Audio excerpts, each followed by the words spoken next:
The story starts with our protagonist who wielded his sword for over 100 years, reaching the pinnacle, but his death is near even after ascending human limits, but his only regret is that he lived being obsessed with the sword and didn't enjoy life. We now move on to a different scenario where a young boy is being severely bullied, and this white-haired monkey blames his mother and how because of her the clan is in ruin and he should consider himself lucky that they weren't kicked out. They are from the prestigious Tang family, but they have fallen because of the heavenly brilliance demon lord. Literally looks like a TikToker without any filters. They faced this guy when he came to take Tang Jai. After fighting with all their might they managed to win, but as a result they had used all their resources, causing the clan to walk the path of downfall. Moving to our bullied boy, this white hair monkey is still acting almighty. As our boy tries to retaliate, this monkey becomes more aggressive. This is our boy's daily life after his mother attracted the attention of the pervert and ruined the clan, which resulted in harsh words directed towards his mother. After entering the house his mother is all worried, but our Chad tells her that everything is fine, but she knows that the other are bullying him. He tells her not to worry and rushes into his room. She asks him if he has eaten. He tells her he doesn't have an appetite. On the bed our Tang Yeon-myeong knows that it's not his mother's fault, but there's not really anyone he can complain to, and raising his voice will only cause retaliation like his father that got assassinated. If they leave the family there is no one who will protect them, and wishes if his father was still around. The next day this group of rubbish start beating Yeon-myeong. Just wait till he own them, I promise it's satisfying. As the intensity of the beating increases, the girl, let's call her Red Dog, takes out a set of needles and wants to test poisons on Yeon-myeong before the clan leader competition. Moving on to Ugly Gorilla, he sits on top of Yeon-myeong and holds him down as this ugly Red Dog starts her experiments and finds it fun that Yeon-myeong is suffering and his skin in reacting. After a few hours it starts raining and Yeon-myeong thinks that if he closes his eyes he would be free, but there would be no one to protect his mother, and thinks if he was but stronger he would have taken care of them, and his wish was to get strong enough to protect his mother. That's when Yeon-myeong notices a glowing sword, but he didn't realize that it was here all this time. For some reason this sword feels familiar to him. After getting a hold of it Yeon-myeong realizes that it was his sword and he had trained for over 100 years. And showcases the ultimate sword he had created in his lifetime, but because he was so focused that even after reaching the pinnacle he can't stop his death, and wishes that if he gets a second life he could live a normal life. As he remembers his memories from his past life with his ultimate sword, he merges both his memories from his past and present life. The next morning his mother tells him to not go as he was very injured yesterday, but Yeon-myeong assures him that he will be okay. The white-haired monkey thinks Yeon-myeong is avoiding them. The hypocrite Ugly Gorilla tells him that if his mother doesn't want to see him in a sorry state he will come here. The monkey has decided he will beat him thoroughly even if he comes today. Wait a few seconds till our Chad own them. Yeon-myeong is here and the Red Dog falls from the tree pretending to be cute, but Yeon-myeong doesn't make a reaction. The monkey starts mocking Yeon-myeong and asks him why he looks unharmed. Yeon-myeong tells him that much won't hurt him, calling him by his name, shocking this mutz. They think Yeon-myeong has gone mad and the gorilla is ready to release his frustration. That's when Yeon-myeong starts calling them by their names, which offends this rabid dog, so she thinks of killing him or doubling the poison dosage. As gorilla tries to attack, Yeon-myeong grabs his head and buries his head in the ground, shocking the pathetic retards. As the fat gorilla gets knocked down, they start panicking as Yeon-myeong approaches them and tells them with these pathetic skills they want to compete. White monkey thinks Yeon-myeong is acting differently and charges towards him. Instead he grabs onto his hand and literally breaks it into pieces. According to Yeon-myeong, with these skills the clan leader's position is pretty much decided. Inside the hidden poison hall, it's where the clan leader resided and major family decisions were made, but because the clan leader's position has been vacant for a long time it has become the council room for the elders. They are discussing about the participants of the clan leader's position and if the Poison Phoenix's son will participate, as he hasn't announced his participation yet. Moving on to Yeon-myeong, he is dragging the Red Dog by her hair and the elders thinks of excluding him as he is being bullied and hasn't shown any retaliation. As Yeon-myeong drags the dog, the third elder tells him that although he is the son of the previous patriarch they cannot let someone unskilled participate that can lower the competition's level. Even if he is the patriarch's son currently he is nothing but a burden to the family. That's when Yeon-myeong barges into the room and the third elder warns him if he understand what he is doing right now. Well, our Chad tells him that he is aware, silencing the courtroom. Then he shows the disfigured face of that Red Dog. What a Chad, he literally disfigured her face. Seeing this the elder is shocked and Yeon-myeong tells them that all this time he has suppressed himself but he has reached his limit so he won't endure it anymore. two dogs are barking how he can harm someone that's going to participate in the clan leaders competition. Yeon-myeong tells them that he is aware of the clan's rules and fight between participants is allowed. The third elder asks him if he is saying that he will participate in the competition, so what if he does, old hag? Yeon-myeong asks if that enough and tells him that ugly gorilla is buried in the ground and he has followed the clan's rules and repaid kindness twofold and revenge tenfold. Since he has proven his qualifications, they can't stop him, but a few dogs can't stop about how he exploited the competition to exempt himself from serious crimes, but the third elder allows him to participate since he is so confident. He tells Yeon-myeong that he'd better win the competition or else he will bear the consequences. In the evening his mother tells him why he is participating in the clan leaders competition. Yeon-myeong tells her that it's necessary, and seeing his firm face his mother won't ask him how he learned those technique or how he overpowered those kids, but she wants to know if he is confident about being the clan leader, which he replies in a cute manner, making her cry as she is proud of him. Yeon-myeong wants to continue protecting his mother, and if anyone disrupts his peace he will eliminate them. A month has passed by and Yeon-myeong's uncle tells Jae-hae how it's dangerous and Yeon-myeong shouldn't participate in the competition, but his mother praises him about how incredible he is, while his uncle agrees to that part, but his attitude had changed a lot. It's all thanks to him and his family that has been protecting Yeon-myeong. Bro, come on, he was almost bullied to death. Since the situation escalated he had to intervene, and Yeon-myeong is currently doing closed-door training. All this time he has been enjoying his mother's meals and trying to fix his twisted chi veins, since he had already reached the peak once he can learn techniques anytime he wants. At the age of 12 his meridians aren't fully blocked, so he can easily regain his powers, so all he has to do is to eat well and grow properly. On the day of the competition he bids his mother farewell and leaves with his uncle. As he leaves she feels proud and thinks if his father was alive he would feel the same. Yeon-myeong came a bit early and his uncle is away due to the competition proceedings, that when a horde of dogs come barking telling Yeon-myeong how trash like him is participating with them, but as they think about disciplining Yeon-myeong he gets knocked out and they bark that Yeon-myeong used a hidden weapon, but after taking a second look it's a half-eaten rice cake. The group get enraged and decides to beat him up, but Yeon-myeong approaches them, tells them if they want to experience the pain. White Monkey faced firsthand. Hearing this they get nervous and all charge towards Yeon-myeong. What a bunch of losers. That's when Yeon-myeong's uncle notices a guy flying through the door and realizes it's a participant. He rushes to the scene to find all of them beaten to a pulp by Yeon-myeong as he eats rice cakes sitting on top of them. The elders are all enraged and can't believe so many participants are injured before the competition, so the Grand Elder thinks of modifying the competition rules. According to some participants, first they undergo 2 to 3 years of training, then they proceed to one-on-one duels. That's when both the girls realize that they both know confidential information. Pink Hair tells her that her father works in the general office. Before Black Hair could talk, Yeon-myeong's uncle tells them that he will oversee the competition. The competition will last 4 years. In the first year they will learn a practice suitable for them, then for the next 2 years they will be under the guidance of assigned warriors. As for the main competition, it will be a goo poison match. Shocking everyone as it is a method where 2 poisons are stored in a jar and only the more potent one survives. Basically it means that the competition will continue until only one person remains. They were supposed to have duels, but because there was numerous dropouts as such more incidents could occur, so they changed the method and everyone stares at Yeon-myeong. Then this old hag explains that this is not a child's game but a very important competition, that they will have to risk their lives. Look at their determined faces as this hag tells them that the winner will possess the entire Tang family. According to this hag, only a select few will survive, among them one of them is Yeon-myeong. At night on the Black Death Alliance territory, a mysterious man is discussing about the Tang clan and how they have been plotting recently. According to their spies, it was declared a few days ago when the future of the Tang clan left in carriages. Currently the state of their clan is such that their alliance leader can get rid of them anytime he wishes, but for now he is leaving them since he has some use. So this guy is thinking if anything happens to the kids it would leave a irreversible damage to the Tang family. Although they are weak, but they are still a clan to be wary about. So for now they have tracked them down and can easily kill them, but what if they kill them 4 years later at the climax of the tournament, which would be fatal, so for now they have decided to lurk in the shadows.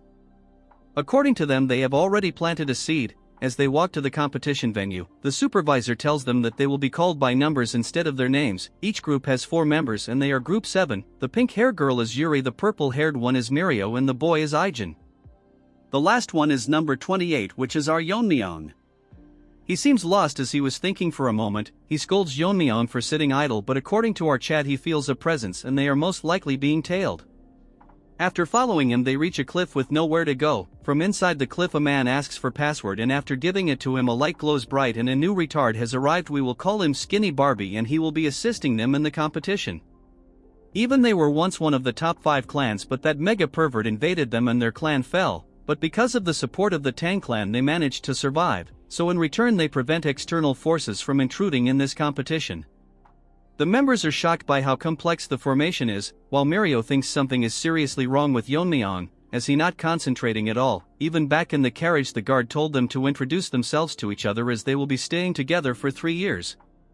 They introduce themselves to Yeon-myeong and praises his courage as he disfigured the face of that red dog whose grandfather is an elder. Yeon-myeong in a rude manner tells that if it is his responsibility that the match turned into a goo poison match. Yuri tells him it's not entirely his fault and Mirio wants to argue, but they ignore her as Yeon-myeong is making a face that seems like he is actually enjoying all this, so if Yeon-myeong does something she will not let it slide. That's when the rest stop and find out that the Skinny Barbie is missing and they can't find him. Mirio realizes that they are stuck into this formation and thinks if the Skinny Barbie himself got lost. As she is thinking many things at the same time, we move on to that ugly duck. He is bragging about how without the caster there's no way to escape. He finds the Tang family elder pathetic that they would hold an entire group for a single kid. As they promise to double the support if he gets rid of Yeon-myeong, all this guy cares about is his family, and what the Tang clan does is none of his concern. That's when he notices a change in the formation and Yeon-myeong literally ripped it apart. Seeing this he gets scared and Yeon-myeong talks like a retard and tells him that he probably made a mistake so he should be careful. Skinny Barbie thinks to himself that there are no flaws, so how did they manage to escape? They ask Yeon-myeong how he did it and basically our Chad cuts it. Mirio tells them to stop fighting and stay together with the instructor, but this little dog ran away. Yeon-myeong finds it funny and that malnourished dog is running as fast as he can because he feels that Yeon-myeong can see through this formation. As he leaves the formation he thinks it's more than enough and Yeon-myeong won't ever be able to reach this place. That's when the supervisor Wojin stares at him intensely and asks this trash why Group 7 is not with him. This Skinny Barbie poops his pants as he is scared but tries to stay calm as he prepared for this kind of questioning. He tells him that Group 7 won't be participating as he waited for the participants but they never showed up. According to this joker they might have faced bandits or come across some wild animals.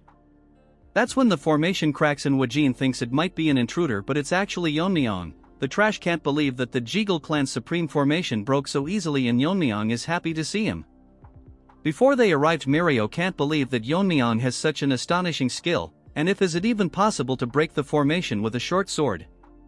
Yeon-myeong tells them that he didn't break the formation and it will close soon so they should hurry up and leave. Wojin asks them if they are the participants and they confirm it and figures out that this man is the supervisor and according to him Skinny Barbie told him that they were attacked. Yeon-myeong tells him that he might be mistaken and it's because of his help that they could find them easily. The others can't figure out why he is lying. According to Yeon-myeong he is under the Tang clan's commands so he will keep it just as a suspicion, but after the competition if he finds that they are involved he will eradicate the Jegal clan from the root. Retarded Barbie makes an excuse and runs away. Wojin apologizes to them for the trouble they faced and officially introduces himself to them as a member of the Manhwa Brigade. According to Mirio the Manhwa Brigade disappeared a long time ago. They were a military force directly under the young clan leader of the Tang clan and each one of them is as strong as a great leader. The previous clan leader was Yeon-myeong's mother. Before she could talk Yeon-myeong tells him why they are not in the Tang clan. Years ago they fought a desperate battle against the Heaven's Brilliance Demon Lord to protect their master but they were easily defeated. Since they couldn't protect their master they consider themselves nothing but sinners.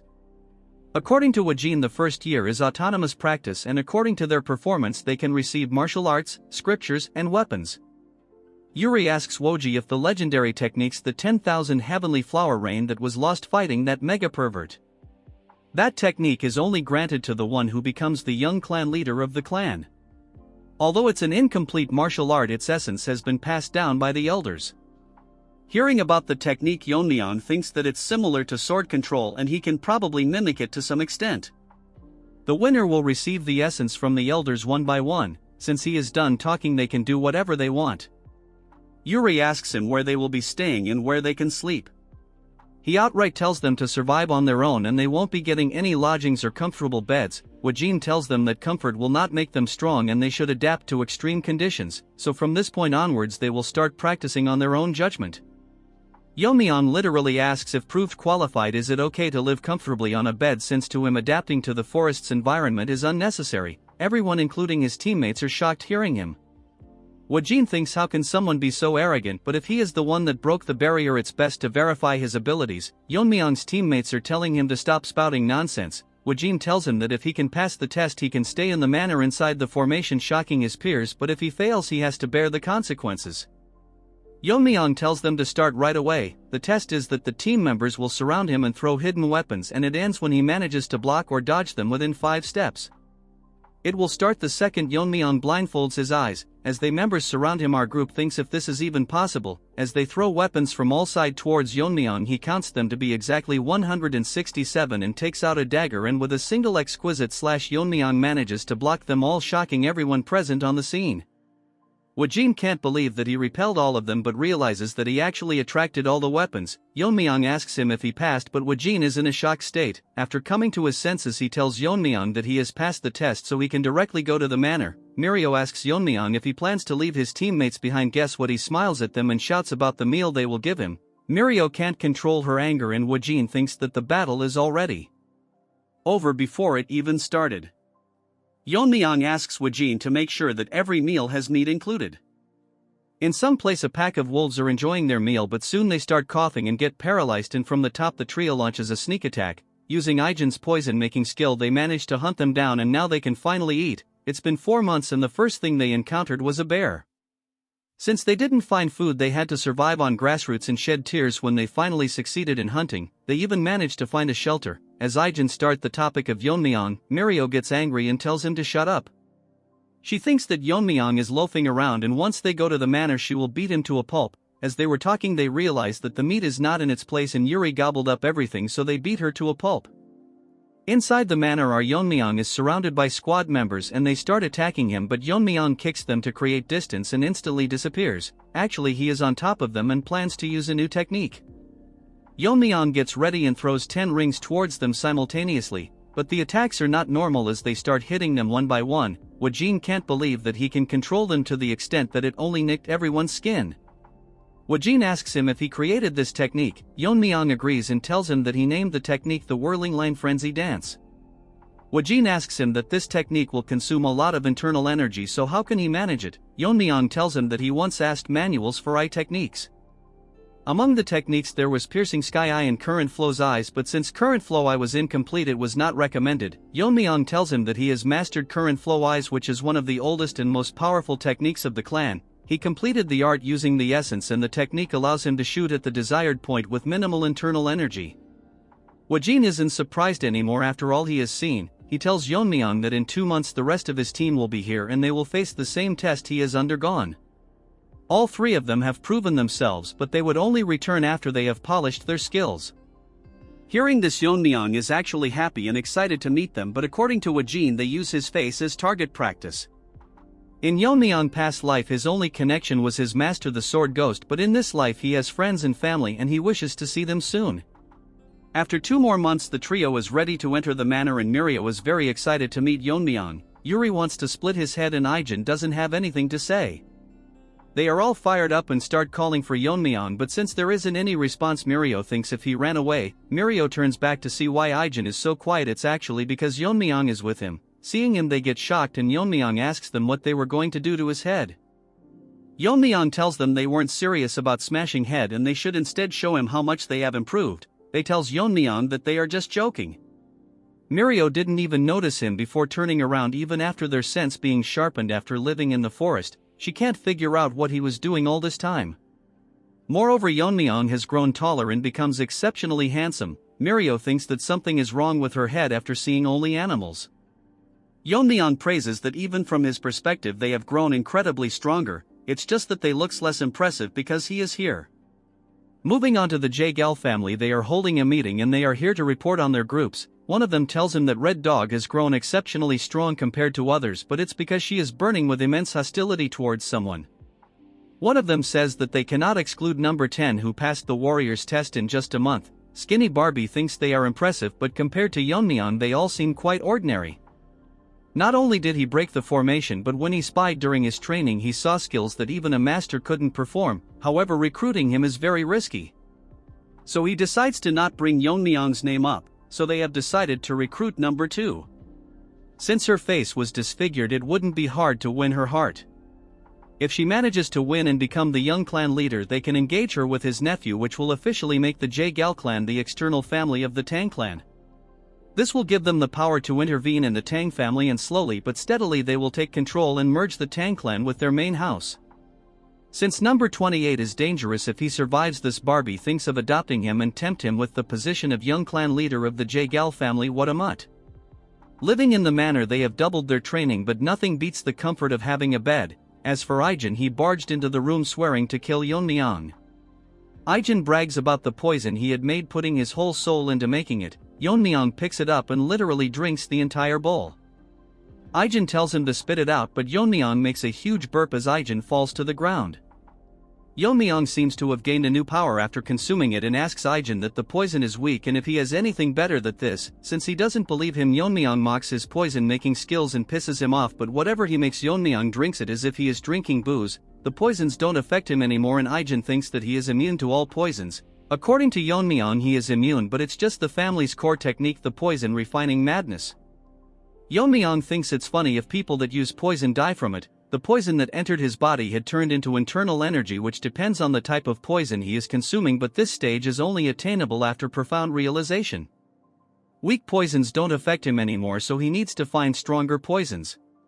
There are too many things he has to take care of, but he can easily take care of the elders. But if the Black Death Alliance leader or that pervert came, Yeon-myeong can't guarantee the outcome. Although he has no grudge with the Death Alliance, they divided the Sichuan city, so they cannot be ignored, and their leader is called a genius that destroyed 3 of the 9 factions.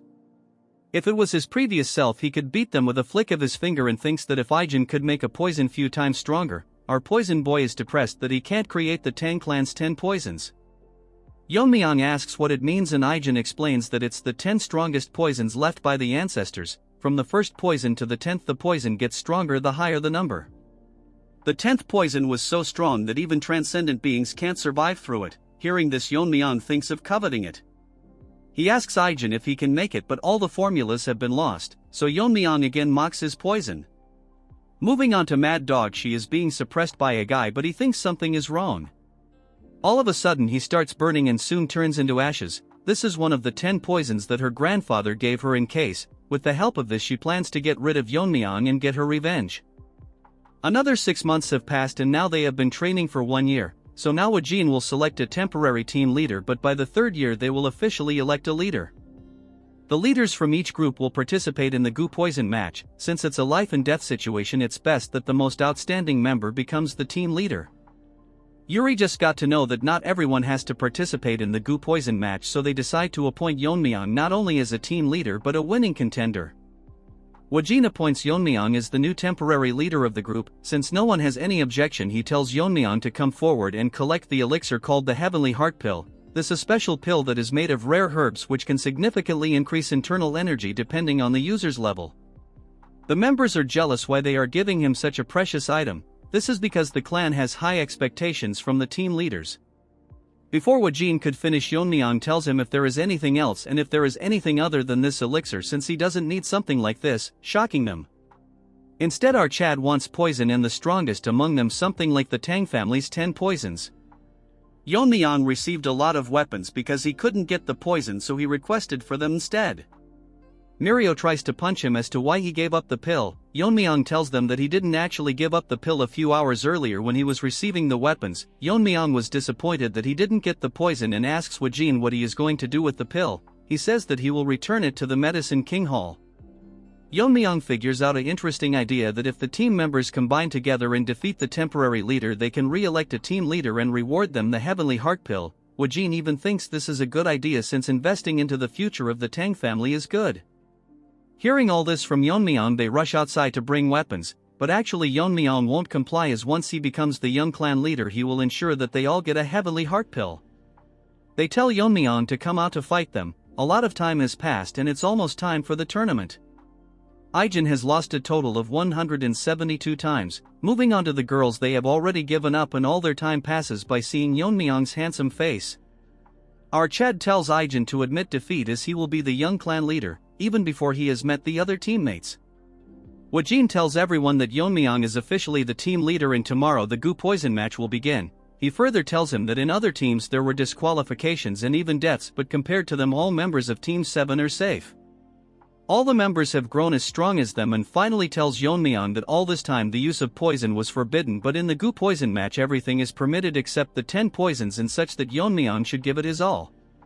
The next day Ijin hands him a case full of the deadliest poison, and even a single drop can kill a person, and warns him not to treat it as his lunchbox.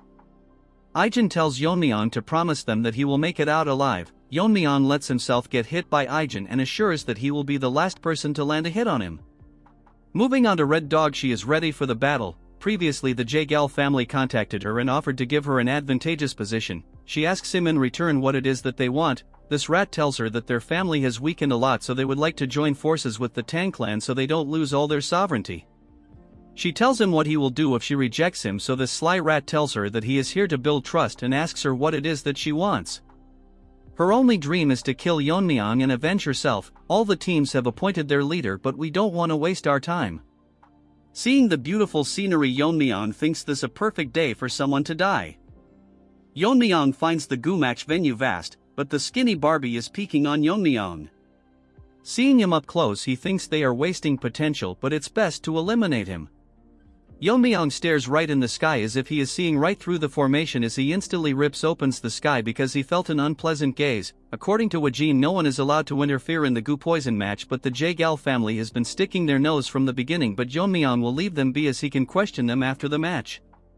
Skinny Barbie is extremely tired out as Yeon-myeong not only saw him, but if he didn't withdraw fast enough he would have been blinded. The bigger problem is that his swordsmanship can rip apart the space, which is unheard of. Finally, after 4 years, Barbie has figured out that Yeon-myeong is not someone that they can handle, so they must stop him by all means necessary or else he will seek revenge on them.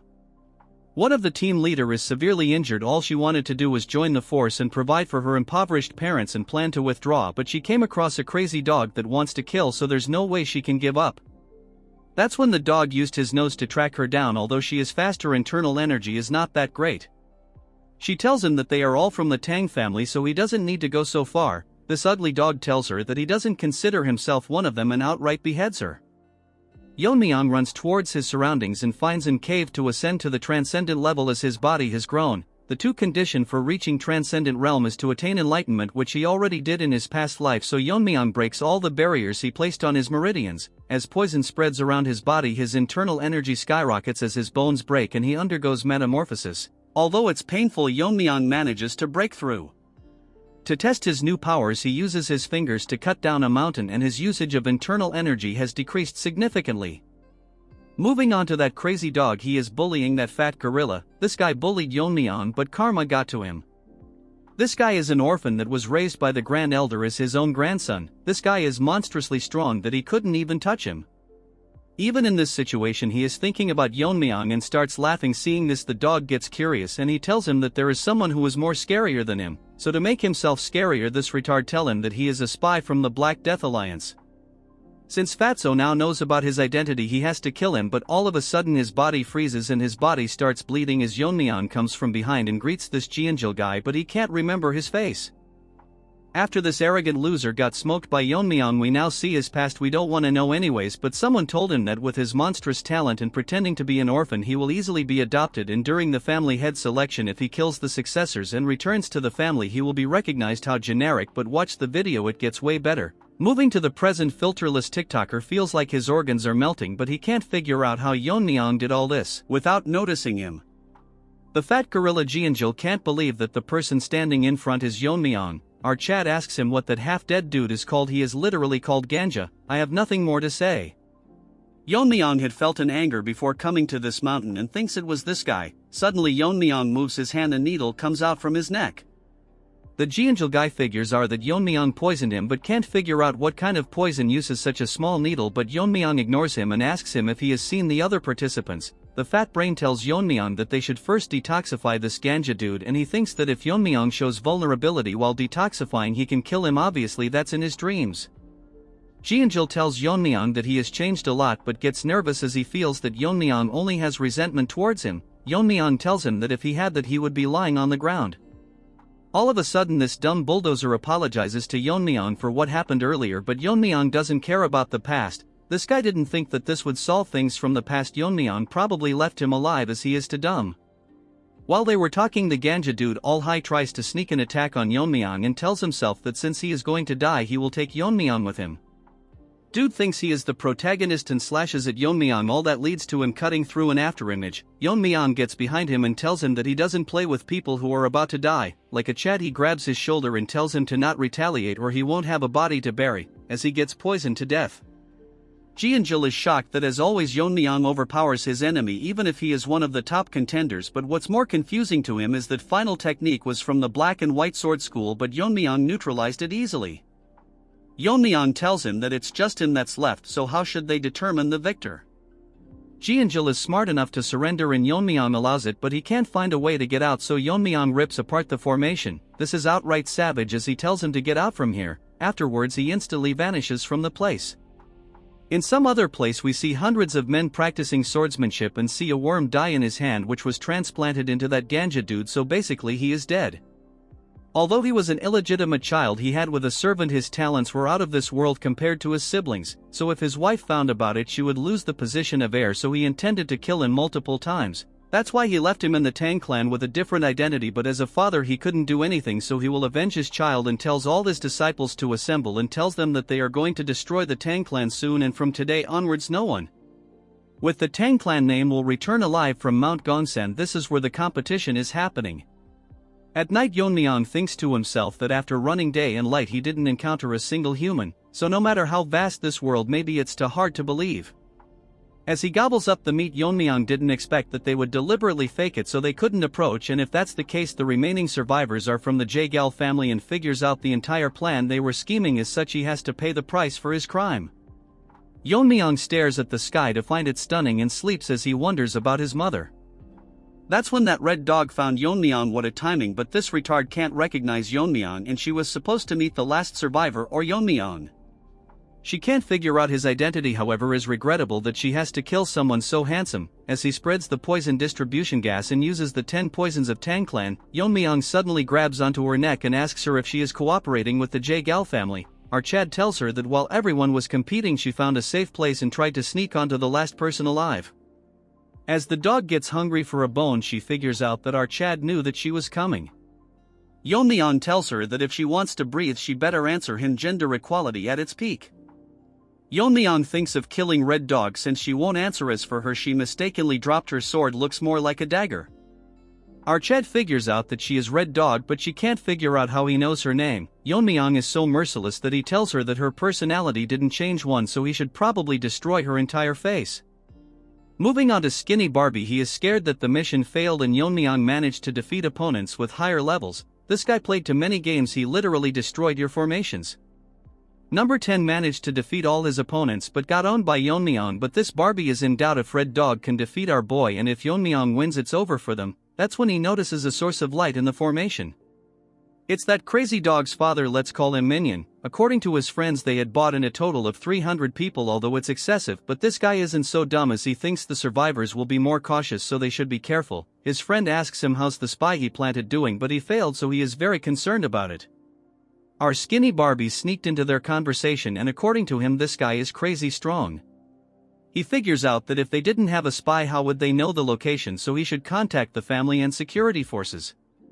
All of a sudden an idea pops up that he can kill Yeon-myeong with their help. Moving on to our boy, Red Dog thinks that she will die, so she can only survive if she uses the Red Dragon's poison.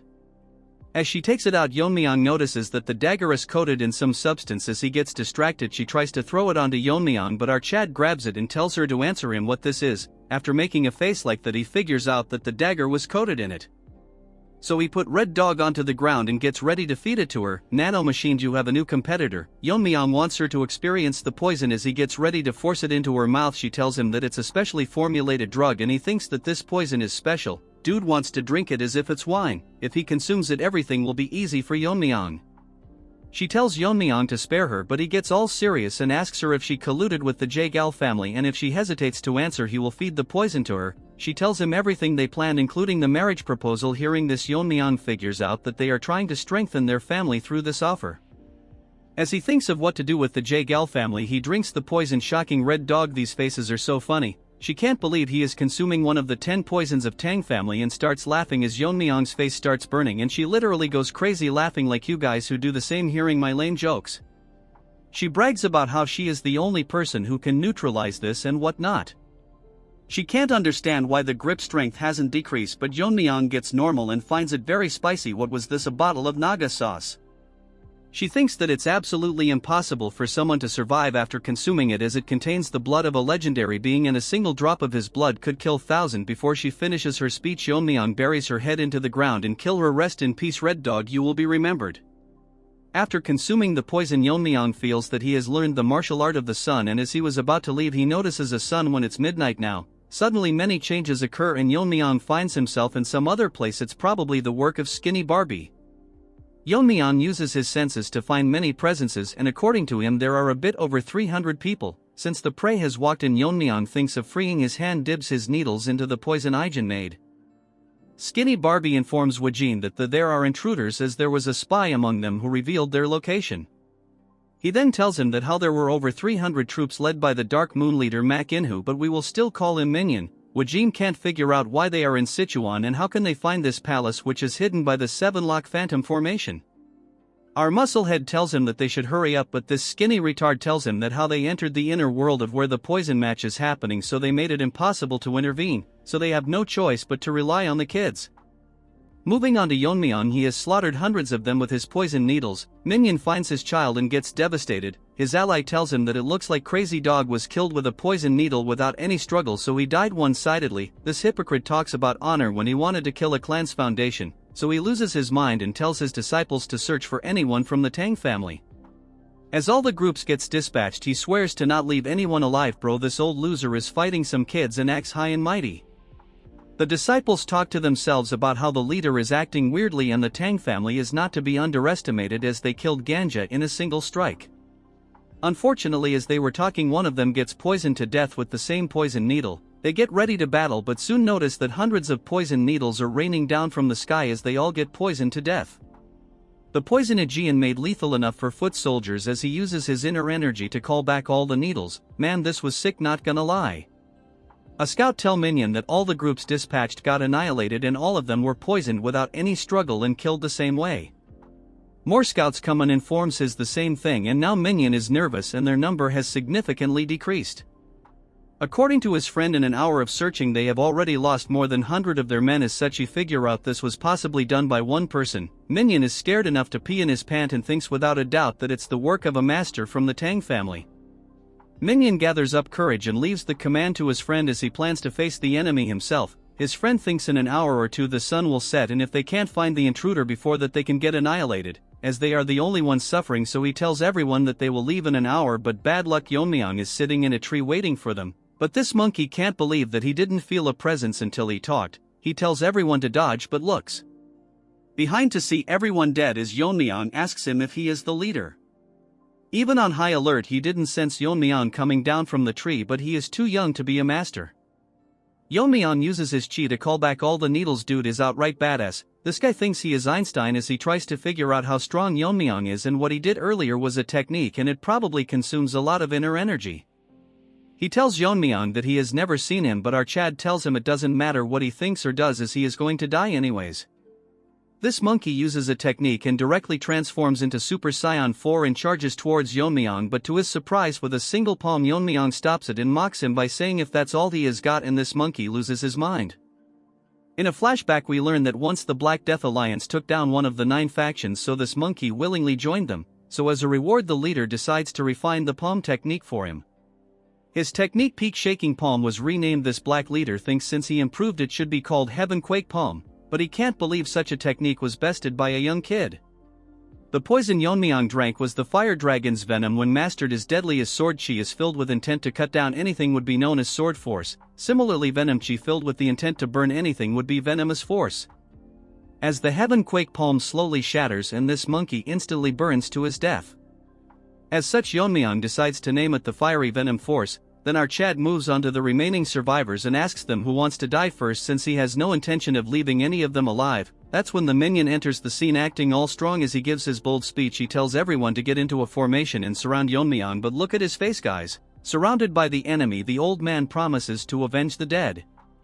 This reminds Yeon-myeong of the training he did with the Bangui Brightage. Last time he did the whirling chaos dance, so this time he will do something different as he disappears and their heads start flying left and right, but little minion can't figure out his movements as the enraged disciples charge towards him. Yeon-myeong destroys their sword mid-air and uses the broken sword particles infused with his chi. He recreates the 10,000 heavenly flower rain. Isn't this cool?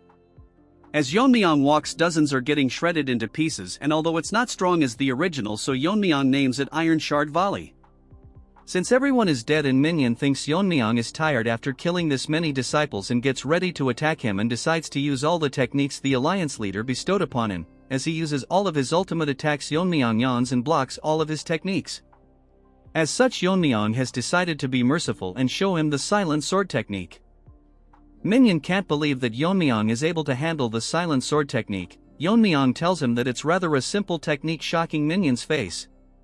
Yeon-myeong make that meme face and Minion thinks that it took him years to master this technique, but it's easy for him. Yeon-myeong tells him that he killed someone earlier who used the same technique, but he knows that they are all under the Black Death Alliance and knows that Lizard in the form of a human can improve any martial arts. That's why independent martial artists leave their former life to devote themselves to the Black Death Alliance. But Yeon-myeong is disappointed by the fact that this is a trivial technique that someone can easily imitate it. Minion got shocked too many times in a single chapter. Yeon-myeong is cruel enough to mock the leader and tells Minion that the lizard didn't have enough faith in him. Since he is so arrogant, Yeon-myeong will show him the actual power of this technique. As Yeon-myeong releases his chi, the dagger increases length. For those who have reached a transcendental level, they can manipulate it. As such, he uses Blade River, ripping apart this inner world in two. Damn, this looks cool. This minion can't believe that a human can use such a technique. Since Yeon-myeong is able to handle so much energy with ease, he must have reached the final stage, in other words the transcendent stage, but Yeon-myeong read his mind as the minion turns into a rat and runs away. Arched tells him that there is no point in running when he suddenly makes that meme face and thinks of using the Tang clan's technique. As the newly born rat runs, he thinks how it's possible for a kid to reach the final stage, that too from the fallen Tang clan. Yeon-myeong's ninja-like spinning blades start attacking him as the rat tries to stop them with his sword. More of them surround him, but this evolved rat managed to hold his ground, but slowly but steadily he gets injured and survives at the cost of an arm.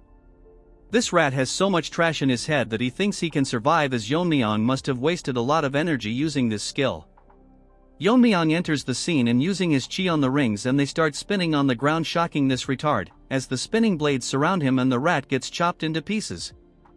Yeon-myeong enjoyed this place a lot as he used multiple techniques and there's no one alive, so Yeon-myeong decides to leave this place. Arched forms energy around his dagger and thinks that he will fix the Elder and the Jae-gal clan and make each one of them pay. As Yeon-myeong rips open the formation, this never gets old. Moving to this skinny Barbie, it continues to lie to everyone about how they can't intervene to make the competition fair. What a liar. Everyone present can't believe his words, but in reality this ugly trash can enter the formation anytime he wants, but since he sealed it, no one can make it out of the competition alive.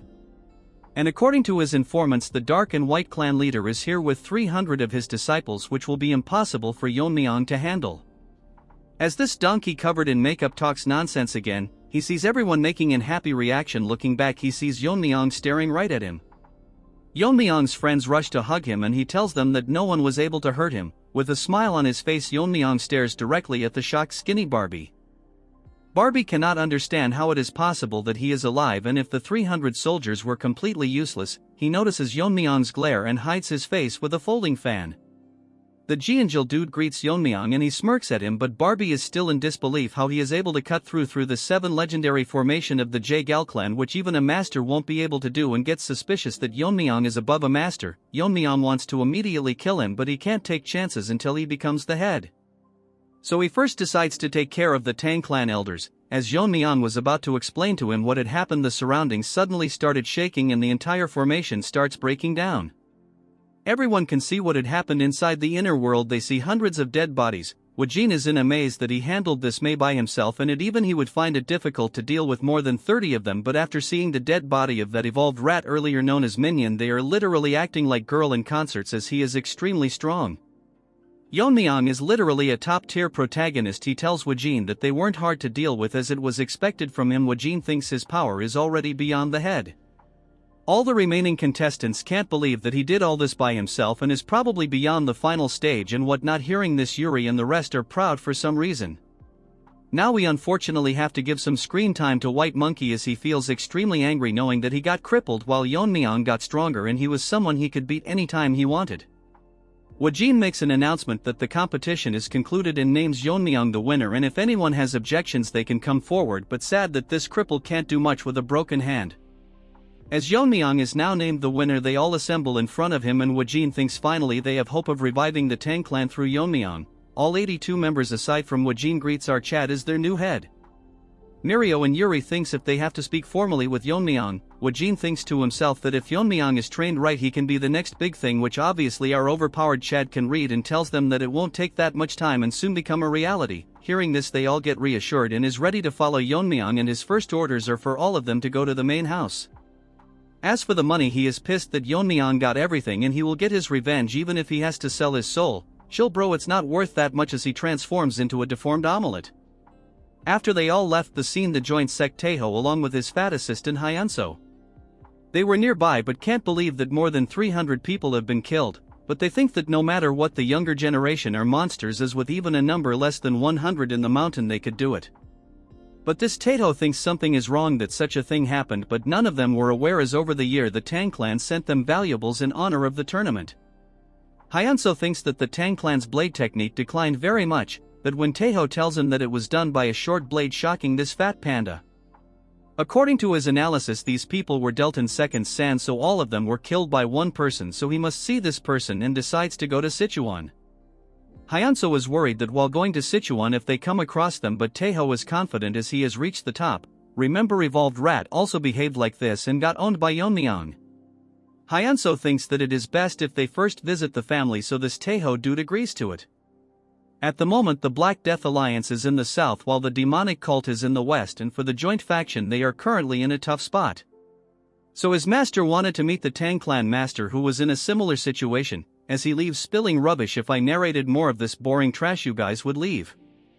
Moving on to the main house, the ugly ginger was scribbling trash on paper when one of them informs him that the competition is over and all the participants are back. He thinks the competition ended faster than expected, but with Red Dog having the poison it wouldn't be too hard to win the competition, but the informants burst his bubble and tells him that among them he didn't see Red Dog.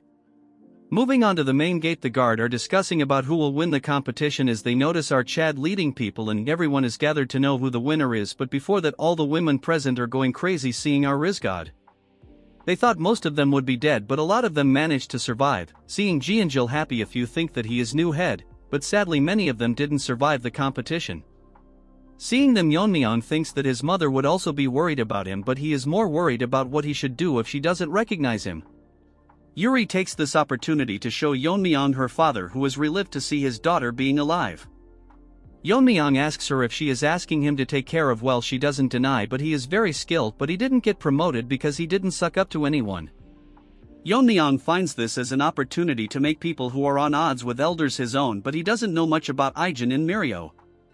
The current head of the Tang clan, let's call him Crippled Chicken, greets everyone, and this skinny Barbie starts smooth talking him, and this Crippled Chicken praises him how their formation helped the Tang family and they were comfortably able to host the competition, but little does he know that it broke. Since he is done greeting, he tells everyone to go meet the elders and the warriors are dismissed so they can rest. Woo-jin apologizes to them, but they will not go to the elders' house, shocking this to house animals. The chicken star questioning Woo-jin, but as the person of Yeon-myeong he tells him that as per the family rules they were supposed to visit the stealth and poison hall rather than the elders' house. This crippled chicken gets pissed and tells Woo-jin to disperse or else her will punish them for protesting, shocking everyone, and according to Woo-jin they are clearly showing that not to talk back to the elders. Yeon-myeong intervenes and asks him if there is anyone who has more power than the family head, and after asking for his identity Yeon-myeong tells him that he is the winner of the competition. This chicken goes back to its den and informs its masters that the winner is called Yeon-myeong. This ginger-faced can't accept that Yeon-myeong won the competition and thinks about how his grandchild can lose even after having the red dragon's poison. The Grand Elder is confused how his disciple that he personally recognized and before the competition he was sure that Yeon-myeong was not as strong as him, so he is growing every day as they speak.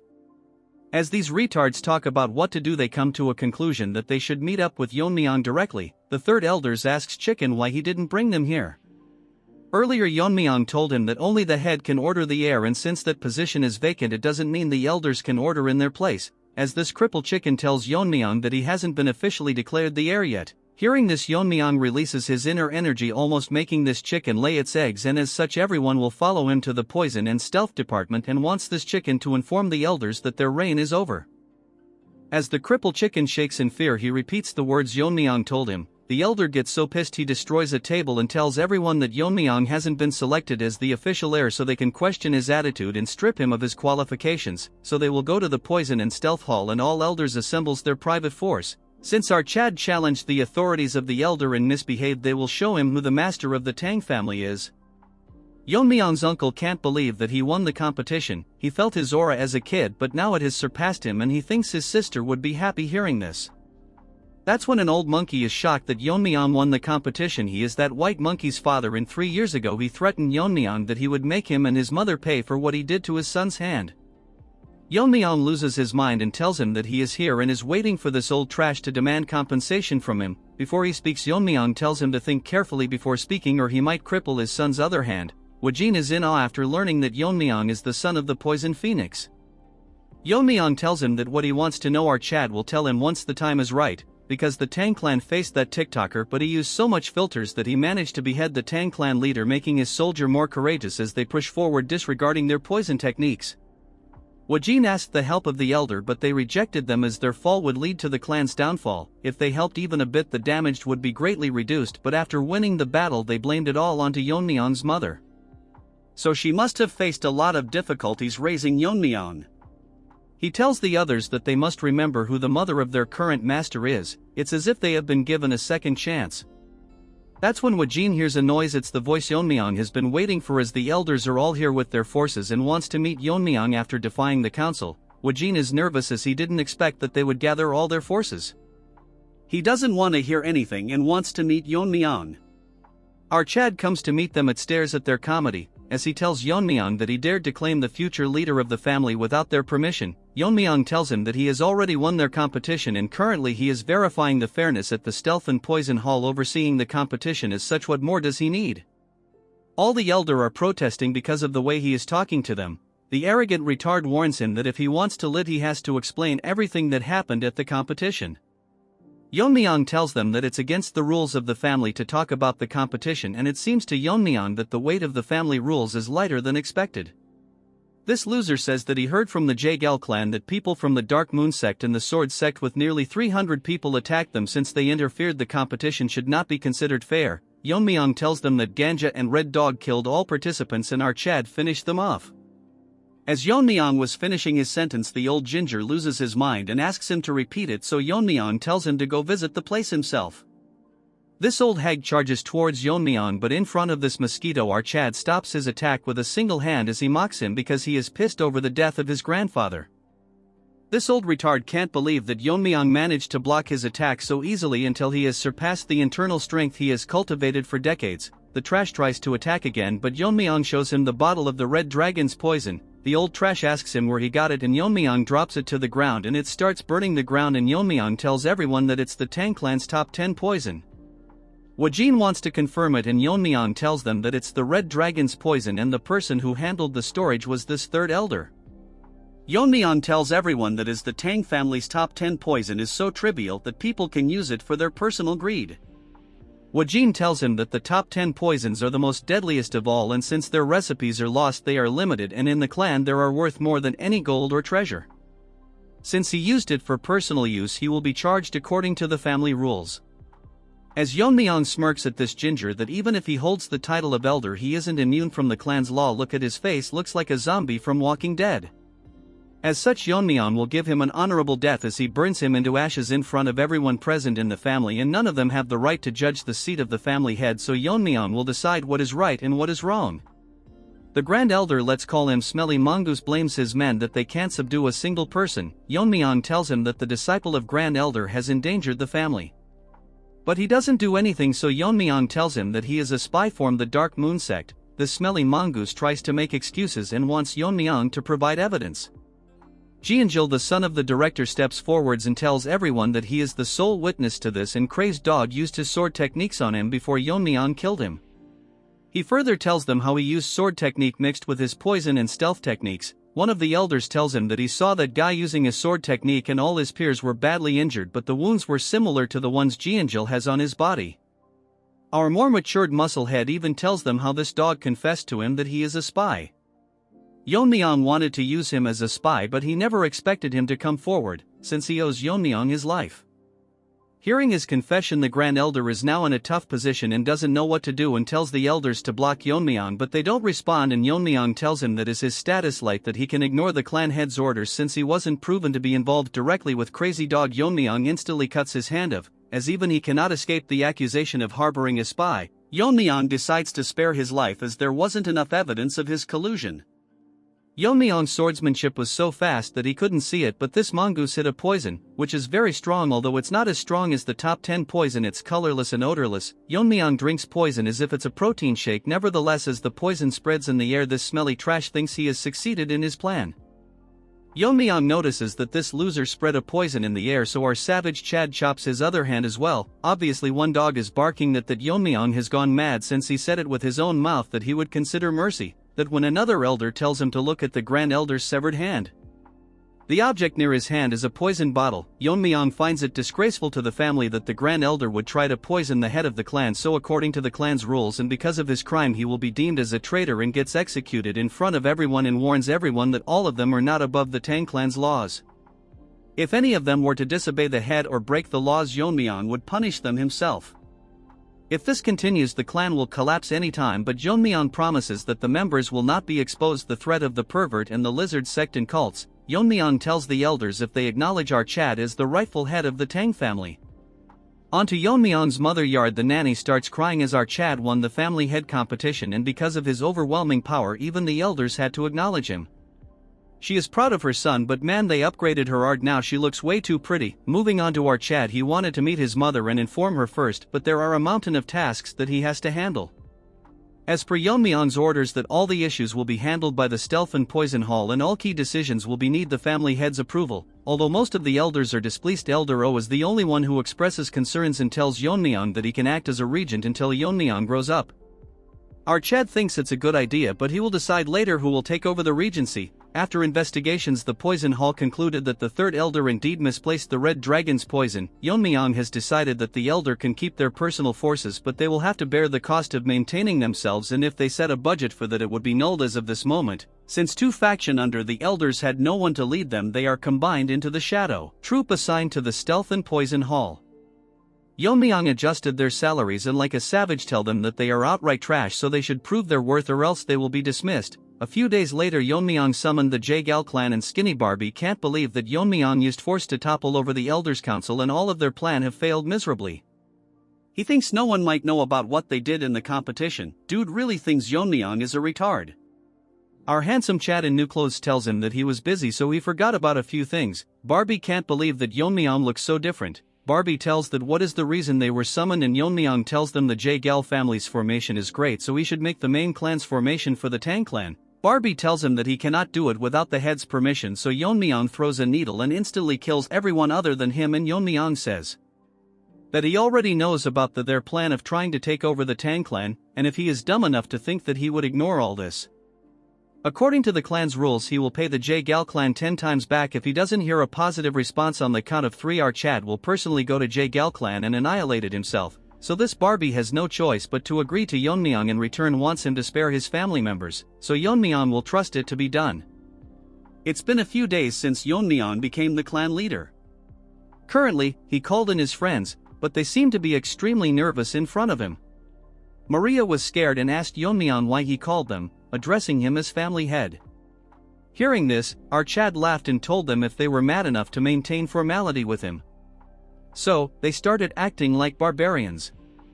Looking at them, it seemed like Yeon-myeong was a teacher who allowed her students to never study in class. Yuri asked our boy what the reason was that he called them here. Yeon-myeong told her that he had appointed her father as the chief officer, shocking the other two barbarians. He explained that her father was a very capable person and had caught a golden opportunity that he should seize. Yuri also wanted this but was worried that, if Yeon-myeong decided this way, there would be retaliation. Archad said that silencing a few opposing voices was easy for him, but if her father were to show off his connections, neglect his duties, or secretly embezzle funds, he would be dead. Yuri stopped him and told Archad that her father was not that kind of person. Since his position was decided, Yeon-myeong told Yuri to assist her father in adapting to the chief officer's duties. Yeon-myeong thought to himself that if Yuri's father were to follow what he did, there would be no need to worry. Moving on to Yuri, she was still crying like a little girl. As for Mirio and Ijin, Archad wanted to hear their current situation, which was the reason he called them. If there were people with outstanding capabilities but who were suppressed or ostracized, he planned to take them under his wing. As Yeon-myeong talked, Mirio told him that she didn't have anyone to recommend. Yeon-myeong asked Ijin, since he was related to the Medicine King Hall, about the condition of that place. Hearing this, Ijin went dead silent. He told Yeon-myeong that he had been wondering all this time if he should talk about the Medicine King Hall, because all this was related to Yeon-myeong, specifically his father. Hearing this, Yeon-myeong's reaction changed. This involved the ones who were related to his father's poisoning. Behind all of this was the Medicine King Hall. Mirio couldn't believe it and asked Ijin if he was sure it was the Medicine King Hall. Yuri turned into Gorilla Barbie and told everyone that Yeon-myeong should split their heads for laying a hand on the family head's father. Archad told her to shut up and asked Ijin to continue what he was saying. The Medicine King Hall was so secluded within the main house that not even the elders' influence could reach there. All studies related to medicine and toxicology were conducted there. Furthermore, they maintained their finances through treating patients and selling medicine materials. Even after that heavenly perverts incident, the Tang clan survived because of the Medicine King Hall's support. They earned the funds necessary for the Tang clan's maintenance costs. Ijin was shivering in anger as he told Yeon-myeong that the leader of the Medicine King Hall was his grandfather. Mirio told him that his grandfather was dismissed for some reason. During his time as the leader, there was someone who visited the hall daily. It was Yeon-myeong's father. After the invasion, those resentful of the Medicine King Hall increased, but if anyone slandered the Medicine King Hall, Yeon-myeong's father would stand up for them. However, since he was a scholar without any internal strength, the aftermath of a physical fight was evident on his body. According to Yeon-myeong, if someone with no internal energy was hit by an attack carrying inner force, they couldn't dissipate the energy and would end up suffering deep internal injuries. Despite all this, his father still fought through. Ijin went deeper into the story and talked about the person who was holding the position of vice leader of the Medicine King Hall. We will name him Froggy, which is pretty accurate if you look at his face. A dispute broke out when this fat Froggy was caught by Yeon-myeong's father slandering his mother. Instead of reflecting, this Froggy tried to use martial arts. When he was losing the argument, it stopped only after Ijin's grandfather intervened. Because of this, Froggy was excluded from being a candidate for the next leader. Before we continue, I can't understand how Yeon-myeong's mother was the young clan leader but never retaliated. Anyways, moving to Yeon-myeong, he asks Ijin if that Froggy harbored resentment and poisoned his father. Ijin starts crying and tells him that after poisoning Yeon-myeong's father, Froggy killed Ijin's father and poisoned his grandfather. Furthermore, this frog imprisoned him. Hearing all this, Mirio is shocked that all of this happened and none of it was made known. Ever since his grandfather was poisoned, he has not been in his right mind. So even if he explained the situation, no one would step forward. That's why Ijin entered the competition, knowing that during these 3 years they wouldn't kill someone who knew the truth about this incident. As Ijin cries about wanting to see his grandfather's condition, he admits he is too afraid to go there. He apologizes to Yeon-myeong, saying it will be hard to find the talents he seeks in the Medicine King Hall. Yeon-myeong asks Ijin why the vice leader is still keeping his grandfather alive and says it would be better to silence him by killing him. As Ijin cries, he tells Yeon-myeong that, according to him, there is a secret division in the medicine hall that even the elders aren't aware of. Inside, there is an inner pill made from a mythical creature that lives in lava. It looks like a Pokemon to me, and I can't help but appreciate this unique art. It is called the 10,000-year fire carp. Hearing this, Yuri is shocked, and Mirio can't believe that it exists. Yeon-myeong is confused, as usually an inner pill is just an item that enhances internal strength. Aijin says that 100 years ago, there was a tale that the lesser lord of the fiery sun palace took the inner pill of a 10,000-year fire carp and ascended to the fire realm. He explains that the inner pill contains extremely strong poison, and if it is consumed without neutralizing the poison, 9 out of 10 times it leads to death. If the poison is removed forcefully, the effects are lessened. Hearing all this, Yeon-myeong asks if there is anyone who could neutralize the poison, aside from his grandfather, the former leader. Aijin tells him that Froggy's goal is to consume the inner pill and reach the fire realm. Afterward, he plans to lead his followers out of the Tang clan and become the head of his own sect. Everyone present in the room is shocked to hear that a 2-foot frog is planning all this. Yeon-myeong thinks this guy is stupid to believe that consuming the inner pill and reaching the fire realm is the pinnacle of power. The fire realm is one where he would not receive true enlightenment. It is, in fact, a realm below the transcendent realm. The 3 years Archad spent with him, Aijin never showed his worries after all that happened and instead smiled in front of everyone.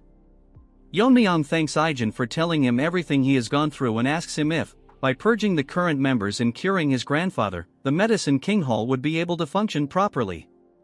If it were just poison, Yeon-myeong says he can take care of it and wants an answer from him. Aijin is confident that it is possible, though he thinks he is less capable than the current leader.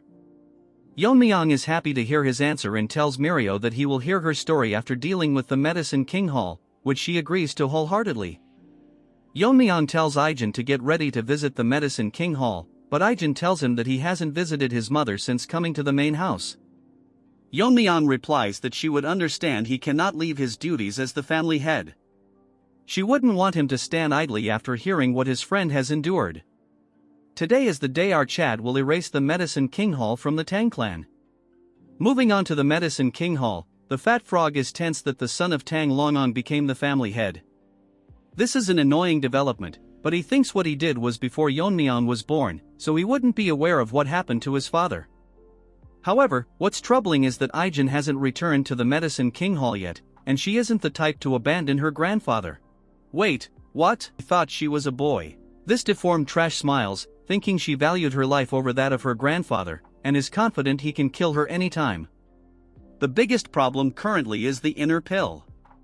To fully absorb the inner pill's energy and reach the fire realm, the old man won't open his mouth even if he regains his sanity, which is a hindrance to his plan. This frog considers removing the poison himself, but if he messes it up, he could lose the entire inner pill. As he thinks of a better solution, an attendant knocks on Froggy's door and tells him the family head is here, shocking him to the point he wets his pants. Outside the hall, the Bungi Brigade is dragging and beating the people of the Medicine King Hall. Serves them right. The person leading the charge is our mega Chad, Yeon-myeong. Looking at his face, he's probably going to slaughter everyone. The tadpoles are shouting, asking if the intruders have forgotten where they are. Aijin tells Yeon-myeong that she searched everywhere but couldn't find her grandfather. She searched every nook and cranny, but there isn't a single trace of him. Losing her mind, she demands the toad tell her where he is kept, but they refuse to answer. Yeon-myeong orders Wayne, who instantly rips them into pieces. Now that is what you call badass. Everyone captured is shocked. Yeon-myeong tells them they can keep quiet, as he only needs one mouth to talk anyway. After the contest began, Froggy instructed them to imprison the former leader in a place called Nook. Hearing this, Aijin is outright shocked. Nook is a place made to isolate those suspected of being infectious. Due to its cold and damp environment, it worsens conditions, and it was eventually closed. Yeon-myeong decides to go there with Aijin and Ain, while ordering Wayne to clean up here and wait at the entrance. As they go inside, Yeon-myeong starts slaughtering everyone present. The tadpoles beg for mercy, but he doesn't stop. As they go down a narrow cave, Yeon-myeong thinks Snake is a fitting name for this place. After reaching the entrance, Aijin starts crying, wondering if they are too late. Yeon-myeong reassures her that he is still alive, as he has found him using his otherworldly senses.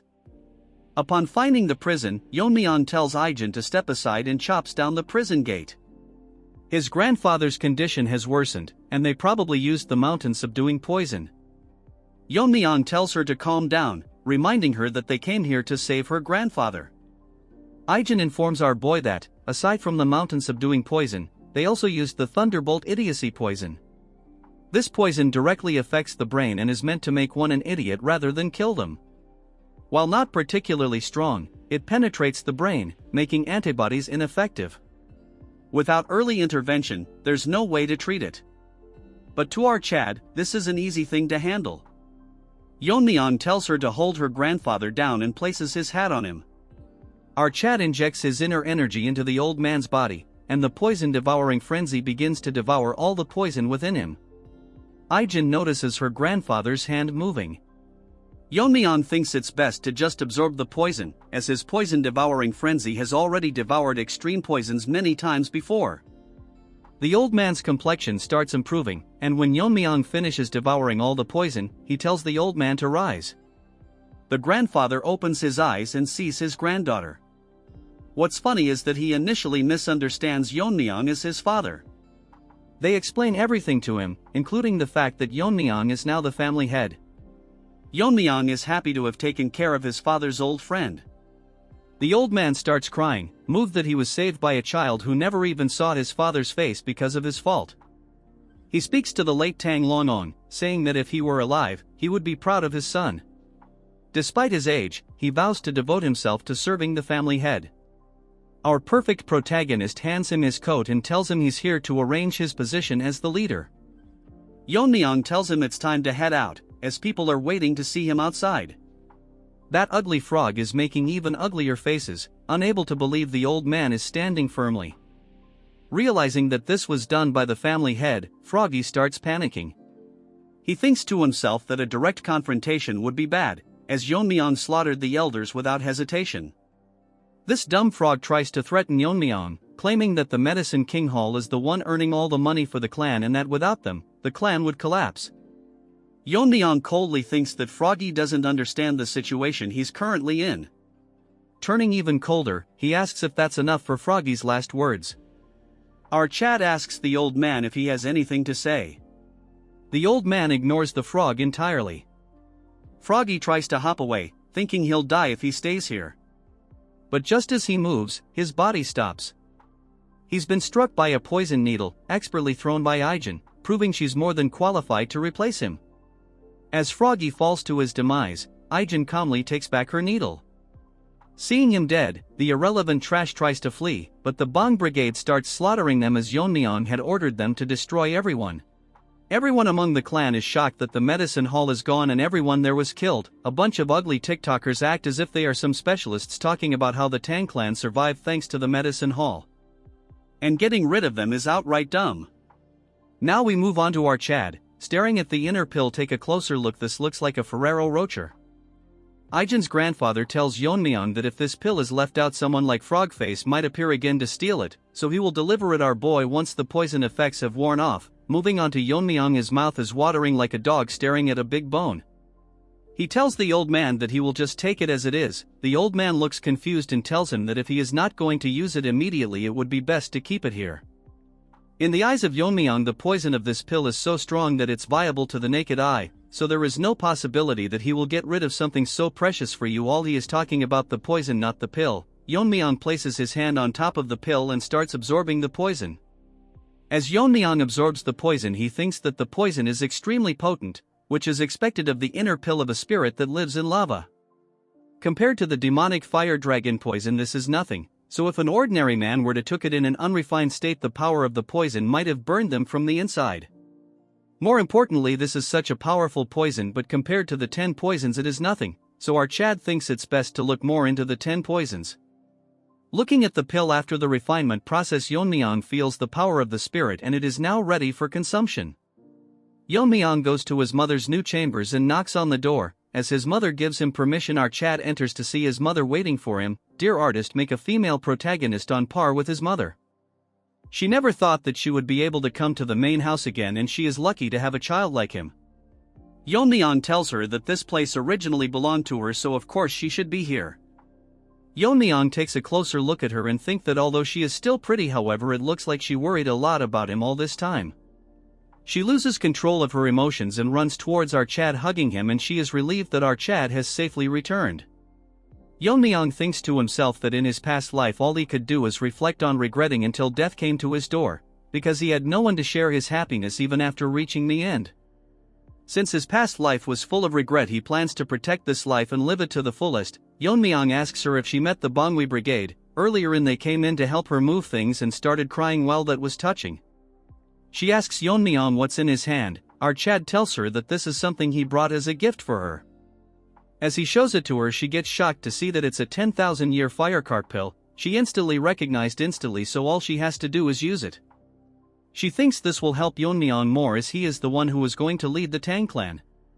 Our Chad laughs at her and tells her that he no use for the inner pill. Yeon-myeong holds her and tells her that the pill can't increase his strength anymore. As he releases his inner energy, his mother gets shocked, more because Yeon-myeong reached the fire realm and our boy confidently confirmed her question. She is happy that her son reached the fire realm, which she should be praising, but if someone realizes it and attack the Tang family. Yeon-myeong tells her that he wants her to live a very long life, including his father's share, so he wants her to watch over him. Since the pill is dissipating, she should hurry up and consume it. She thinks she was worrying too much, and even if her son is in the fire realm, it's natural for a mother to protect their child.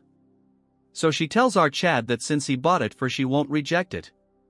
She asks Yeon-myeong if he knows what she was called when she was younger. Obviously she was named Sichuan's top beauty in the Poison Phoenix. She released her inner energy, and for the first time in this series our Chad is shocked. The title Poison Phoenix was given to the most famous member of the Tang family. Even she thinks that it's been a while she has seen him, so shocked. Although she might not be as skilled as Yeon-myeong, she thinks she is also pretty impressive. Artist, you better make the female protagonists better or give the present ones a glow up. After consuming the pill and increasing her inner energy, she directly went straight into cultivating. Yeon-myeong was actually shocked for a moment, because although he thought she was hiding her powers, but not the extent that she would be one step closer to the fire realm, all while practicing on her own. As for her, she is consuming the pill's energy.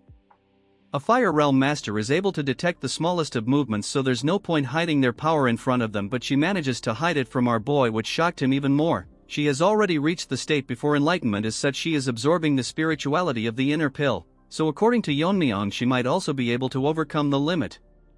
As such she is likely to face a problem. Although the method of absorbing the inner pill is simple, all the person has to do is take the spirituality of the inner pill and absorb it into the body, then all they have to do is internalize spiritually and repeat this process until all of it is absorbed. Yeon-myeong's mother thinks if it will be even possible to absorb such an absurd amount of energy. Even now the spirituality of the pill is slowly disappearing. So she is now worried what to do now, because at this rate the pill will disappear before she absorbs even half of it. A hand enters her spiritual space at Yeon-myeong's hand as he tells her that enlightenment doesn't come from overthinking, so she must observe her surrounding and analyze and mainly imitate it. That could lead her to gaining enlightenment. Only this time our Chad will give her a little push, as Yeon-myeong energy starts touching the inner pill and slowly start fusing with it. She sees the technique and figures out that this is the Tang family's Azure Radiant Heart techniques, and figures out how it should be done.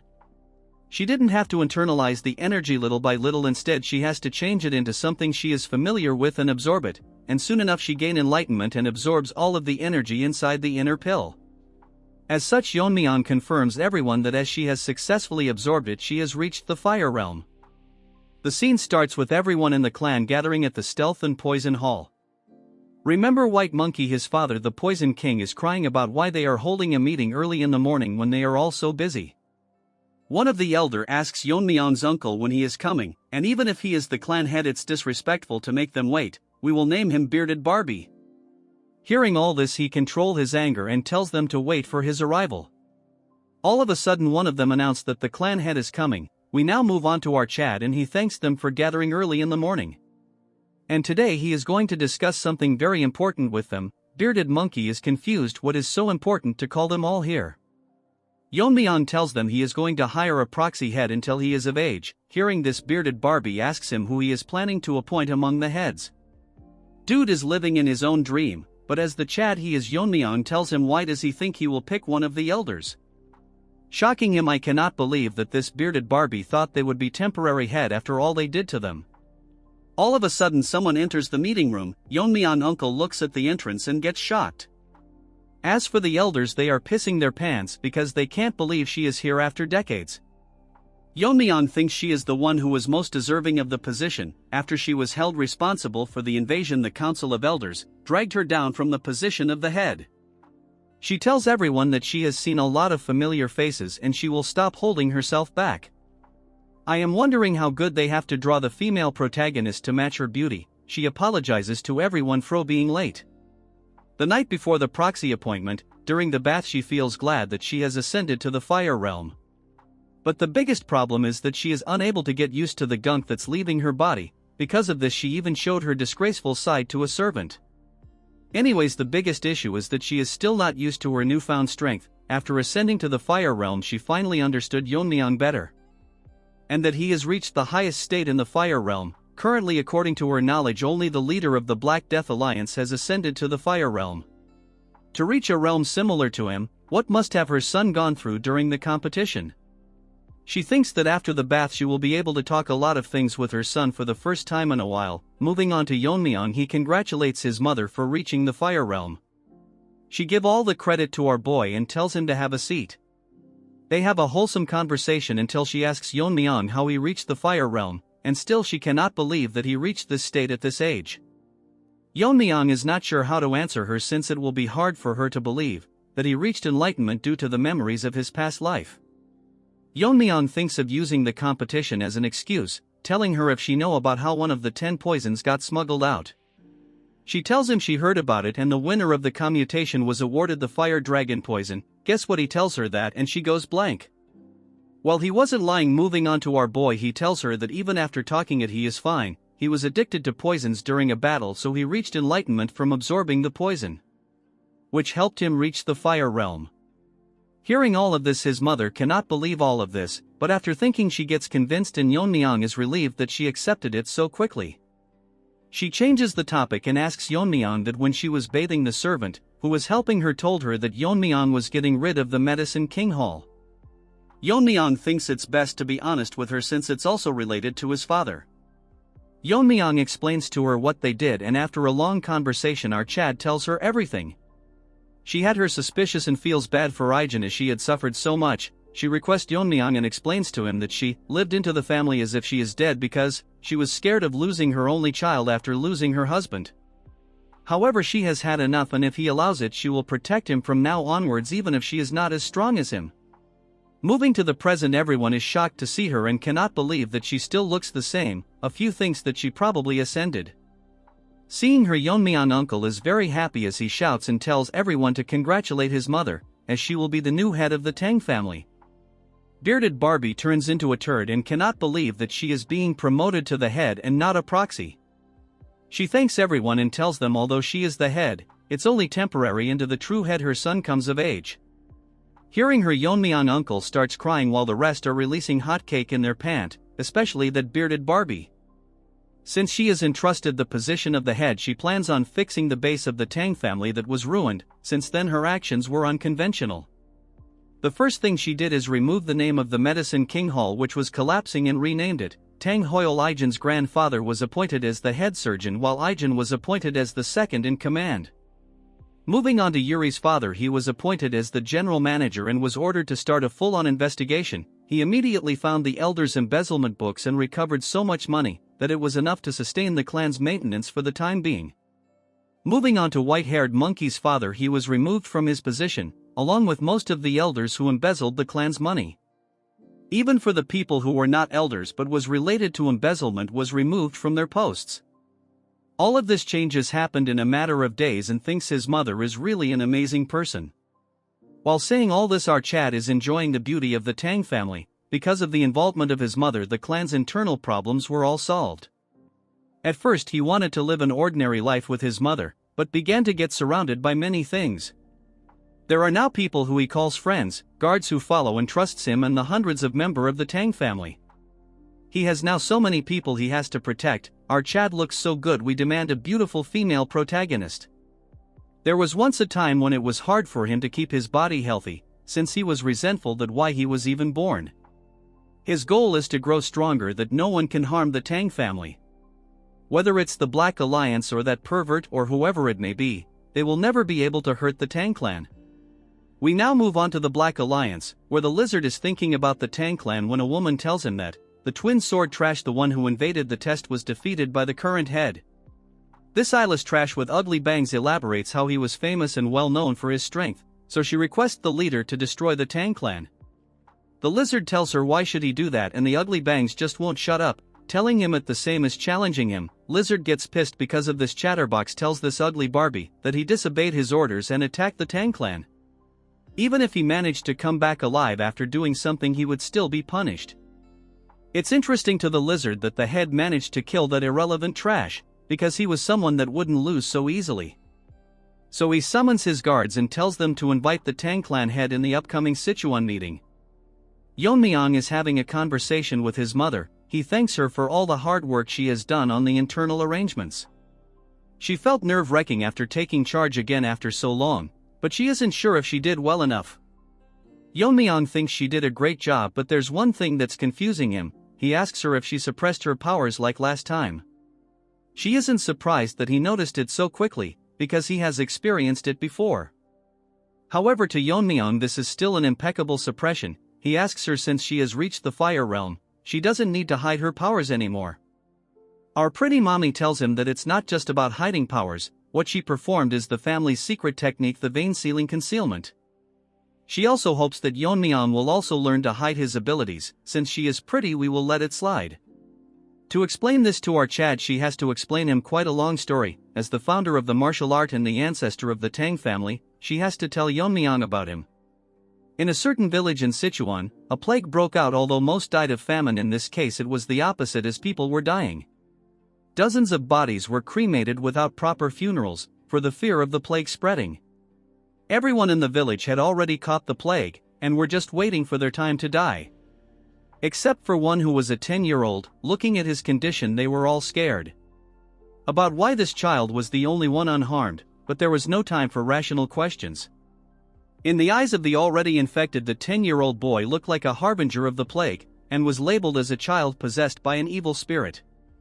Since he had nowhere to go, he ended up hiding in a cave. To escape the rain and to feed himself, he started stealing food left at the shrine near the village to ward off the plague. The boy survived, but after the third day the villagers stopped performing rituals. And after he checked them out, everyone other than him was dead. The boy wandered, thinking to himself why the only one unharmed. The question didn't linger for long, and a mysterious group came for this boy. And according to their leader, he was a child with the aptitude for poison. These bunch of people are the worst assassination group in the history of Murim, the poisonous Moon Shadow sect. They kidnapped children from all over the world and trained them as assassins, and fed them poison to prevent them from escaping. Furthermore, they administered the antidotes periodically. The boy grew up to be an assassin. Before long he saw the gruesome state of his comrades, who died from not receiving the antidote on time. Realizing that the plague in his village was caused by the poisonous sect, and not by him, which is what he initially thought. From that point onwards the boy pushed himself to his limits to become stronger. No matter how dangerous the mission was, he completed it no matter how difficult it was. And soon enough he achieved such a feat that even absolute masters couldn't achieve. The sect leader was so impressed by his achievements that he bestowed upon the title of one of the 5 great assassins, and offered to grant anything he wants. But the leader is surprised after hearing that he wants nothing. But looking at his face, we all know he wants them dead. The boy reached such a high level, and with the instincts gained from fights with absolute masters, and his own ultimate technique based on the martial arts learned in the sect, which was the first flower rain, thus the poisonous Moon Shadow sect was erased from this world. Later his descendants settled in Sichuan, forming the current Tang family. Even to this day the world remembers him by the alias the Invisible Guest. But she notices that Yeon-myeong has fallen asleep. She pinches his face, waking him up. Man, the art is so unique. Moving on to the half-awakened Yeon-myeong, he asks her what this story has to do with the vein sealing concealment. The poison sect had many masters in the fire realm, including the 5 great assassins and their overpowered sect leader, and proceeds to tell Yeon-myeong the secret of how he faced them alone. Our Chad asks her that wasn't it called the flower rain of the sky, and a very few could withstand such an attack where numbers are irrelevant. She tells him that what he said is half right, and the art is called the flower rain of the sky, but it is not actually a martial art for a hidden weapon, but a martial art that controls energy, shocking our Chad, and asks her to confirm if it really is a martial arts that control energy instead of hidden weapons. She tells him that the battles at the fire realm are clashes of energy, when the opponent attacks with energy, the person on the receiving end has to defend with energy. Since ordinary hidden weapons techniques can't penetrate the body protecting energy of a fiery master, Yeon-myeong thinks that it actually makes sense, since no matter how many hidden weapons there are, they will bounce off because of the body protecting energy. According to our boy energy counter energy, so if hundreds of hidden weapons enveloped in energy form a storm, even with body protection it would be impossible to handle hundreds of energy attacks. It's an ultimate attack made to battle against monsters of the fire realm, so it must be much more powerful than the whirling frenzy. But what confusing our Chad is that no matter how skilled a master is at maintaining the level of energy, it is almost impossible to maintain that much internal energy. His mother figures out what he is thinking. I am probably obsessed with his mother anyway. She tells her that the answer lies within the vein sealing concealment. The basic principle of the vein sealing concealment compresses all the internal energy flowing through the meridians and concentrated into one of the 12 main meridians, and then use true energy to block the flow of internal energy and seal it within meridian. That way internal energy doesn't flow and is encapsulated by true energy. These method can deceive the eyes of a fire realm master who can see the flow of the internal energy, but since he can't use the sealed internal energy immediately, his current powers will decrease. But with the accumulated experience and insights can be rebuilt easily. By repeating this process 12 times to seal the internal energy in all 12 meridians, the true energy protecting the internal energy intertwines, creating a new protective layer, which is the body protecting energy called Dragon Scale. Not only does it surpass the defense of the existing body protecting energy, its strength is comparable to the actual dragon scales. Yeon-myeong is confused why they have a poison called the fire dragon's poison, wondering if they have actually seen a dragon. Moreover, vein sealing is not just for defense. When he releases the internal energy sealed in the 12 meridians, he can use 10 times the original internal energy temporarily. It's as temporary because internal energy beyond the body's limit will naturally dissipate. So flower rain is a martial art that requires the release of vein sealing technique. Moreover, there were several key points passed down with the vein sealing concealment, but they were lost after the invasion of the Demon Lord. As for the key points passed down orally, were also lost when two elders suddenly died. Yeon-myeong laughs as he thinks he is responsible. But she believes that Yeon-myeong will complete the flower rain of the sky because she is his proud son. I think I will become Yeon-myeong's new dad. Jokes apart, hearing her compliment, Yeon-myeong becomes even more happy, telling her that since he is the son of the poison phoenix, there isn't anything he cannot master. Thus our Chad receives the vein sealing concealment from his mother. Yeon-myeong is thinking that after vein sealing, the best way to recover internal energy is by drinking poison. To others it might be dangerous, but to our addict it's like a miracle elixir to him, so there's no need to through the rebuilding process. So he should ask Ijin to make him some poison. When a guard informs him that Yeon-myeong's friend is here to see him, even after hearing that he was working, she insisted, as Mirio breaks into the room. All she needs is a makeover and she will be pretty. Yeon-myeong gets confused why she is out of breath, and she tells him that if this keeps up her sister will die, confusing our innocent-looking Chad. Yeon-myeong is shocked that Mirio's sister is dying, but she shouldn't have come here and instead gone to a doctor first. Mirio is crying, telling our Chad that she has already consulted several doctors, and it isn't something that medicine or medical techniques can fix. Yeon-myeong is literally dumbfounded, like you guys when you study. Anyways, he asks her then if she is suffering from internal injuries. Mirio starts crying and tells Yeon-myeong that her sister is suffering from the 9 severed meridians, which is a terminal condition. According to Yeon-myeong, there was a place alongside the Blazing Sun Palace. It was a peculiar sect that used terminal conditions. It was called the Northern Sea Ice Palace. As the name suggests, the martial artists of that place practiced ice arts, which were considered both a skill and a blessing for those born with extreme energy. However, those who didn't practice the ice arts suffered from terminal conditions, so Yeon-myeong figures out that they are the descendants from that sect. According to Mirio, they are descendants of their descendants. Long ago their descendants settled in Sichuan, and married into the Tang family, which was the most powerful family at that time. Learning ice arts can free one from terminal conditions, but this is the Sichuan Tang family, which deal with poisons and hidden weapons. So there are no practitioners of ice arts or related information here. The martial art of the Ice Palace has been passed down from distant ancestors, have been long lost. This condition is a hereditary condition that appears once every few decades, which is unfortunate. Yeon-myeong thinks there is a way out of this when Mirio tells him that they have reached her house, which is literally covered in ice. Going inside, Mirio starts crying because her conditions worsened since she left the house. Her sister has completely turned into ice. Moving on to Yeon-myeong, he thinks that the room is cold enough to freeze, which is more severe than he expected. Yeon-myeong tells Mirio to pay attention, and tells her that he cannot guarantee her sister's life. Hearing this, she gets so shocked that she is in disdain. Basically, she has been resisting the cold energy with her innate energy, but now she has reached her limit. She is currently in a state where she's blocking all consciousness and focusing all her energy on her veins. Mirio misunderstood Yeon-myeong and starts breaking down and sobs that there's no way to save her. Her reaction changes when Yeon-myeong tells her that there is a way to artificially release the cold from her body. However, if she cannot withstand the process or if he gets overwhelmed by the cold, Yeon-myeong thinks to himself that he is ready to help, but he cannot risk the life of a friend's family member's life. So he leaves the choice whether to go with it or not to Mirio. She thinks that she came to him after there was no options left, so she cannot give up without trying. And it's even dangerous for out Chad too, so she tells Yeon-myeong to save her sister, and Yeon-myeong is ready for the procedure. Moving to the next scene, Mirio is skeptical why they had to undress her sister. Yeon-myeong explains that the clothes get in the way of extracting yin energy, so there's no choice. And our Chad is ready to infuse energy directly into her head, removing the cold from the 9 meridian. Yeon-myeong has to do it one by one. He has managed to remove the cold from the glabella, but the cold is getting hard to bear. Next he has to move on to the heart, but to do that our Chad has to touch some weird place. But instead of overthinking it, he proceeds to extract the cold from the heart, but all of a sudden the intensity of the cold has increased so much that it is getting impossible for our Chad to hold it in, but the intensity doesn't decrease at all. Even the surrounding of their house has turned into a cheap version of Everest, while now that's an over-exaggeration. Mirio is scared because half of our Chad's body has turned into ice. Damn, this looks similar to the nanomachine arc. Yeon-myeong managed to extract the yin meridians, form the 6 meridians in the upper body. But now the cold has exceeded what Yeon-myeong's body can handle.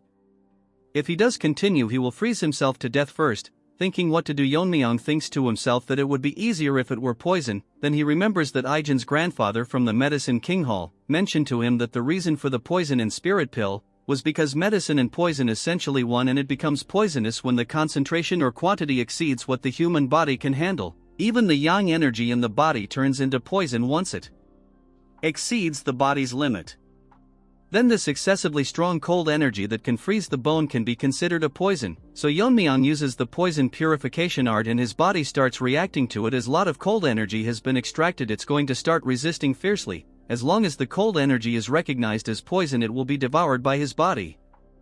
And as his start overwhelming the cold, now acting as a poison, the poison gets devoured. Moving on to our ice beauty, she is opening her eyes because the cold inside her body is dissipating. She wakes up to see Yeon-myeong hand on her stomach and gets embarrassed. All of a sudden she notices that a girl is sobbing. It's Mirio. She sees her and both of them starts crying.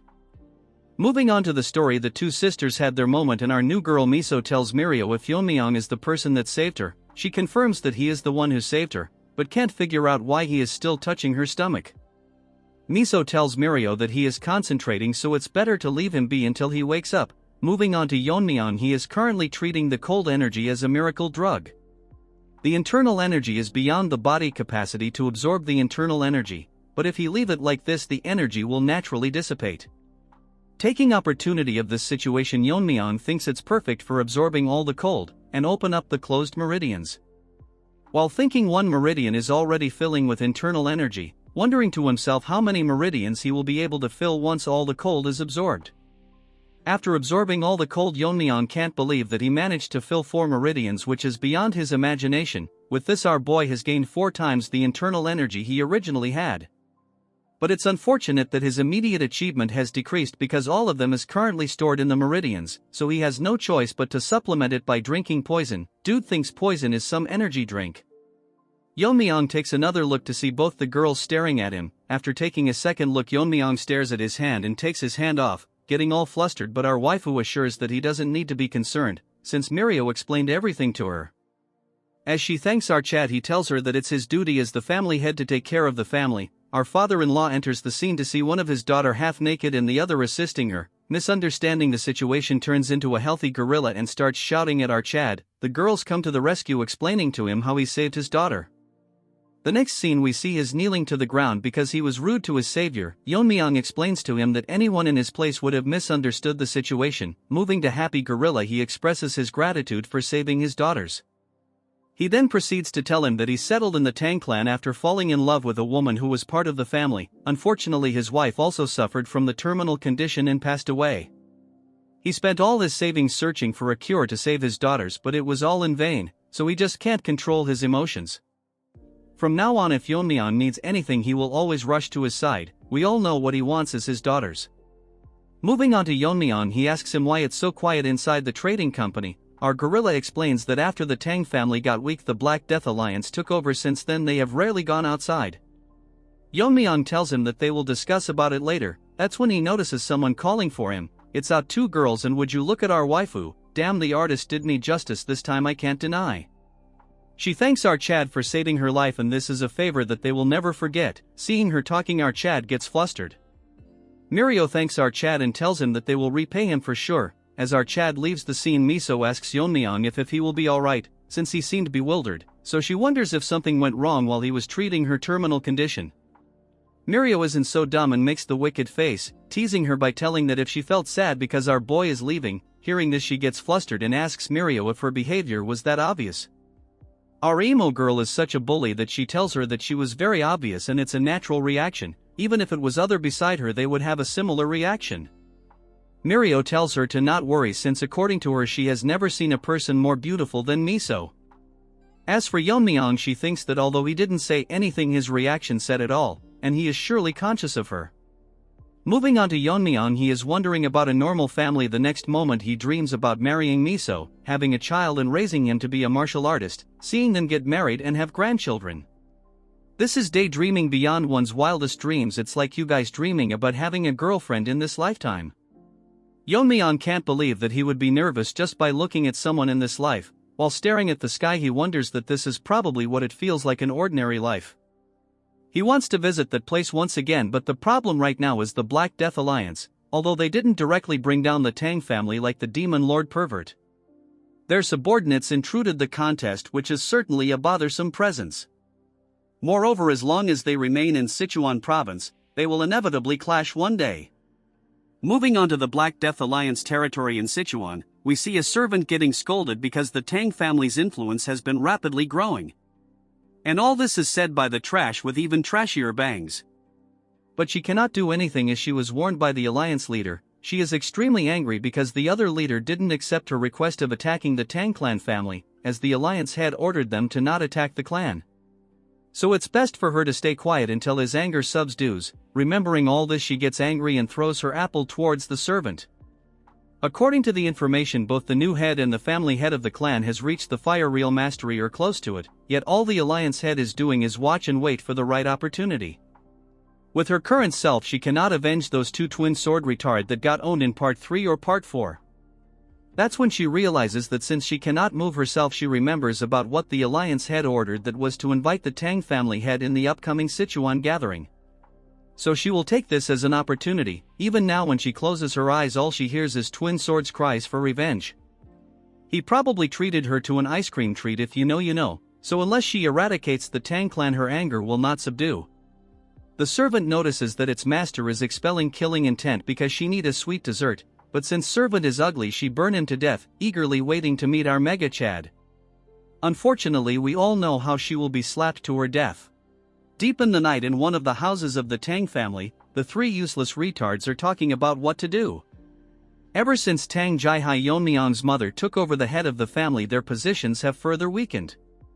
Both of them are complaining this to the second elder Tang Myeongshin, but he is not sure why they are telling him all this. He blames all of their downfall on the former Poison King Tang Jiak and his son, the white-haired monkey. He points his hands towards the white-haired monkey, making a face full of anger, telling him that it's because of him that couldn't gauge the opponent's strength and kept on making enemies with Yeon-myeong. The white-hair monkey can't do anything but listen, as the elder tells him that the duo of father and son is ruining everything he has built his entire life. The white-haired monkey thinks to himself that the elder is incompetent, that he can't even stand up to the family head. That's because he is not delusional like this brainless monkey. Hearing all the insults, he daydreams of healing his arm and take revenge on Yeon-myeong. I mean, there is a limit to how delusional someone can be.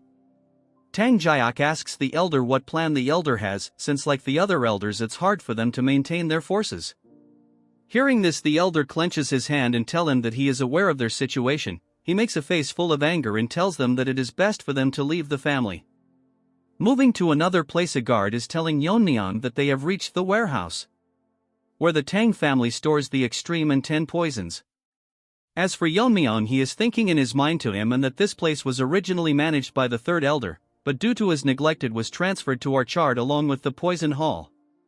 The guards who are guarding the warehouse see Yeon-myeong and greet him, so Yeon-myeong thanks them for their hard work. One of them tells Yeon-myeong that before he goes inside he should take a pill. Seeing it, Yeon-myeong tells him what it is. The guard tells him that this is a poison-repelling pearl, which will block the toxic air inside the warehouse, and just holding it inside his mouth will filter most poison and keep them from invading the body. Yeon-myeong shocks the guard by telling him that he doesn't need it. Our Chad makes an excuse and tells him that since it has to be held in the mouth, many people including the third elder have probably held and sucked on it. The guard tells him that it's cleaned after every use so he can use it. Yeon-myeong tells him that it's not required since he can't get poisoned. The guard is adamant and Yeon-myeong gets very angry since poison is his main source of food. Dude was doing just his job but got a beating instead as Yeon-myeong orders the other guard to open the door for him. Going inside the warehouse, it is maintained very well with everything properly organized. Walking further into the room, the air is filled with extreme poison as Yeon-myeong thinks that organized, probably because this is where they store the 10 poisons. Yeon-myeong now knows why they were so worried before letting him in without the pill. If an ordinary person entered without the poison-repelling pill, they would have died instantly. Though Yeon-myeong's inner energy has decreased due to his meridians being sealed by the poison vein simulation technique, even the concentration of poison is increasing further down, but to someone like him who has mastered the poison refining heart technique, it is as pure as clean area. As Yeon-myeong breathes in the poison, his inner energy is increasing, but it is still not enough to make him use his martial arts like earlier. So Yeon-myeong is thinking hard and figure out that he should consume something equivalent to the 10 poisons. According to the family regulation, he can use the 10 poisons for consumption. He thinks that he can find the recipe and tell Ijin to make it for him. That's when he notices something on the wall. Yeon-myeong thinks something is strange, so he uses his inner energy to see that the airflow in the middle of the room is distorted, so it's more like a formation has been placed there. Our Chad decides to check it out, and after placing his hand on it, Yeon-myeong thinks that it's strange that there is a formation in the Tang family poison storage. The thing is that it doesn't seem to be done by the Jeagle family. To confirm his doubts, Yeon-myeong takes out his dagger and infuses it with his inner energy. He makes a strike and splits the formation in half, but he gets shocked to see what behind the formation. There is a long passage blocked by talisman with the word prohibited written on it. After carefully looking at them, Yeon-myeong figure out that this is not the work of the Jeagle family, but it was made by the magician's formation. According to Yeon-myeong, in his previous life his master has connections with several magicians. Like his master was obsessed with the sword, a magician is obsessed with sorcery, ultimately seeking master sorcery and transcend human limits to become immortals.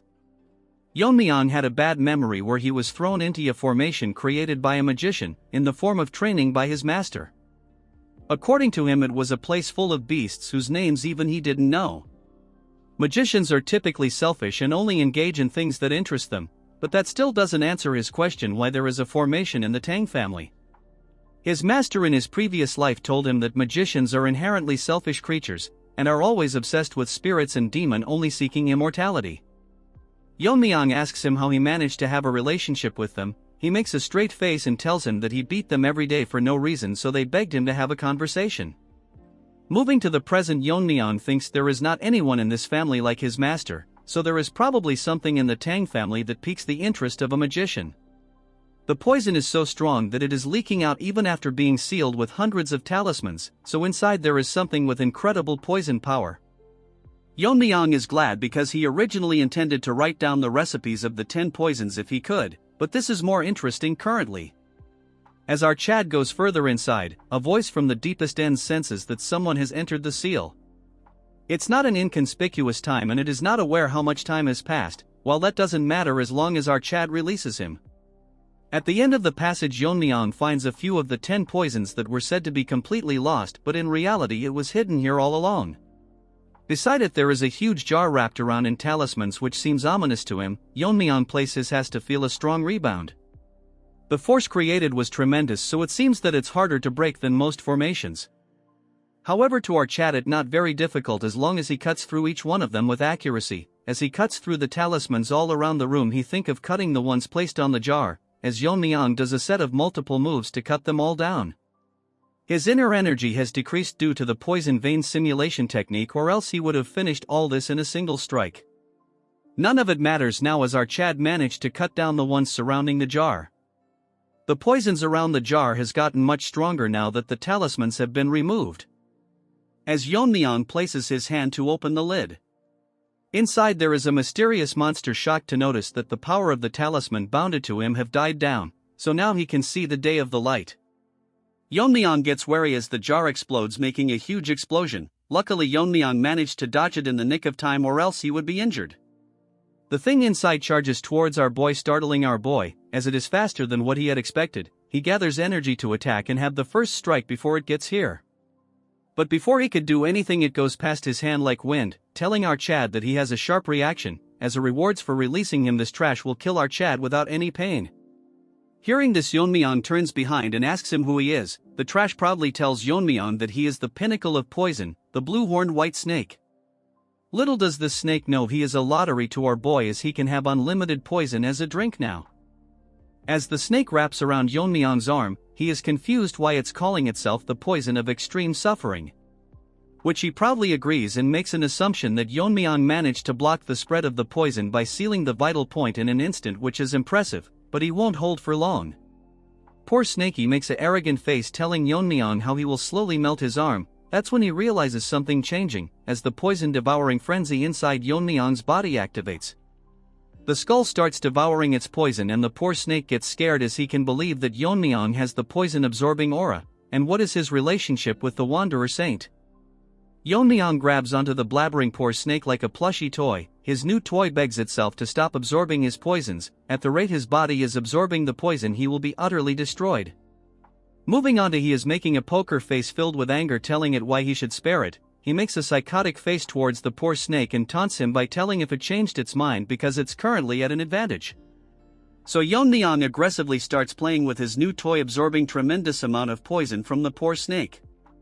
Beggar Snake thinks that Yeon-myeong is serious and he might actually die at this rate.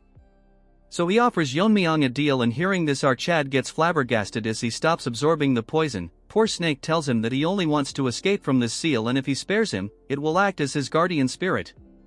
Hearing this, Yeon-myeong is confused, so it convinces him that it would be beneficial for him, and asks Yeon-myeong if his internal energy is increasing every moment with his poison. At a rate beyond the normal. According to Yeon-myeong, its poison is incomparable to the 10,000-year fire carpenter pill or the fire dragon's poison. It is so potent that by just absorbing it surpasses his previous internal energy. The poor snake is so desperate that it tells Yeon-myeong that if he becomes our Chad's guardian spirit, it can provide poison whenever he needs it, which is better than absorbing all of his poison now.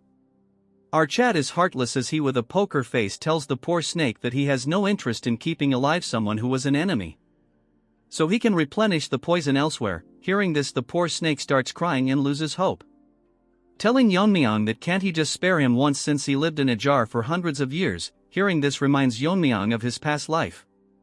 Then he activates the ultimate cute soul killer face, telling him that as a guardian spirit he is bound to obey him. The soul killer face is so strong that Yeon-myeong gets flabbergasted and loses to it, so Yeon-myeong will believe it just this once. Hearing this, the Snakey asks him if he is accepting him. Yeon-myeong confirms it and tells Snakey that if he tries anything funny he will destroy him on the spot. Snakey, all nervous, promises that he won't do anything.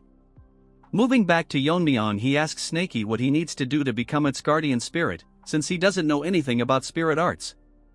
Snakey tells Yeon-myeong that he doesn't need to do anything as extreme amount of energy releases from its body, and a bead moves towards Yeon-myeong as it tells him that this is a spirit binding seal. Just by holding the bead, his spirit will be bound with our Chad's soul, and that is how it will become our Chad's guardian spirit. Hearing the instructions, Yeon-myeong grabs onto the bead as it releases enormous amounts of energy. Outside the chambers, the guards are wondering why Yeon-myeong hasn't come out yet, so they start panicking, wondering if Yeon-myeong is in any trouble. One of the guard tells the other one that they need to go in and check, but guard number 2 tells him that they are not supposed to enter carelessly. Guard number 1 picks up the poison refining pill and puts it into its mouth, telling number 2 that they can worry about the punishment later, but they cannot let the future leaders suffer in a place like this. Number 2 closes his eyes and takes a deep breath, telling number 1 that he is as stubborn as always. He opens one of his eyes to see a very bright light exuding from the poison chambers. Number 1 thinks that something is happening inside and it's causing huge vibrations. As the light intensifies, number 1 and 2 starts panicking, calling for Yeon-myeong and if he is safe. Our Chad come out of the chambers as an aura is surrounding him. Back at the chambers, after Yeon-myeong made Snaky his guardian spirit, he got the guardian spirit aura and dragon scale. Unlike the usual guardian spirit aura, this one feels like a tangible outer layer, thanks to him absorbing the poison of our Snaky, which helped him fill all 12 meridians at the same time, so he considers himself lucky. Blood wanted to kill the snake a few minutes ago. He needs to suppress his aura and control the output, or else he will gain overwhelming attention from everyone. From Yeon-myeong's aura a small part arises and our Snaky manifests itself, telling our Chad that does he need to be concerned about the people below him, and the Wanderer Saint flaunted it openly. Since Snaky needs some training, Yeon-myeong gives it a hard flick, telling it to not reveal itself recklessly. The autonomous cute Snaky tells our Chad that unless he reveals it himself, no one can see him, and with an aura as strong as our Chad, there would be no one who would dare to attack him. Yeon-myeong thinks that still it's too eye-catching and he somewhat wants to live a ordinary life this time. Our smart Sneaky asks him that what he meant by this time? And he is speaking as if he died and came back to life. Yeon-myeong doesn't make a reaction and Snaky asks him if there really is a way to do that. Yeon-myeong looks at it and asks him what he means. Snaky tells Yeon-myeong that there is a reason why he is given such power, just like his previous master the Wanderer Saint, and those with power are followed by destiny. Hearing this, Yeon-myeong asks Snaky if he was exploited back then. Hearing this, Snaky starts sweating, telling out Chad that his previous master was even more inflexible than him. The previous trash master worked Snaky to the bone until his dying days, then he summoned an exorcist to seal him in a jar, because he deemed our cute snake too dangerous. Yeon-myeong figured out how all this was connected to the exorcist, and he was a highly ranked spirit. As for Snaky, he is getting angry just thinking about him.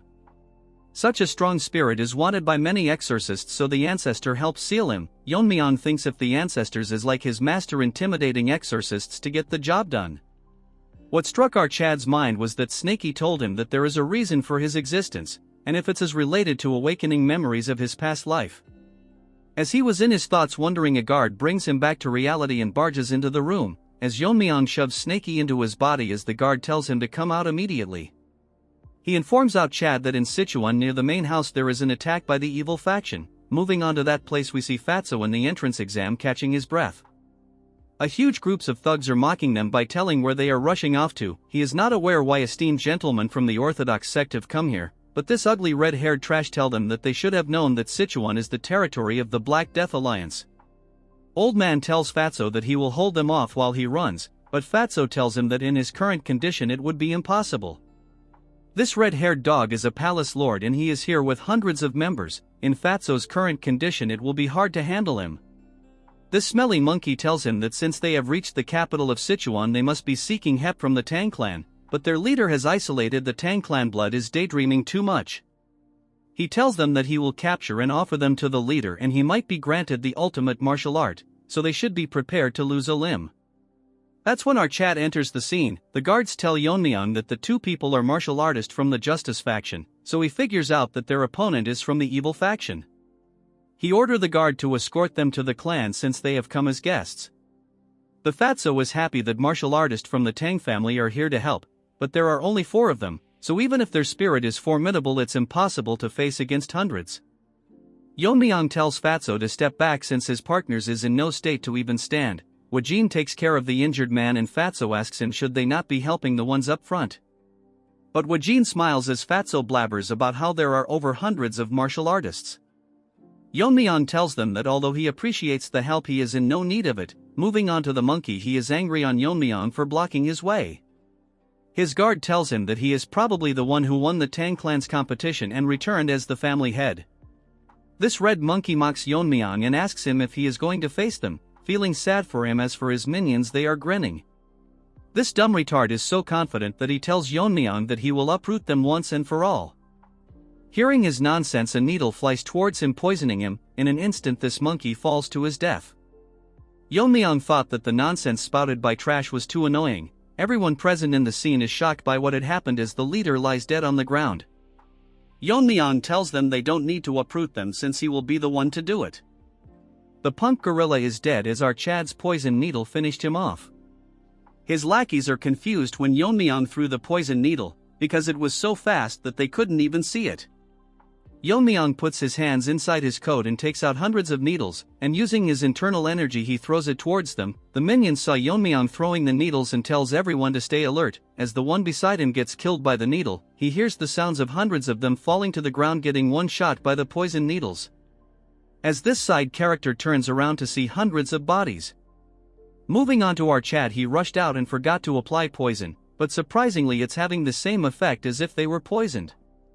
As for Fatty, he is getting overwhelmed by our Chad's riz. Snaky manifests itself and tells Yeon-myeong that its poison was seeped into his needles, and there are only few people in this world that can withstand its poison. Yeon-myeong smirks and tells Snaky that it's more useful than it looks, pissing our unlimited poison supplier. We move to the riz-infected Fatty that cannot believe that our Chad has such amazing assassin skills. Dude doesn't know he is the protagonist that you viewers dream of becoming. He guesses that Yeon-myeong might be the one that single-handedly killed the 300 warriors from the Darkness Silent sect. Despite all this fat, his guess was correct. The remaining lackeys cannot believe that they just witnessed over 100 soldiers getting wiped out in an instant. They thought that the Tang clan was declining, but no one mentioned they have a monster like our Chad. One guy with an axe tells them not to worry as it's just one guy. This junior gorilla tells them how if Yeon-myeong is not in the fire realm he won't have enough energy to use that great technique multiple times. Gorilla wanted screen time, so it charges towards our Chad, landing a heavy attack, telling Yeon-myeong where all his bravado went. Gorilla is the only one talking. Let our Chad cooks, as Yeon-myeong grabs onto his axe and breaks it, like your hearts when girls reject you. The junior gorilla is wetting himself as what Yeon-myeong used was the dragon scale he got after contracting with Snaky. The minions gets nervous as they see Yeon-myeong using the 10,000 heavenly flower rain. Moving on to our Chad, he is ready to attack, and Fatty, seeing what our boy is doing, gets nervous as they heard that the Tang family's secret technique was lost after facing the heavenly pervert's attack, which was all a mistake, and their strength is still solid. As for Yeon-myeong, he is done killing every single one of them. Fatty thinks of letting the Tang clan handle the Black Death Alliance, but Yeon-myeong bursts his bubble and asks Fatty if he is still here. Fatty is so scared that his fat will melt and tells Yeon-myeong that his skills are so impressive that he couldn't look away. Yeon-myeong walks past him and tells him that they will discuss it further at the main house. Fatty takes a second look to see hundreds of side characters dead, and by no means they should make enemies with the Tang family. A few days ago on the outskirts of Sichuan, Fatty was eating with Sabak. He tells him that it's a relief that they didn't encounter any trouble from the unorthodox factions, since he heard that after the Tang clan's downfall Sichuan has been overrun by the unorthodox factions. Surprisingly, it's pretty quiet. We move on to the Gen Z old man, but he is serious for some reason. Fatty is confused why he's so tense all of a sudden. A mysterious man asks them if the food is to their liking, since it's a small place that he visits often. Fatty with no neck thinks to himself that he was right beside them, but he couldn't even sense him, so he is quite a skilled guy. He asks the mysterious man who he is. Sabak tells him that it's the guy from the Yu family, shocking him because this guy is the Black Alliance leader, the crippled lizard. He asks them what brings the Taoists of the joint sect to his Sichuan. Dude thinks he is Gu Chanji from I Am a Fated Villain, but he is just a side character. Our arrogant Fatty is nervous as they came to this remote inn to avoid clashes, but because of their bad luck they came across the Alliance leader. Crippled Lizard asks Sabak if he has any business with the Alliance, since he has reached the Fire Realm. Sending him would mean it's serious. Old man tells Lizard that he has no business with the Alliance, and asks him if he came alone as he doesn't see any of his subordinates. The crippled Lizard talks as if he the main character, taunting him by telling old man if he thinks that he can take him down alone, and if that's what he wants he is willing to spar with him. Sabak gets pissed and tells Lizard that he has lived twice as long as him, but this savage Lizard asks him if he is here to pay respect to him. Sabak gets so pissed that he releases his energy and tells him that in a battle between Fire Realm Masters the years of accumulated energy are crucial. And if Lizard is confident enough to handle the energy he has built with his sect techniques, Fatty thinks that Sabak is more hyped than usual, so he might actually start a fight here. All of a sudden both of them get shocked because the lizard releases his energy and tells them that he destroyed multiple sects with his own hands 10 years ago. The only reason that the joint sect survived was because they were far away from Sichuan. If a fight is what it will take him to understand this, he knows a place nearby for a quick spar. Fatty is smart to tell Sabak to not be impulsive and jump into a fight, but he wants to be a protagonist as well and show the crippled lizard that the martial arts of their sect is the best in the world. We move to the present as Fatty tells Yeon-myeong that was how they ended up facing the crippled lizard, but our Chad tells him that it's different from the one that he saw earlier. Fatty explains that the ones chasing them came after this. Moving to his story, the lizard was terrifying as on one side stood our old man and on the other was the crippled lizard. Sabak took his sword out and tells Fatty to step back. As for the lizard, he is ready to face him. In an instant Sabak disappears rushing towards the lizard, attacking him, but he blocks it using his bare hands. Telling this old man that the sword technique is pretty decent, since it's powered by internal energy. Basically old man uses the resonance of the inner energy to drive out other energies. Fatty can't keep up with their speed and thinks this is what a fight between warriors who have reached the fire realm looks like. As they exchange swords, the crippled lizard managed to stop the old man's sword attack with his bare hands, mocking him by telling him how he bragged about his internal energy, but it's not up to the mark. This dumb old hag gets even more pissed and starts using the ultimate technique of the joint sect, releasing waves of enormous energy. Seeing this, the dumb Fatty thinks Sabak is overwhelming the crippled lizard but notices him smiling. In an instant, with multiple attacks at the same time, he blocks the old man's attacks. Sabak comes back to reality, realizing that the lizard is intentionally blocking all his attacks at the last moment. It's as if he is testing his, even though he is from the unorthodox side. Since that's the case, he will go all out, using the full power of his secret technique. As for the lizard, it managed to figure out his technique. The secret technique lands, it causes a huge explosion as strong as an atomic bomb. Fatty is shocked that Sabak used the secret technique of the clan. The old man gets up, showing our Fatty how he managed to defeat the alliance leader. Dude is literally in a dilemma that he is the protagonist. Fatty tells him that all of it is fine but they should leave soon. That's when the crippled lizard tells them that the technique requires more precision. The martial art is fitting for the joint sect, which is one of the major orthodox factions. He is unharmed and explained that the technique is using the internal energy amplification through intent. So even though it's called the demonic sword technique, it's basically a powerful internal martial art. Moving on to Fatty, he tells Sabak that what he is using is defiantly the sect's secret technique, however it's not the usual mixed energy. Lizard acts arrogant, telling them why they are surprised, since if one understands the principles it's easy. So it doesn't exclusively have to be a demonic technique. Sabak moves Fatty to the side as the lizard launches a tremendous attack filled with energy, telling them how he will rename the technique to the divine subduing energy. Can't wait for Yeon-myeong to face him. I think our Chad snake is enough for this lizard. Yeon-myeong confirms it from Fatty if the crippled lizard actually used the martial arts of the orthodox faction. Fatty puts his head down and tells our Chad that he adapted the martial art to his preference. Although the energy he gathered was different, the technique was undoubtedly the essence of the demonic sword art. What's surprising is that the power of the copied technique surpassed the original demonic sword technique.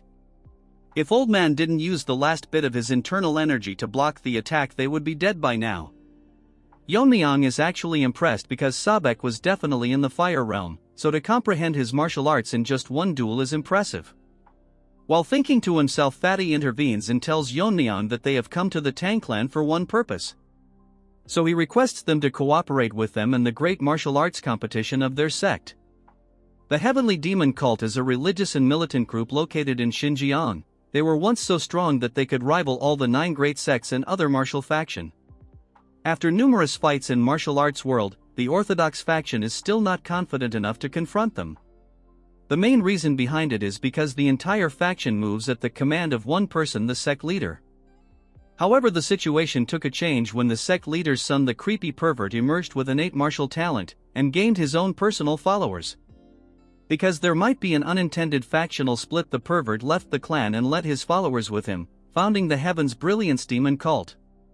This is the reason that has weakened the elite ranks of the sect, making this the last opportunity to eradicate them, but they are worried about the Black Death Alliance to their south. So if they move to the north while their elites are out to take care of heavenly demon cult, they will suffer great losses. The martial power that our Chad displayed earlier was so strong that he could prevent the Black Death Alliance from moving north. So it's his humble request that while the Tang family stops the Black Death Alliance while they eradicate the heavenly demon divine cult. But what he hears shock him because our Chad isn't some loser, so, with a poker face he tells Fatty no. Fatty tells Sabak that their request was rejected. Yeon-myeong told him that he cannot this himself, so he will consult this with the family head in return. Fatty tells Old Hag what to do if they can't persuade them. Sabak tells them to wait for the time being. Fatty tells him that this is not the only problem, but the state of the Tang clan is quite different from what they expected. While they traveled here, they observed that building of the Tang family expanded, their martial prowess has increased greatly. Even the overall atmosphere among the clan members were great, which is completely opposite to the rumors that they were ruined by the mega-pervert emotionless loser. Sabak gets into character and tells Fatty that he noticed it, and figures out that there must be a driving force that revived the clan. So by any means necessary they must bring the Tang clan to their side. While discussing all this, Yuri and her father are here, these two over-smart delusional martial artist. He introduces himself as the head of general affairs of the Tang clan. By the orders of the family head he is here to bring them. After they reach the main house, both of them are shocked as mommy leader introduces herself and asks them if they came here to request cooperation against the heavenly demon cult. She tells them that currently she is the acting family head of the Tang clan. What surprised these two is that she is in the fire realm, which is probably why the Tang clan regained their strength. Although they cannot detect Yeon-myeong powers, but the acting head, our mommy queen, is undoubtedly in the fire realm. Fatty thinks he is the only smart one, telling our mommy that their sect is in urgent need of support, and since they are eradicating evil sects, isn't it right to help in the name of justice? So he requests her to reconsider, but our mommy doesn't respond. She asks Yeon-myeong that he refused them earlier and if he still thinks the same.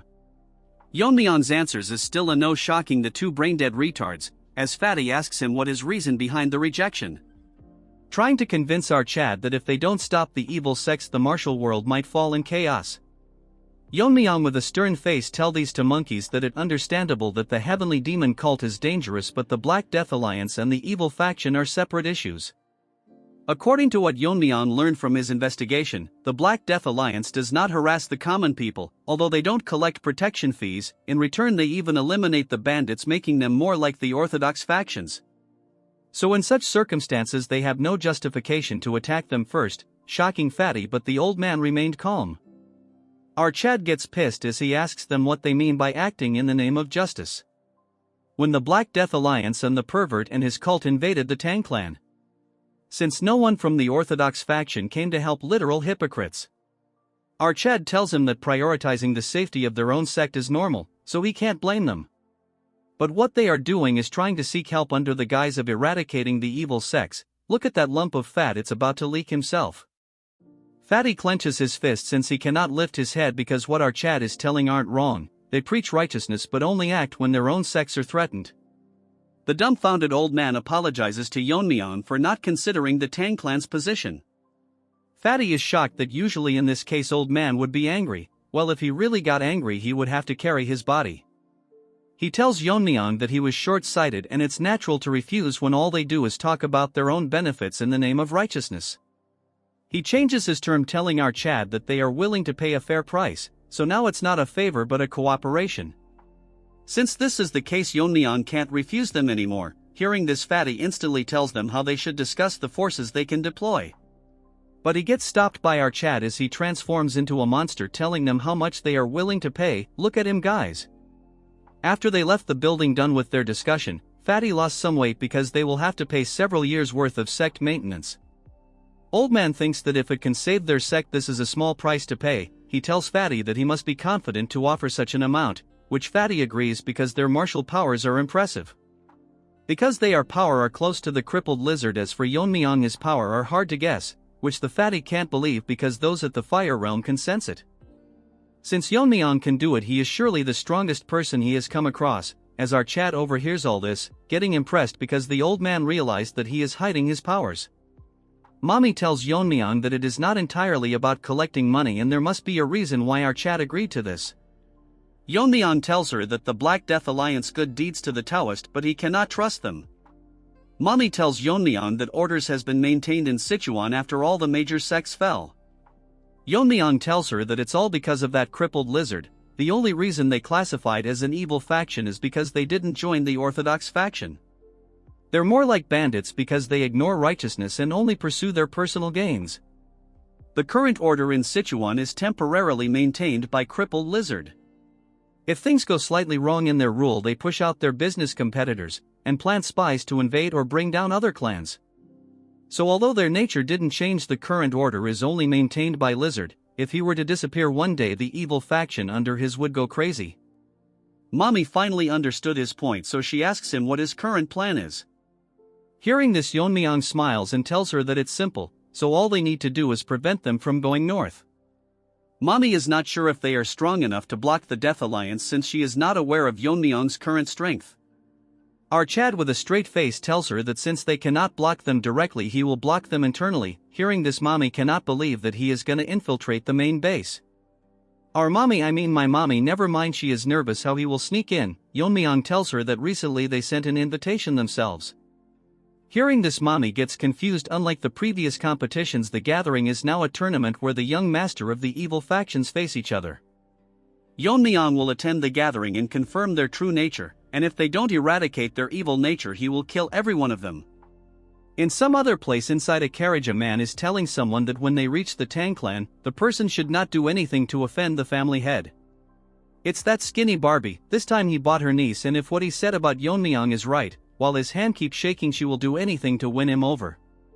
Well, she is cute and an actual Barbie. She is the young lady Yeon-myeong. We move to the poison hall, where Ijin comes to meet Taeho and asks him if he is here. Since she brought him his meal and herbal medicines, Sabek tells her to come inside. Someone tells me how she looks like a girl. She asks him how he is currently doing and the current situation of his internal energy. He tells her that thanks to her he is now much better. Making a face full of happiness, he tells Ijin all of this because of the medicine her grandfather provided. Hearing this, Ijin is delighted. When he first saw the medicine and the food, he was traumatized because not only did it contain herbs, but also poisonous plants. Look at his face, it looks like he is consuming turd freshly released. Now that was a disgusting remark. What he didn't expect is that after eating it, his power level went over 9,000 and he became a hairy version of Nappa. This even surprised Ijin's grandfather who made the medicine. Because of how fast he was recovering, that hot fresh turd was maybe good.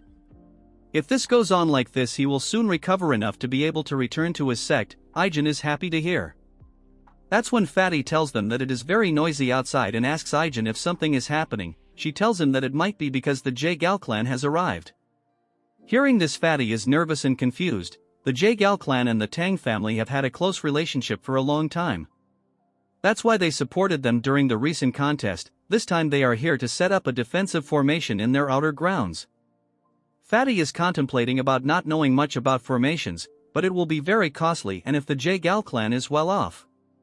Instead of all this, dude should weigh himself first. Sabek asks her if the Tang clan is covering the cost. She directly tells him that the Jae-gal clan is covering for everything with a smile on her face. While the duo of Fat Monkey and Gen Z are confused, she tells them that according to the family head they were very cooperative.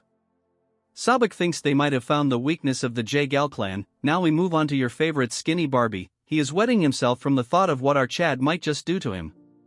Now we move on to the main hall. Bro, I don't want to move so much, already overworked by self. Anyways, the duo of uncle and niece are outside the main hall, as he asks Yeon-myeong if she will be able to leave a good impression on them, and she assures him. She is then move on to show her huge collection of clothes she brought. If you know can't get demonetized, and how there is not a man who will not fall for her beauty. Looking at her skinny, Barbie thinks that she resembles his sister who was called a beauty in Hubei, so capturing a young man's heart won't be too difficult. Someone tells me who the hell draws those mothers. They all look too good to be a side character. Over a decade ago, the pervert attacked the clan to claim his sister, and because of her sacrifice the clan barely managed to survive destruction. This dude has mental issue for sure. Please be wary that he not the Black Alliance leader, as some might confuse it. Driven by the shame that something is 50 and rotten got to taste her cooking, she killed herself probably because they didn't add enough meat to the dish. So no matter what, he cannot allow such a tragedy to befall the family ever again. If she develops a strong relationship with the Tang clan, they can maintain their lineage. He looks at her and thinks that the future of their clan now solely depends on her. That's when Barbie hears a voice telling them that she heard the J-Gal clan was a great help to them. Both of them are shocked for some other reason, but I would only act this way if I can pair up with our mommy. Now they are even setting up a formation for them, and she as the family head is very grateful. Let's take 10 seconds to appreciate how good the goat mommy looks like. Skinny Barbie figures out that, if she is the family head, then she is most likely our Chad's mother. Like mother like son, they are both blessed with beauty. I care to differ. The real protagonist is the mother, no debate. He was overwhelmed by her presence that he forgot to greet her, so Skinny Barbie introduces himself and apologizes for not being aware of her ascension. But since she is a queen, she gracefully tells him that he was not here when she ascended, which is understandable. She tells him that they had a long journey, so it's sufficient to rest before they should start their work. Hearing this, Barbie in a respectful manner thanks her for their consideration. She asks who the lady beside him is. In a nervous manner he tells her that she is his niece, that he brought to strengthen the bond between the clans. He asks her to greet the family head, but while she is dazed, not listening anything that he is saying, because she got rizzed by our Chad's good look, dude should thank his mother for that. While she was daydreaming, our Barbie tells him her to pay attention. She gets into character and introduces herself, and she apologizes to Mommy for her late greeting, and congratulates her for becoming the family head. Mommy thinks that she is a very polite child and tells her that in a few years men will be heartbroken over her. Hearing this, she gets shy, taking this as a compliment. Mommy proudly tells her that she was also famous in her youth and she resembles him. If only she was real, never mind. She tells Mommy that she is still so beautiful that when she first saw her, she thought our Mommy was our Chad's sister. In her mind she thinks that our Mommy is a kind woman and compliments her. I completely agree with her in this case. Mommy tells her that since she is the same age as Yeon-myeong, she will get along with him. She starts acting as tears falls from her eye, telling Mommy that no one from her family has even shown her so much affection.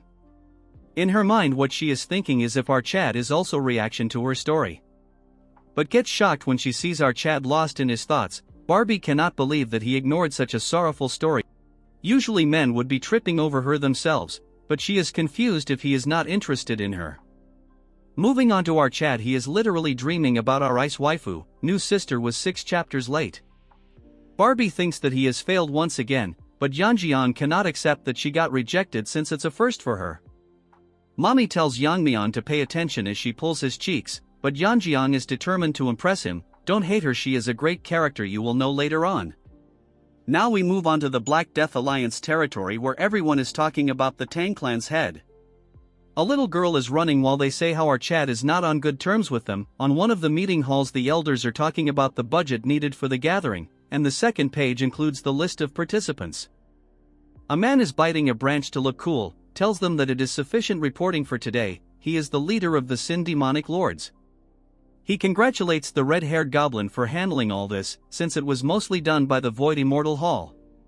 She tells him it's nothing, as she is doing her duty as the servant of the leader.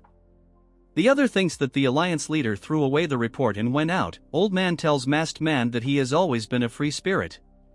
That's when someone enters the room and everyone gets shocked seeing the entity. As for that goblin, she was sweating as it's a little girl telling them that she want to go to Sichuan for the gathering this time. She gets on top of her uncle as she asks her what has happened, as she thought it was troublesome last time. She tells him she heard rumors and asks him if the Tang clan family head will be participating. Which is the right information, so she acts cheesy, telling him that all the women in the area are lovesick over him, so she wonders how handsome he is. If the rumors are true, she will most likely make him her husband. Leaf-eating uncle thinks that if her father knew this he would be shocked, as goblin hears their conversation. And the topic is angering her, but she really can do anything. Blood should visit a hairstylist first, but then she make a smirk, probably wants trap our Chad using cute girl as an excuse. While her uncle tells her that there is no one that can stop the will of the alliance leader's daughter. In one of the residences of the Tang family, Mirio is combing the hair of our god-tier waifu. As she tells her how beautiful her hair is even after she was bedridden all this time, as she laughs, getting shy. Last time when Yeon-myeong came here, he made it very obvious that he got bewitched by her. Even I agree, just like you guys who clicked because of the thumbnail. Mirio asks her to share her beauty secrets with her bro, is seriously in need of a makeover. Mirio activates her Power Ranger meme god mode and asks her what she thinks about Yeon-myeong. Hearing this, she gets shy and asks her if she is using martial arts to monitor people's breathing. The troll tells our innocent waifu that when she mentioned his name her breathing changed. Then she gets serious and asks her if she is seriously okay, confusing her as she asks her what she is talking about. Mirio tells Miso that our Chad is going to Sichuan gathering, so she won't be able to see him for a while. Then this troll explains to her in this gathering the most dangerous evil faction will face each other. Hearing this she gets scared as Mirio tells her that it's not the most important thing. What if our Chad were to meet another girl from the factions and fall for her? In that situation, can she handle it then? Bro, look at her face, the art is so good it's killing me. She is unable to come up with an answer. Meme God make another pose and suggest her that they should both go to the Sichuan gathering. Miso makes a frowning face and tells her that what if their attendance makes the family head burdened. Mirio tells her to not worry about it since she has everything planned out. Bro is the ultimate winger, look for her in real life. At the main hall of the Tang clan, Yeon-myeong is bored, as he asks Yeon-myeong that if it's true that she wants to go to Sichuan gathering as his maid. Yeon-myeong replies with an yes and tells our Chad that she heard that the young master from the evil faction will compete for powers there, so she is curious to see how the competition unfold. With a reaction-less face like boss in my old job when I messed up, he tells her that he has been informed that he can bring one guard and one maid. Yeon-myeong on her mind thinks that it's not a pleasure trip, instead she will find a way to win over the family head no matter what.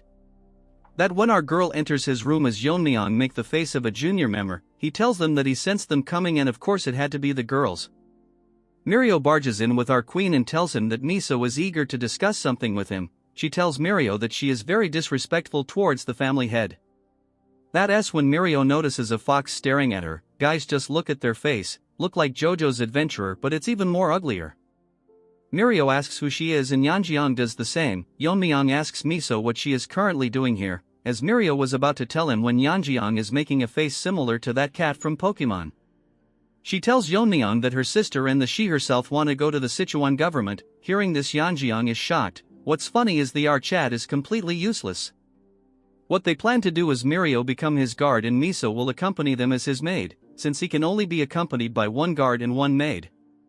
Amidst their meeting, Yeon-myeong is dumbfounded what nonsense Mirio is spouting. From her eyes, Mirio has a close relationship with Yeon-myeong, but the biggest concern is that Miso is so beautiful that she is almost as beautiful as Yeon-myeong's mother. No one, I repeat, on one can beat mommy. Moving back to Yeon-myeong, she is losing her mind because if Miso were to accompany Yeon-myeong it will ruin her plan and position. Our Chad shocks everyone in the room, is shocked as Yeon-myeong tells Mirio that he can take her as his guard. As for Miso, he cannot take her with him, since he already has someone in mind for the maid position. Hearing this, the delusional Yeon-myeong thinks if she is the maid, while Mirio tells him that if Miso doesn't go, Mirio will not accompany him. Since that's the case, Yeon-myeong planned to choose another warrior from the clan, pissing Mirio even more. Miso tells her Mirio to stop as she starts getting emotional and then literally starts crying, telling Mirio that if the family head doesn't want it, it's better not to force him. I am sorry mommy, I might get diverted. What the hell was that? Mirio loses her mind, telling the junior meme god to go outside with her since it's time for a lecture. To Mirio, he is an amazing person not just because of his martial art but also because of his judgment and decisiveness. Then as she is his senior when it comes to posting memes, she shows him his true face, telling him how he can be so cluelessness, making it obvious why she is acting like this. She wants to know why Mirio cannot go, and if he doesn't have feeling for her, it's like he is pushing away an opportunity right in front of him. Yeon-myeong shocks her by telling her that it's not a pleasure trip but it could instantly turn into a battlefield, since he doesn't know what might happen during the confrontation with the evil factions. If Mirio were to come along, she might get exposed to a danger that he can't protect her from. Mirio is scared as he tells her who would be responsible if she were to get in trouble. What's more troublesome is that they are going to the Black Death Alliance territory, so he might even have to face their leader. Considering she is still in her recovery phase and is not fully strong yet, it would be hard for her to handle. Moving back to Mirio, she thinks what he said is right, so she has no choice but to agree to her. Yeon-myeong thanks her for understanding his situation. Bro is like the ultra-rare protagonist who is almost perfect. Dude is not a simp unlike others. Mirio sweats as she tells him that she is still going as Yeon-myeong, but our troll asks her that she told everyone that she wouldn't be going either. She gets pissed, telling her that she cannot let a fox guard the hen house. She is talking about Yeon-myeong. As for Yeon-myeong, he cannot talk over his boss. As for the Pokemon kitten waifu, she thinks that someone is talking about her. In some other place inside the Tang family, your favorite skinny Barbie is half asleep looking at a formation. Yeon-myeong surprises the Barbie as he asks him why is he just standing here falling asleep. Barbie is scared, so tells Yeon-myeong that there is no such thing. Skinny Barbie tells him that the defense formation has been fully set up and not he is just making adjustments so it will be finished by tomorrow. Yeon-myeong activates his eye discerning skill to look around the formations placed on the main parts of the Tang family. The skinny Barbie tells our Chad all the key point have been protected with formation. Basically, Yeon-myeong threatened to kill the Barbie if he is not done with the formation a week. Moving to the present, he tells Yeon-myeong that he has enough time to complete. Our Chad compliments him as he tells Barbie that if he tries he can do it, so she should do the remaining tasks like this. Hearing this, the Barbie starts crying because his life is saved. Yeon-myeong is impressed because it's better than he expected. Even if he is not here, they can protect themselves. Yeon-myeong has one more thing to do as he goes to the main hall. He summons a new characters. It's the elder Tang Yeon-myeong. This guy has guts as he tells Yeon-myeong that they are not exactly on talking terms. Yeon-myeong tells him that he heard that with the sword he is skilled, which is why he became an elder. Since Yeon-myeong also uses the sword, he thinks it's ideal to have a conversation. Moving to the elder, he tells Yeon-myeong that what he showed during the competition is beyond his reach. So he is well aware of the gap between them. Yeon-myeong tells him it's obvious that his skill are not even close, but he gets surprised when Yeon-myeong tells him that he would give him some pointers on swordsmanship. But the offer is not for nothing. In exchange, he will have to follow his orders from now onwards. The elder is shocked as our Chad tells him that this opportunity will not come by again, so he should consider this a fortunate encounter. So he raises his hand asking the elder if he will be changing side. The two dandies are done lazing off. Now they will take their leave, thanking them for their hospitality. Fatty thanks them for joining them in their cause, and on behalf of their sect he extends his gratitude. Sabak also thanks them because all his internal injuries have completely healed, and if the Tang clan ever needs help he will come running back. Mommy is back at the scene, as she is grateful for their words. They are going to send some elders and warriors to aid in their campaign against the demonic sect. They bluntly said all the trash the clan was harboring. Sabak puts out his hand telling her that he will send the payment as soon as they return to their sect. He shake hand with mommy. I mean my newlywed wife. Old man should keep his hands off. He then moves on to my son, I mean Yeon-myeong. This hand-shaking pervert wants to shake hands with our Chad to express gratitude. Because if it weren't for him they wouldn't have made it out alive. As they shake hand, this was tells our Mega Chad that he possesses martial powers beyond his years. And before long he might surpass him. What nonsense is this ant talking about? Anyways, he gets owned by the overwhelming powers suppressed by our Chad, making him feel like the ant he is. Bro popped his pants. Just look at his face as he starts sweating. Fatty notices a change in his outlook and tells him why his face has turned pale and if he is alright. Since Ant has to stay all strong and whatnot, he tells him that it's because he is reluctant to leave. With a shivering voice he tells Fatty that they should go back to their sect. What he saw was not an illusion, but it's hard to believe that a human can possess such power. It might just be a guess, but Gen Z uncle thinks that the rise of the Tang clan might not be because of the family head but our Chad Yeon-myeong. As they leave, my wife tells everyone that the motto of the clan is that they will repay kindness twofold and grudges tenfold. This is the rules that the main family values loyalty above all. Since they have agreed to assist the Fatsos' sect, they must face the battle together.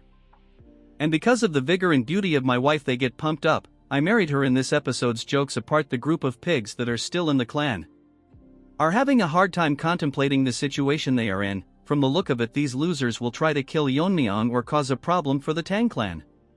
With everything set in place, she wishes them good fortune in their battle.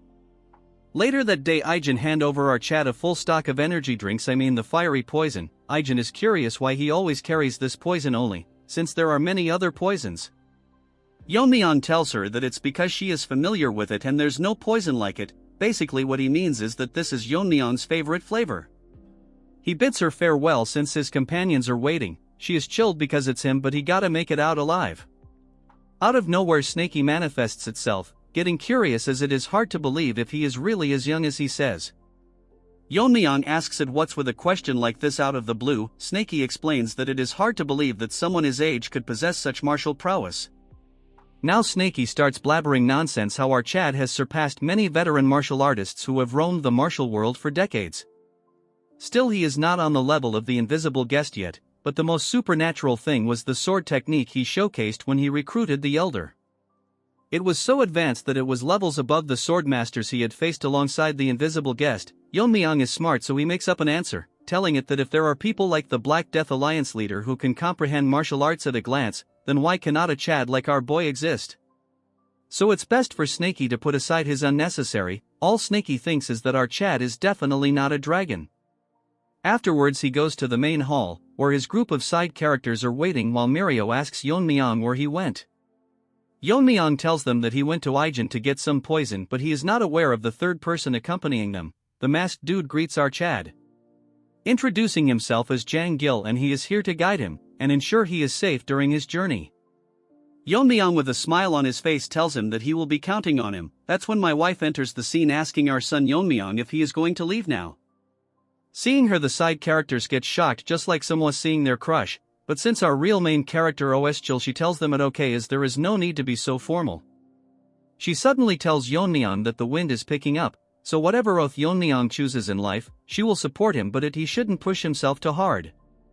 Yeon-myeong tell her to not worry since she should be aware whose son he is. Hearing this, my wife gets shy, proudly telling him that he is son of the Poison Phoenix. Well, he is my son from now onwards. She then moves on to the side characters telling them to stay safe and take good care of the family head. Like some robots in charge, they tell her that they will carry out duties. Hearing this, she bids them farewell. Look at her again, this is for sure going to be my wallpaper artist, definitely did me justice. In the heart of Sichuan Tang, we move on to our squad as Mirio tells Yeon-myeong that it really feels like a festival, but it wasn't like this the last time she came. Hearing this, Yeon-myeong asks her if she has been here before. Mirio proudly tells Yeon-myeong that she came here a few times when her dad was still running the trading company. Mirio gets into her character telling him how it was a huge company back then.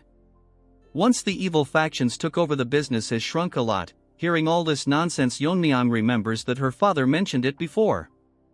Our Chad thinks that if the clan expands, it would be financially smart to have a trading company, since they cannot rely on the elders' embezzled funds and the medical wing's profits forever. Now it is becoming clear to our Chad he will need to deal with the evil factions. Yeon-myeong tells Mirio to come see him with her father. Hearing this, Mirio asks him what is the reason. Our Rizgod tells her that he is planning to help him start running the trading company. Hearing this, Mirio gets extremely happy, telling him that he cannot back out now that he has said it. Later that day, in some place in the town where a dwarf man is chilling by himself, he is actually dressed because today it is going to be another slow day. His dream is to find someone who knows how to appreciate swords. That's when he hears a voice calling for him, our Chad asking him if the place is open for business since they cannot hear any sounds of hammering. Yeon-myeong, the new Naruto lookalike, tells him that he is here to look at swords. Little man thinks that our Chad has an unusual look about him, so he welcomes him with open arms, telling him that the swords are inside so he is free to take a look. He showcases his collection, trying his hardest to not brag about how good they are compared to other shops. Mirio asks him why he is in need of a sword. According to Yeon-myeong, it better to carry a weapon even if it is just for show. Yeon-myeong analyzes the sword by tapping on it. The quality of the blade is in excellent condition and even the level of sharpness is impressive. Yeon-myeong tells Shorty that he has a right to boast, shocking him, because he cannot believe that he knows how to evaluate swords. Although the sword lacks beauty, the sharpness make up for it, which is proof that the forging and tempering was done with great precision.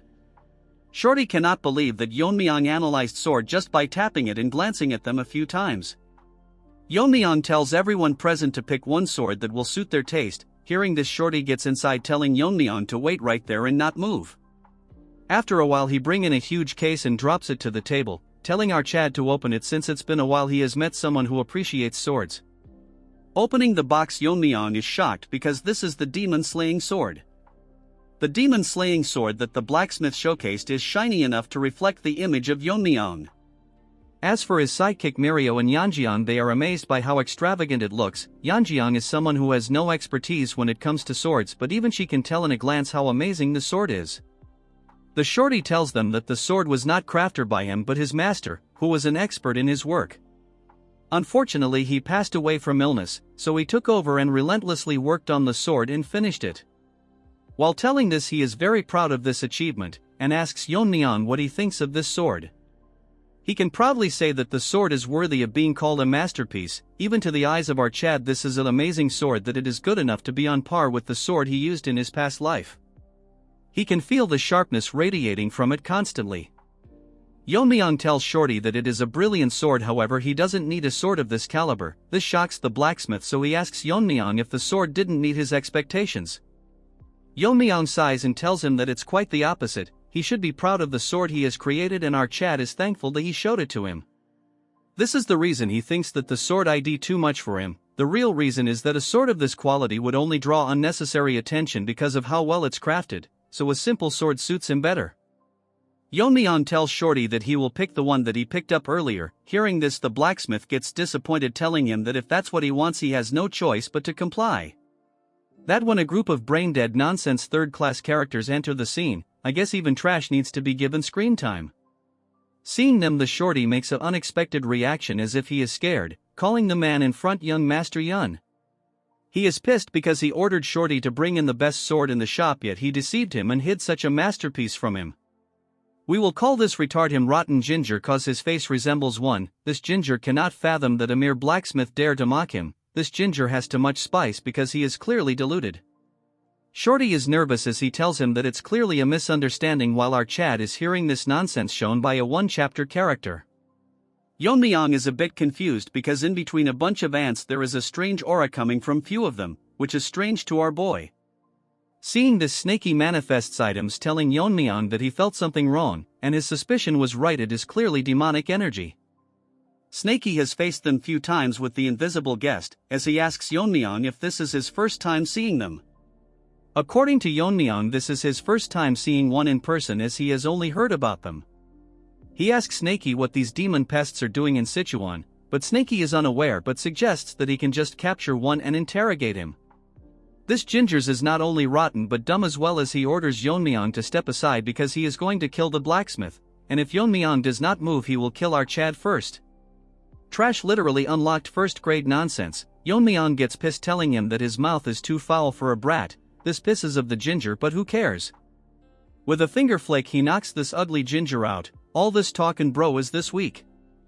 Seeing him fall to the ground, his guards make a reaction as if an old granny has been killed. Yeon-myeong tells Ginger that at his level, no matter how good he is with the sword, he won't be able to use this sword properly, so he should come back after 20 years of training.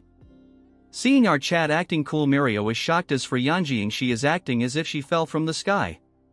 One guard starts barking like a dog, telling Yeon-myeong that how dare he lay hands on the grandson of Nam Jin-soon, the lord of Hyunyang sect, which is protected by the Black Death Alliance, warning Yeon-myeong to not expect to live after what he did. Can we move forward? Just how much nonsense can this side character spout? This nonsense pisses Yeon-myeong off as he tells them that he doesn't care about his status, and asks them what's their connection to the demonic sect. Hearing this, they all make mixed reaction, as there is one in between them that looks like the boss who will be one shot by our Chad. Yeonjing asks Yeon-myeong where they came from, as she and our so-called guard Mirio is scared.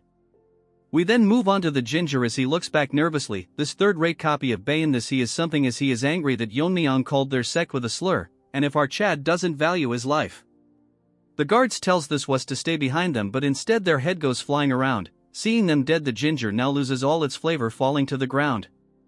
Many demonic soldiers pop up from the ground as the leader tells them that from now onward they, the Heavenly Moon Brigade, will be taking care of this ginger. The rest of his previous guards gets killed. The ugly punk is amazed by the fact that Yeon-myeong saw through their concealment that was perfect. Moving on to Yeon-myeong, he doesn't care, as for his subordinates all of them are crying, and his useless guard Mirio is amazed by just what is happening, but what shocked all three of them further is when Yeon-myeong tells them that with the stench of the demon turds reeking from a mile away he could see them from a mile. Yeon-myeong should switch professions and become a roaster, since he tells him that if he was trying to hide his identity, the least he should do is cover his face properly. Mirio thinks that he has gone crazy to roast someone on their looks. As for the bald head, he is holding himself from attacking, telling Yeon-myeong that even after seeing every one of them getting killed he still doesn't feel the sense of urgency. Yeon-myeong asks Shorty to lend him a sword, and he takes a hold of the masterpiece, as Yeon-myeong tells him that if it's urgency he is talking about, it's them that should worry about it instead. Our roaster Yeon-myeong tells them that from where he is standing, them and the ones they killed are all same to him. This pisses Bald Head so much that he orders his minions to escort the young master, as he is seriously going to kill out Chad. Yeon-myeong wasn't wrong when he called him ugly dude. Looks like the fresh turd my dog just released while I was writing this script. One of turds grabs onto Ginger, but Yeon-myeong gets surprised when the young master does not recognize them at all. According to Yeon-myeong's observation, this brat probably is not aware of their identities. That's when a voice curses our Chad. It's that ugly fart that is pissed and attacks our Chad for ignoring him. With no reaction, his face Yeon-myeong blocks his attack, and because of the strong exchange of sword a mini explosion occurs.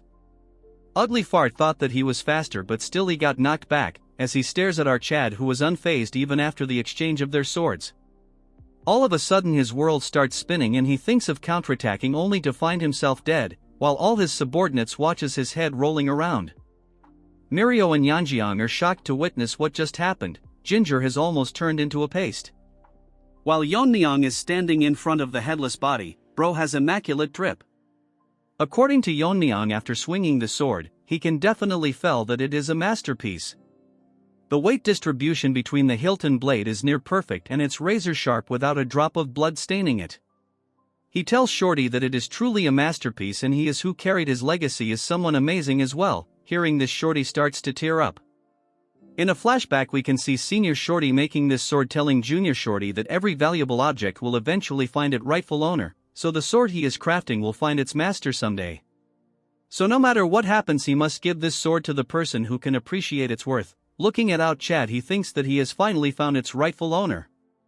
Moving on to Yeon-myeong, he asks them if any of them wants more, and suggests them to all attack at once. The next moment this group of nonsense charges towards our Chad, telling him to not underestimate them. Yeon-myeong smiles at them and with a single slash he rips through half of them, then like dancing in water with a set of extremely delicate and fast movements he kills them all with single consecutive strikes. Seeing this, Ginger has decides to turn back into a human. Shorty is also short of words. The girls are shocked and Mirio is getting tired from being surprised, and it's amusing that she was not aware when our Chad learned swordsmanship. In some other place where someone is walking with his two legs, this is the nonsense most narrators use to make the video unnecessary long. The person who is walking thought to himself that everything is going smoothly and effortlessly. This pizza face thinks to himself that the losers from the Black Death Alliance, these bastards, is completely unaware that he is from the heavenly demon divine cult. By the way, he is the second son-in-law of Black Death Alliance Hyunso, Nam Jin Soon, but we will call him Pizza Face.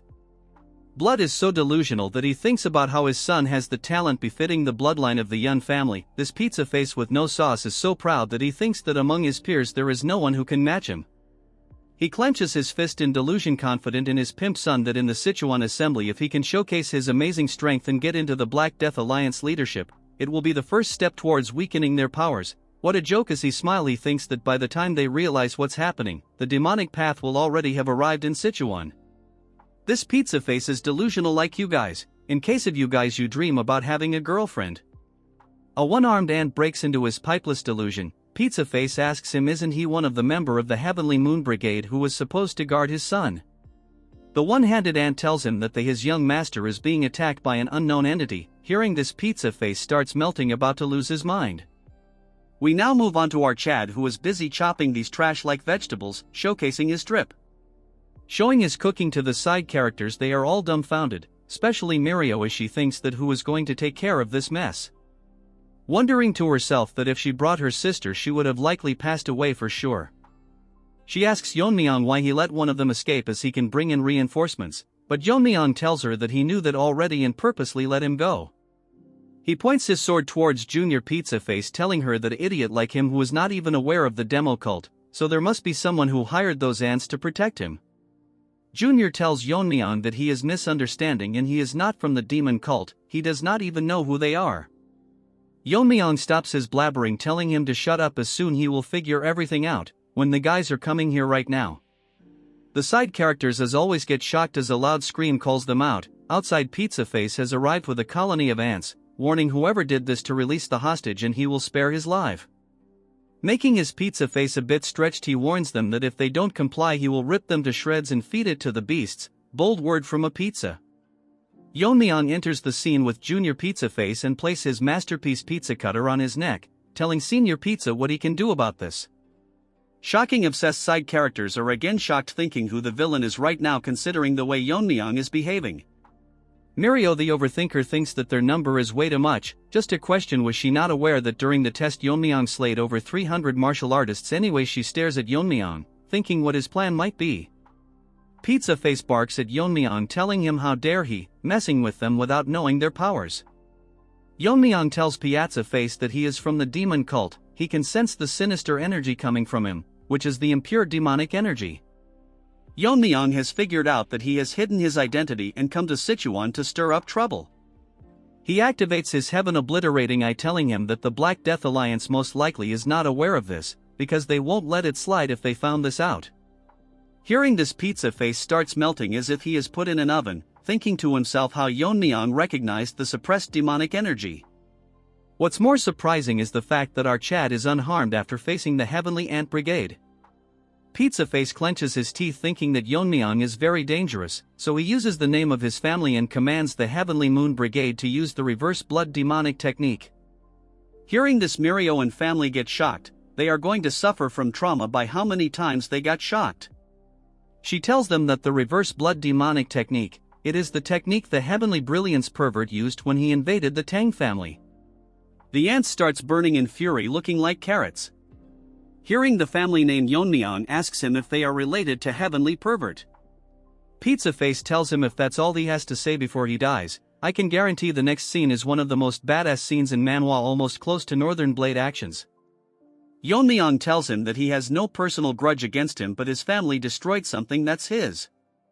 Hearing this, Pizza Face has evolved to Pizza Turd, laughing and telling our Chad that his brother has destroyed everything, the Jae-gal family, the Myeong family and even the Tang family.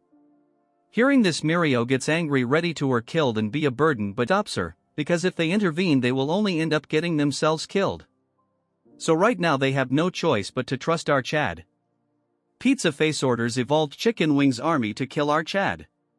Snaky manifests himself, telling Yeon-myeong that they look pretty fired up and if he has any plan. Yeon-myeong activates protagonist's Riz. Just wait for the next scene. He gets into position and says the word eliminate, swing his sword and the entire world becomes colorless as the army charges him. What a masterpieces. In the next moment the world is painted red and every single one of gets sliced in half except Pizza Face. The side characters does their regular drill, becoming shocked, staring at the painting our Chad drew with blood. Moving on to Pizza Face, he thinks this is impossible when all 70 of the ants were using the reverse blood demonic technique. Even a master at the peak realm would not be this overwhelmingly strong. This is just like what happened at the cult. In a flashback, when Pizza Face was still uncooked, he witnessed the left guardian of the demon cult and the right guardian of the demonic cult beaten to pulp, and this concluded the invitation ceremony of the vice leader of the Heavenly Demon Church. The victor was the Heavenly Pervert. Bro thinks he has Riz that he never wears clothes, lifeless noob with a pea-sized machine. His brother, whose martial prowess which overwhelmed the left and right guardian at their peaks, the overwhelming pressure he is feeling is one that he has not felt from anyone since that day.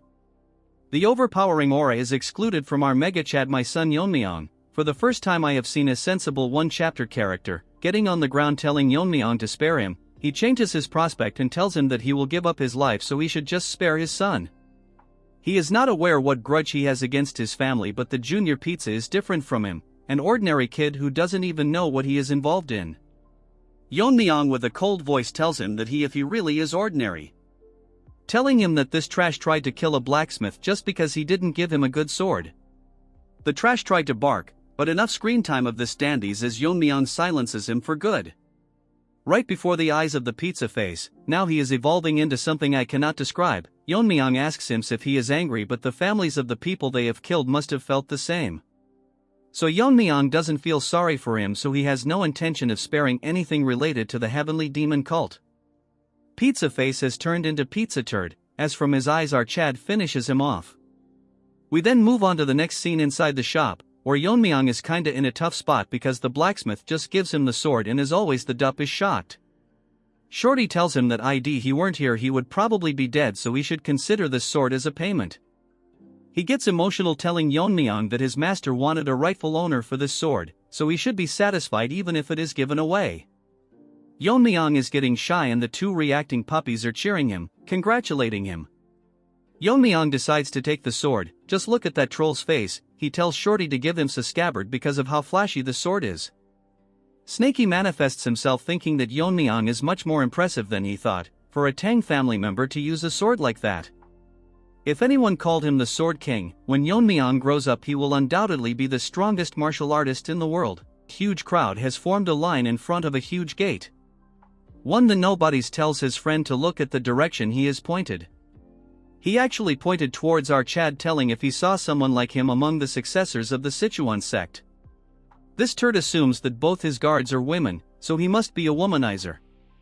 These retards are getting unnecessary screen time, as the first nobody tells his friend that the Sichuan assembly is a major event, so what's the point of him coming here if he is going to act like this? Second, nobody assumes that our Chad's martial skills are trash. Why are we wasting time on this brainless ants again? What they are worried about is that the women are all going crazy and the first loser thinks that he has already lost even before fighting. Our Chad has such good looks that even the judges think to themselves that they have seen many young martial artists, but none of them can match our Chad when it comes to looks.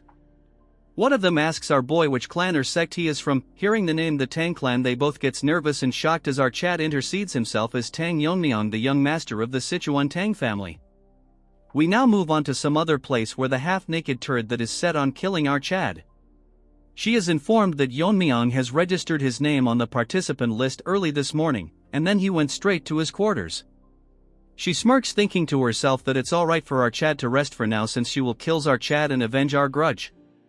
In a flashback we see her on the ground crying while holding a book in her hand. Where she is now is a frequent hangout for bandits and they at people who are alone. Thankfully she was saved by senior aunt. This was the first time she met him. She was surviving as the concubine of a high-ranking military office, but she was nothing more than a plaything. The one day this old hag died suddenly in an accident, this ugly trash had an hobby of collecting martial art manuals. Wanting a new life, she grabbed one of them and ran away. That is how she ended up meeting gray-haired gorilla. After a while he taught her martial arts and they grew close to each other. He was originally from the Wudong sect and they instilled the basics to defend herself. After mastering her basics she started practicing the manual she had stolen. It was Red Lotus Flame Art, but misfortune won't leave her alone as from that point onwards, her body began to weaken day by day as she had contacted an incurable disease. Realizing that she doesn't have much time left, she left gray-haired gorilla, because she didn't want him to see her in a pitiful state. A lot of time passed and she learned that gorilla had become the head of the Darkness Silent Sword, and was quickly gaining power. On the other hand, she was dying and the constant pain made her wish that she just end her life, but her regrets won't let her die and her last wish was to just see Grey Gorilla once. That's when they found her out with Black Lizard tagging alone. He tells him that she is the one that possesses remarkable talent but can't understand why she is on the brink of death. Black Lizard tells him that she learned the martial arts of both yin and yang, so her vitality and energy conflict with each other, so it's natural that her body is dying. Lizard tells her that she should recite the formula of the martial arts she has learned. To her this was a stroke of fate, and like she was hypnotized by his words she spoke it with all her will. After listening to the entire formula, Lizard took less than half an hour and created a new version of the Red Lotus Flame Art. She was shocked that he altered it in such a way that a woman could use it with her yang energy. He tells her that if she reaches a high level the accumulated internal injuries will naturally heal, so she should just keep practicing. The person who saved her was no one other than the Black Death Alliance leader who ruled over Sichuan. To show her loyalty for saving her life, she established the Transforming Heart sect and joined the Black Death Alliance.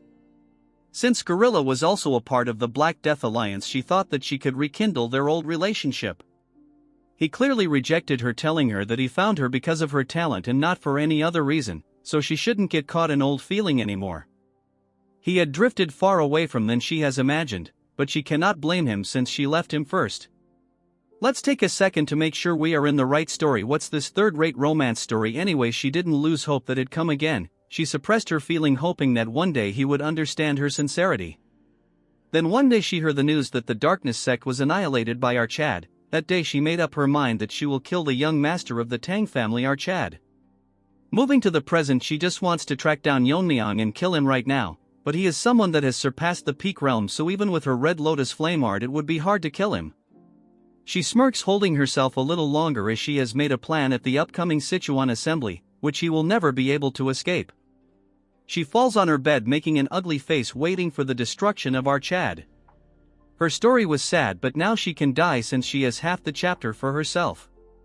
We move on to another manner where our Chad is meditating. While he was doing so, Snaky manifests himself. He thinks that Yeon-myeong is a monster. He has been disrupting his mental training for over an hour, but he didn't even move an inch. It is hard to believe that it is the focus of a kid. He would believe that if it was an old master who had rejuvenated. he cannot figure out what exactly he is doing. In his mind realm he is currently facing his master in a one-on-one duel. They both get ready to attack, positioning their sword into a similar stance. They both attack at the same time using the skill eliminates as a huge explosion occurs because of their class of swords. As the bright light fades away they are both unmatched until Yeon-myeong gets split in half. Yeon-myeong expected this, that it is impossible to full manifest the eliminate technique with the green heart poison technique. Even though he cut down 70 people with the eliminate technique, it was only a degraded version that couldn't display even half of its powers. If it was in its full powers it would have split the entire area in half. In his past life he used a mental technique called the destructive force. Only by mastering this he can truly unleash the power of the eliminate technique. Destructive force has a nature that weakens the body, causing ordinary people to die suddenly, but only Yeon-myeong and his master were born with the talent to control power, were capable of using the technique. Now that he has reached the peak realm and his body has become stronger, if he mastered destructive force he could quickly gain the martial prowess of his past life. Yeon-myeong wonders to himself that he has become too attached to the sword, making him question this. Although the technique is degraded, he still managed to manifest the essence of eliminate with his current strength. The reason that it is so weak is because the current mental technique doesn't align with his swordsmanship. He thinks that he can modify the green heart poison technique to align with his swordsmanship. Yeon-myeong suddenly wakes up to see his face marked and our troll is drawing on his face. Yeon-myeong tells her to stop but she won't. Mirio gets shocked, asking Yeon-myeong if he was sleeping, which Yeon-myeong doesn't agree, asking her if they are ready. Mirio says they have been waiting for him. Hearing this, Yeon-myeong tells them to head out. Yeon-myeong asks Mirio how long she is going to treat Yeon-myeong like her friend. Mirio tells her why would she care when Yeon-myeong himself can't say anything. Then they both start fighting with each other, making Yeon-myeong fall in a tough spot. Yeon-myeong tells her that Yeon-myeong is not wrong. Hearing this, Mirio gets pissed, asking him if he is siding with her. But that doesn't mean she has to tiptoe around those guys from the unorthodox sections. They both agree on this and Yeon-myeong tells her that there's no need to worry about dignity in front of a pile of corpses. But before all this she attacked Yeon-myeong. No, now she has to pay her back tenfolds. At the heart of the Black Death Alliance, people are waiting for the competition to commence. With music being played by women who all look the same, guest artist became lazy. Then we move on the horrible bangs women. She explains the rules of the Sichuan assembly. It's basically a place where one either takes or loses their interest. I will keep it short. This disposable character got too much screen time already. Power struggles are sorted in this competition, and by the tradition even life and death duels are permissible. Little Shoddy and Old Man Rabbit are excited. I named him Rabbit cause he looks like a nice guy.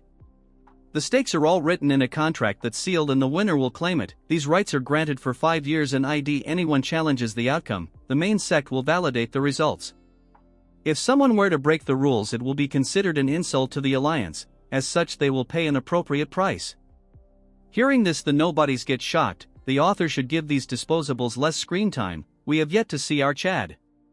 She concludes the explanation and then tells everyone that in this year's assembly they are being graced by the distinguished swordsman, who is the sword of the 9 rings, our branch-eating rabbit. Hearing this, everyone is shocked and nobody spouts out that the sword of the 9 rings is one of the 6 Grand Masters, which is the strongest force in the Black Death Alliance. Fatty beside Yeon-myeong is amazed to meet Rabbit, since it's been a dream to meet him once. We now move on to our main Chad. What surprises Yeon-myeong is that Rabbit has reached the Fire Realm. Rabbit introduces himself and tells them that he has come to the assembly with the leader's daughter Yeon-hui. He expects to see good performance from all of them. As such, Horrible Bangs announces that Rabbit will oversee every life and death duels. If there is anyone that seeks a life and death permission, they must first ask for the master's permission. As she was about to end the speech and nobody raises his hand, asking for Rabbit's permission, challenging our Mega Chad to a duel. Life and death duel. Blood thinks just anyone can fight him. Bro should be grateful that he is a one-chapter character. Anyways, we will call him Nobody Number 1. He is the son of that gray-haired gorilla. From his appearance and that he is carrying 2 swords, Rabbit figure out that he is from the Great Darkness Silent Sword sect. Rabbit thinks to himself that it is probably revenge that he is after, but it would be difficult since he heard that Yeon-myeong is the one who defeated gray-haired gorilla, who was quite strong in the alliance. Nobody Number 1 greets Rabbit as the successor of the Darkness Silent Sword sect. he wants to avenge his father who was killed by the young family head of the Tang clan. Hearing this nonsense, Mirio gets pissed because since they were the ones to attack them first, Yanjiang tells her to keep quiet or they will hear her. Since he is determined, Rabbit allows the duel and tells Yeon-myeong to step on the stage. They both get onto the stage in the same time, and as they come face to face to kill one another, it is now confirmed that he is one chapter character. While everyone looks at Yeon-myeong, instead of talking about his skills and strength, all the women are bothered about his looks, including the clan leader's daughter. Rabbit, seeing her reaction, thinks that she is practically glowing with excitement. He thinks that it will be quite a disappointment if Yeon-myeong loses the duel. Blood must realize that even without plot armor he can one-shot him.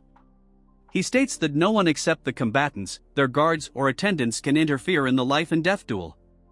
Moreover, there are no restrictions on attack methods and they are free to ignore the opponent's surrender since it is a life and death duel, asking both of them if they are ready. Lifeless nobody in our chat agree to the conditions. Since they both represent their sex, they are permitted to have their guards and attendants present. Rabbit asks Yeon-myeong if he will not bring his guards with him. Yeon-myeong with his straight face tells him that he bought a guards but instructed them to not interfere, because it's whether one person or three, it won't change the outcome. Hearing this, nobody number 1, number 2 and 3 all get pissed. They are uglier than by dog's feet. Hearing this, Rabbit finds it quite bold as he announces the fight to start. All three nobodies take out their sword but Yeon-myeong remains unfazed. With some gestures, nobody 1 instructs his lackeys. They pretend to be some copy character of Black Myth Wukong, since these retards looks like monkeys. The sword energy they were excluding makes everyone shocked, because it is the signature dark sword energy of the great silence sword sex master. As Trash gets ready, nobles 1 and 2 charge towards our Chad with their ugly face. His plan is that his men will grab his attention, and the moment he finds an opening he plans to tear our Chad Yeon-myeong with his trash martial art technique. But he gets shocked for some reason, because instead of attacking our Chad, they both crash to the ground, silencing everyone as they stare at what has happened, including the Rabbit and horrible bangs. They can't figure out what happened and why they collapsed, until they notice that they got feathered needles stuck in their necks. Rabbit is surprised because the needles were so fast that it was hard even for him to see. Yeon-myeong opens his mouth and asks him how long he is going to stay in a stance since he is getting bored. Hearing this, nobody number 1 gets so pissed that he tells Yeon-myeong that he is going to kill him. He pushes his feet forward and charges so fast that the ground breaks, charging with 2 swords ready to one-shot our Chad. As he slashes, his sword disappears, shocking the disposable character. He notices that Yeon-myeong is standing behind him, telling him that among the people who attacked the Tang clan during the competition, there were 2 people who used sword energies like him. Yeon-myeong injects a needle on high and tells him that one of them was his father, the previous head, and the other was the spy. But compared to them, he falls far short of either of them. Hearing this, he starts crying as rage boils inside him. Don't tell me he is going to turn Super Saiyan Broly. As Yeon-myeong was leaving, thinking to himself that they were the one that started this, but they all blabber about taking revenge. Moving to the useless crowd, they cannot believe that the battle ended so fast. One of them thinks that the skill gap is really big, or the successor of the Darkness clan is just lacking. Nobody is enraged, not because he cannot avenge his father, because he is weaker than his stepbrother. That's when an ant shouts that the battle is not over, as nobody's sword turns pitch black and he launches a final attack on Yeon-myeong. This surprises our Chad, and nobody will prove that he is better than his stepbrother and survive one more chapter. But Yeon-myeong breaks his bubble as he grabs onto the sword with his bare hands, shocking the nobody who wanted a bit more screen time. With his fist he shatters the sword into pieces, shocking Rabbit and his niece with the ugly bangs about to cry. The same goes for the crowd, but this time the duo of retards are not surmised because they saw this way too much. As such, the nobody could not survive even this chapter and dies. Rest in peace, you will not be remembered. Yeon-myeong intended to take it easy on him, but it surprised him that even after being hit by his poison needle, that numbs hearing and paralyzes the body, and exhibits such a skill while facing his death. Rabbit attracts Yeon-myeong's attention as he finds it remarkable that our Chad showed him a blade technique at a crucial time like this. He heard that the Tang clan trains their hands to handle sharp weapons or wear gloves, but he didn't expect them to block a sword energy with his bare hands. If Blood saw Yeon-myeong's sword skill, he would beg to be his disciple. Yeon-myeong thinks to himself that he blocked it because of the dragon scale armor, but there is no need to reveal it, so he tells him that the clan has that sort of thing. Rabbits find it a fine display and acknowledges the fight, announcing our Chad as the winner. Additionally, he is free to continue more duels or stop if he chooses. Like the chat, Yeon-myeong tells him that he will continue. However, he shocks the rabbit by asking him if the Sword of Nine Rings permits. It wouldn't matter if everyone under the Black Death Alliance attacks him at once, the result will be same either way. Just to make it clear, he is not only talking about the participants but everyone under the alliance. We move on to the stage where our Chad is standing on the arena with the overconfident nobody lying dead on the ground.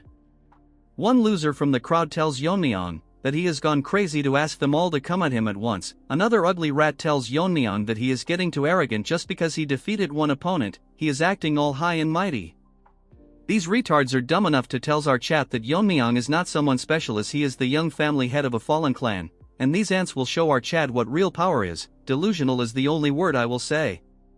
That when a voice grabs the attention of Yeon-myeong, as it's the ugly bangs that tells Yeon-myeong that although life and death duels are permitted, the Sichuan assembly is not a brawl for street thugs. Chick should first fix her hair then talk big. She says how this is an official event where representatives of each sect showcase their martial skills. So as the organizers of this year's assembly, they cannot allow Yeon-myeong to ignore the rules and act on his own whims. Just how did this one chapter character survive at least 4 to 5 chapters? Rabbit intervenes, telling her that there is no need to be this strict, as he is curious to see how far our bold Yeon-myeong can go, but considering the spirit of the Sichuan assembly, if things were to go south he will step in to stop it. Since she cannot disobey her superiors, she make a face as if she will break her teeth, as announces that since the Grand Master allows it she will not say anything. Rabbit tells Yeon-myeong that the Tang family's assassination techies are specialized for large-scale destruction, so a large disorganized attack will only cause confusion. So he will limit the number of participants on the combined attack to 3, and Yeon-myeong may choose his opponents. If these conditions are unsatisfactory he can speak now. Yeon-myeong with a smirk turns around to tell Rabbit that he accepts all his terms. A few moments later Rabbit is shocked, blood went from a Chad to a cat. He made the wrong judgment because he thought that after facing Yeon-myeong for a few rounds, the participants would figure out how to counter his feathered needles, and gradually break through the assassination techniques, giving them a chance to win. But it was all a dream, as in less than an hour over half of the third participants lost their lives. What's surprising to him is that Yeon-myeong only used his feathered needles and the blade catching technique, yet none of the challengers could even put up a fight. He is now concerned because, judging by Yeon-myeong's internal energy, she should not be so strong, but he cannot understand how there is such an overwhelming skill difference. At the current rate the entire Sichuan assembly will be jeopardized, as the remaining participants are quitting, running away with their lives.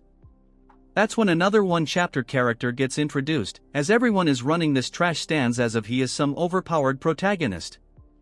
Entering the arena with a loud stomp that shatters the ground, garnering the attention of the running participants as well as Rabbit and the 2 trolls. The is from the Rising Phoenix sect and challenges our Chad. He tells the others that there is no need for the others to step in, as his guards and he himself is enough for Yeon-myeong. Big talks coming out from a mummy. He mocks Yeon-myeong by telling him that his little whining streak ends. Whatever his name is, we will call him Banana Peel. Rabbit is impressed that instead of running away like the others he is stepping up to challenge our Chad, which was expected from the Rising Phoenix sect. Rabbit asks Yeon-myeong if he has any objection or he wants to continue the life and death duel. Yeon-myeong says that he has none, but thinks to himself that this Banana Peel has a very unusual body, that even in his past life he never saw something like this. Since Yeon-myeong accepted the terms, the life and death battle will continue. Without wasting any time, Yeon-myeong throws his needles at super fast speed. The 2 frog-like guards uses their body to block the needles. Yeon-myeong notices that instead of dying, the needles break after colliding with their body. Senior troll Mirio gets shocked that the feathered needles bounced off, that when Yeon-myeong notices that their skin has dried and cracked like a tree bark. Disgusting to think they copied one of my favorite character Groot into a third-rate villain. Rabbit thinks to himself that the withered tree divine art causes the practitioner's body to wither like an old tree. In exchange their skin becomes as hard as a bark and tough enough to withstand even sword energy. Additionally, their muscles and bones denser, increasing their strength. So now, according to the Rabbit, our Chad might be in trouble. As the Banana Peel tried to strike our Chad, in less than a second dodges his attack and gets behind him. His movement was so fast that for a second even the Rabbit couldn't keep up with his movements. He wonders if Yeon-myeong really mastered a high-level movement technique. As for Yeon-myeong, he is behind one of the lackeys ready to strike with a needle in his hand. Our Chad shoves the needle right into his head. because of it being soaked with poison. Lackey number 2 gets pissed and charges towards Yeon-myeong for harming his senior brother. Yeon-myeong grabs on his mouth and tells him that he will test if his tongue is as tough as the rest of his body, but unfortunately the trash died. It looked like Yeon-myeong was too rough with his new toys. Yeon-myeong notices that a fist was aimed towards him, but in a millisecond he dodges the attacks, surprising Banana Peel. This time Yeon-myeong uses his internal energy to launch a palm attack. Using internal energy, Yeon-myeong wanted to break his body but his hand fended off. The trash tired to attack Yeon-myeong, but instead our Chad grabs him by the neck. With a smile on his face he says that he will give him brownie points for his body being tough. But if that's all he had to show, he must have been delusional to think that he could beat our Chad just relying on his tough skin. It's as if our Chad is mocking him, telling him that he has nothing else to show him. Surprisingly the retard starts laughing, telling Yeon-myeong that he must be dumb to think that toughness is the only thing he has. He has been waiting for a moment, when our Chad would get hold of him. Yeon-myeong remains quiet, not answering him. Banana Peel goes crazy as a green aura excludes from his body, telling Yeon-myeong that this is the true essence of the Withered 3 divine art. In a flashback that we don't want to see, his father explains to him the true power of the Withered 3 divine art, but it cannot even be revealed to the word, and if he were to use it he must kill his opponent. Banana Peel thinks this is the right moment as he uses the ultimate move. As the aura starts surrounding our Chad, he barks about how he will absorb all his internal energy. Yeon-myeong sighs and tells him that he better stop what he is doing or else he will be doing something unusual. But the Banana Peel has lost its mind already. I feel bad for him. I mean, Yeon-myeong has an almost infinite internal energy, so blood is gonna explode. We start with another flashback where the father of Banana Peel was wandering to increase his powers. He encountered a potato in Tibet. The senior potato recognized junior potato's potential and taught him the martial arts known as the Withered Tree Divine Art.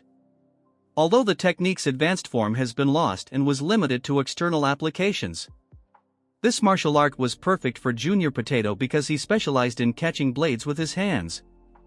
However, this guy wanted true mastery and joined the Black Death Alliance. After Lizard looked through the martial arts, he figured out that the lost part was not very difficult since every martial arts name holds the essence of its technique. Moving to the present, the Banana Peel proudly states that the name wasn't simply given because the body withers like a tree. It's because the dried out outer shell and the internal energy are tied to the dantian-like roots, transforming the body into a true withered tree, allowing the user to absorb the opponent's energy like a tree drawing water from earth. He laughs like me when I make a viral video warning Yeon-myeong that he will drain him dry. That's when this ant notices something weird. Nothing seems to happening to our Chad at all, making him question himself how this is possible. All of a sudden he notices that his arms is melting, making him wonder what's going on his arm. This ant starts crying, asking Yeon-myeong what he did to his body, as Yeon-myeong look at him with a big smile on his face. Another flashback occurs. This one is important. In Yeon-myeong's past life, regardless of the affiliation with all the sects, there were 3 individuals who are considered the most dangerous in all of the marital world. They were called the 3 vicious starts of chi absorption. As their name suggests, they used the chi absorption technique which drained their internal energy. These 3 ugly rats roamed around together using the technique to anyone they came across. 2 of the 3 ants reached the flame reel, making them nearly impossible to subdue, but in the Alliance Hall, 3 heads were present which belonged to the ants. The person who did this demanded his reward for killing them. They asked the person if he single-handedly took all 3 of them down. It was no one other than Yeon-myeong's master. Basically, he was testing a new sword technique, but they were so weak that they died and couldn't even survive a single stroke. Yeon-myeong's master once told him that they tried to absorb his internal energy but they couldn't handle his weakness chi and died. Yeon-myeong thinks of that since ordinary martial artists cannot withstand weakness chi, which has a nature of decay. In this life he has yet to master weakness chi yet, but that doesn't matter. With a smirk on his face, Yeon-myeong tells him that he warned him to not do anything foolish, asking him if his family did not teach him not to consume just anything, since Yeon-myeong's internal energy is no different than pure venom. Since his arms are hurting, he uses venomous chi and burns him to ashes in front of everyone that is shocked, including our rabbit, while Yeon-myeong is busy cleaning his hands. Rabbit is worried that if this continues they will lose to many men and orders Bangs that they need to stop it now. That's when he notices that she has held little waifu hostage, telling him that they must continue until Yeon-myeong is dead. Rabbit cannot believe just what is happening. Bangs tells him that Yeon-myeong's skills had far surpassed what she had expected. so she tells the sword if the 9 rings to kill the young Lord Archad. Yeon-myeong sighs when he diverts his eyes to see that the atmosphere at the stage has suddenly shifted. Rabbit asks her that how can she take Yeon-hee as hostage, and the kind of grudge she can have against a junior disciple. He gets shocked when she tells him that Yeon-myeong is no ordinary junior disciple and of the death of the white-haired gorilla is insignificant to him. To her that gorilla's death was no small matter, so she must avenge him no matter the cost. In this life I want a girl like her who love me even after I am dead, even if this means that she has to repay kindness with vengeance. Rabbit with an enraged face asks her if she volunteered to oversee the Sichuan assembly because of this reason. She warns Rabbit that he is aware of her flame techniques so she can easily kill a fragile girl like our waifu as she inflicts a small wound on her. Mirio asks Yeonjian why they are fighting each other but she has no idea. With an extremely enraged face Rabbit releases his aura telling her that if she is confident that he cannot cut her head from this range. Under the pressure she tells him that as he has reached the fire realm he certainly can, but if he loses his temper and swings recklessly, he might leave a scar on the our little waifu. Since Rabbit is in a tough situation he puts his sword back and tells her to wait, as he will kill her after dealing with Yeon-myeong. With a cold look she tells him that once Archad is dead she will gladly accept her death. The bystanders cannot believe that to stop Yeon-myeong one of the 6 grandmasters have to step in personally. As they come face to face, Yeon-myeong tells him that he had not planned on fighting him today. In response he apologizes to him since it's a shameful situation, but he has no choice, since she has something that she must prioritize over her own life, so we hope that Archad understand. Rabbit will end this quickly and make it painless. Blood is talking like Yami except one has a cigarette, the other has a branch. All of a sudden like retards the ants stars playing music which surround the entire arena. Yeon-myeong thinks that music at this time is odd and there is something wrong with the melody. Rabbit gets even more pissed asking Bangs just what is it that she is doing.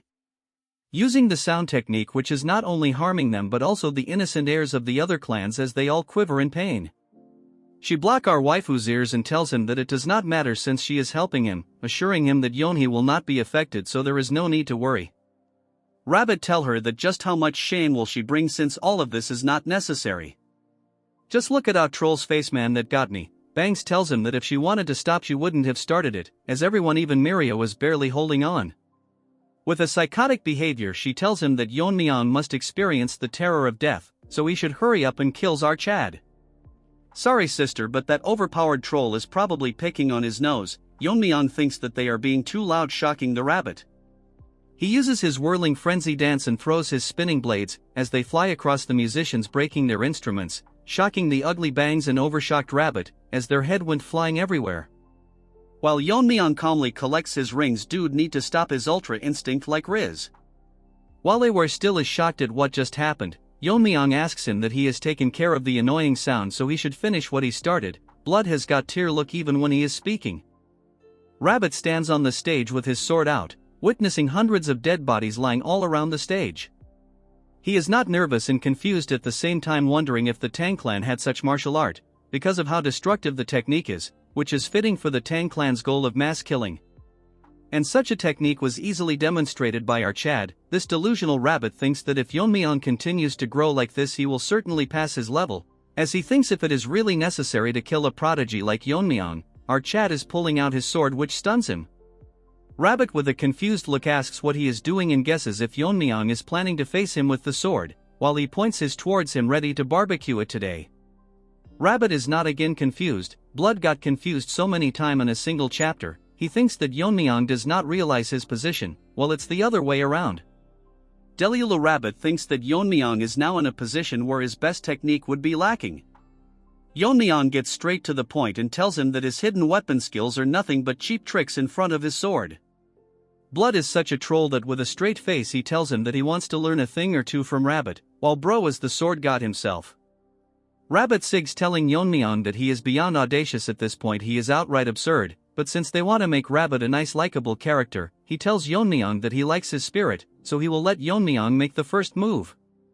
Hearing this, Yeon-myeong smirks while Snaky manifests itself asking Archad if he is planning to go all out.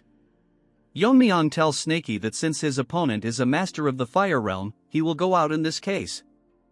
Huge vibrations start occurring in the entire area as Rabbit gets overwhelmed by immense pressure. Yeon-myeong release a few of his seals, releasing an energy strong enough that it lightens up the entire arena, causing strings winds that bangs is flying out, and every one of the ants and our troll who never saw Yeon-myeong's energy is dazed. Rabbit thinks that it is impossible for a human to possess this much internal energy. The terrifying part is that he didn't sense Yeon-myeong hiding this much power at all. Well, Rabbit is different from those ants, and he immediately realizes that Yeon-myeong is far beyond his level. As Yeon-myeong transformed into a Super Saiyan Green tells Rabbit that he is ready for the lesson. Rabbit is scared and cannot believe how Yeon-myeong managed to reach such a level in such a young age. The presence Yeon-myeong is currently radiating is similar to the one that he felt from Lizard. Yeon-myeong asks him what he is doing since he allowed Yeon-myeong to strike first. Rabbit is in a tough position since he dug his own grave at this point. He tells Yeon-myeong that he was unaware that Yeon-myeong was hiding his strength, but he cannot back out now, since Yeoni's life will be in danger. But the problem is that if Rabbit fights with his full power, one of them will be sure to die, so he cannot just sit there and take his attack, sincerely apologizing for it. Rabbit thinks that if he were to drag this battle long enough he will eventually lose, so he will end this quickly using the technique Black Lizard taught him. In a flashback we see that when Rabbit reached the Fire Realm, the flow of his energy entering his body felt different. Lizard congratulates him for breaking the wall of his talent and reaching the Fire Realm. According to Lizard, even though his meridians reached a state where they are full connected and he managed to reverse his aging, yet the scars on his face remains. Rabbit tells him that his abilities are still lacking, but he should be grateful for what he has achieved, and he finds the rugged look more manly. Lizard's laugh, remembering the face he made trying to look fierce. Well, now no matter what happens I don't want them dead, this is wholesome. Rabbit tells him that instead of congratulating he is here mocking him. But that is not the case, as Lizard tells him that since he has undergone full transformation, he will guide him to a new realm. His transformation into a stronger body and skills are impressive, but his sword techniques he has been using are limited. Since he has now become physically strong, he will teach him the technique of the strong sword. According to Rabbit, softness controls strength. True strength is derived from flexibility. The subtleties of softness that he has learned from the illusion sword can be transformed into the strength of the strong sword. Whatever that meant, my mind got messed up reading all this.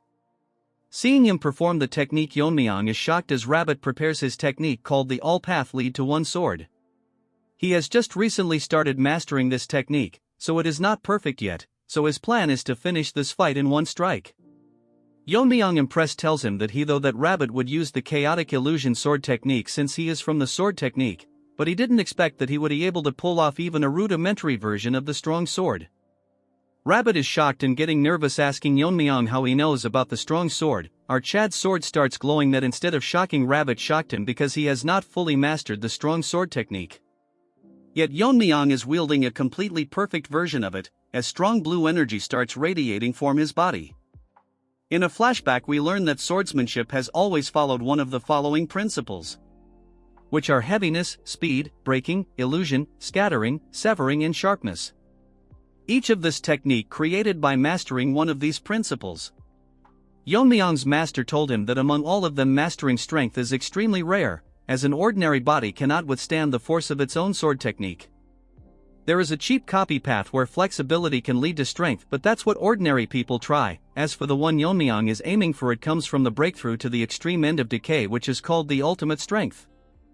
Moving to the present, Yeon-myeong is radiating constant energy, thinking to himself that his body is different from his previous life. The memory of using the strong sword remains.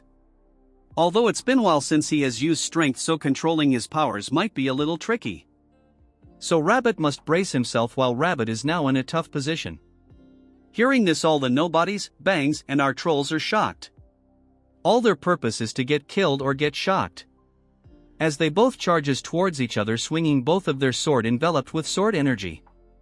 As the battle continues from the manors, the elders can sense powerful aura from the direction of the gathering. One old beggar thinks that one of the 6 grandmasters released his energy to inspire the young prodigies. But Senior Tree thinks that it's too much inspiration, that he can feel the energy from this far away. Beggar tells Tree that it's none of their business what happens, since the assembly should last at least 10 days. Tree tells everyone to keep their cups down since the energy is intensifying. All of a sudden a huge power blast to the sky, literally releasing energy waves. In some other corner of Sichuan, Lizard was chilling by himself when he notices the energy waves concerned what his brother is up to. At the arena, as they both continue their battle, Rabbit drops his plant and spits out blood. Realizing that he died in a single exchange of swords, rest in peace Rabbit, you will be remembered. Even in his dying moment he is concerned about the safety of Yeon-hee. Witnessing what has just happened, Bangs is out of words. The people that were in the main clan all rush into the arena to figure out just what had happened. They get shocked when they see that Rabbit, who was the Sword of 9 Rings, was defeated, as he coldly stands with his broken sword. Since these people are unaware of just what has happened, they ask Bangs for an explanation. The psycho starts barking that our Chad, the young head of the Tang family, killed Rabbit. As more people enter the arena, they figure out that the Tang clan is the one that annihilated the Silent Sword sect and the Heaven and Earth sect. The biggest problem, however, is that Yeon-myeong doesn't even look like an adult yet. He managed to kill one of the 6 grandmasters. The crazy bitch has gone mad as she tells everyone that Rabbit was killed trying to protect Yeon-hee, so if they cannot avenge Rabbit or protect Yeon-hee, the sect leader will be seriously angry. Hearing this, all of their faces turn serious as they all get nervous. Psycho Bangs orders them to kill the young family head this instant. All of them think that something is off about what she said, but what she said is the truth, then all their lives are at stake. As they all charge at our Chad, one of them tells other that since Yeon-myeong defeated the Sword of the 9 Rings, it won't be easy to defeat him, so they all charge towards him all at once. Mirio gets shocked just by the sheer number of attackers. As for Yeon-myeong, she is tired of being scared and shocked. As thousands of them charge towards Yeon-myeong, he puts back his sword, telling the dead Rabbit that if it was not for the tricks Bangs played, this would not have happened, which is unfortunate. His swordsmanship was impressive, but the outcome was already decided by the difference in the refinement of their skills. Still, he earned our Chad's respect because he died without letting go of his sword, which is the death of a true swordsman. Our Chad takes his sword and tells him that although he was his enemy, in honor of such a great swordsman, our Chad will make sure that his journey to the afterlife will not be boring. The trashy Bangs agitates the bunch by telling them that Yeon-myeong is holding Rabbit's sword. Yeon-myeong throws his sword in the air and uses his internal energy to break it into shards. The charging ants gets hit by them until they realize that they are being hit by sword shards. One granny tells Yeon-myeong that he is doing cheap tricks now and tells Yeon-myeong that he is delusional if he thinks he can stop 2,000 of them with just sword shards. Well, Blood is the one using cheap tricks since they are literally ganging up on our boy. Yeon-myeong tells them to deal with such ants, it is more than enough, telling that even though they are tiny fragments there is no need to be scared. As he splits her in half, in a matter of few seconds these ants are getting chopped by vegetables. Using Yeon-myeong's internal energy, he is using a cheap version of the 10,000 flower rain, as a tornado of sword shards surround him. The dead tree and Murram Albert Einstein are panicking, telling everyone that his must be the Tang family's secret technique. As the assault continues and bodies flying everywhere, a guy tells everyone that this must be the 10,000 flower rain. Hearing this, Woodface cannot believe that a technique that was long lost resurfaced again. Snakey manifests itself and tells Yeon-myeong that they are dumb to think that this is the 10,000 heavenly flower rain, as they have never even seen it with their own eyes. Yeon-myeong calls for Mirio, while Yeon-myeong is making sneak peeks. Our Chad tells her that he will keep them from getting near her, but if a few slips through she has to handle it. Mirio, sweating like a dog in heat, tells Yeon-myeong that she must keep her urn as his bodyguard and assures him to not worry as she won't get in her way. Instead, this troll tells Yeon-myeong to raise them straight to hell, as our savage tells her that she doesn't even need to say it, as that's exactly what he is going to do, increasing the intensity of his attacks. It intensifies so much that the blades become an ocean that is sinking in their body, chopping them like vegetables. Since the number is so overwhelming, Yeon-myeong attacks them with his hands and Albert Einstein gets chopped in half like the rest. That's when a few of them notices Mirio and her sidekick wearing the Tang family outfits. Since they cannot take care of a monster like Yeon-myeong, they plan to capture them and offer them to the sect leader. Mirio is nervous as in a flashback she is surprised that Yeon-myeong is offering to cure her dead vein syndrome. Yeon-myeong tells her that soul energies are also blocking her meridians. Mirio thinks if it's just like her sister she has to get naked, but Yeon-myeong tells her that there is no need for that. Look at that troll's face, as Yeon-myeong is flustered because he imagined it. He tells her that the main reason he is doing this is because Mirio is extremely talented in martial arts, that she is as strong as the Baungi Brigade even though she is suffering from the dead-eye vein that she is unaware of. If they cure her syndrome and unblock her meridians, her strength will be on the level of a clan elder, as she outright slaughters all of them in a matter of seconds. They cannot believe that even his lackeys are extremely strong. Yeon-myeong thought they were kids, but they are stronger than clan leaders. Mirio tells her to stay behind her as it's hard to protect someone. Hearing this, Yeon-myeong starts crying as she has been neglecting her training, so in her current state she is completely useless. All she can do is watch from the back as Mirio continues to slaughter them. Woodface tells everyone that they need to stop the wind pressure from Yeon-myeong, as no matter how strong he might be, there is a limit to his internal energy. Even if they take damage, they will surround Yeon-myeong, trying to overwhelm him. Seeing their determination, Yeon-myeong gets shocked as they are letting themselves get torn to shreds. With the help of a few thousand, they manage to weaken the wind pressure. Yeon-myeong thinks to himself that despite the favor he has shown, they are still willing to risk their life, wondering what kind of person their sect leader is that they have to go so far. Since now is not the right time to think about it, Yeon-myeong uses his sword, and with a few moves he slaughter over 1,000 of them surrounding him. Bangs cannot believe that Yeon-myeong literally slaughtered a few thousand with just a swing of his sword. She realizes it was not luck that he overpowered a Fire Realm Master in a single strike. She has realized that number means nothing in front of him. She tells everyone to stop telling them no matter how many of them attack him they cannot win, so they should back off and save themselves. She apologizes to Yeonhee and tells her that she will pay for her sins one day. She tells Yeon-myeong that it's enough since even 1,000 lives won't be enough to stop him. So in order to kill her she need to use the sect leader. Although she didn't want to do it to witness his death, she has no other choice. Her eyes starts glowing. Yeon-myeong wonders what is happening as he uses the Inferno Lotus technique on the little girl, as she starts burning. In front of everyone, resent at the scene, as no one will be alive once the sect leader arrives, as she will be waiting for them in the afterlife. Was outright dumb. I mean, Yeon-myeong can just one-shot her with a poison needles, instead he is killing like a retard. These rabid dog has gone crazy burning the girl. The side character are in disbelief but asking her if she is not aware of the consequences. She starts crying, telling them that if it's for white gorilla she can go to any lengths. At this point, this rabid dog and her one-sided love is getting on my nerves. This hypocrite literally tells them that it's regrettable that she can't do more because of her lack in power. She takes out a knife from her dress, regretting that she cannot witness the death of the Yeon-myeong. As she tries to kill herself, thinking that the Lord will seek vengeance on her behalf. At that moment, Yeon-myeong rushed to her and literally chopped both her hands. Then he moves to little girl and starts absorbing the fire and destroys it. Then he tells her that not only did she harm innocent people but also tarnish the honor and sacrifice of Rabbit. But since she trampled on the pride of someone who earned his respect even as an opponent in a death duel, you see, Rabbit had to die or else he would have killed Yeon-myeong.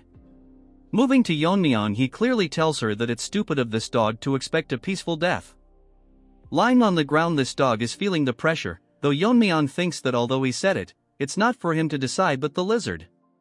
No matter what happens, he cannot worsen the situation any further. This rabid dog tells Yeon-myeong that the Lord will never forgive him. No matter what happens, and all of it would be pointless since he is going to die by the Lord's hand today. Yeon-myeong is losing his temper, thinking of ripping her mouth apart. That's when a figure falls from the sky, releasing an internal energy so great that even shocks Yeon-myeong. As for the rest of them, they all stand as if time stopped. Rabid dog starts barking as he sees her lying on the ground. Instead of listening to her, he sees Rabbit standing still lifeless, but the next he looks on the side he finds his daughter burned, barely breathing. Seeing this, his easy starts glowing as he becomes emotionless.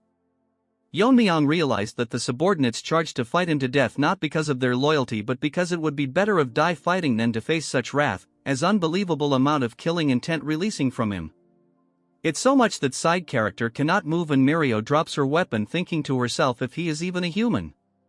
For the first time, this bum gets nervous, thinking that the girl will not be able to withstand such an overwhelming force, so he will actually have to get serious about facing him.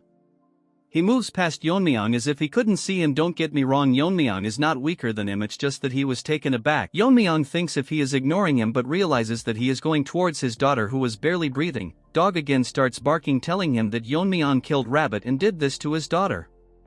Telling him if he is not hearing the cries of vengeance, so she requests him to kill Yeon-myeong right now. Come on, this Rabbit is talking way too much. The leader covers his daughter in his coat and walks away, ignoring the dog. She tells him to fight, barking about why he is leaving the scene. He tells her that everything is meaningless. Hearing this, dog starts barking again, talking about avenging the dead, As she continues barking, he remains quiet, but Yeon-myeong had enough, so he shoves her into the ground, telling this dog to shut up since even his patience has its limit. So he warns her that the next time she does this he will rip her tongue out. Yeon-myeong didn't think things would escalate so much. The original plan was to kill of the air and draw attention to himself so that they divert their attention from the joint sect, which is busy fighting the demonic cult. It will change completely once the daughter of the leader is dead, as he ties a leash on the dog. Now the situation has gone beyond justification and became a personal vendetta. Mirio asks Yeon-myeong if he is going to chase the Lord down. Yeon-myeong tells her that if he doesn't, the Tang family might be in danger, so he needs to see this though. Mirio tells him not to since the Lord is so strong that he even overwhelmed the heavenly pervert. Yeon-myeong tells he is not going there to fight, since if he has any reason left he won't kill someone who came to talk. Mirio asks him what will happen if they fight.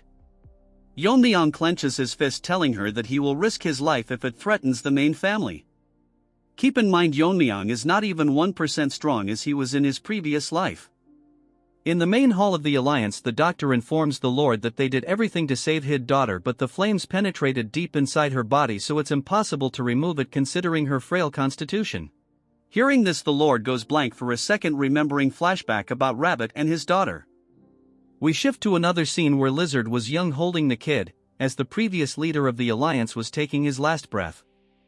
Telling Lizard to take care of Yeonhee as his own daughter. Since that time something inside has changed, and to recover from the pain of loss he becomes stronger. Since he thought that if he was invincible no one close to him would lose their life. He guided all his brother to the fire realm, and gained the loyalty of power-hungry martial artists and build a very powerful force.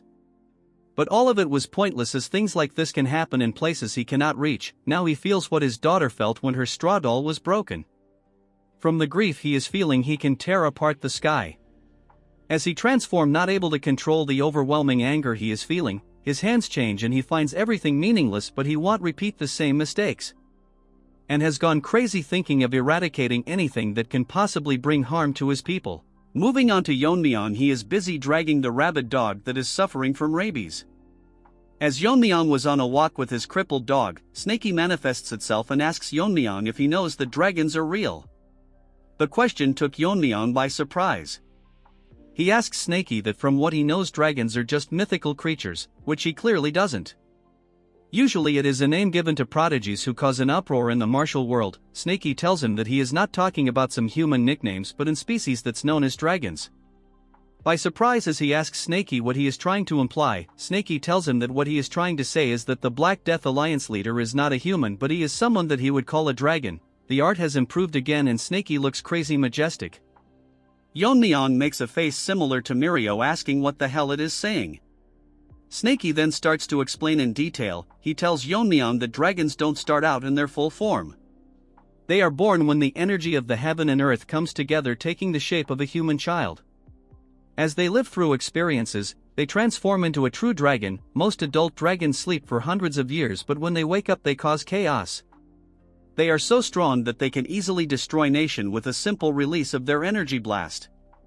Yeon-myeong asks him what proof does he have that the Alliance leader is a dragon, since he might be saying this because of his overwhelming presence, which sounds more like a baseless speculation.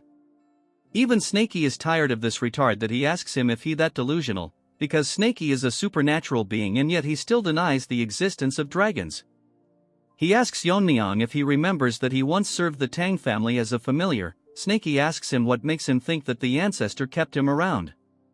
Humans cannot distinguish dragons because their fundamental energy is entirely different, but as Snakey is a supernatural being he can sense a dragon's energy. That's why he made Snakey his familiar and together they fought and hunted down dragon that would cause harm to the world. Hearing this, Yeon-myeong is taken back, as he wonders how the ancestor hunted dragons. The more he hears about this the harder it is to believe, but hearing it from a 1,000-year-old supernatural being, it gives a lot of credibility. Yeon-myeong wonders just how strong was the ancestor to be able to hunt dragons. If Yeon-myeong were to unleash his sword skills from his past life perfectly, he would have defeated anyone including a dragon easily. Yeon-myeong out of curiosity asks Snakey that just because they are dragons doesn't mean they have to be killed. Snakey tells him that not all dragons are evil. There was a rare case of a dragon turning good known as the Azure Dragon, Originally the role of stopping the evil dragons fell to the Azure Dragon, but the ancestor not aware of it thought that all dragons are evil, so he fought and killed the Azure Dragon. After that there was a lot of conflict with the hunters who used to work with the dragon to capture evil ones. The ancestor evidently realized the mistake and decided to hunt evil dragons, to make up for the killing of the Azure Dragon.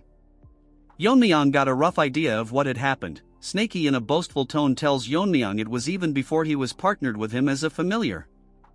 Then Snaky gets serious, telling him that he said was not the point. As he mentioned earlier, dragons aren't born knowing they are dragons, they live as humans coexisting with them and even form attachment to people around them.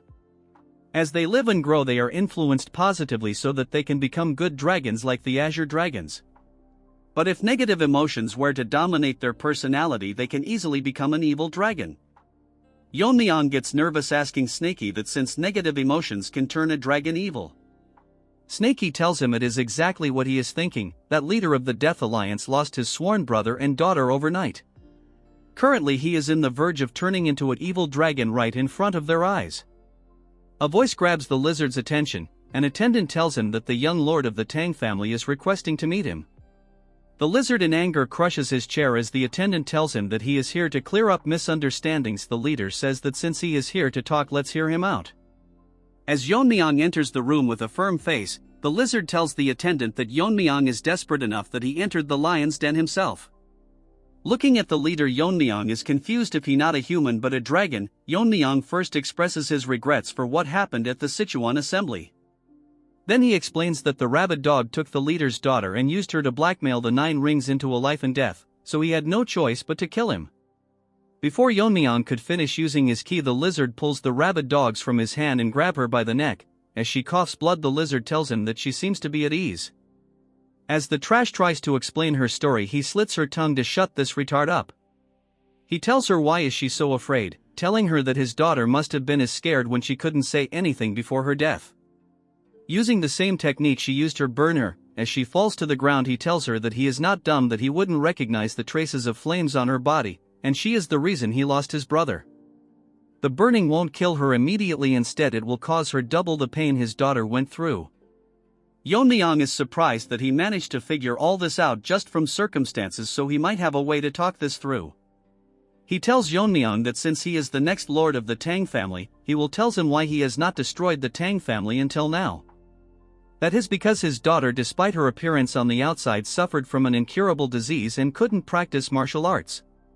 Even learning the basics would make her cough blood. Even the best medicines in the world were useless, so he, though that the Tang family's poison might be able to save her, he means to say using poison against poison. But since she is no more, there is no more reason for the Tang clan to exist, so once she was cured he would have destroyed them anyways. Yeon-myeong tells him that he is still not backing down, and all of this will prove that he is just getting played by the roasted barbecue dog. He sighs and tells him that if he thinks that he was being manipulated, but it was Yeon-myeong who brought her here to try and dodge his wrath. Lizard thinks that it is pathetic to think that he would get away with a few words.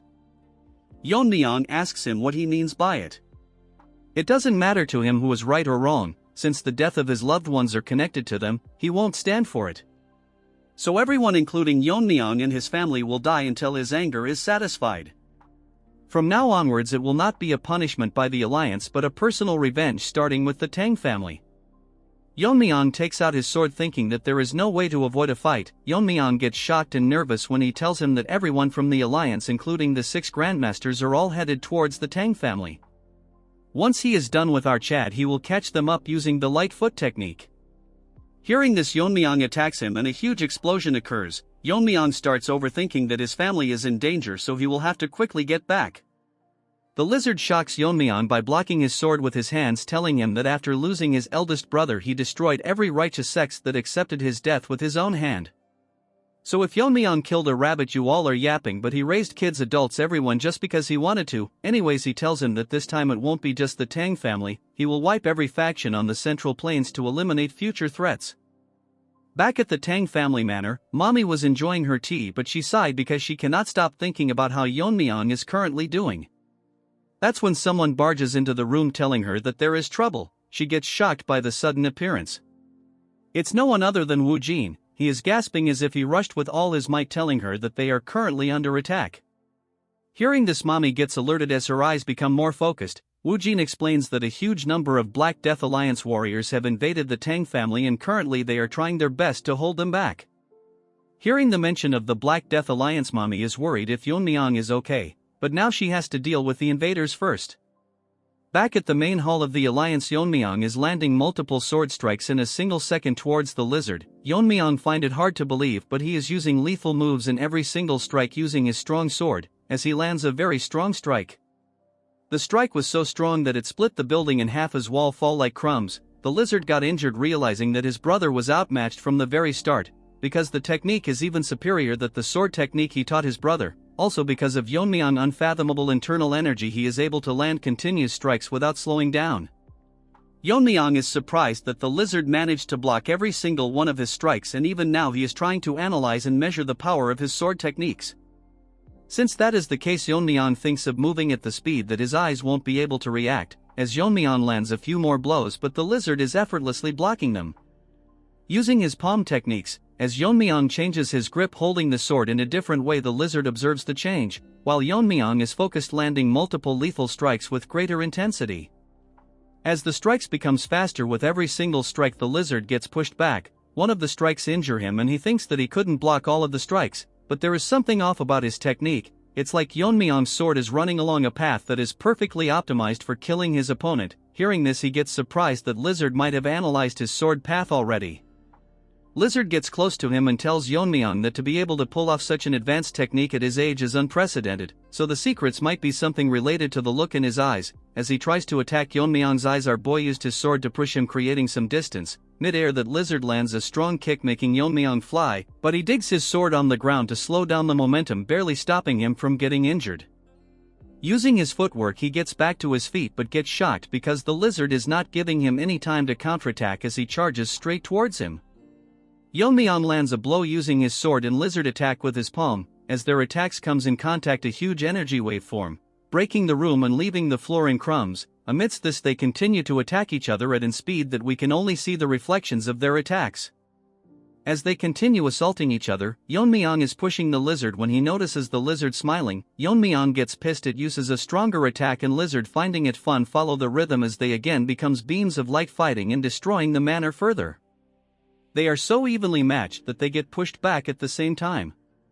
The battle was so intense that it split the roof in half. From the large crack, moonlight grazed the arena, as they both stand against each other. As the whole building falls down, they starts glowing because the moonlight. The lizard finds it incredible, because he never thought that the fight would be this even, and someone like Yeon-myeong can be called a swordmaster. He thought he had grasped the principles of martial arts and reached the pinnacle, but he needs to rethink things because of its Yeon-myeong. He can use him as a stepping stone to level up further while smirking. Moving on to Yeon-myeong, he is in a tight position because the lizard is the real deal. Even under such relentless pressure, he is respond to all of his attack and even studying them closely. It's as if he has found something interesting and he is slowly starting to enjoy this. The problem is that the longer this fight drags on, the more it will work against him, so he will have to end this quickly. Yeon-myeong tried using the venomous azure light technique, but it's still not able to use his sword skills properly. He has been holding him back, suing the strong sword, but it's straining his sword. Yeon-myeong thinks it's a miracle that the sword lasted this long, but he has no idea it can hold till the end. Lizard closes the distance, grabbing Yeon-myeong's face and tells him that he is arrogant enough to look away from him. As he uses the Black Death Palm technique, seriously hurts Yeon-myeong as our Chad spits blood, but he manages to block the relentless palms by putting his sword in between the attacks and launch a strike. The looks in his eyes shows that if he is not serious, he might die. Yeon-myeong splits something but gets surprised as Lizard used the coat of camouflage to escape the attack. From behind the coat, he tells Yeon-myeong that recently he had quite the enlightening experience. He aims his finger towards Yeon-myeong as it makes Yeon-myeong very nervous. The lizard uses the subduing righteous divine art that he copied from the Gen Z monkey. For a second the arena remained calm, but the next second it creates an extremely strong explosion. Lizard tells Yeon-myeong that even he won't be able to withstand the subduing divine's art, since it's a martial arts based on the supreme method of amplifying true energy. But all of a sudden Lizard starts breaking character as he realizes that the amplified energy is gradually fading. From the cluster on energy, 2 long strikes creates rifts, engulfing the energy in an instant. The strikes was so strong that the entire filled with its energy as Lizard cannot believe what just happened. Yeon-myeong flying in the sky uses a simple strikes, but this time the sword was so lethal that the lizard was taken aback as the sword strike razed the ground. The lizard gets seriously injured, unable to figure out what sword technique he is using. Yeon-myeong falls to the ground, laughing to himself because at the brink of dying he finally figured a way out to unleash a part of his original sword technique. As the lizard is still surprised by what happened, Yeon-myeong tells him that he wanted to use him as a stepping stone to reach a higher level, but it won't be happening today since he is going to die here today. Moving to Yeon-myeong, the last strike he landed was so strong that it split multiple mountains in half. While holding the sword, Yeon-myeong reflects that he thought of this method on the fly, but luckily it worked for him. Essentially, if he can reach a state of mastery where he is able to imbue powerful intent to alter objects of nature, then, according to theory, he might be able to change the energy of his true energy.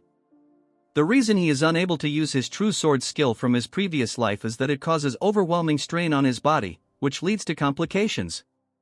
However, if he can turn the iron essence within the force into poison, he could unleash a part of his true sword technique, as his body is able to absorb every kind of poison.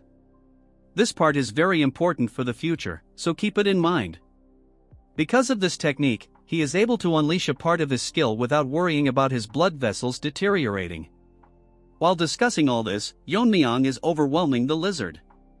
The lizard, growing frustrated, grits his teeth tightly and asks Yeon-myeong if he really thinks he will die. Yeon-myeong notices something different and becomes more cautious as the lizard sits on the ground, releasing energy strong enough to shatter the ground, causing Yeon-myeong to lose his balance. Shocked, Yeon-myeong's face fills with surprise. Now quite injured, the lizard speaks to Yeon-myeong in a menacing tone, saying, "How dare you stand before me?" With energy radiating from him after destroying the ground, the lizard leaps into the sky, releasing black energy from his hand and launching dark, black moves aimed at Yeon-myeong. Yeon-myeong lands multiple sword strikes, dodging the attacks and gradually getting closer to the lizard. As he approaches, the lizard makes a cheap move. Rubble from the destroyed arena blocks Yeon-myeong's vision. Overwhelmed by the rubble and the intense energy, Yeon-myeong realizes he can't get closer every time.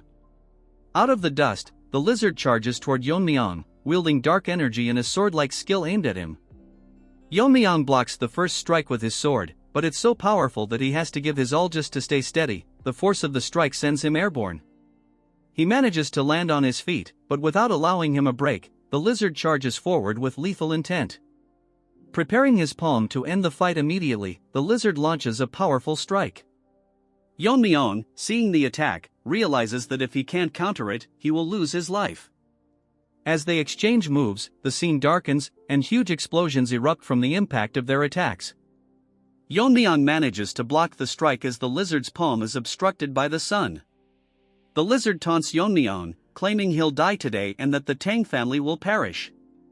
Exhausted but unfazed, Yeon-myeong laughs, which shocks the lizard.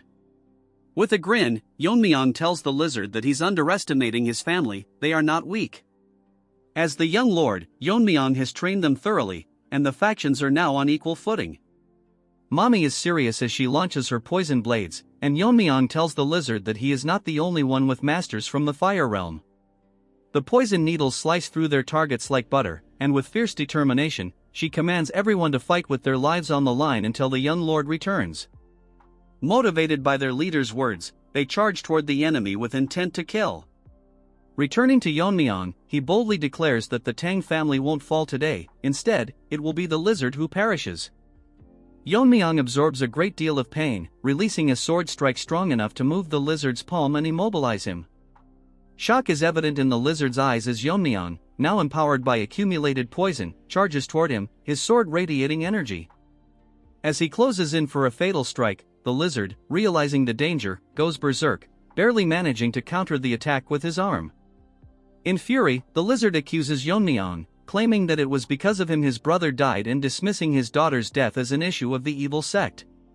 Lizard, with his false sense of justice, charges toward Yeon-myeong, landing a strong blow as Yeon-myeong is taken aback by his words. The palm attack is so powerful that Yeon-myeong crashes to the other end of the arena, causing a huge explosion as he spits blood from his mouth because of the fatal blow. Snaky manifests, urging Yeon-myeong to snap out of it and focus on the fight. Since Yeon-myeong is unresponsive, Snakey feeds him his concentrated poison, thinking to himself that if Yeon-myeong dies, his own spirit tied to him will also perish. Due to the increase in energy, Yeon-myeong wakes up.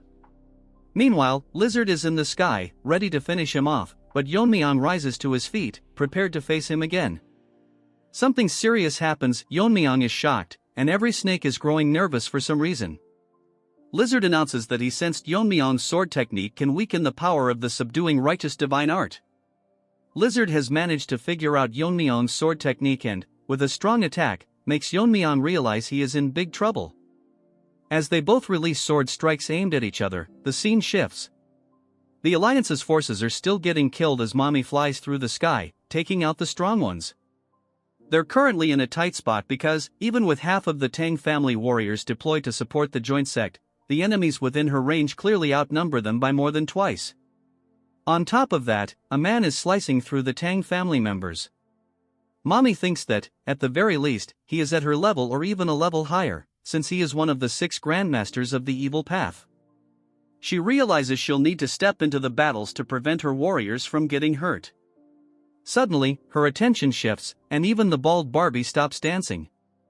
They witness 2 radiant strikes in the sky, as if a star is descending to Earth. Mommy is filled with fear because the resurrection seems to be coming from where Yeon-myeong is battling the Alliance leader. Yet she can't comprehend if this is actually a battle between humans, as ripples even form in the sky. She prays that Yeon-myeong remains safe. Yeon-myeong is shocked and furious because the technique Lizard used was the Annihilation Sword Strike, and it's on par with the one he realized. Even though Lizard is not human and his body can withstand the weakening effect of his sword strike, Yeon-myeong reflects that Lizard was able to recreate his sword strike in the middle of the battle as he flies in the sky, ready to destroy everything. Lizard tells him that battling strong opponents gives him a rush, and he managed to figure out Yeon-myeong's sword technique from his sword. But he says it's all meaningless, even if Yeon-myeong masters the principles of martial arts or invents new techniques, because there's no point if everyone he cares for dies. The Lizard has gone completely mad as he forces himself onto a dragon. Yeon-myeong is both enchanted and infused with energy as Lizard declares that he'll use his powers to kill everyone and become the new law. Bro got too much screen time, and now he's deluded. As Lizard flies in the sky, releasing endless killing intent, he tells Yeon-myeong he will be the new ruler of this world. Enough yapping from this third-rate Frisia, he won't survive the next chapter for sure. With the calm scenery, it's basically the calm before the storm. As I said, the sky turns as bright as the sun, forming a star with the collision of 2 sword strikes. As their battle intensifies, the destruction they are causing is devastating. Lizard managed to overwhelming Yeon-myeong, as currently he has the upper hand. Yeon-myeong getting pushed back barely hold his ground as his sword starts breaking down, by the Lizard who is grabbing it by the hand. All of a sudden Yeon-myeong loses his grip and gets swayed, giving the Lizard the opportunity to throw him right through a mountain. The impact was so great that it made a hole on the mountain, and it shows that Yeon-myeong is clearly hurt. But our boy is not ready for what's going to happen to him, as Lizard literally uses the subduing righteous divine art as a dragon's breath. Bro is deluded thinking himself to be a dragon already, look more like a mountain goat. The breath aimed towards Yeon-myeong lands a direct hit on the mountain. Yeon-myeong is surprised that crazed Lizard is not even the realm of martial master anymore, instead, it is in a realm above him. If he was even a second late he would have lost his life, as we see the mountain split in half by the burp Lizard aimed towards Yeon-myeong. Yeon-myeong grips his teeth, getting his mind in place because that fake burp threw him off for a moment, so he need to counterattack quickly. That's when he realizes that Lizard is missing. Snakey manifests itself telling Yeon-myeong to look up in the sky. Our boy cannot believe just what he is seeing above. Arrogance has gotten into Lizard's head as he flies into the sky. Yeon-myeong is ready to face him with his sword that barely in place. Lizard manifests 2 dark snakes on his palm, and tells Yeon-myeong that this is his venomous martial arts, the Black Palm technique. This the legacy his brother left him, but originally it was a crude martial art that even calling it third-rate would be generous. As this mountain goat flies his snake and tells him that it makes sense, that it was trash since it was created by a low life from an evil sect. Who has never learned proper martial art. I mean, dude is literally berating his brother. If they didn't fight, dude would eventually end the Tang clan someday. As the snakes flies inside the murky cloud, Lizard says proudly that he modified the technique again and again, turning it into a technique worthy of his name. all while Yeon-myeong and Snakey are blankly listening to him and his speech. The murky clouds turn bright for a second, the next moment the snakes pierce through the sky as a dark figure descends. Yeon-myeong is shocked and what the hell is going on, the snakes now engulfing the entire area charge towards Yeon-myeong. Our boy thinks that humans who have transcends could do something like this. Basically he did meet one since our boy was stuck in the mountain. Mountain Goat tells Yeon-myeong that this is the Black Snake Palm, which is his ultimate technique. Yeon-myeong is in a tough situation as he starts sweating, while Lizard is ready to see if Yeon-myeong can withstand it. Snakey warns Yeon-myeong that even for him, if he were to take the attack straight on, it would rip his body to shreds. So the best piece of advice is to run away, but Yeon-myeong tells him to gather his venomous energy. Snakey gets shocked for a second and then proceeds to tell Yeon-myeong that he has gone mad to take that attack directly. But Yeon-myeong tells him that if that strike were to hit the ground it will shake the entire terrain. He tells that countless people in Sichuan can die, so there is no choice but to break through it. Yeon-myeong tells him that he has a way, so he should just pass him the venomous energy. Snakey is confused where Yeon-myeong is getting his baseless confidence from. Snakey doesn't care and just transfers his venomous energy to Yeon-myeong. By converting this he can use some skill from his past life. Yeon-myeong thinks that if the snake flying is technique then he can counter it with his true power, but to neutralize something this overwhelming, just using annihilation won't be enough, so he will need to use a stronger technique, and in a single strike he will pierce the core and take down the lizard altogether. But he is not sure if his body can withstand it, and last but not least his sword that might break any time. As the snakes approaches Yeon-myeong he gets ready, leaping into the air. The technique he is using was inspired by the image of the red sun against the blue sky. In a single strike as he lands the attack, which is a perfected martial art of piercing. Moving on to Mountain Goat, he is up in the sky looking at the mess the snakes caused. As he stares down, we see a flashback, where a thief was caught eating raw rice. As he gets shocked a voice tells him that he was the one who was stealing grain from the villagers. The boss tells him that a kid at his age is already stealing is hopeless. That's when Rabbit tells him to take a look at his condition. After taking a second look he sees that the boy is malnourished. As he hides behind the log staring at each other they don't know what to say. Rabbit tells him that at this rate people will think that the Black Death Alliance is a foster home. Old Man sighs and tells the kid that he is eating in the wrong manner as he gets surprised. Kind Old Man tells him that he doesn't need to steal and can fill his stomach all he wants. Such a nice guy, and Lizard called him a third-rate loser, wants him dead now no matter what. Old Man asked for his name and we move on to the present, as Lizard tells to himself that he had no name, but Old Man made him a part of his family, giving him a name. He even became his teacher, teaching him the Black Snake Palm as a means of defense, although it was trash. This trash is hella disrespectful, calling the martial art trash every 5 seconds. When he died he left his daughter to him, so he wanted to become a support just like him. Bro clearly wanted to play hero, anyways he thinks that all of it is the past. And now his goal is to eliminate everything related to his daughter and brother's death. Sad it has to end as from his dark lard of snakes a flash emerges, a bright light in the shape of a cross that rips the snakes apart. Mountain Goat is shocked on how Yeon-myeong managed to withstand. Instead Yeon-myeong charges towards him with his sword. He uses the sky-piercing sunset, ripping half of Lizard in a single strike. As Lizard tries to take a look at his injured arm, moving on to Snakey, he is scared at this point because Yeon-myeong managed to pierce right through such a grand attack. Moreover, he used a sword technique that even in his previous master's era, it would be considered an impossible art. I mean, man's martial art or son strong, his body cannot handle it. Even the sword is done for his Yeon-myeong thanks the demon slaying sword for serving him.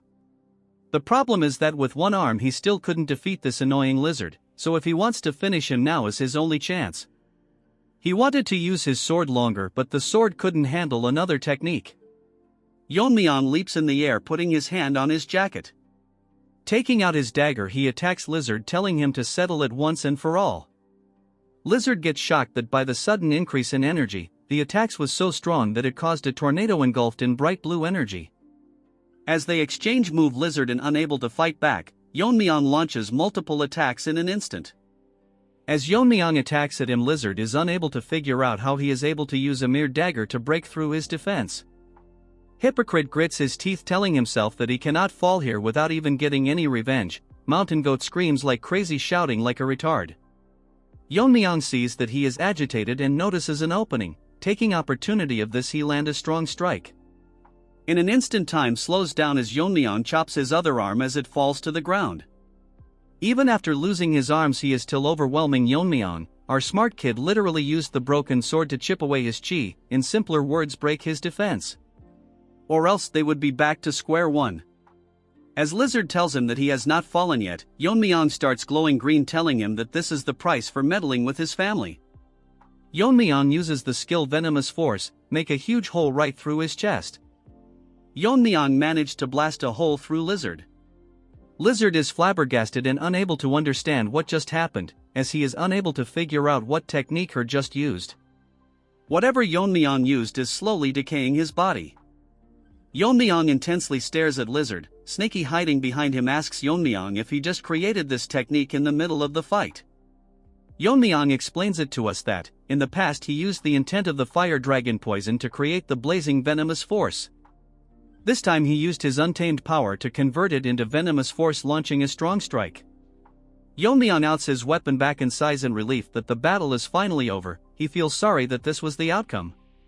As he turns around ready to leave, Yeon-myeong, out of breath, tells him that he should have never dared to attack his family. Lizard tells Yeon-myeong if he has the right to say something like this as he collapses, falling to the ground. Yeon-myeong leaves his body behind, leaving for the Tang clan. Lizard, seeing him leave, grits his teeth, telling himself that he cannot die. In fact, he refuses to die before he avenges his loved ones. Enough of his yapping, bro should quietly leave the story. With killing intent in his eyes, he tells to himself that no matter what, he will kill Yeon-myeong today. All blood covers his eyes. He swears to bring peace to their spirits. Yeon-myeong checks his body and thinks he is lucky that he got through the fight without losing a limb. It wouldn't even be surprising if he got disabled after the fight because of the techniques he was forced to use. Yeon-myeong tells Snaky to give him some more venomous energy. Hearing this, Snaky this he is relentless. He gets angry, telling him that venomous energy doesn't just pop out whenever he wants, since he squeezed out everything he has. Yeon-myeong makes the troll face, asking Snaky if he wants to go back to the jar. Hearing this, Snaky tells him that it not like he said no, he just need a bit more time to produce it. Yeon-myeong grabs him by the neck, telling him to stop lying and spit it out, while the half-turd lizard, now a dragon, tries to eat Yeon-myeong from behind. Yeon-myeong notices a presence from behind, turning around rapidly. Lizard crashes into Yeon-myeong, although he managed to block the blow with both of his hand. Lizard has transformed into a ugly trash with yellow unclean teeth. Yeon-myeong cannot believe that he survived the venomous force which hit through his cheek, yet he became a dragon already. But Yeon-myeong realizes that he not as strong as before, realizing that he might not have fully transformed into a dragon yet. Although he can handle him, he didn't receive the venomous energy from Snaky yet. As Lizard stares at his, Yeon-myeong thinks that he won't be able to hold for long. Snaky gets pissed, telling Lizard that he is practically dead, as Snaky gets back into his original form, manifesting behind Yeon-myeong. He gets ready to launch a strong venomous breath, but Yeon-myeong tells him to stop. Yeon-myeong, starting at Lizard, realizes that Lizard is dead, since he has reached his limits.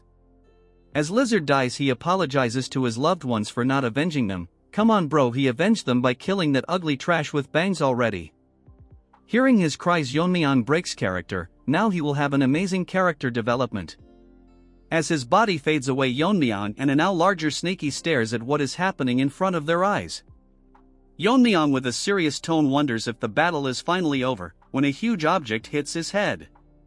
Seeing the object, Snaky sigh. Bro looks so classy while Yeon-myeong is quivering in the ground. Yeon-myeong, with tears in his eyes, wonders what this is, since it's extremely sturdy. It looks like a horn to Yeon-myeong when Snaky tells him that it's a dragon horn, which must have come from the death of the Black Death Alliance. Snaky becomes smaller, telling Yeon-myeong that it's great that they got the dragon horn, which is imbued with the dragon spirit. So it will make a perfect refining material that can withstand that venomous force Yeon-myeong used earlier. Snaky realized that Yeon-myeong is not answering, so he asks him what is the reason behind his silence. Yeon-myeong tells Snaky that if they met under different circumstances, maybe they could have talked about martial arts instead. Snaky asks him if he is feeling sympathy for him now. Hearing his cries for revenge, Yeon-myeong felt guilt. Because Yeon-myeong realized that he had the power to save the little kid, but he thought that it was a matter of the evil sections because he didn't try to understand the reason of conflict, and know that it was just some disagreement among themselves. The reason he didn't take action was because he thought that Rabbit, who was a master of the fire realm, could easily disarm the trash and rescue the child. The lizard also thought the same, that if things went south, Rabbit could have easily resolved the problem. Yeon-myeong believed that he could resolve it whenever he wanted, but the complacency caused a powerless child to lose her life.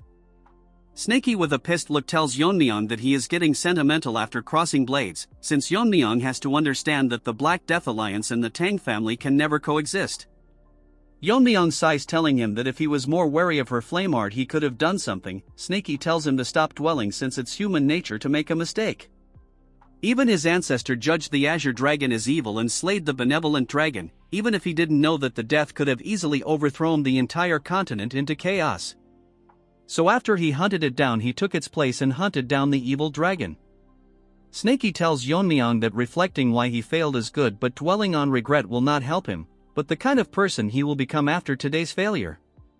As they rush towards the Tang family at full speed, Yeon-myeong asks him what was the form earlier, and if he did it from the beginning it would have been much easier. Snaky gives him a stare, telling him that he is grieving for helping him. Snaky used every ounce of his venomous energy to keep him alive, so he could not use that form. Yeon-myeong with a meme-like face tells okay. Hearing this, Snaky call his ungrateful, telling him that he should at least say thank you for all the trouble. Yeon-myeong tells Snaky thank you. Hearing this, Snaky gets shocked for a second, his face turning normal. Yeon-myeong tells him that when he briefly lost consciousness after the Alliance leader's attack, at that time Snaky used his venomous energy on him. Without him he would have taken a fatal wound right there, so he wanted to thank him properly later, but instead he ended up interrogating him. So he thanks him for all the help. Hearing this, Snaky blushes, thinking to himself that though Yeon-myeong was a rigid, inflexible guy, because his previous owner told him that he shouldn't expect gratitude for doing what's, since he is a tool and his only job is to distinguish between them.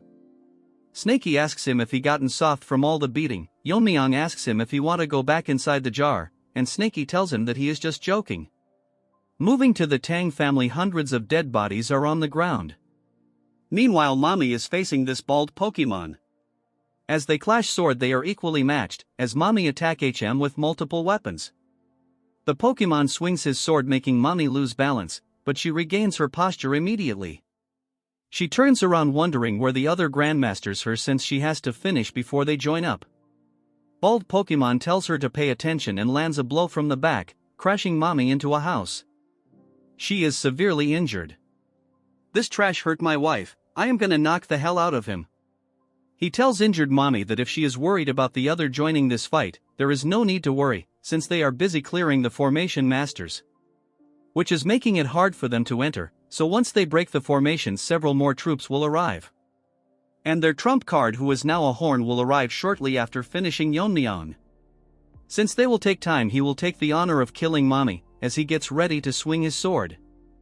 Mommy closes her eyes, and as she opens it she sees that one of the guards sacrificed his arm and managed to block the strike.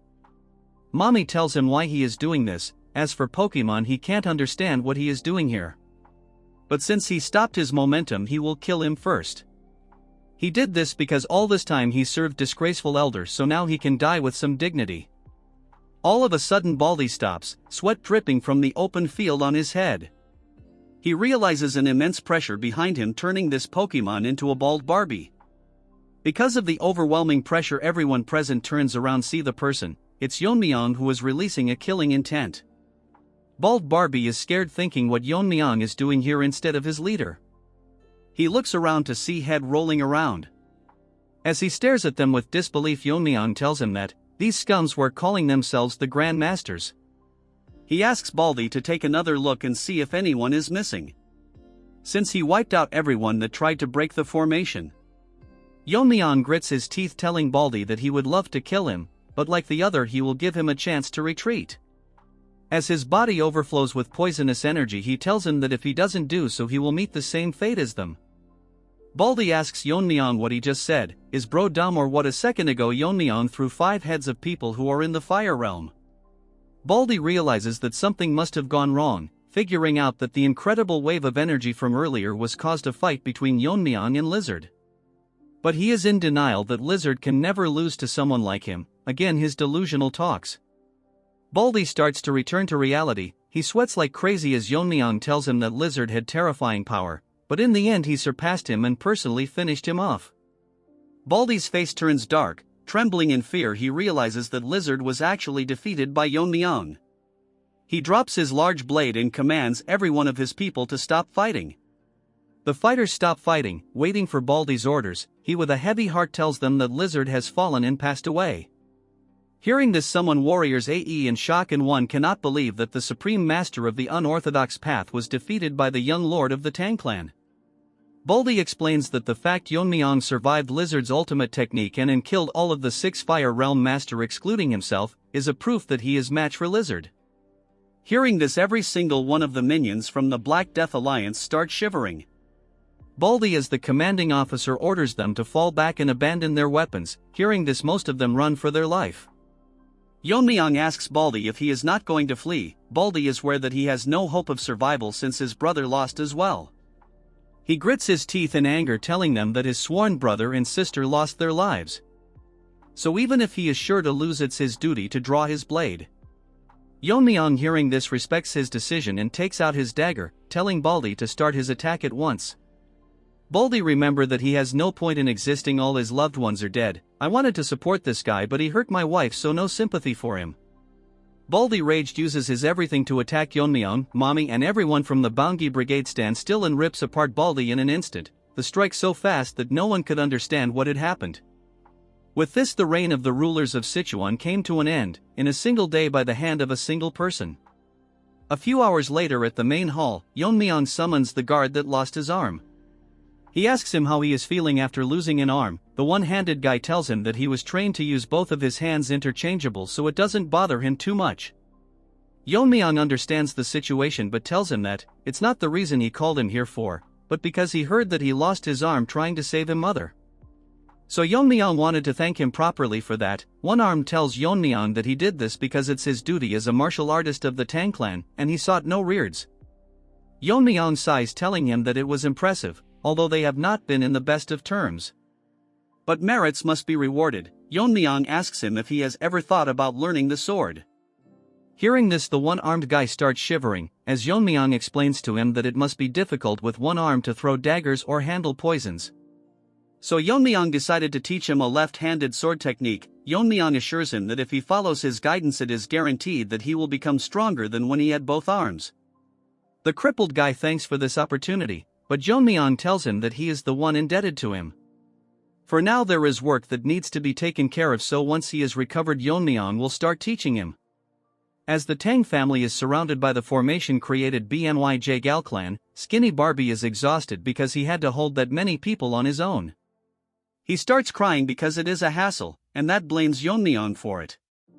But Barbie starts crying the moment he hears Yeon-myeong's voice from behind. Barbie tries to pretend, telling Yeon-myeong that he is so glad that Yeon-myeong managed to return safely. Yeon-myeong tells him to stop the formalities. Barbie starts crying and apologizes because he misspoke earlier, but he didn't get scolded because Mirio and Yeonjeong said that he worked tirelessly to maintain the formation and hold back the enemies. Barbie closes his eyes appreciating himself, but in reality he wanted to run away, but Yeonjeong forced him. She told him that in the time of crisis he should be focusing on solidifying alliances. Even Mirio went outside despite her fatigue to buy time for them. Barbie tells Yeonjeong that if what they said is true and Yeon-myeong is facing Lizard, his chance of survival are very slim, but Yeonjeong shut him up, telling him that she believes in Yeon-myeong. Our Chad is now more emotional person thanks him and tells him that they will support the Gal clan's recovery. Hearing this, Barbie gets stunned, thanking Yeon-myeong. As our boy takes his leave, he tells them that he will take care of things from here on. Barbie is stunned to hear such warm words from Yeon-myeong, and it seems like his personality has taken a big turn. Before leaving, Yeon-myeong tells him that next time if he thinks about deserting them during a crisis he will face repercussion. Hearing this, Barbie's fake beard falls to the ground. Yeon-myeong thinks to himself that he has resolved most of the matters, but there is one important thing left. 2 days later, the squad accompanied by Yeon-myeong enters the Black Death Alliance fortress. Woojin is shocked to see that a place like this existed beneath the fortress. With the treasure that is left here, the Tang clan can easily survive for decades. The treasure are so much that they look like ants in front of it. Woojin figure out why the alliance never expanded beyond Sichuan. because Lizard, who ruled over the unorthodox sects, did seek expansion because he had everything he wanted in Sichuan. Yeon-myeong thinks that when recruiting followers he likely demanded treasures collateral for martial arts. But according to Yeon-myeong, he was not greedy. It was because too many people wanted his guidance, as such treasure was likely the bare minimum. Yeon-myeong orders Wajin to take care of this place and move all the treasure to the main family. As Wajin agrees to it, Yeon-myeong decides to go deeper. Inside he finds a library, but there is not a single book in sight.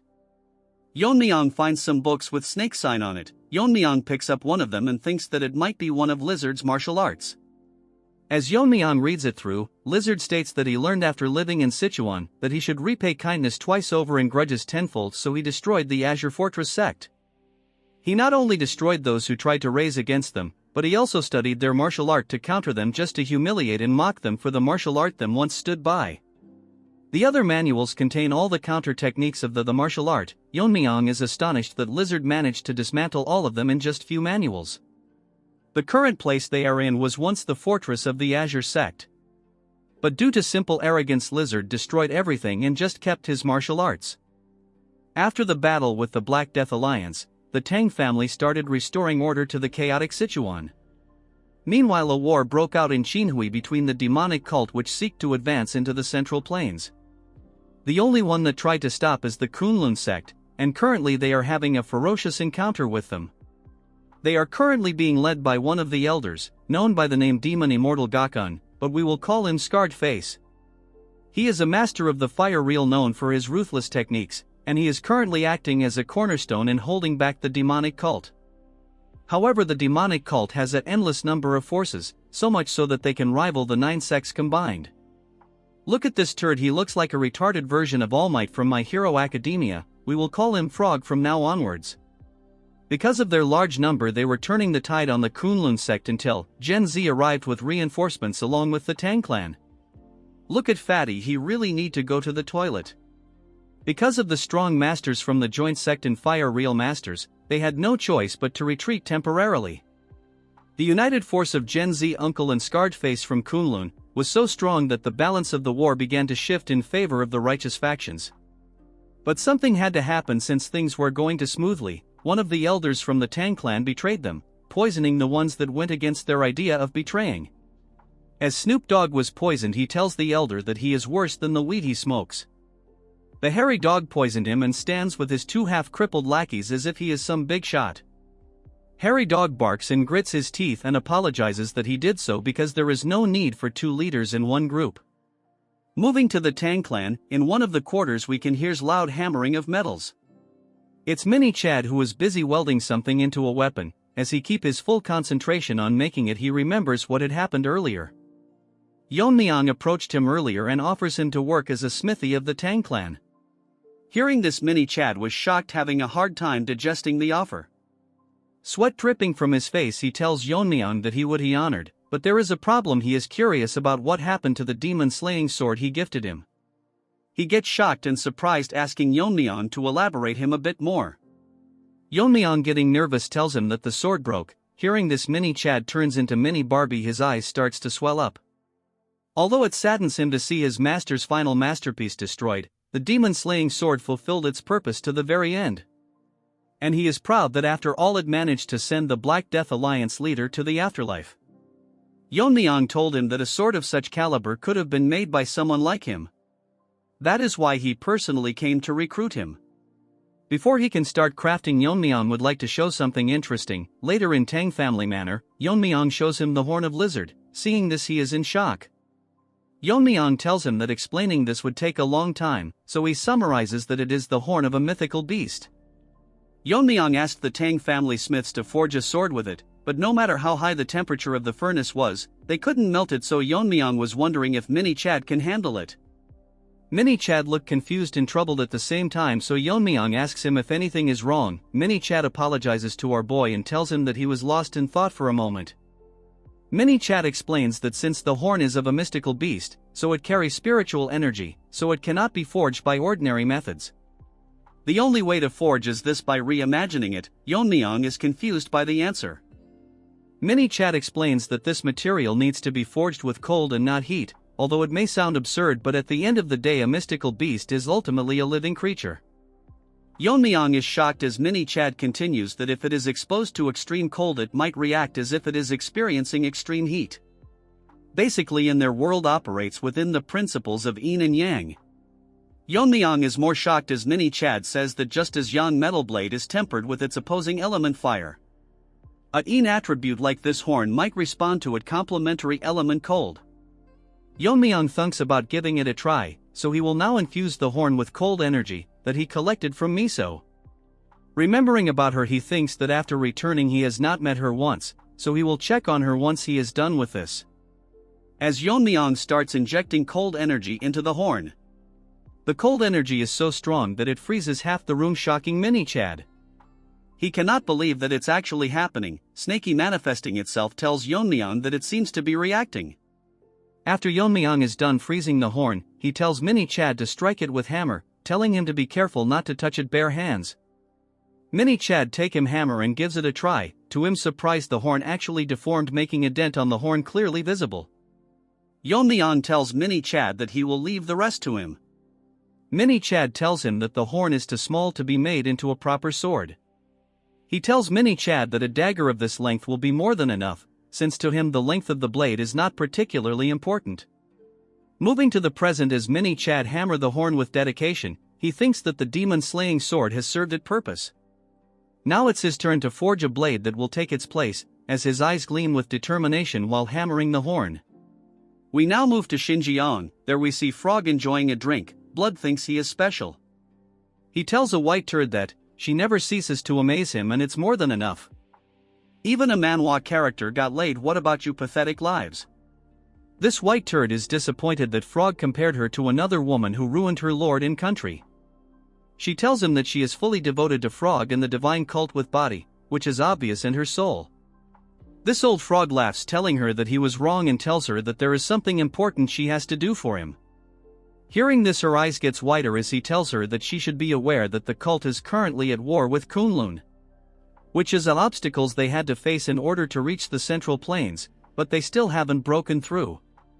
Kunlun's strength is formidable, but the real problem is Scarred Face, who is a master of the Fire Realm. After Taeho joined forces with them, it has been hard for them to break through. Even though they seem strong and perfect, there is always a problem if things are going too smoothly. The ugly hairy dog from the Tang clan has sought contact with their cult, and especially asked for her help. Hearing this, she gets shocked that they want her help. This is one of most beautiful characters that got wasted. Damn, she looks fine, but she chose the wrong side. Her medical skills are so good that it even reached Sichuan. Not long ago, the head of the richest merchant group offered a fortune to cure his son's incurable disease, but it didn't work. However, she managed to heal him in a single day, which is why he is now one of the most loyal supporters of their cult. Hearing this compliment, she laughs. Again, this is too much potential to be wasted. He tells her that even the Tang clan needs their help. Bro is unaware that is a rabid dog and not the clan. She winks one of her eyes and tells him that the cult leader commands that she will do whatever is needed, asking him who it is that she will be treating. They requested to heal the arm of the elder's grandson, which is permanently paralyzed. Even if Bro gets healed, he is so weak even Mirio can kill him in one strike. She gets close to him and asks him in return what is it that they will be receiving. She gets shocked when he tells her that they will be offering the 10 poisons of the Tang family, which can even kill Fire Realm masters.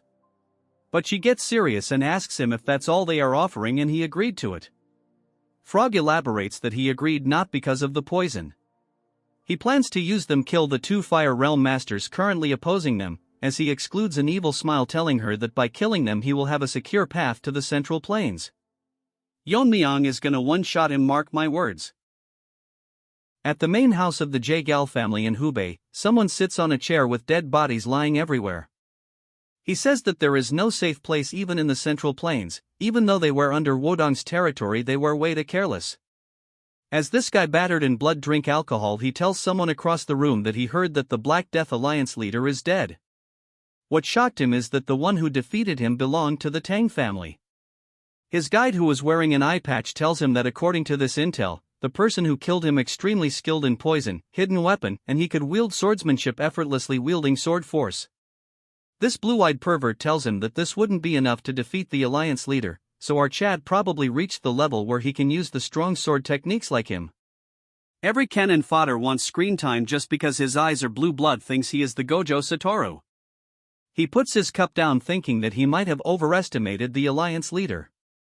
He finds the death pitiful, he wanted to be the one to kill him, delusional lizard in his dragon form would one-shot him any day. Although his dream of killing him failed, at least the troublesome foe that he had to inevitably clash with someday is now eliminated. Now this pervert thinks that he has rested enough, so he will start his killing spree again. He asks his dog about the Myeong clan's location. He says that it has been confirmed that they have been growing their power while disguised as a merchant guild. The dog shuts up all of a sudden, getting more focused. He tells Pervert that something is approaching their way.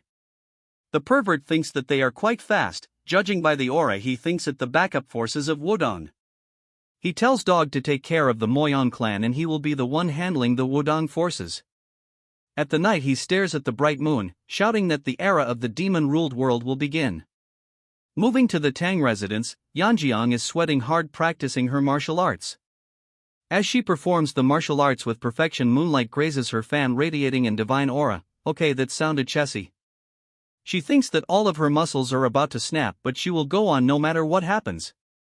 She forced her uncle to teach the clan's martial art to her. As she trained it with persistence, she remembers how tough it was to convince him. At the Sichuan assembly, all she could do was just watch, so she felt a deep sense of helplessness. The character development is cooking. She continues to feel pain practicing the martial art. She thinks to herself that she never wants to experience it again. As she prepares to practice one last time, someone enters the scene calling for Outgirl. It's Barbie, but his face is grim. Yeon-myeong, seeing his face, asks him that he was supposed to be bussed today, so what is he doing here? He puts his hand on her shoulder, telling her to stay strong about what he is going to tell her. She gets nervous, asking him what it is he is talking about. The shock shocks her to the brink. Her world turns around as she learns that the Jaegal family no longer exists. Tears falls from her eyes as she cannot believe what just happened. Barbie explains that the pervert who had previously wiped out 3 of the 5 great families, with his appearance in Hubei, the scene has shifted dramatically. The Wudong Swordmaster tried to stop Pervert, who launched a surprise attack on Jaegal family. Pervert warned Wudong that if they go in his way, the Wudong itself would be erased before sunset. So all they could do was stand by as the Jaegal clan was annihilated. Yeon-myeong cannot believe that no one could stop the pervert as he read the letters. He tells Yeon-myeong and Barbie that he knows about the tragedy that happened. Barbie says that Yeon-myeong's decision was correct. If they fled from the Black Death Alliance, then they would have been completely wiped out. As he and Yeon-myeong shakes, he thinks it's heaven's mercy that they are still alive. As Barbie breaks character, tears dripping from his eyes, that the fact their clan doesn't exist anymore is painful. Yeon-myeong remains quiet and finally speaks, telling him that they have not lost everything, shocking Barbie. He elaborates that they are members from the Jaegal clan and the Tang clan, and if they are alive, it's possible to rebuild the family, so Yeon-myeong is gonna get another wife. He tells Barbie that he is yet to fulfill his promise and keep his word, so he will do everything in his power to help rebuild the Jaegal family as quickly as possible. Yeon-myeong tells him that he doesn't need to be a liar and lose hope either. Barbie agrees to him. Yeon-myeong thinks that there is something going on, that everyone is causing sudden movements, so he decides to prepare on their side too. A guard enters the room, telling Yeon-myeong that a guest from Wudong sect has come requesting to see him. Hearing this, Yeon-myeong gets pissed, unable to control her anger. Yeon-myeong thinks what the Wudong sect is doing in a time like this, allowing him to enter. He tells them that they are grieving deeply, so they should rest for now, since Yeon-myeong will hear what he has to say. Yeon-myeong wonders if the guest from Wudong is a visitor or a troublemaker, which he will figure out.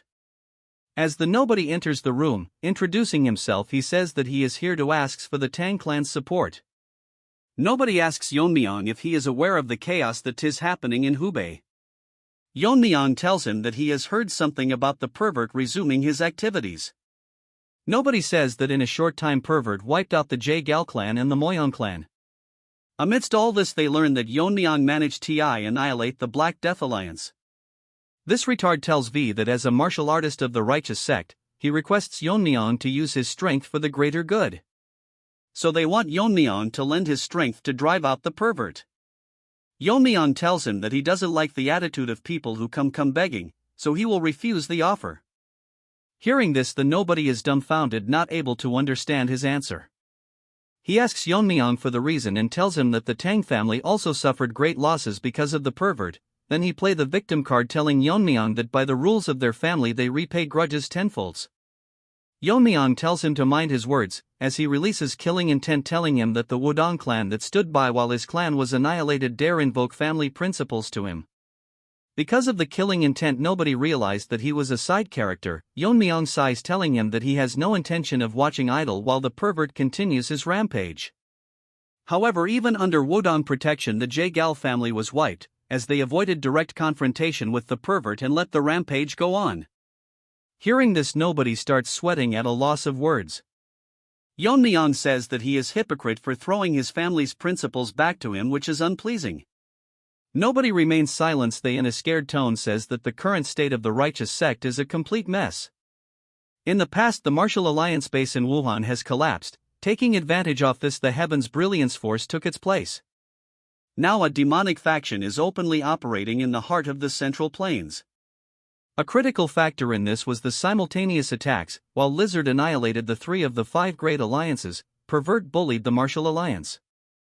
Yeon-myeong thinks of himself that even now the righteous sects are focused on guarding their own territories, so even if they manage to drive out the pervert, there will be no one to manage the disarrayed righteous forces without a central leadership. Without a common enemy, they will just fight among themselves. Yeon-myeong sighs, thinking himself that the Murim Alliance is worse than the Black Death Alliance.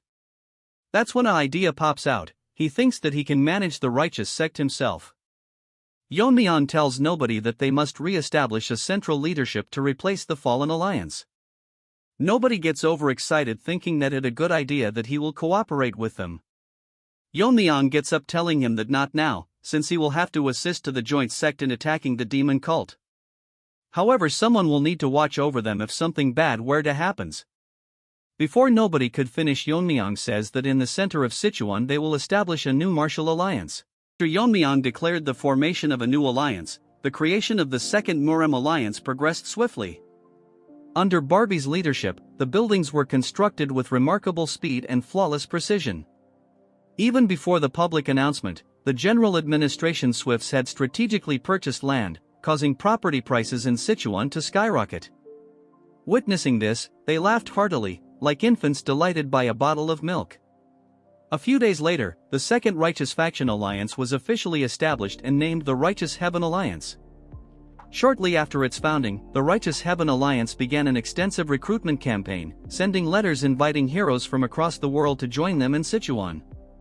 Yeon-myeong is stunned to find an enormous crowd gathered to join the alliance. Barbie bows, confirming the validity of Yeon-myeong's growing reputation as they stand before thousands eagerly awaiting the young lord's address. Yeon-myeong had not anticipated such rapid escalation. Barbie explains that even the 6 sects and the 3 noble families, along with smaller sects, have arrived, drawn by Yeon-myeong's fame.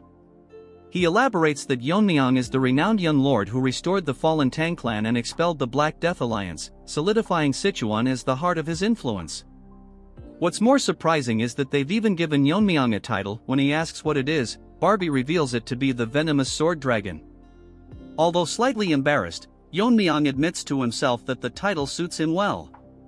Barbie suggests it's time for Yeon-myeong to officially declare himself the leader of the alliance, pointing out that no one would object since he founded the Righteous Heaven Alliance. However, Yeon-myeong remains cautious, thinking aloud that some ambitious individuals might challenge his position. Barbie shrugs it off, but Yeon-myeong notes that the alliance's primary mission of eradicating demonic forces means not everyone will share the same noble intentions. He suspects some have ulterior motives and believes he must first establish his authority to ensure loyalty. As Yeon-myeong steps onto the stage, a man steps forward, an ambitious challenger seeking attention. Barbie, sweating nervously, is baffled by the accuracy of Yeon-myeong's prediction, as though he had foreseen this moment. The confrontation begins after the entry procedures are completed. Representatives of the major sects approach to meet Yeon-myeong, but among them, a bald man, a martial master who seems desperate for recognition, demands a duel. The challenger, eager for the spotlight, claims that while Yeon-myeong is remarkable for his age, no one has witnessed him defeating the leader of the Black Death Alliance. To prove his worth, the challenger insists on a duel, even putting the leadership position on the line. Barbie observes the situation with disdain, recognizing the challenger's true intentions. In an era of relentless conflict due to the rising demonic forces, Sichuan, once free of invasions under the Black Death Alliance leader's control, has now become unclaimed territory. This power vacuum makes Sichuan a prize for anyone ambitious enough to claim it. Barbie realizes that whoever secures the leadership of the Righteous Heaven Alliance will inherit not only the legacy of the Black Death Alliance but also the loyalty of countless disciples and sects within the region. It's no wonder someone would risk challenging Yeon-myeong for such a reward, though Barbie hopes the duel will teach them their limits. The bald martial master introduces himself but shall henceforth be known as Bald Turd. He arrogantly tells Yeon-myeong to treat the duel as a genuine fight, mockingly addressing him as the venomous sword dragon. Bald Turd goads Yeon-myeong further, instructing him to use all his skills, poisons, hidden weapons, and martial arts so that he won't have any regrets after the duel. Yeon-myeong humbles the bald challenger with a calm yet sharp reply, expressing his gratitude for the challenger's concern but declaring that he will only use his sword in this duel. He reasons that employing poison could lead to unnecessary accidents. The bald man's face twists in irritation, clearly displeased with Yeon-myeong's nonchalant response. Barbie steps forward to begin the match, asking both participants if they are ready. With both nodding in confirmation, Barbie announces the duel as a match between the bald challenger and Yeon-myeong, the young lord of the Tang family, famously known as the venomous sword dragon, with the position of the Righteous Heaven Alliance's leader hanging in the balance. The bald challenger, oozing overconfidence, warns Yeon-myeong that accidents can happen during a duel. He acknowledges Yeon-myeong's exceptional progress for his age but accuses him of being overly arrogant. With a heavy stomp on the ground, the challenger demonstrates his power, causing the ground beneath him to crack. The audience is stunned as the bald man's body radiates an intense aura. His junior followers murmur in awe, realizing that he is using the pinnacle of Shaolin martial arts. One spectator explains that this isn't an ordinary indestructible Vajra body but the ultimate martial art created by the first founder of Shaolin, a technique that has never been defeated. The bald man's voice booms as he taunts Yeon-myeong, claiming that his poison, weapons, and martial arts will never penetrate the indestructible Vajra body. He declares this duel as a challenge for Yeon-myeong to surrender his leadership, but his bravado only amuses Yeon-myeong, who inwardly laughs, surprised that such a test would come so soon. The scene shifts to a flashback in the main hall of the Tang family. Yeon-myeong discusses the alliance headquarters with the family accountant, confirming that he plans to establish it on Mount Chonseon since the Black Death Alliance's collapse has left the land vacant and ideal. The accountant suggests purchasing all the surrounding lands to solidify their position. Suddenly, Mini Chad bursts into the room, apologizing for the interruption but unable to contain his excitement. He presents Yeon-myeong with a box, revealing a dagger with an exquisite, radiant luster. Barbie is stunned, and an elder of the Tang family praises the craftsmanship. When Yeon-myeong asks if the dagger has been named, Mini Chad excitedly explains that its brilliance and cold aura inspired him to call it White Snow Dragon Fong. As Yeon-myeong holds the dagger, it radiates a pure white energy, a reflection of its power and precision. Returning to the duel, the crowd's skepticism grows as they mock Yeon-myeong for relying on a mere dagger to face the legendary indestructible Vajra body. The bald challenger, enraged by what he perceives as stubborn arrogance, charges at Yeon-myeong with his massive body, determined to teach the young lord a lesson. Their clash sends shockwaves rippling across the arena. The spectators gasp at the sheer force of the collision, with some commenting that even martial artists in the fire realm would struggle to endure such power. However, their astonishment turns to disbelief when Yeon-myeong effortlessly blocks the attack with a single hand. The bald man's confidence falters as he realizes his immense power has been stopped cold. Yeon-myeong, analyzing his opponent's technique, notes that the bald man's inner energy flow feels slightly different, more auspicious than typical Shaolin martial arts.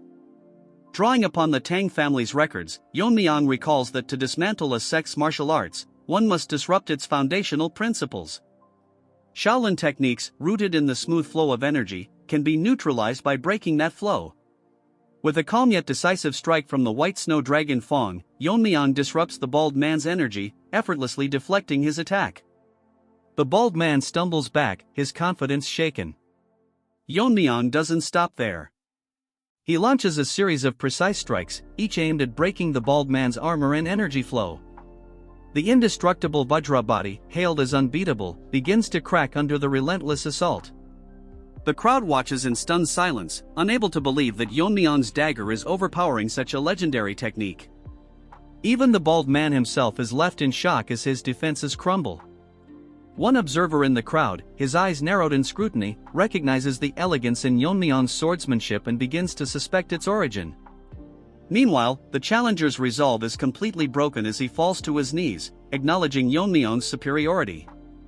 The crowd erupts into whispers, with some finally admitting that the rumors of Yeon-myeong defeating the Black Death Alliance's leader weren't exaggerated. The mysterious observer's gaze lingers on Yeon-myeong, his thoughts filled with questions about the young lord's true power. As the duel concludes, Yeon-myeong stands victorious, his strength and authority undeniable, leaving no room for doubt about his right to lead the Righteous Heaven Alliance. Under the tranquil moonlight at the Righteous Alliance headquarters, Yeon-myeong gazed up at the stars, his demeanor exuding a sense of feigned calm and introspection. The serene night was interrupted by a familiar voice. Turning around, Yeon-myeong saw Barbie approaching. Feeling a tinge of awkwardness, Yeon-myeong admitted that being addressed as Lord of the Alliance instead of Young Lord felt rather strange. Barbie smiled and reassured him that he had proven his worth before countless martial artists, solidifying his status. He encouraged Yeon-myeong to get used to the title, as it was now a part of his identity. Transitioning to a more serious matter, Barbie informed him that someone from the Morong clan had come seeking an audience with him. Intrigued yet puzzled, Yeon-myeong asked if the Morong clan wasn't one of the sects destroyed by Heaven's Brilliance Demon Lord and mentioned that he had no apparent ties to them. Barbie, thoughtful for a moment, explained that the individual had insisted on meeting Yeon-myeong urgently, leaving behind a cryptic message that mentioned sword ghost, Herculean body, and force technique.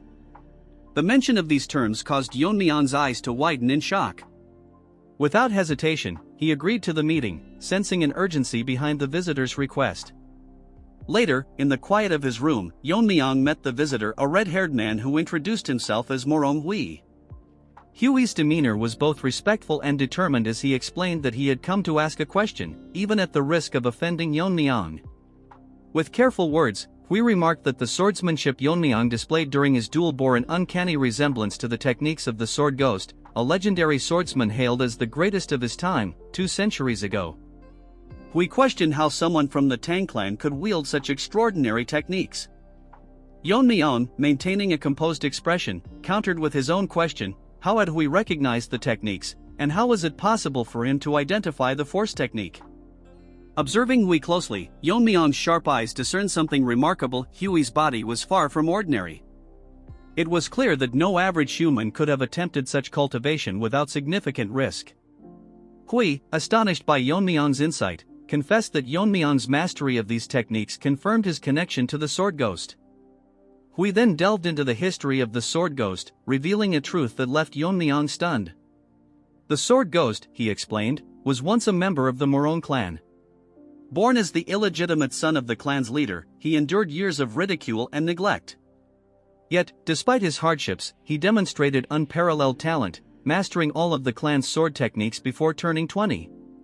His brilliance caused discord within the clan, as it disrupted the line of succession. Disillusioned by the infighting and the lack of familial affection, the sword ghost chose to leave the clan. 10 years later, he rose to prominence, earning the title of the sword ghost. In an effort to bring him back, the elders of the Morong clan sought him out, but he refused their pleas, stating that his sword was still incomplete. Decades passed without any news of him until the clan discovered his tomb, inscribed with the words "Sword Ghost's Mausoleum." Beside the grave, they found texts documenting his unparalleled techniques. Desperate to harness the power he left behind, the Morong clan began cultivating the force technique detailed in the texts. Yeon-myeong, his voice edged with sharpness, pointed out the recklessness of attempting the force technique without possessing the Herculean body, as it would inevitably lead to death. Hui clenched his fists, his expression a mixture of pain and determination, and admitted that the strain on his body had been immense, yet he couldn't abandon the cultivation. He believed the sword ghost must have left behind a way to overcome its dangers, but before they could uncover it, disaster struck. Hui's voice quivered as he recounted the harrowing attack by the heavenly pervert. The assailant didn't target their wealth or possessions but instead interrogated and slaughtered everyone, clearly searching for something. As Hui trembled with rage, Yeon-myeong's expression darkened, his mind racing. The realization struck him like a bolt of lightning: the heavenly pervert had been hunting for the martial arts techniques of the sword ghost. This revelation sent a chill through Yeon-myeong, confirming the grave dangers surrounding the legacy of his master. Under a darkened sky, the scene shifts to another battlefield where a man, sword in hand, confronts a sinister figure known as the pervert. The pervert sneers, reminiscing about how it had been over 10 years since his failed attempts to annihilate the Namgung clan. Yet today, he declared, he would succeed.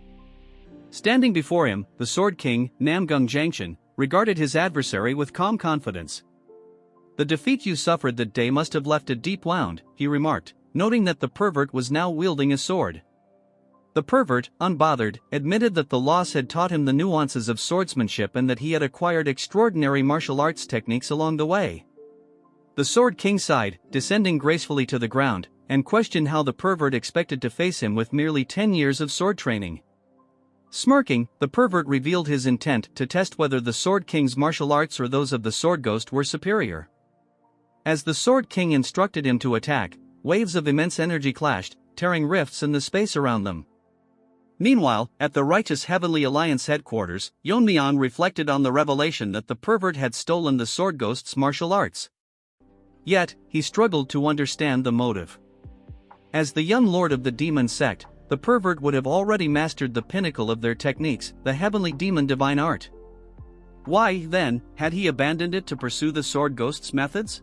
There had to be a reason. The red-haired Morong Hui interrupted Yeon-myeong's thoughts, asking if he had any personal connection to the Sword Ghost. Yeon-myeong replied that he had never met the Sword Ghost directly but recounted a memory from his childhood. While being bullied, a phantom sword had appeared to protect him. "That's the connection," he said nonchalantly. Hui was baffled, unsure of what to make of the story, but Yeon-myeong speculated that it might have been a martial art left behind by the Sword Ghost. Hui then reminded him that only those with the Herculean body could master the Sword Ghost's techniques. Did Yeon-myeong possess such a body? Yeon-myeong explained that he wasn't born with the Herculean body but had adapted the techniques to align with the Tang clan's cultivation methods. As a result, his version of the martial art wasn't complete. During a past battle with a lizard-like foe, he realized his clan's method could harmonize with the Force technique's properties, but only because his martial skill had surpassed the Fire realm.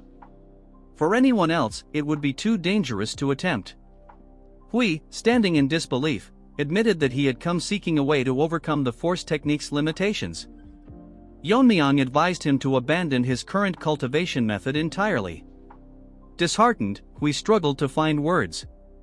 As Yeon-myeong watched him, he reflected on his past life. Back then, he knew little about the Sword Ghost but never imagined he would learn so much about his master's origins in this life. A flashback revealed a conversation between Yeon-myeong and the Sword Ghost. His master had once said that before he took up the sword, his life was meaningless. Thus, he adopted the name Sword Ghost, as he hadn't yet defined himself. He had also given Yeon-myeong the name Yeong but, even on his deathbed, refused to reveal his own true name. Snapping out of his thoughts, Yeon-myeong asked Hui if he knew the Sword Ghost's real name. Hesitant at first, Hui revealed, it might sound like a coincidence, but the Sword Ghost's name was Morong Yeon-myeong. Hearing this, Yeon-myeong sighed and then smiled faintly. As Hui prepared to leave, deciding to follow Yeon-myeong's advice and abandon the Force technique, Yeon-myeong stopped him. "No matter what," he said firmly, "we are comrades who have practiced the same martial arts. I cannot let you leave." Yeon-myeong declared that he, too, wished to overcome the Force technique and take revenge on Heaven's Brilliance Demon Lord, the very reason the alliance was formed. He invited Hui to join the alliance, promising to modify the martial arts to suit Hui's body. The overconfident turd who pretends be strong lost to as his broken-down sword is on the ground. He has been defeated completely by the pervert as he lies on the ground with no way to move. As he was about to die, he tells himself that it was his mistake that he let him escape 10 years ago. As the ugly pervert looked towards him, body laughing to himself, he reveals that he held back earlier, that it would have been a waste to kill him with his fist technique. As expected of the Sword King, he managed to endure this much that he got half naked to flex his muscles. He smirks, telling himself that the biggest wall in front of him has crumbled. Our Chad is probably gonna bury him in seconds. With the Turd's death, the advent of the demonic world has drawn closer. Overnight, the fall of the Namgung clan has been wiped by a naked pervert. The news spread rapidly to the Manhwa and Mount Zhongnan. This news even reached the Wudong and Shaolin, warning all the righteous factions of the danger. The news spread far and wide as we move on to Barbie calling for our Chad. As for Yeon-myeong, he was busy training the 2 minions he picked up who he wanted to train. Yeon-myeong was laid back until Barbie break the information to our boy, completely shocking him. Our Chad holds a meeting informing them that in a span of few days not only did they destroy the Yeon-myeong family, but now they have also destroyed the great Namgung family. Thinks that pervert alone cannot defeat this many people, so he asks them as there are other masters who have reached the fire reel besides the heavenly pervert. One of the people present tells our Chad that according to his intel, all the Fire Realm Masters are assigned to the 3 demonic houses. Yeon-myeong with a skeptical look asks him what the demonic houses are. He explains that the demonic houses are the families created by the heavenly pervert after overthrowing the existing clans. They are now called the Guizhogwa family, the Fujianlu family and the Shanxihua family. To be precise, they are families that voluntarily submitted to the Dark Lord and were reorganized. The Shanxihua family, which have 2 Fire Real Masters assigned to it, they were likely positioned with Mount Zhongnan and Manhwa in mind. So including the heavenly pervert, there are at least 5 Fire Realm Masters, so in his opinion there was likely no joint attack, so it was all done by pervert. The Sword King has mastered the mysteries of weight, so once inside his domain, even formidable warriors can't move due to the overwhelming pressure. Moreover, even without his domain, he is the greatest swordsman of this era. A simple joint attack by 5 Fire Realm Masters won't determine the outcome against someone like him. In other words, the pervert must possess martial prowess to face the Sword King alone. Yeon-myeong thinks the situation is a lot more dire because they have 5 Fire Realm Master and that overpowered pervert who defeated the Sword King. Given that this might not even be the full extent of their forces. The original plan was to help Kongtong and Kunlun deal with the demonic sect first, and then join forces to take down the heavenly pervert. He thinks that if the battle against the demonic sect have solidified, they should have strike at the Dark Lord first. So they need to hold out while they faced the heavenly pervert. Losing the initiative made things complicated from the start. He thinks that they should efficiently distribute their forces. A voice breaks his concentration. Everyone present is waiting for the order our Chad has to give. Since he cannot show them any indecisiveness, so he tells them that as the alliance leader, before he can finish, a person barges into the room, informing them that something terrible has happened. Seeing him, Yeon-myeong is shocked because he is from the Taoist from the Kongtong sect. The injured man sighs as one of the asks him what he is doing here since the war with the demonic sect should be in full swing. He asks our Chad if he is the leader, and our Chad confirms his answer, telling him to catch his breath and speak slowly. Yeon-myeong asks him what has happened to the Kongtong and Kunlun. The man begs for help as he elaborates that the Gen Z Uncle Taeho and the demon immortal have fallen victim to an unknown poison. Hearing this, Yeon-myeong's face turns grim as he cannot believe what went wrong. He remembers that he gave poison to one of the elders, telling them that it is the killing bird flower, one of the 10 poisons.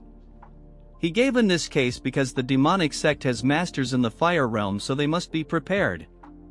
But our Chad warns him to keep this a secret from the 2nd and 5th elder.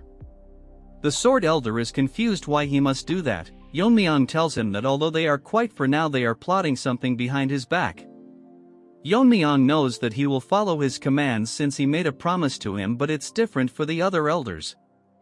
So he must never let the poison into the hands of the other elders. The guard starts shaking as Yeon-myeong releases his poison intent, asking him what happened to the forces sent by the Tang family. The killing intent becomes so great, waves of energy blow through the room. The new guy cannot fathom how a human can exude such killing intent. Snaky manifests itself, telling our Chad that his killing intent is too thick. If it goes on, he might suffocate everyone present. As everyone catches their breath, he suggests he rein it down a bit and listen to the situation first.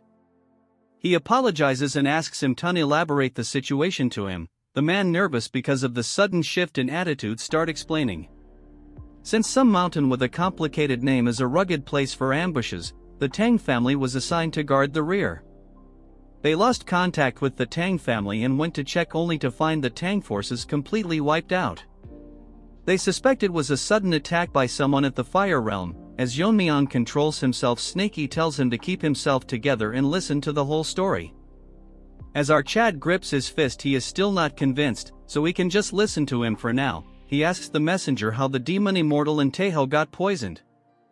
After the Tang family forces were wiped out, the demonic sect launched their offense, which included the left and right envoys who are masters of the Fire Realm. To stop them, there was the demon immortal Taeho, who personally entered the battlefield. The battle between them was evenly matched as they fought fearlessly. To be precise, because of the demon subduing power of Taeho, they were gaining the upper hand, pushing back the demonic turds. But at the moment a variable appeared. Yeon-myeong wonders what that might be. As they were having an intense battle, someone had intervened, and the two of them got poisoned by one of the 10 poisons of the Tang family. The person who did this to them called himself the Poison Demon. Even this white-haired gorilla will get a few chapter a cannon fodder dreaming big because of some limited poison. This part starts an underground facility of the Heavenly Demon cult, shortly before the full-scale war between Kunlun, the joined sect, and the demonic cult. The white-haired cripple, now a mummy, is chained. He thinks to himself where he is. He thought he was going to get his arm treated, since these demonic turds made conditions with his grandfather, but they might be up to something shady. Just look at the way he is tied to the wall. All of a sudden he notices something. The white-haired girl is happy that the kid woke up, trying hard to remember his name. She introduces herself as the demon healer who will be treating her, and she goes by the name Soyeon. This name reminds me of something only cultural people know. Since the white-haired gorilla is a turd, he tells her that he didn't expect the famous demon healer to be such a young woman. As she checks his hand, she tells him that if he doesn't trust this big sister, since she is going to take good care of him. All the veins in his hand are completely wrecked, so most conventional methods won't even make a dent. She asks him if he's seriously pissed off the person who did this to him. Remembering about the incident, he blames Yeon-myeong about how he should be the one having the grudge. Since our Chad stole his position that was rightfully his, and once he fixes his arm, this delusional ant will kill someone who was at pinnacle of martial arts. She tells him that it won't work, so she need to cut it off. She can reconnect his veins and connect his pathways so he can regain his martial arts, but his aptitude is too low. So rather than fixing it poorly, letting her cut it off will make him much stronger. This Barbie starts crying and thinks that he cannot give up after coming this far, so he asks her if there is any other way. She tells him that there is a way, but he will have to learn demonic arts and could get a normal arm. It will even improve his lacking aptitude. He thinks that it would be odd for a member of the righteous Tang clan to learn demonic art, but he asks her it is true that he can learn demonic arts, it will heal his arms. She smirks, telling him that it's not just any martial art but conditional if he learns the immortal demonic art. She explains that if he masters this art, he will gain incredible regenerative ability that will allow him to regrow even if his head is cut off. With the help of it, regenerating his arm is easy, and his physical aptitude will also improve significantly. However, the problem is that the immortal art is not something just anyone in the cult can learn, so just taking out 2 experts with 10 poison doesn't cut it as payment. She grabs his face and tells him that he must abandon the Tang clan. He starts crying like a baby, telling her that he has already abandoned the clan. She tells her that it doesn't apply to him, so he must sever all ties with the Tang clan, including his father and grandfather. It's a top-tier martial arts even within the cult, so they cannot just anyone who could influence his will to remain in this life. If he wants, she can send him to his family, but little does he know that she already killed his family. He smirks, telling her that if that's all it takes, he has endured until now by clinging to the thought of revenge, so the opportunity is right in front of him. He smiles like a ugly mummy, telling her that he has already abandoned the Tang family name, so why would he not abandon his family too? Moving Tati present, we move on to the battlefield. White Turd is having difficulties because the energy imbued with Taeho's attack is interfering with his recovery. Normally he would have regenerated and returned to the battlefield, on top of that without taking the pain suppression pill. The pain of regeneration process would destroy his mind and drive him insane. He managed to poison several 4 realm masters with the blood from his severed hand, but it's frustrating he cannot do it anymore. He grits his teeth, telling himself that he must become stronger until he kills our Chad, bro is trying to kill someone who drinks poison as an energy drink. He plans to master his arts and repay him for the humiliation with the immortal demonic art. In a flashback we see the white gorilla tied as she congratulates him that his arms have fully healed, telling him that it's unexpected that he had a talent for demonic arts. Praising the cult master that he did the right thing giving him permission to learn the immortal demonic art. White gorilla thinks to himself that he never imagined a martial art like the immortal demonic art could exist. He thanks her praising that it's all because of her that he is now all healed, but wonders why he is tied up. She smiles like a psycho pulling out her needles. She tells him that his basic aptitude is lacking, even though the demonic art suited him, but if he stays like this it will only amount to as much. The true strength of the immortal demonic art is its ability to modify the body without worrying about side effects. Because of this its creator the immortal demon even dared to challenge the cult master for leadership. Hearing this the turd gets shocked that he dared to challenge the cult master, and even warns him not to follow the paths of the immortal demon. In the end he was killed by the cult master with ease. The curious puppy asks him that his body was invincible even capable of regenerating if his head was cut off. But how could he have died? She explains that the immortal art is ultimately a martial art that relies on controlling demonic energy, that's why it's useless against the cult master who dominates demonic energy itself. She sits close to him and this ugly frog starts blushing asking her what she is planning to do to him. She says that right now his immortal demonic art is only at the level he can reattach limb which a mere third-rate proficiency. At his current level he is like a scarecrow ready to get stabbed around. Looking at the thing in her hand he asks her that why she is carrying the killing evolution needle that his grandfather was crying, asking her what she is going to do. She tells him that she is going to modify him as she stabs needles onto his face. As he quivers in pain she tells him that the fastest way to master the demonic art is being injured and brought close to death. While she is at it she will also fix his lacking capabilities. She bites her lips telling him that the Tang clan has something called the Realm of Poisoner. A state where even a single breath or drop of blood can kill dozens. From now onward she will be feeding him poison, so even if it feels like dying he has nothing to worry about since he won't die.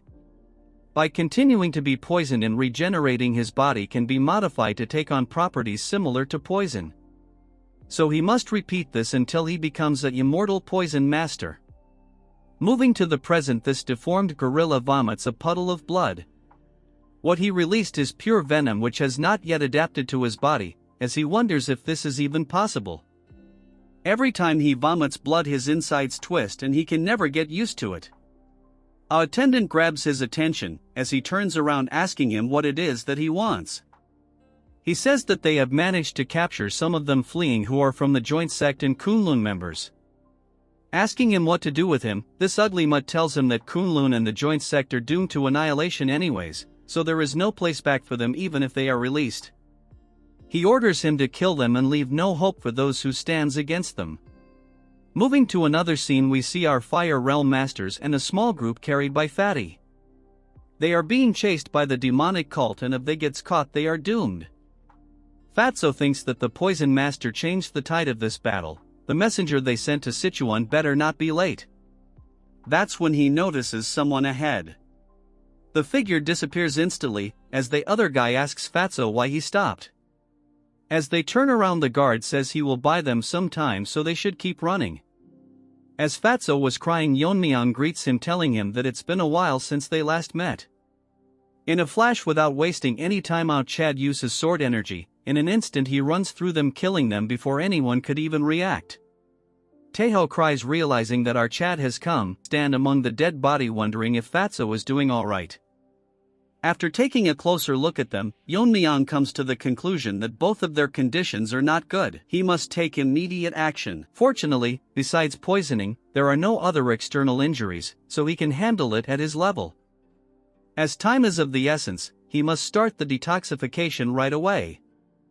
Fatso cries, telling Yeon-myeong that he is fortunate that the young sect master came to assist him.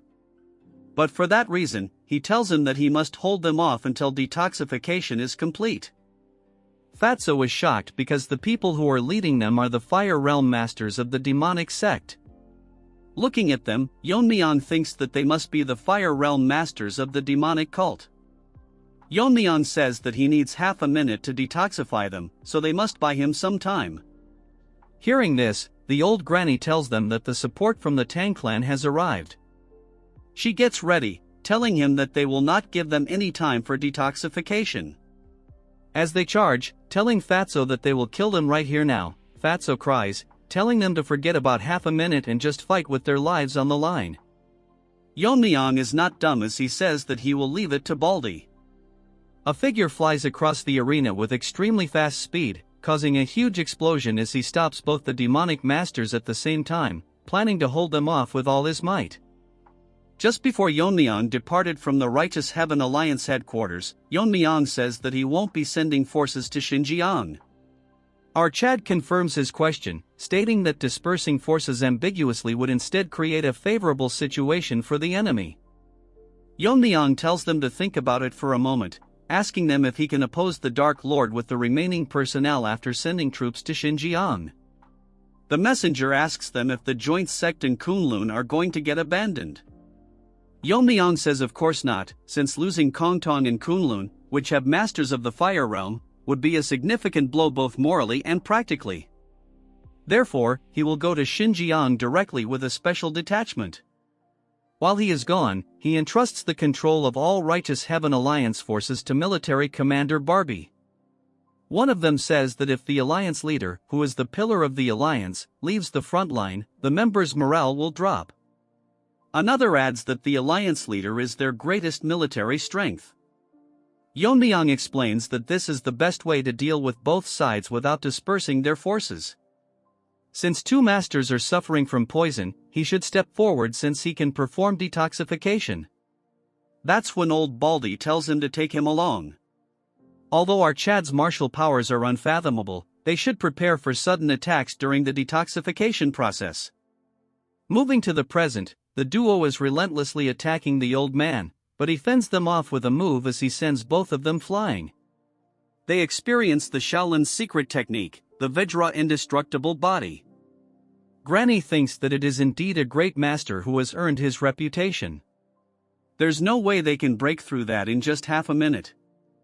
The old hag tells her that's not all, even the fleeing Kunlun and Kongtong have gained morale and are holding their ground. It is as if they truly believe that the young master can detoxify them. The old man says that first, they should break through the Vajra indestructible body of the great respected master. What is the Baldy waiting for, not attacking them, and how can 30 seconds be this long? The old man tells the envoy to buy some time and he will refine the demon energy technique. She is a bit nervous thinking about the techniques he is about to use. After a decade, the old man says that he won't allow them to do anything. The granny uses a technique while the old man is trying to do something. Baldy gets shocked as pitch-black flames surround the area. She tells him to come on her, and she will burn the area to the ground. The old man stands still as the flames surround his indestructible body. Moving on to Yeon-myeong, although he successfully absorbed the poison with the poison absorption technique, because time has passed since they were poisoned, both of their blood vessels are severely damaged. Especially Taeho is in such a state that returning to the front line is impossible. As for the poison energy, which he didn't hope came true, it is undoubtedly the energy of one of the 10 poisons of the clan. Considering the agreement he has with the elder, the possibility of him being a traitor is extremely low. Since those guys are traitors, he wonders what the identity of the so-called poison demon is. He heard that even the blood from the arm cut off by Iho was filled with poison energy. He wonders if it could be these guys who colluded with the demon sect to create an existence at the level of poison mastery. He has a bad feeling about this. For now, he must finish the emergency treatment and join Baldy. That's when he senses something ominous. He wonders what this is, as something ominous is aimed toward Baldy. He cannot believe that there is such a ferocious energy. The energy is more of a monster than of a human. The man says the dark evil demon sword. The dog barks, saying that he has refined the demonic energy to its extreme limit, allowing an evil god to reside within the sword itself. Bragging that a mere Vajra indestructible technique cannot resist the power of this evil god. The Baldy gets shocked for a second. Taking the opportunity, the granny also launches an ultimate attack. Trying to stop one of the attacks, he notices that the old man is using the flashy sword. The strike instantly rips one of his hands. Yeon-myeong is in a tough spot because there is not much time until their full recovery. If he were to stop now, these two people will become uncertain. Only he is steady while everyone is fighting with their lives on the line. Baldy tells our Chad to focus, telling him that he has just lost an arm. If it's for their sake, he can endure more than enough. The old couple are bragging that it's just the beginning, telling him that they will tear him to shreds. Snaky manifests itself, detecting the energy. Seeing the old man's energy, he can say without a doubt that he is not a spirit master. But he cannot understand what such an evil spirit is erupting from his sword. This part starts with Fatty gasping because he has burned too many calories. He never thought that half a minute would take this long. There's no sign of the enemy numbers decreasing. Although Baldy is holding on with one arm, even he will soon reach his limit. Everyone is exhausted from fleeing all night. Right now, he can barely hold his sword. Fatty takes deep breaths, wondering if half a minute has passed and if they can endure until both the deadweights are detoxified. As a large group of people charges towards them, Yeon-myeong enters the scene, telling Fatty to step aside since he will be handling it from now on. Hearing this, Fatty cries, thinking if Sabak and the demonic are dead. Yeon-myeong tells him that contrary to what he expected, they were able to successfully break free from the poison quickly.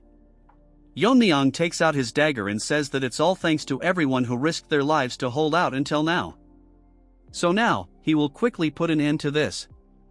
Moving to the side characters, the white-haired turd thinks that it's impressive that he held out even after losing an arm. However, once he dies, the entire momentum of the Righteous Alliance will be crushed. All of a sudden, a single clean strike rips through the domain they created. The white monkey gets shocked by what just happened as he realizes something is wrong. All his subordinates get split in half from the single strike that our Chad launched. The granny didn't realize that there was someone so skilled among them, as the monkey tells her to be careful.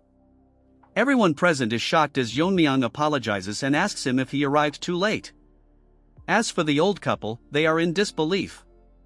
Then they get serious, realizing that since he is here already, it means that they have completed the detoxification. Yeon-myeong thanks Baldy, saying it's all because of him. Baldy responds that fortunately, their desperate resistance was worth it. Yeon-myeong gets lost in thought. A flashback starts when Baldy acknowledges our Chad as the alliance leader.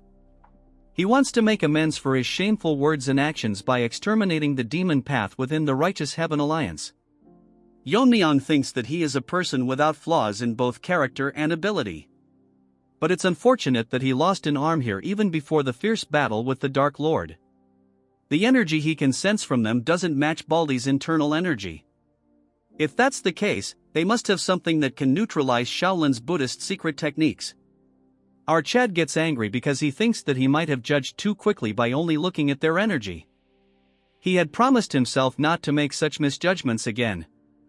Yeon-myeong tells everyone that the loss is great. Hearing this, the oldies cannot understand what he means. Yeon-myeong, with a serious tone, tells them that to make up for Baldy's lost arm, just killing two of them is far from enough. Releasing extreme killing intent, he charges toward them with subtle movements, landing a few quick strikes. The granny cannot believe that they, who are Fire Realm masters and considered the clan's greatest fighting force, are being pushed back by a mere youngster with a mere dagger. As the white turd gets ready to attack, he didn't expect that an expert like our Chad existed among the righteous faction because they cannot figure out his identity.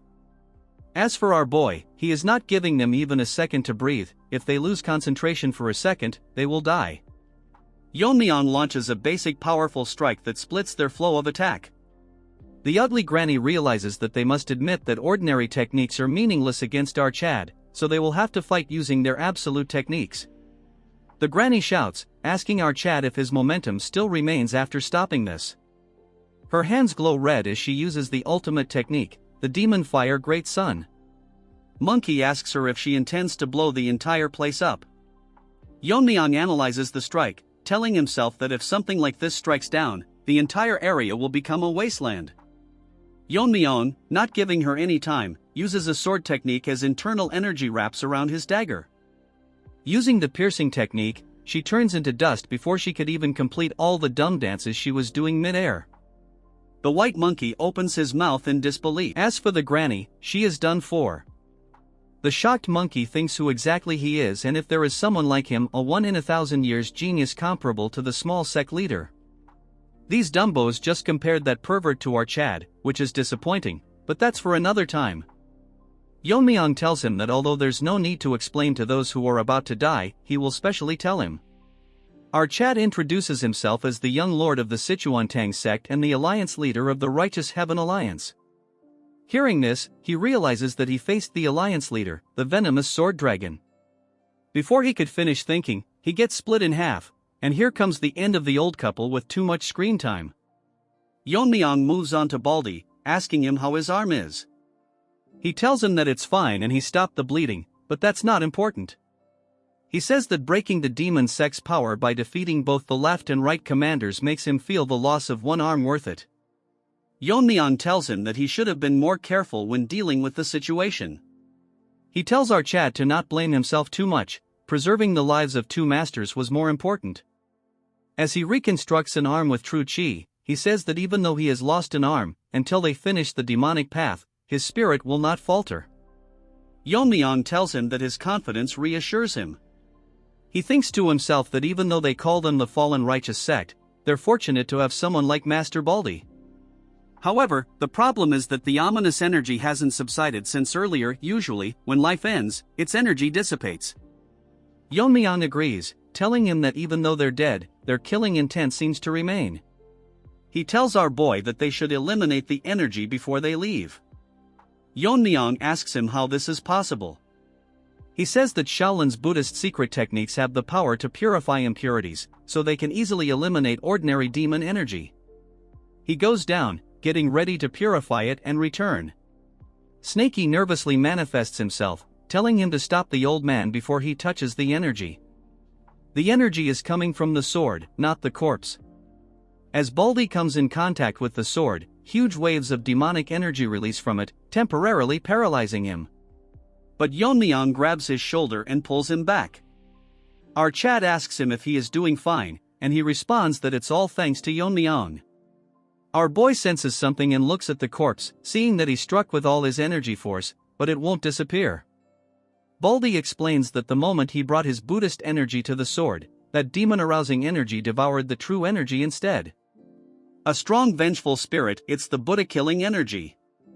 From the sword, something ominous starts to emerge, shocking everyone present. Snakey tells our Chad that he had thought it was strange but couldn't be sure, but now he is certain. It's a Kimimoryo. However, this isn't an ordinary one. A normal Kimimoryo is born from a single grudge accumulated over a long time.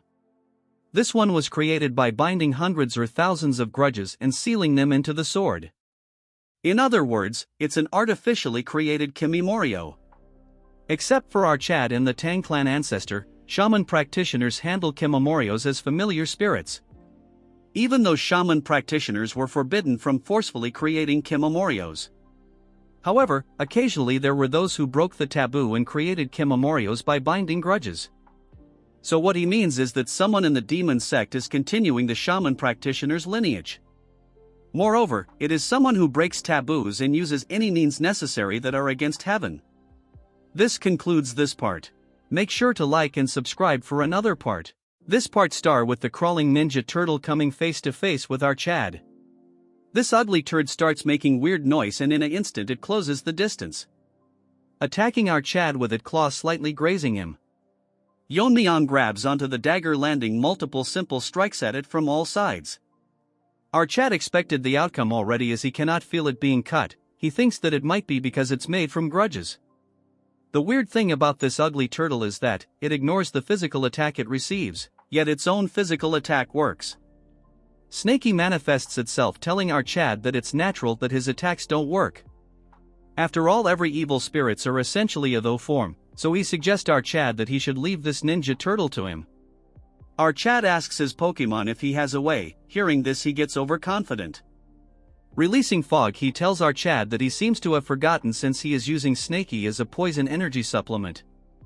As the entire area gets surrounded by fog, Snakey says that he is an evil spirit who has lived for 1,000 years. Yeon-myeong's buddies are confused as the fog is so dense that they cannot see anything properly.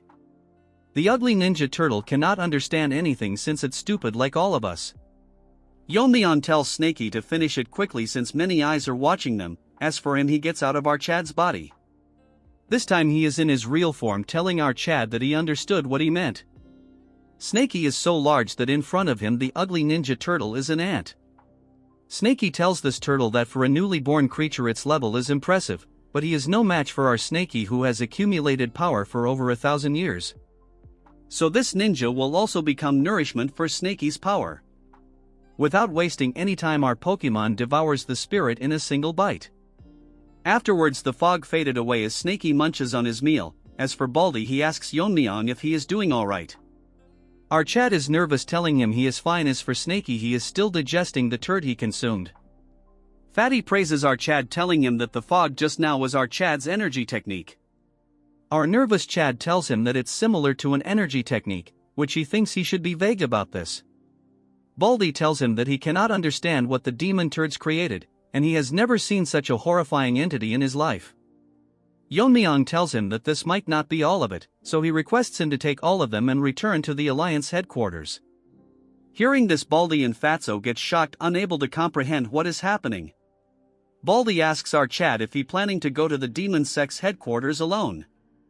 Fatty tells Yeon-myeong that he managed to eliminate their key forces, so he should be satisfied for the time being. Hearing all this, our Chad cannot understand what to say to these worry babies. Our Chad explains that the turtle just now was an evil spirit that is not susceptible to normal attacks. And as they saw earlier, that they had to use energy techniques instead of sword strikes. So according to analysis, there is someone in the demon sect forcibly creating evil spirits. Fatty discovers that there might be multiple creatures like the turtle earlier. According to our Chad, the demon sect's forces are still intact. Additionally, they have yet to identify the small poison demon. If he is really someone from the Tang family, he needs to handle it by himself. Yeon-myeong tells them that they might sound reckless, but right now there is a gap in their main forces, so this is their chance to deal a decisive blow to them. Bat tries to reason with our boy, but Baldy stops him, agreeing with Yeon-myeong. Baldy tells him that although his skills are beyond doubt, he is the one that must lead the righteous alliance, so he must be extremely cautious and act with prudence. Our Chad tells him that he will follow his words and return with good news. As he rushes towards the headquarters, Baldy tells Fatty that even if he told him to stop, he wouldn't, and there is probably no one who can pose a threat to the alliance leader. So they be patient and head back. Although he said this, he is very worried since they are unaware how many Fire Realm Masters they have, not to mention the demon sect leader. Rather than doubt, he will wait with faith, wishing the safe return of our Chad without any fail. Moving to the heavenly demon headquarters, a dog barks that the small poison turd is entering, as at the white monkey who wants some more screen time. The female white turd congratulates the monkey, since he heard that he achieved great merit on the battlefield. She smirks, saying that he is finally starting to look like a proper demon disciple. She says that the poison master, who was the head of the Young family, was proud when he heard the news. Hearing this, the turd sweats since the master is now his father. A few days ago, the day after the turd reached the realm of Poisoner, female turd introduced the dunce to the head of the Young family. He has been supporting the demon sect and will goor his status from now onwards. The monkey introduces himself as Tang Muchan and expresses his gratitude for protecting his status. This ugly turd tells monkey that since he abandoned the Tang family, he cannot use that name anymore. He intends to adopt him as a son, so from now onwards he will be called Yang Muchan. This leech call him father, and the happy man tells him that he never had children, so he is delighted to have a reliable son. Moving to the present, he is grateful to the family head for accepting someone inadequate as him. Hearing this, female turd thinks it's a boring response. She tells monkey that now that he has achieved such merit, the sect leader will surely reward him, so she asks him what it is that he will like. He was thinking of requesting the divine body techniques, since the body techniques of Kunlun was impressive. Next time he would like to join the pursuit team and achieve even more merit.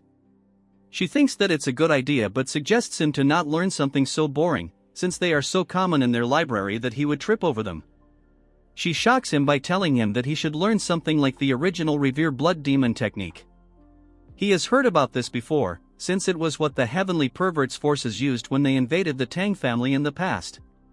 It's a demonic technique that explodes one's potential, multiplying their strength for a short time. He asks her that it is very dangerous because when the internal energy runs out he would die or fall into demonic possession. This skinny plastic tells him that it might be true for normal demon disciple, but he has learned the immortal demon technique. She tells him to think that if the demon reverse techniques that cost his life and the immortal demon art that prevents it. If he were to combine those, the results would be incredible. Hearing this, Turd is flabbergasted. This masochist bites her lips because she is curious what will happen if they combine these martial art techniques. Moving on to the Alliance headquarters, Barbie is preparing for the war. A elders asks him what he is doing. Barbie tells him that he is just double-checking the troop formations. He thanks the elder because of his quick organization that over 2,000 can move in just a few days. He asks Barbie if he thinks that the Alliance leader and the demonic master of Kunlun met. Barbie hopes for the best and they are not too late. Barbie thinks that if the Alliance leader treats the two Taoists and brings them back to the front line, the Alliance will have a total of 6 Fire Realm Masters.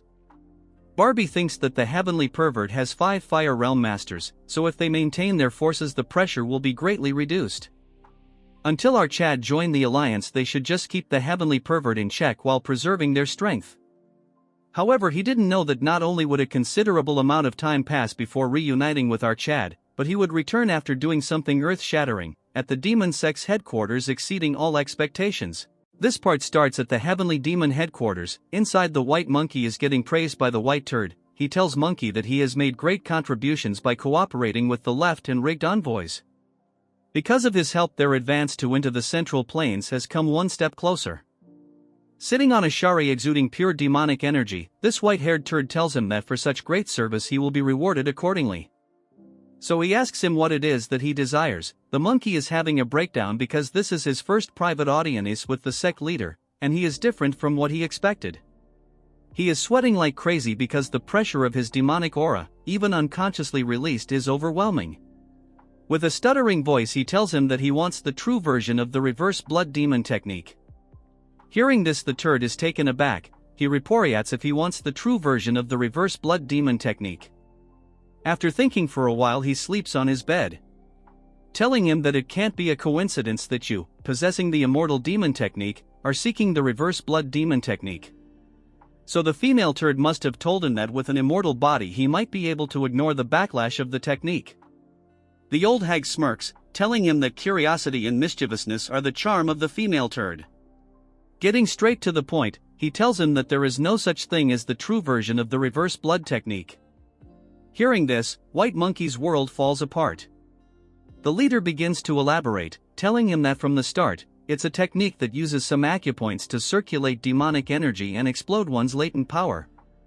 If he risks death like the immortal demon and uses all the acupoints, that itself becomes the true version. The dumb monkey tells him that from what he has learned so far, it can't be true. Before he can finish, he notices something strange. He is unable to move his body no matter what. He realizes that this is the heavenly demon technique that the female turd mentioned. The old hag asks him if he is bewildered because he thought it would be faster for him to experience it firsthand. As he snaps his fingers, something starts happening to the monkey, as his body starts to swell, causing him severe pain. Seeing the reaction, the old man laughs, telling him that he lightly overloaded his demonic energy. If he had done it properly, the monkey would have gone berserk. He says that the heavenly demon technique has the ability to control demonic energy. When mastered, it allows control over all demonic energy within range, essentially giving the sect leader power over the life and death of every demon in the sect. However, there was one that escaped, the immortal demon. He forced him into a berserker state by overloading his demonic energy, but it didn't affect his body. Instead, it only exploded his latent power, turning him into an uncontrollable immortal monster. The monkey asks what happened to the immortal demon if he became an uncontrollable monster, since he heard from the female turd that the sect leader killed him. He agrees but says he didn't explain it to her properly. Basically, he overused the reverse blood demon technique, drawing too much on the immortal demon technique's latent power. In the end, he couldn't handle his own regenerative abilities and self-destructed. The conclusion is if he learned the immortal demon technique and pushed the reverse blood demon technique to its limit, that would be the true version of the reverse blood demon technique. The turd tells him that he can't open all the acupoints of the reverse blood demon technique by himself. If he wants power equal to the immortal demon, he will have to go through the same berserk state he did. For him, who hasn't mastered the immortal demon technique, it might only hasten his death. Asking him if he still wishes to learn it, the monkey transforms into a dog ready to devour the bone. He agrees to learn it, thinking to himself that if he can become much stronger than now and get revenge on Yeon-myeong, he would risk his life 1,000 times. Grinning like a deformed omelet, he tells the white turd to bestow upon him the true reverse blood technique. Next, we move on to the Righteous Heaven Alliance. Barbie is thinking hard because he finds it strange, the forces of the Dark Lord of Destruction that were attacking martial arts families for a short time are moving at an unusual degree. He thinks that the heavenly pervert might have been injured in the fight with the Sword King. While he is thinking, a voice grabs his attention, telling him that it is an emergency. Barbie calls the man Yang, asking him why he is in such a hurry. Yang informs him that the heavenly pervert has made a move. Hearing this, Barbie turns into a turd, fear visible in his eyes since these turds have invaded Shaolin. One bald ant asks how they could invade Shaolin and if they think they will be safe after messing with Shaolin, which is under imperial protection. He warns that if they continue this tyranny, it'll go beyond martial arts crimes and become a national offense. This annoying character asks him if he really thinks that the emperor will prioritize practicality and safety over faith in Buddha. Before the bald face can finish talking, he uses a degraded version of Yeon-myeong's sword art, killing them in an instant. He laughs, telling them that no one is coming to help them, and even if they come, it would be useless. This arrogant trash declares that from today onwards, a single monk will not live to see the evening moon. All his subordinates agree with this talkative trash. Moving on to Barbie, he is shocked because the government shall not interfere with martial matters. He figures out that the imperial court has decided to abandon Shaolin. Barbie orders everyone to gather troops. Although they are late, they must go to Shaolin. A voice tells him that it is not possible. Swordmaster Hak Eunice is accompanied by a mysterious member, none other than the Sword Saint of Mount Wu-Tang. He asks Barbie if he is part of the alliance. If so, he must not send troops to Shaolin now. Barbie asks if he is saying that the alliance should abandon Shaolin. The man tells him in a loud tone that it is not just the heavenly pervert who is moving, even the demonic forces have started moving into Shaanxi too. Hearing this, everyone present in the room is shocked as the Sword Saint explains that the 3 demonic families that follow the heavenly pervert are moving. Among them, the Manhwa family has announced a dispatch ceremony for the great war between the righteous and the demonic. Moving on to the demonic family, an old hag is serving tea, telling someone about the great war between the righteous and demonic paths. She is the great madam of the Manhwa family. Her child has been waiting for this day, saying that he needs to achieve merits to impress his father. This great war is to determine the successor among the 3 young masters of the demonic path. She asks the person if their son, as a candidate, is the most likely to become the Lord. The one-eyed turd asks her if she is worried about that and if his support as the right hand of the Lord is not enough. She is concerned, saying that as a mother it's natural, so she just wants an honest answer. Among the 3 young masters of the 3 demonic families, the young master is the most skilled. If he achieves merit in this expedition, his position as successor will be secured. By means of merit, she asks what he means. She is shocked as he tells her that it means the annihilation of the righteous sects in Shaanxi, which basically means the destruction of the Wasan and Jiangnam sections. With that much, the pervert will become the next lord. The pervert attacked Shaolin. Meanwhile, the imperial court declared non-interference in Murim affairs. The Manhwa family, one of the 3 demonic families, held a troop dispatch ceremony. Barbie cannot believe that all of this happened in a single day, as he continues reading the paper. He thinks that if things continue like this they don't know what to do. At this crucial point they need our Chad right now. Moving on to our Chad, he is running on a vast desert. Yeon-myeong wonders if this place is really the Xinjiang Plains. He is confused because he is running across a desert, because he cannot see any water and this is the first time he has seen such a place. Snakey tells him that this place is the Taklamakan Desert. It's an abandoned land no different from the land of death. In the past, he exterminated the evil dragon, the Earth Dragon, who was settled here with the shadowless wanderer. As a result, this area became a desert. Whether 6,000 dragon or evil dragons, there are those born with the ability to control the energy of the 5 elements. The Azure Dragon controlled by lightning energy, the other evil dragons each handled one of the 5 elemental properties, among them the Earth Dragon, who ruled over the earth energy. It absorbed most of the land's energy in its fight with the shadowless wanderer. To prevent this, the ritual master set up a spell formation to divert the earth energy elsewhere. Given the nature of ritual master's spells, the formation should still be active if no one has tampered with it. Yeon-myeong is confused because if the Earth Dragon was exterminated, there is no need to maintain the formation anymore. Snakey is not entirely sure, but one of the ritual master opposed its removal. He said it would create problems directly linked to the survival of the common people. He was the night demon of defying heaven from the demon sect. Although he was from the demon sect, his skills were the most outstanding among the ritual masters of that era. Snakey says that it is no exaggeration to say that he can cast the spell alone. That's why neither the other ritual masters nor the shadowless wanderer opposed his assertion. However, he walks a different path from orthodox ritual masters. Snakey doesn't know for sure, but he must have had other intentions. Unlike other ritual masters who built their status through spells, he used evil spirits as his subordinates to build his status. He heard that with his elevated status, he could perform forbidden techniques and avoid divine punishment. In other words, he's someone who uses forbidden techniques without hesitation, so he has to be careful if you discover any formations he created. Yeon-myeong smiles, telling him that usually he is not this talkative, teasing him by telling him if he is worried about our boy. Snakey gets embarrassed, telling him that he is worried about himself, because if he dies he will also die. Our Chad tells him to leave the topic, asking him just how big this dessert is. We move on to the turds. Poison Turd wonders how big this dessert really is. The white-haired turd tells him that his pace has declined. He warns him again to be extremely careful not to stray more than 3 steps away from him. Poison Turd thinks that it's been several hours since he started following the sect leader to obtain the reverse blood demon technique. They were walking at the edge of the desert, but at some point, the landscape became distorted, and now he doesn't even know where they are. Trash wonders if this is some kind of formation. It's similar to the one he saw in the young sect leader competition. All of a sudden the turd tell him that they are here. He gets shocked to see that they have come across a huge gate. He cannot fathom that there is such a large door in the middle of the desert.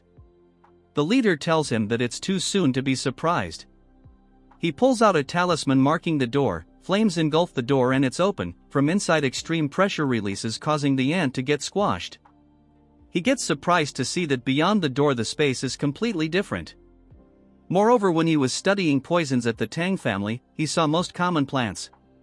But here sees unfamiliar plants everywhere that he has never seen before in his life. The leader tells him that this is his secret training ground. Hundreds of years ago, the first sect leader created this place from his mental imagery. Only the blood descendants of the first sect leader have the authority to open and close the door to this place. In other words, he can train here without any interruptions. So he tells him to dedicate himself to training here. If he reaches the fire realm after the left and right envoys, their sect's strength will increase even further. He gets on the ground groveling, thanking him for this opportunity. Since he is done speaking, he tells someone to reveal themselves. All of a sudden something appears, shocking the turd. The leader tells them that it has been a while. The method deer. Surprisingly, it is actual deers speaking, telling him that they heed his call. Seeing all this, the poison turd is like us, confused by just what he is seeing. After a brief discussion, he figures out that they will assist him on his training. The white turd turns around, telling Trash that the method deer will assist him in daily matters. For the last time he asks him if he has changed his mind, but the turd is fixated on his goal. Using the heavenly demon divine technique, he increases the flow of his energy. The pain is severe. Turd thinks that the pain is incomparable to the demonic energy outburst he experienced recently. His body starts reconstructing, all his bones breaking and healing. The leader believes that if he can bear this, he will be as strong as the immortal demon. Leaving this turd, he takes his leave, sealing the door. Moving back to Yeon-myeong, they come across the reverse dragon sealing formation Earth. Seeing this, Snakey is shocked because it's a very powerful formation created to eliminate the Earth Dragon. Yeon-myeong detects something strange beneath the killing formation. Snakey is impressed that he can sense it since there are more than a few thousand evil spirits underneath. Snakey figures out that they are absorbing the remaining Earth Dragon. These people will do anything to make evil spirits their subordinates as a means to build up their power. Yeon-myeong is shocked because there are more than 1,000 spirits, which is troublesome. He thinks if he should deal with them before fighting the demon sect. But if they are immune to physical attacks like that one from before, it would be quite troublesome to handle them. That's when he sees that he has a hungry dog in the shape of a snake as it continues to drool. He asks Yeon-myeong if he can have his food. Chad tells him it's fine. Snakey asks him again. Yeon-myeong says that he is not a ritual master, so he doesn't know much about evil spirits and demons.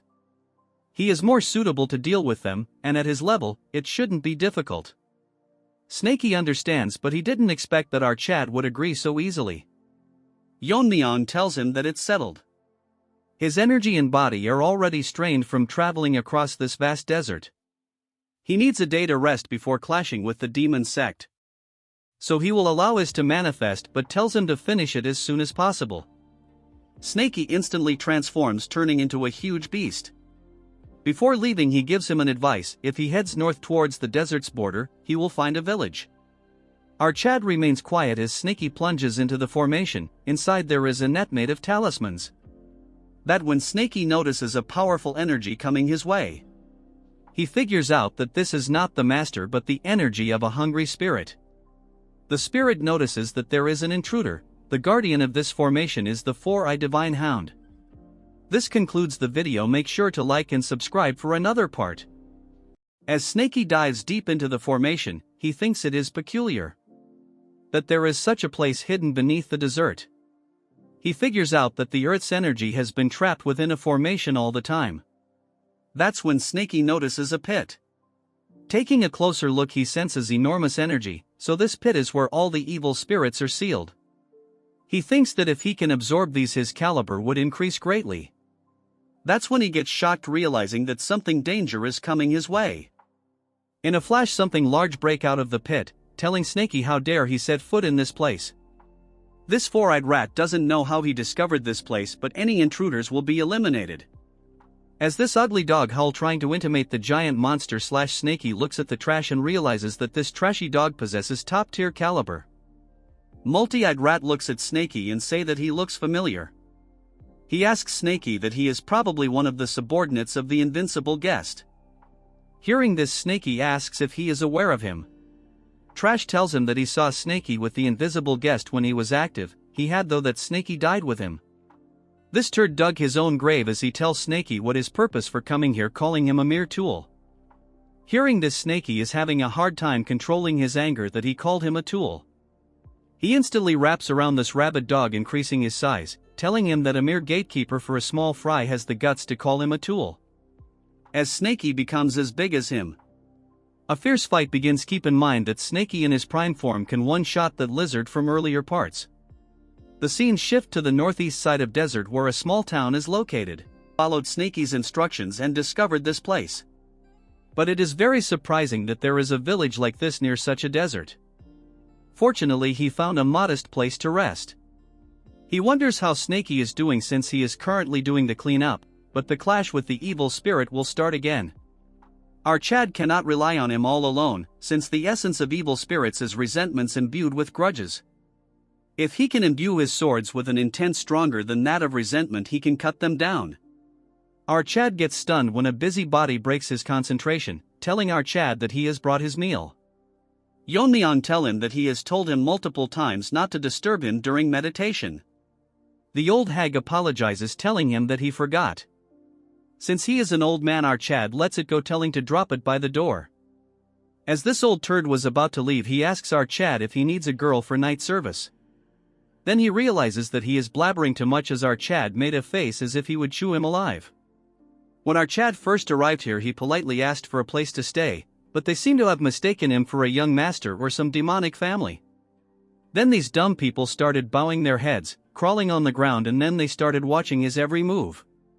Our Chad didn't think that he had to clarify this to them, so he is going to play along with it.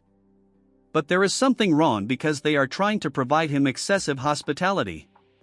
That when a voice call for him breaking his attention, getting pissed, he asks him who is it that is breaking his space this time. The figure that is in front of our Chad is very nervous and is sweating a lot. The man says that the moment he saw them he realizes that our Chad is from the Tang clan. This man is Jiang Chunli. He was a member from an evil martial arts family when the Black Death Alliance ruled Sichuan. One day while he was away, a superior from the alliance harassed his wife. Because of this she made an extreme choice out of shame. Enraged, he took revenge for his wife, and because of this a warrant was issued throughout Sichuan in the name of the Black Death Alliance, forcing him to flee to Xinjiang. He had a young daughter that he couldn't bring her due to the warrant.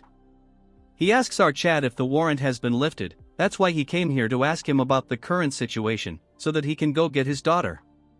Our Chad tells him that he doesn't know where he worked, but the evil faction in Sichuan along with the Black Death Alliance are gone. Thus the warrant has likely disappeared as well. Hearing this, the man goes bonkers, asking him if there really is someone that can defeat the Black Death Alliance. With a straight face he thinks to himself he single-handedly annihilated the alliance. The fact that his current nickname is the Sword God level young master of the Tang family. He gets shy, thinking that it's better to let it slide quietly or it will just get noisier. To make up an excuse, he tells him that one of the master of the fire realm said so. The man gets on his knees thanking him, telling him that he will go back to find his daughter. Our Chad asks him that looking at the condition of the village, they don't seem very well off, but they are treating our Chad too well, so there probably is something behind this treatment. The man tells him that this is because of the divine pill. It's a drug distributed by the heavenly demon sect that help forget worries. The more someone offers, the more they get, but since the village is poor they get the bare minimum. The problem is the divine pill is highly effective and addictive. Once you get addicted it cannot be avoided. They all mistook him for a high-ranking member of the sect and are trying to curry favor, hoping to get more pills. Sometimes sect members appear here for that purpose. Yeon-myeong thinks to himself that this land is beyond the reach of the Imperial Court and the Alliance. He wonders just how addictive drugs are affecting the innocent people.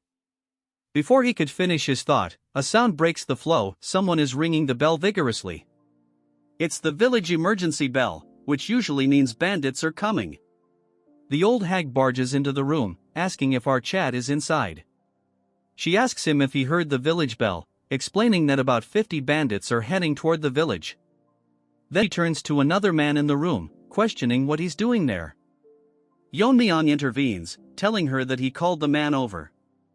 Our Chad asks the old if there really are bandits coming. He confirms it and mentions that they have a shelter for situations like this, suggesting it would be best for him to come hide with them. With an angry look, our Chad responds, saying that he isn't someone who gets scared by mere bandits. The old starts shaking, insisting didn't mean it that way. Without wasting any time, he tells her to guide him toward the bandits. As he approaches the group, the bandit leader notices 4 figures who don't look like villagers and demands to know where they're from. Our Chad remains silent as a flashback takes us earlier when one of the attendants advised him. The attendant told him that if he ever fights bandits, he should claim to be from the Yang family, a sect known for researching poisons in medicines. Recalling this advice, our Chad declares himself as a young master of the poison master Yang family. The bandit leader scoffs and says that if that's true, he should show them the divine pills, which members of the Yang family are said to carry. Hearing this, Yeon-myeong sighs, realizing he has no choice but to put his hands inside his robe. The bandit leader thinks to himself that this is a windfall. If they take our Chad hostage, they might extort loads of divine pills from the sect. However, looking back, he realizes that except for him, his entire group has been wiped out. He can't believe what he's seeing. Meanwhile, our Chad finds the situation strange. He clearly stated earlier that he needed rest to circulate his energy, yet one thing after another keeps disturbing him, and now bandits appear right on cue. With killing intent in his eyes, he asks the remaining bandit who exposed his whereabouts, threatening to turn him into a limbless Barbie if he fails to answer. The attendant watches silently, amazed at how effortlessly our Chad eliminated the bandits. He knew our Chad was strong, but not to this extent. The bandit leader stammers, claiming he didn't mean to go this far. Hearing this, Yeon-myeong wonders if the man is hiding his strength. Instead of showing anything, the bandit falls to his knees and proclaims eternal gratitude, offering to do anything to prove it. He exposes that they came here under someone's orders. Yeon-myeong sighs as the man reveals that the main culprit is the village leader. Hearing this, the old grows visibly scared. The village chief tries to deny everything, shouting that it's pure slander and that he'd never do such a thing. He begs our Chad to kill the bandit instead. But the bandit shouts back, revealing that it was indeed the old man who gave them the tip-off. The bandit continues exposing the truth. The village chief had tipped them off about a naive young master passing through, urging them to kill him and take his wealth. He explains that the chief has a close relationship with the bandits and that they've done this to several travelers before. The process works like this: the village chief reports information about passing merchant groups or peddlers, and the bandits rob them, sharing a portion of their spoils. If the village used those resources to buy food and materials, they could have escaped poverty long ago. To confirm his claims, he urges our Chad to check the chief's house, which will surely be overflowing with riches. The villagers begin turning against the chief, realizing that the young men who died previously were victims of his schemes. They curse him as the chief breaks down in tears. Having seen enough, our Chad throws a needle, dies instantly. He mutters that the chief was utterly disgusting. As the man falls to the ground, the bandit leader notices the feathered needles our Chad used. As far as he knows, feathered darts in the world are only associated with the Tang family. Before he can spill any more information, our Chad ends him, remarking that the bandit was sharper than he looked and should have pretended not to notice that detail. After following the thieves' words, they discover a huge stack of wealth hidden inside the chief's house. The amount is so much that it is enough for all the villagers to settle elsewhere. Yeon-myeong tells the steward to divide the treasures among themselves since he has to go somewhere. Hearing this, the man gets shocked, telling our Chad that it was him who dealt with the thieves. Yeon-myeong tells him that it's unnecessary for the path he is taking. In reality, the gold coins from the Black Snake Castle alone are worth several times more, so there is no need to reduce their share. He asks him if the villagers are moving, and since the Black Death Alliance has gone its best to buy farmland in the Central Plains. The man thanks our Chad and tells him that it is because of him that he can search for his daughter. That's when our Chad hands him a pouch, telling him that he has included poison in feather needles in case he encounters other bandits on their way. The poison is so dangerous that even with a scratch it can end anyone. Seeing this, man feels extreme gratitude, unable to express himself. He then asks our Chad if he is from the Sichuan Tang Family. The man gets shocked when our Chad reveals that he is Tang Yeon-myeong, the young master of the Sichuan Tang Family. The man thinks to himself that our Chad was extraordinary, but not to the extent that he is the young sect master. Yeon-myeong, on the other hand, thinks about why Snakey is not back yet. Because he seemed quite confident that he could handle the evil spirits all by himself. He stares at the sky and thinks that he has no choice but to go there himself. Moving to Snakey, he has finished the ugly-looking turd that was blabbering nonsense. Snakey is losing connection. A spirit medium is something that connects a master to a servant.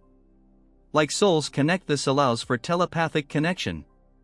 But there is one thing that they are not aware of, that there is a side effect, which both of them are unaware of. If the physical distance between the master becomes too far, the servant cannot maintain their sanity. Meanwhile, in the deepest part of the reverse dragon formation, where the high-ranking spirits were sealed, all turned towards their gazes towards the sky at once. They had sensed the death of the four-eyed divine hound, the gatekeeper who has been guarding the bottomless pit. Subsequently, they felt an enormous energy descending towards them. A strange evil spirit, who had lost its sanity, was descending while spreading poison.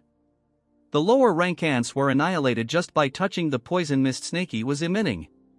Before the would also die by his hands. In this situation, the only choice was to devour each other and build up their rank to become slightly stronger. The high-rank monster, the phantom frog, was devouring another beast, but a beast stomped it to death, telling everyone that he cannot let it increase in rank.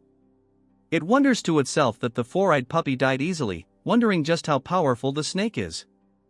It thinks that it's time for it to escape. After devouring a few and raising its rank, it can leave this place. That when a voice tells it to stop, warning the Qin Lin that the toad is its prey.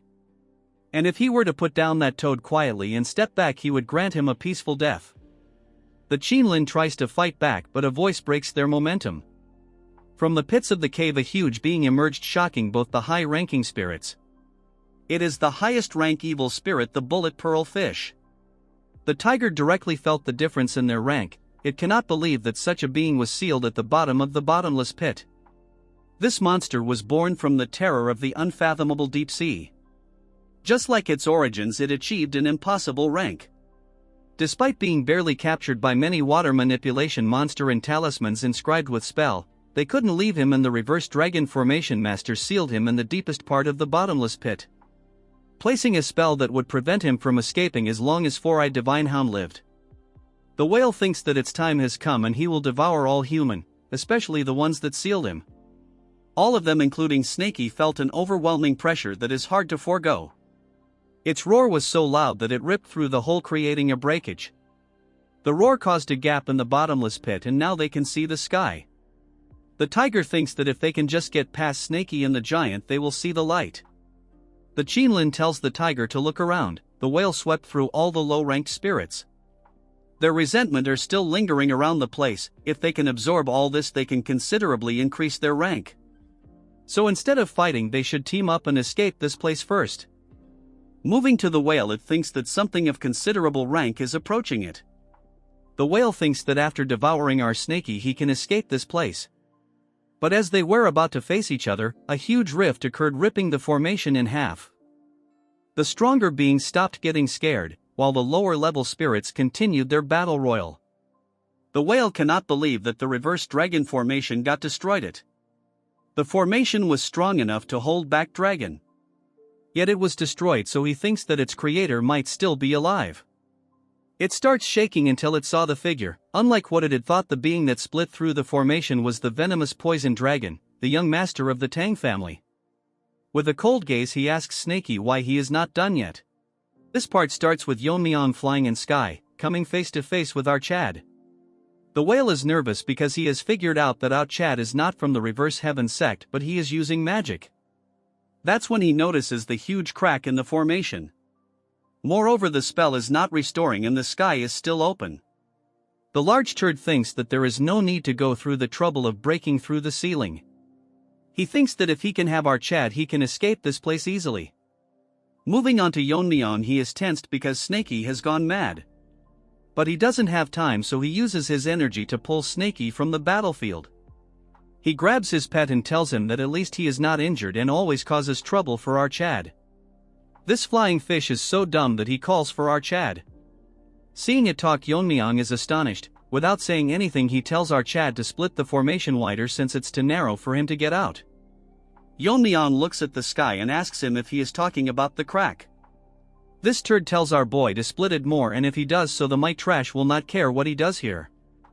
Our Chad tells him that it's not difficult to split it open, but his way of talking is very irritating. The fish laughs, telling our Chad that he is making a mistake, calling for everyone from under, telling them that the sky has opened, instigating them by saying that this is their chance to escape, and to do so they just need to get through our Chad. Yeon-myeong thinks that the fish is huge but petty. After his words, all type of monsters are showing up. Yeon-myeong sighs, telling himself that there is at least a few thousand monsters, so there is no point in maintains order. As thousands of them charge towards our Chad, to counter this, our Chad has made the perfect technique. As such, he should test it out, taking out his dagger and making it, getting a good grip. He condenses energy around his weapon. It becomes so intense that the entire surrounding change. The pressure is so much that whale gets overwhelmed, also because of the sword he is holding. It has gathered an enormous amount of power. Yeon-myeong continues to hold stance because he wants to finish this fight in one strike. Previously, his master told him that this art is one that shakes the spirit among essence, chi, and spirit. It was designed to counter martial arts and magic by utilizing waves. It directly strikes an entity like a soul or thought, so if he imbue the wave with the decaying nature of defeated power, this power is so strong that even ghosts would be powerless against this technique. He throws the sword towards them. The whale got shocked when he realized that the sword, which was gathering energy, is aimed towards them. As the dagger starts engulfing the crowd, Yeon-myeong explains that this is a sword move that narrows the wave's intervals and merges them into one. if it contains even the reinforcing energy to amplify its power. The martial art sword force-style wave pulse engulfed the entire area, creating a radiance so bright, as every being except our Chad gets eradicated, and the whale is unable to believe that after enduring for so many years he was freed from the seal. And now in an instant our Chad annihilated thousands of them, as our Chad stares blankly at the outcome. After some time he tries waking up Snaky. Since he won't wake up nicely, our Chad gives him a good finger flip, instantly waking him up as Snaky asks our Chad what he is doing here. That's when Snaky notices something, unable to believe that there are more than a few thousand spirit energy scattered. It cannot believe that there are this many though of spirits lingering around. He assumes that our Chad slayed all of them when he was unconscious. Our Chad tells Snaky that he was so confident yet he lost consciousness to the point where even he couldn't recognize Snaky. Our Chad asks an explanation why he fainted and he explains that he fought some kind of gatekeeper here. But as soon as the fight started he lost consciousness, so he apologizes to our Chad. Our Chad sighs, telling him that as long as he is fine that's all that matters, telling him that they must leave since he wasted too much time here. Hearing this, Snaky panics, telling our to wait. He tells Yeon-myeong that before they leave he wants to absorb the lingering spirits. But before he could finish our Chad gets very angry, telling Snaky that to handle this trash he used internal energy from 4 meridians. Now he wants to waste more time absorbing power, as such they will leave immediately. Hearing this, Snaky starts crying, turning into a stuffed toy, trying to emotionally blackmail our Chad. Since Snaky cannot convince our Chad, he ordered to teach him a secret technique. This piques his interest as Snaky elaborates that he will teach him the 10,000 power rain. Hearing this, Snaky asks him how he knows this technique. Snaky explains that before the shadowless wanderer sealed him in the magic vessel, he taught our Snaky the technique, telling him that if someone in the future discovered him, he should teach him the secret technique and serve that person. He is aware that Snaky might disobey him, so he sealed him in a magic vessel. Yeon-myeong tells him that at the end he become a servant for our Chad, yet he never shared the technique with him once. As Snaky continues to cry, he tells our Chad that he was planning to use it as a condition to negotiate his freedom. He didn't want to live as a tool forever, only to be sealed away again for the next generation again. But he will accept being a servant, but he just wants the spurts. Yeon-myeong asks him how much time it will take. Snaky is shocked that he is allowing it. Our Chad gets angry, telling him that instead of whining he should just transform. Instead of his whining he should have let him take the spirits. Snaky transforms, telling him that it won't take too long. Snaky grows extremely huge, ready to engulf the spirits. Our Chad tells him that it might be too late, but he tells him that he has been great help to him, and he is not a tool in his eyes. Hearing this, Snaky gets happy, thanking him. As he absorbs everything his scales turn deep black as Snaky is slowly becoming a dragon.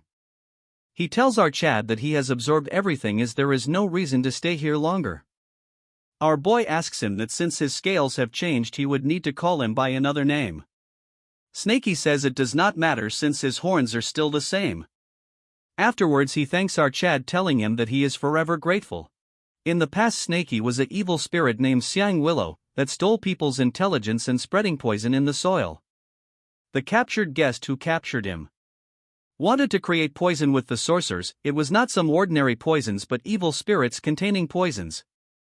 He was trapped in a space where over 100 evil spirits were trapped, and they devoured each other until one gained resentment. In the end it was Snaky who survived and became the true poison. It was from then that his transformation began due to the accumulation of resentment, and he was called the blue-horned white snake. Our Chad asks him if this is similar to how a martial artist reaches the 3 flowers convergence state. Snaky says that it is similar but different since evil spirits are fundamentally beings of regression. If it were to be categorized, it's closer to a demon learning the martial arts of regression. When these achievements deepen they reach the extreme demon level.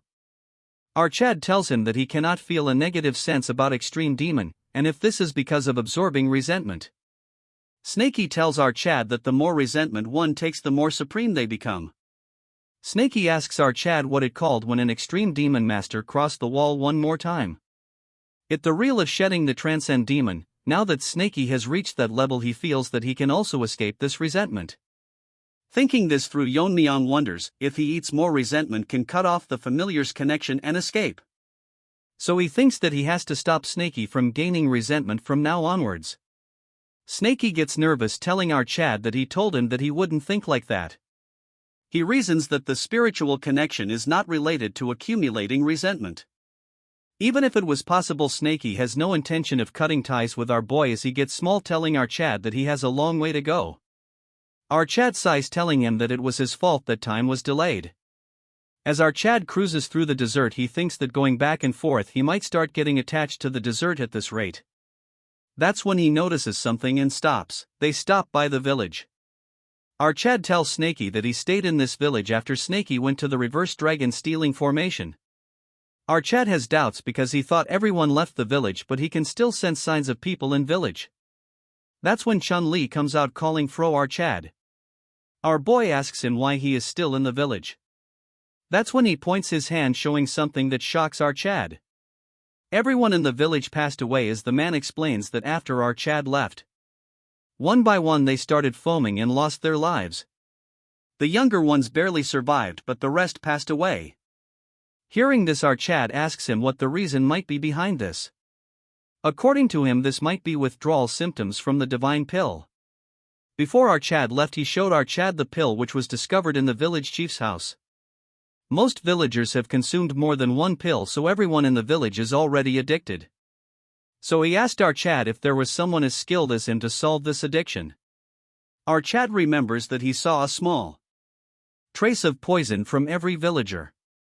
He thought it was simply because of the scarcity of food in the desert.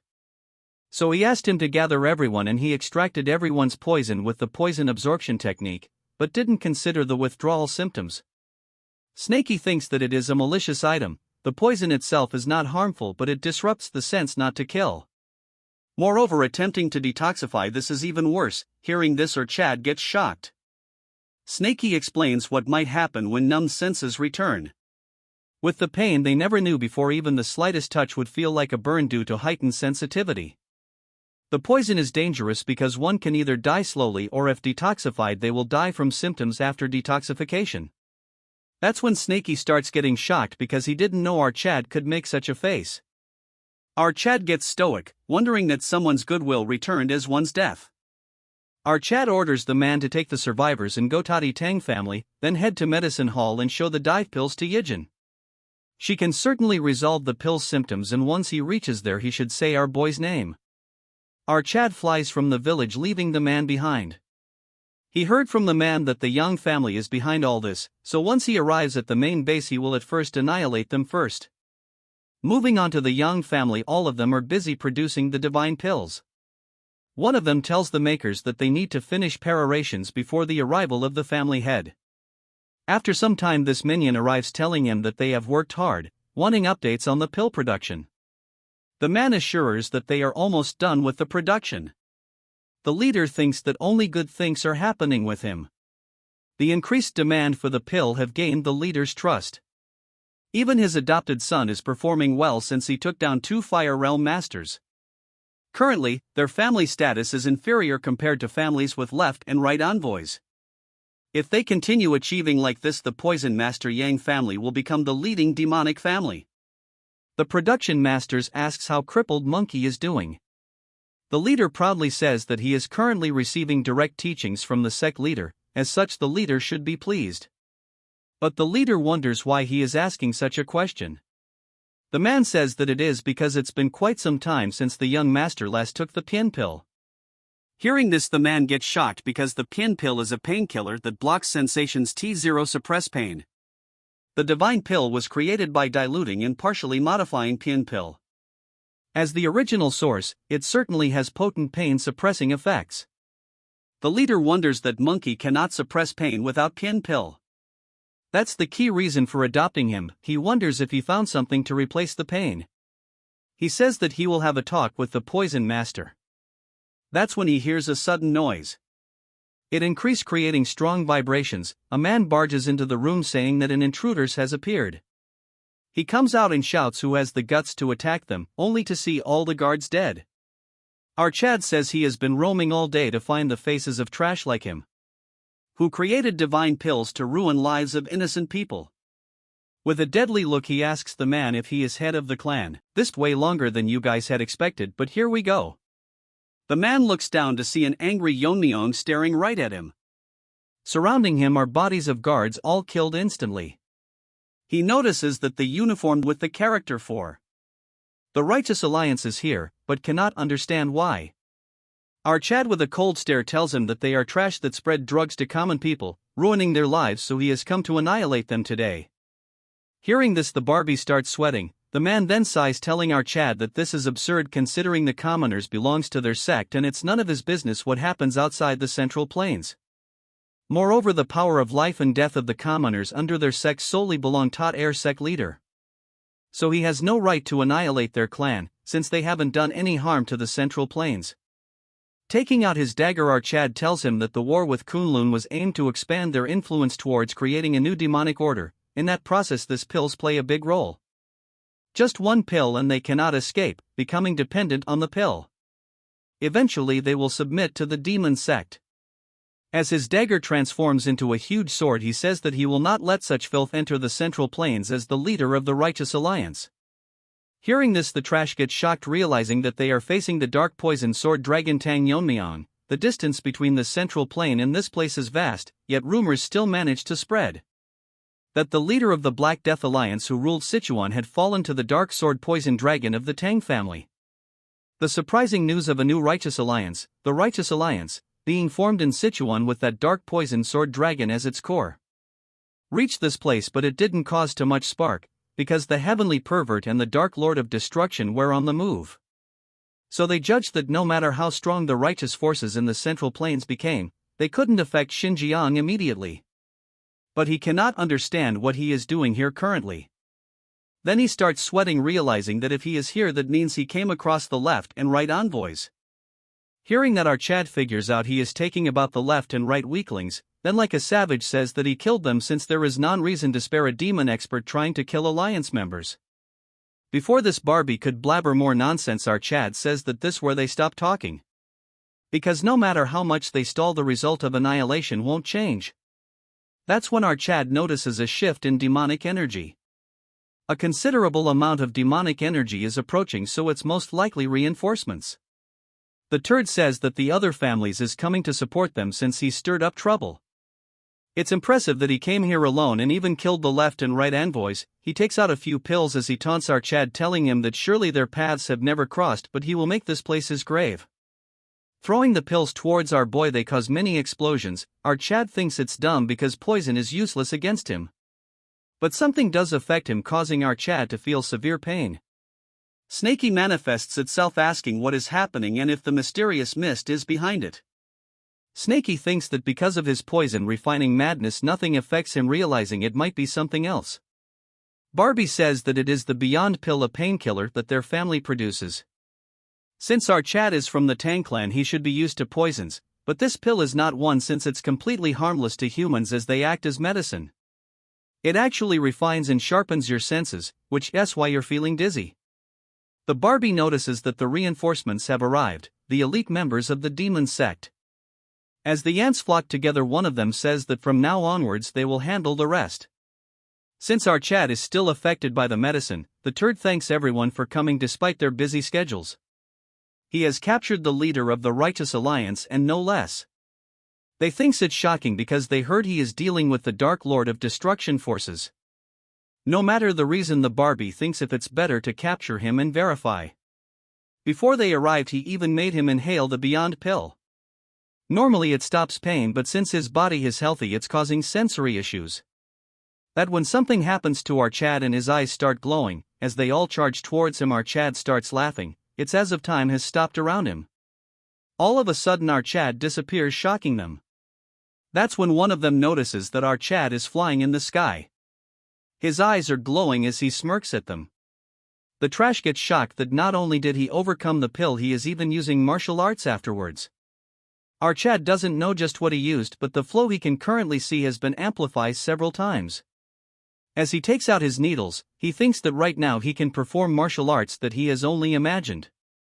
Spinning in the air like a fan, he throws the needles. The turds cannot believe that someone can move like this mid-air. Flying across the entire place, our Chad continues throwing needles. After throwing the needles, the flow is visible to his current eyes, and spread them in an instant as if spinning. They get shocked out of words when they see that the sky has turned green and like shooting stars the needles are coming down. In an instant every one of the reinforcements gets killed. The leader cannot fathom just what he witnesses. It was like a rain of death falling. Yeon-myeong gets down telling him that he came here to punish them, but didn't expect a reward like this. The man cannot understand how on earth is this considered a reward. Our Chad smiles telling him that this is where the show begins. The Nirvana pill that hit our Chad is a painkiller that leads the user into a world without pain. If overused it sharpens the senses excessively, damaging the nervous system as a side effect. But however, no matter how good a medicine is, exceeding the proper dosage turns it into poison. The poison cleansing light chi absorbed the excess Nirvana pill, and the effects of the Nirvana pill settled into Yeon-myeong's body, adjusted T0 the maximum level he could handle. As a result, the effect that appeared on our Chad was a heightened state of clarity. In other words, it had the effect of a stimulant. This mysterious feeling is similar to the time he had omnipotence in his past life. The ugly Barbie is shocked because no one has even overcome the Nirvana pill. Our Chad doesn't care if no one has ever done it or not. He thinks to himself that he might not be able to try it now. The aura that our Chad exudes has multiplied, realizing a huge amount of chi. As our Chad taunts this ugly Barbie telling him that he has overcome the effects, the man thinks to himself that he cannot just sit here and die. He is not permitted by the cult leader to use this, but he has no choice. He presses multiple pressure points and starts powering up. Bro thinks he is Piccolo, but that not it, he looks more like turd that will be killed instantly. The newly transformed gorilla Barbie charges towards our Chad. As for him, he is trying something else. R thinks to himself that before the effects wears off, he will have to try the effects of the Nirvana pill. If doesn't use this opportunity now, he might never gain this enlightenment again. The flow he can see flowing is not an illusion, but it is the real flow and trajectory that existed in the world. As his eyes continue to glow, he can now understand what is going on. The collective trajectories I've wielded until reaching the realm of the sword god under that name of dragon in his past life. If our Chad were to infuse internal energy into that flow and manifest the trajectory at once, he can create a new martial art. He uses the simultaneous manifest of sword techniques called countless totality. Even without moving an inch, our Chad lands multiple attack. The Barbie cannot believe that without even swinging he landed this many strikes. Before he can realizes, he gets dismembered, causing a huge explosion. The attack itself was so strong that it destroys the entire clan, making everything collapse. Snakey tells our Chad that a single technique was enough to wipe an entire family. Snakey thinks that this is impressive because not a single life remained in the aftermath. He asks Yeon-myeong that wouldn't it be better to leave one alive so that he can at least get some information. With a straight face, our Chad tells him that there is no need to leave any future threats and he doesn't need to obtain any information either. He tells Snakey that he can sense a massive energy beyond this place, so that's where the demon cult leader is. Going back to Demon Lord Castle, this white gorilla is pissed because the left and right guardian are late. It's suspicious because they both went after the Fire Realm Masters, but it should not take this long. He thought they'd arrive while Little Poison Demon was being placed in the spell formation, but perhaps there was unexpected support? Even so, there aren't many in the Central Plains who could match those two. With the Namgung Patriarch missing, the only person who could stop them would be the Shaolin monk. But even if he personally came, it wouldn't be a problem. Since he sealed the vengeful ghost with the intent of Buddha killing was sealed inside the right guardian's sword. Because no matter how strong the Buddhist true energy is, it will be useless against that. They are still late. All of a sudden he notices something. Realizing that something is wrong, he gets up. Because from the direction of the Poison Demon clan all the demonic energy vanished all at once. All of a sudden the female turd barges in, telling the sect leader that the Poison Master Yang family was annihilated.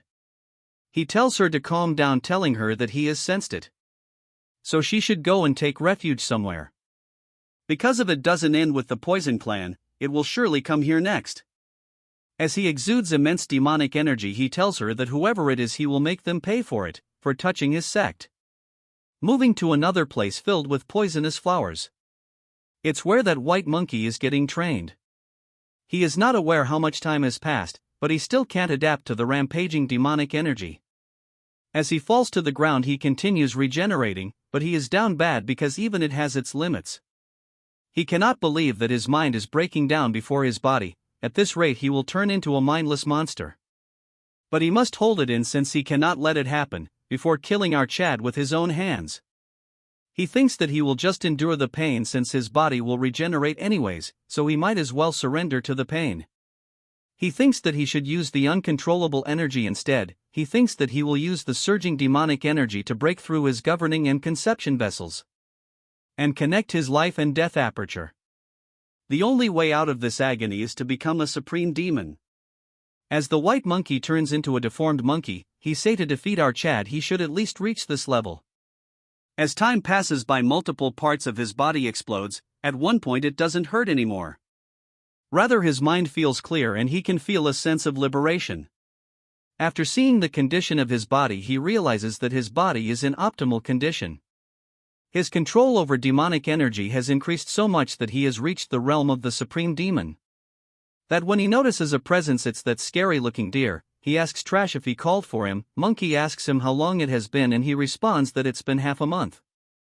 He laughs, realizing that in half a month he has reached extreme demon. If he gets stronger he will definitely get his revenge. He thinks that the surrounding is a mess because of his poisonous energy. He thinks that he should put some clothes on and meet the cult leader. But he notices something. Thunderclouds has surrounded the area, which is unusual. Monkey asks the deer what is happening right now, and he tells him that the Lord of the 10,000 demons have descended. Turd is confused, asking him if the cult leader is coming here personally. The deer explains that the cult leader governs the demons of this lands, but he is not the Lord of 10,000 demons. People call him by many names, but here there is only one name that represents him, the Heavenly Demon. Hearing this, the Trash gets shocked that there is another figure that hold authority other than the sect leader. He then changes his attention towards the deer, and gets shocked because even the deer who has not knelt before the sect leader ignored his question and knelt down.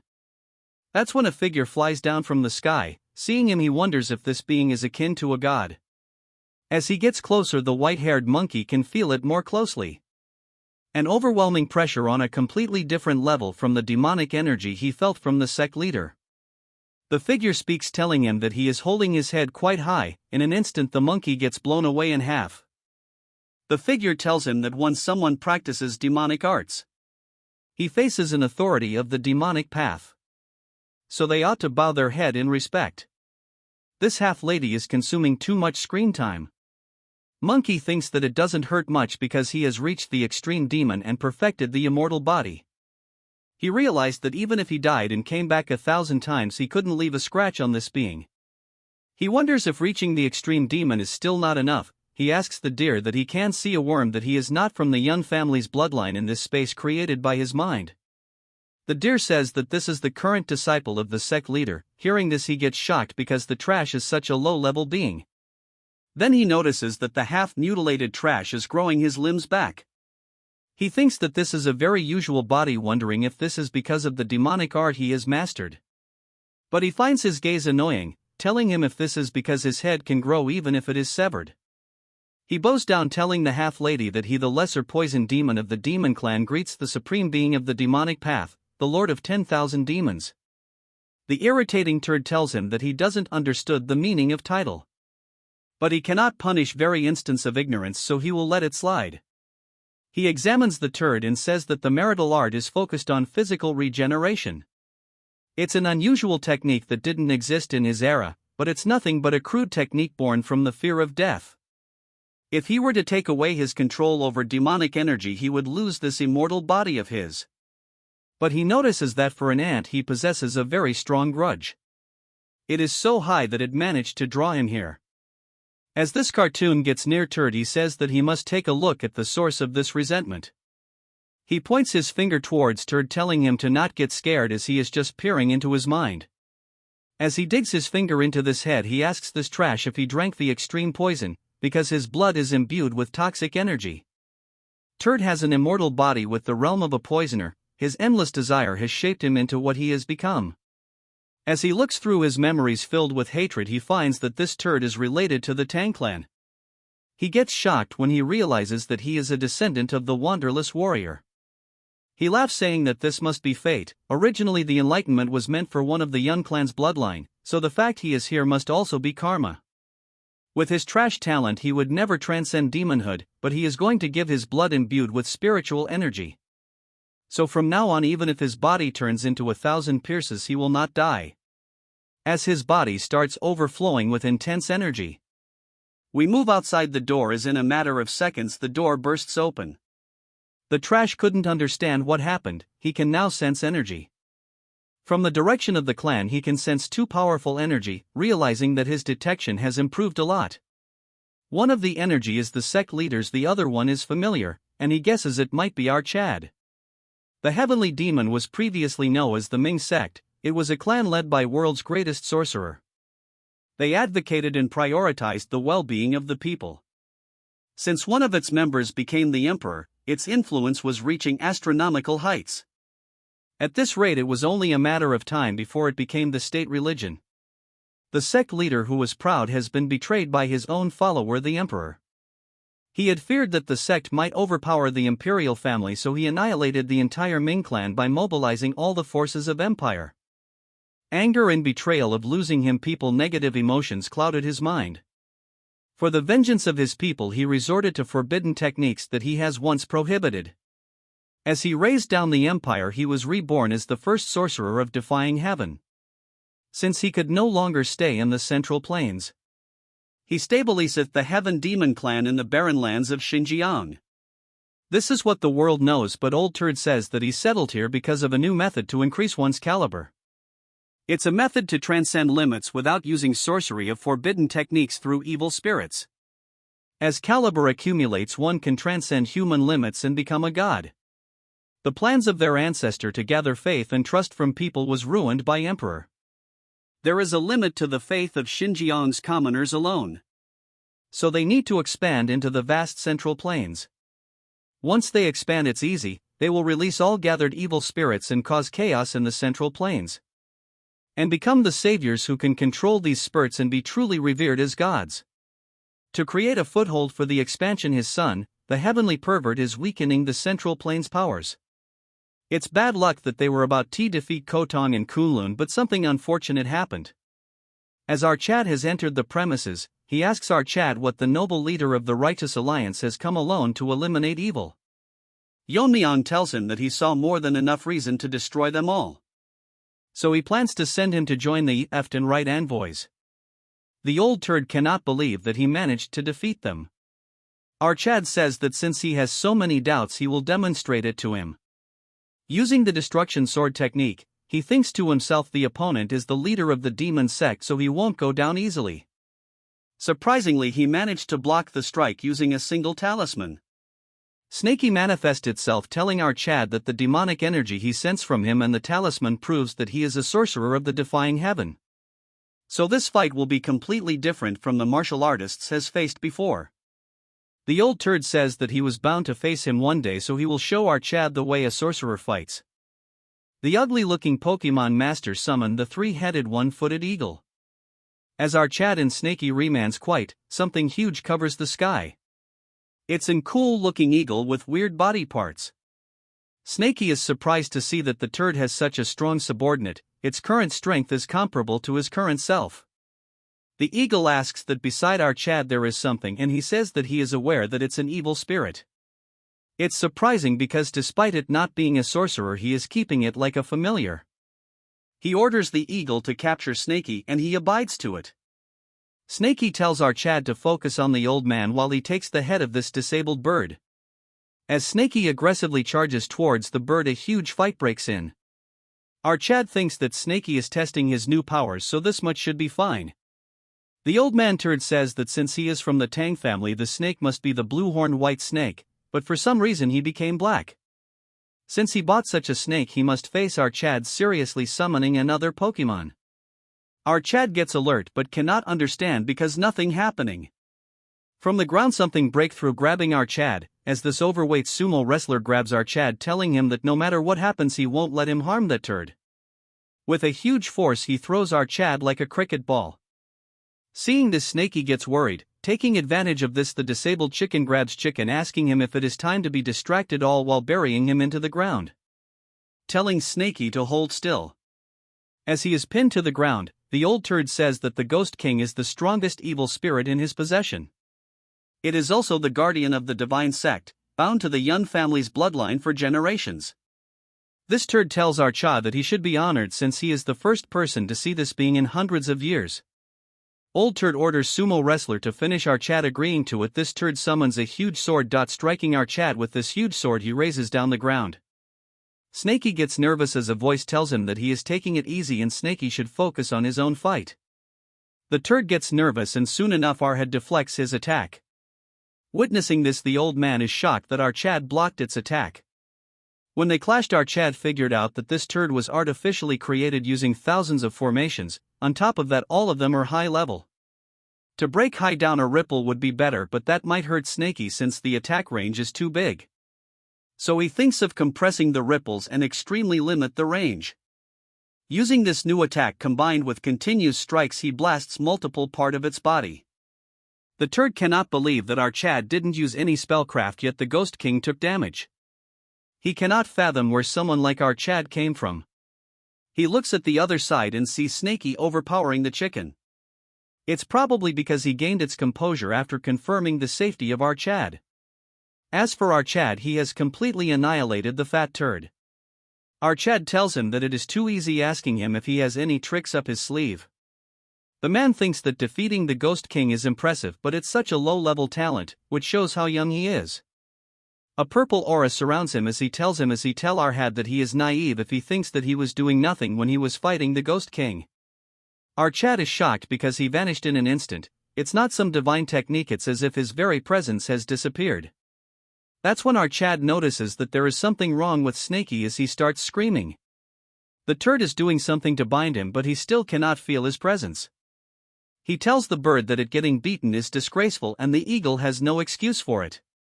The man takes out his prehistoric pokeball and takes back his eagle because if he dies it will be a critical blow to their strength. The turd says that the loss is quite significant, but making Snaky his subordinate will make up for it. Snaky tells him to shut up since he doesn't know him. He smiles, telling him that since his ancestor helped the invisible guest capture the Earth Dragon. In this case he is indebted to their sect. Snaky thinks it's pathetic that they are holding a grudge for 1,000 years across generations. If he really wanted to make him his subordinate, but that's not the main problem. He should look around as our Chad is about to strike him down. The man pulls out another talisman before the attack lands. As the strike lands, our Chad thinks that the attack didn't land properly. As the smoke settles, he sees multiple coffin, moreover they managed to block his sword. Then he realizes that it was not the coffin, what is inside them is capable of blocking his sword strikes. The old turd says that the Ghost King might be his strongest evil spirit, but it was not his best card, but he had no plan to play this hand right now. The bodies are that of 3 Fire Realm Master and Extreme Demon Master who has existed since their ancestors' time. Their total number comes to 30 and this is his trump card. Yeon-myeong is shocked when he learns that this is a technique to awaken and control corpses of past masters, turning them into Jiangshi. This old turd says that this is the Great Extreme Demon Revival technique. It's an onslaught of about 30 masters. As they start getting active, turd says that even though they are corpses it's hard even for him the caster to control their movements. As one of them attacks our Chad it splits the battlefield in half. Our Chad managed to dodge it easily, flying into the air. But from behind multiple more of them charge towards our Chad. As our Chad attacks them, the 3 of them together block the attack as our Chad falls one of the roofs. Without giving him any time to rest, multiple more of them attack him. As our Chad continues to parry their attacks non-stop, he finds it surprising that a one-handed mud is generating this much force. Yeon-myeong wonders if they cannot feel pain, then figures are that it's natural since they are not alive. Our Chad tries a new trick, grabbing one of them by their hand he uses the decay poison technique. Moving on to the old turd. He tells Snaky that the golden 5 elements binding talisman. No matter how high the caliber of an evil spirit, once bound by this talisman, it's a technique he can't free by his own power. As Snaky starts feeling immense pain, the turd tells him to give up since he will use him good. Snaky tells him to give it a try, since he can't do anything beyond binding him. He says that he must not have much left after controlling the jiangshi. Moreover, since these breathless jiangshi are using internal energy, aren't they actually using his internal energy? The turd says that it is not a normal jiangshi technique, while settling a soul into a body is easy enough. As our Chad faced them, the turd continues to explain that if the body and soul are different, there is rejection. And if they are from the same person, they resist the caster. But their predecessors found a way to extract the will of the soul. And jianshi recreated through that method don't need careful control. As our Chad continues the exhausting battle, Snaky says that it's horrible to enslave someone after death. Even so, they cannot breathe.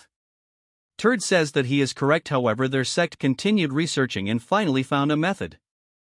It's supplying demonic energy through energy absorption using talismans. In other words, absorbing others' demonic energy and storing it in the talisman. As our Chad is getting exhausted, Snaky asks him if this is even possible.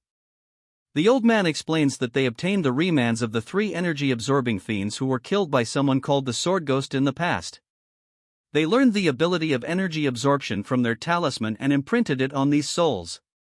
This trash says that, in other words, if they regularly supply demonic energy from living low-level demons, they can use their martial arts from when they are alive without external control. Hearing this, Snaky gets angry, asking him if he has any respect for the dead or the living. This trash sighs, telling him that an evil spirit born from resentment has such sentiments. Whether dead or alive, it's an honor to devote oneself to the divine cult. Since our Snaky has no choice of becoming a servant quietly, he has no choice but to forcibly extract his spirit. As his hand starts entering Snaky's body, he feels extreme pain. This turd laughs, asking Snaky how it feels to forcibly get his spirit extracted. Though he has just started, but he offers him a choice to surrender willingly. But he gets shocked when he realizes that the spirit is not here. He finds it confusing, then figures out that Snaky is bound to the child of the Tang family. Since our Chad won't willingly sever the connection. Rather than dealing with future troubles, it's better to eliminate Snaky.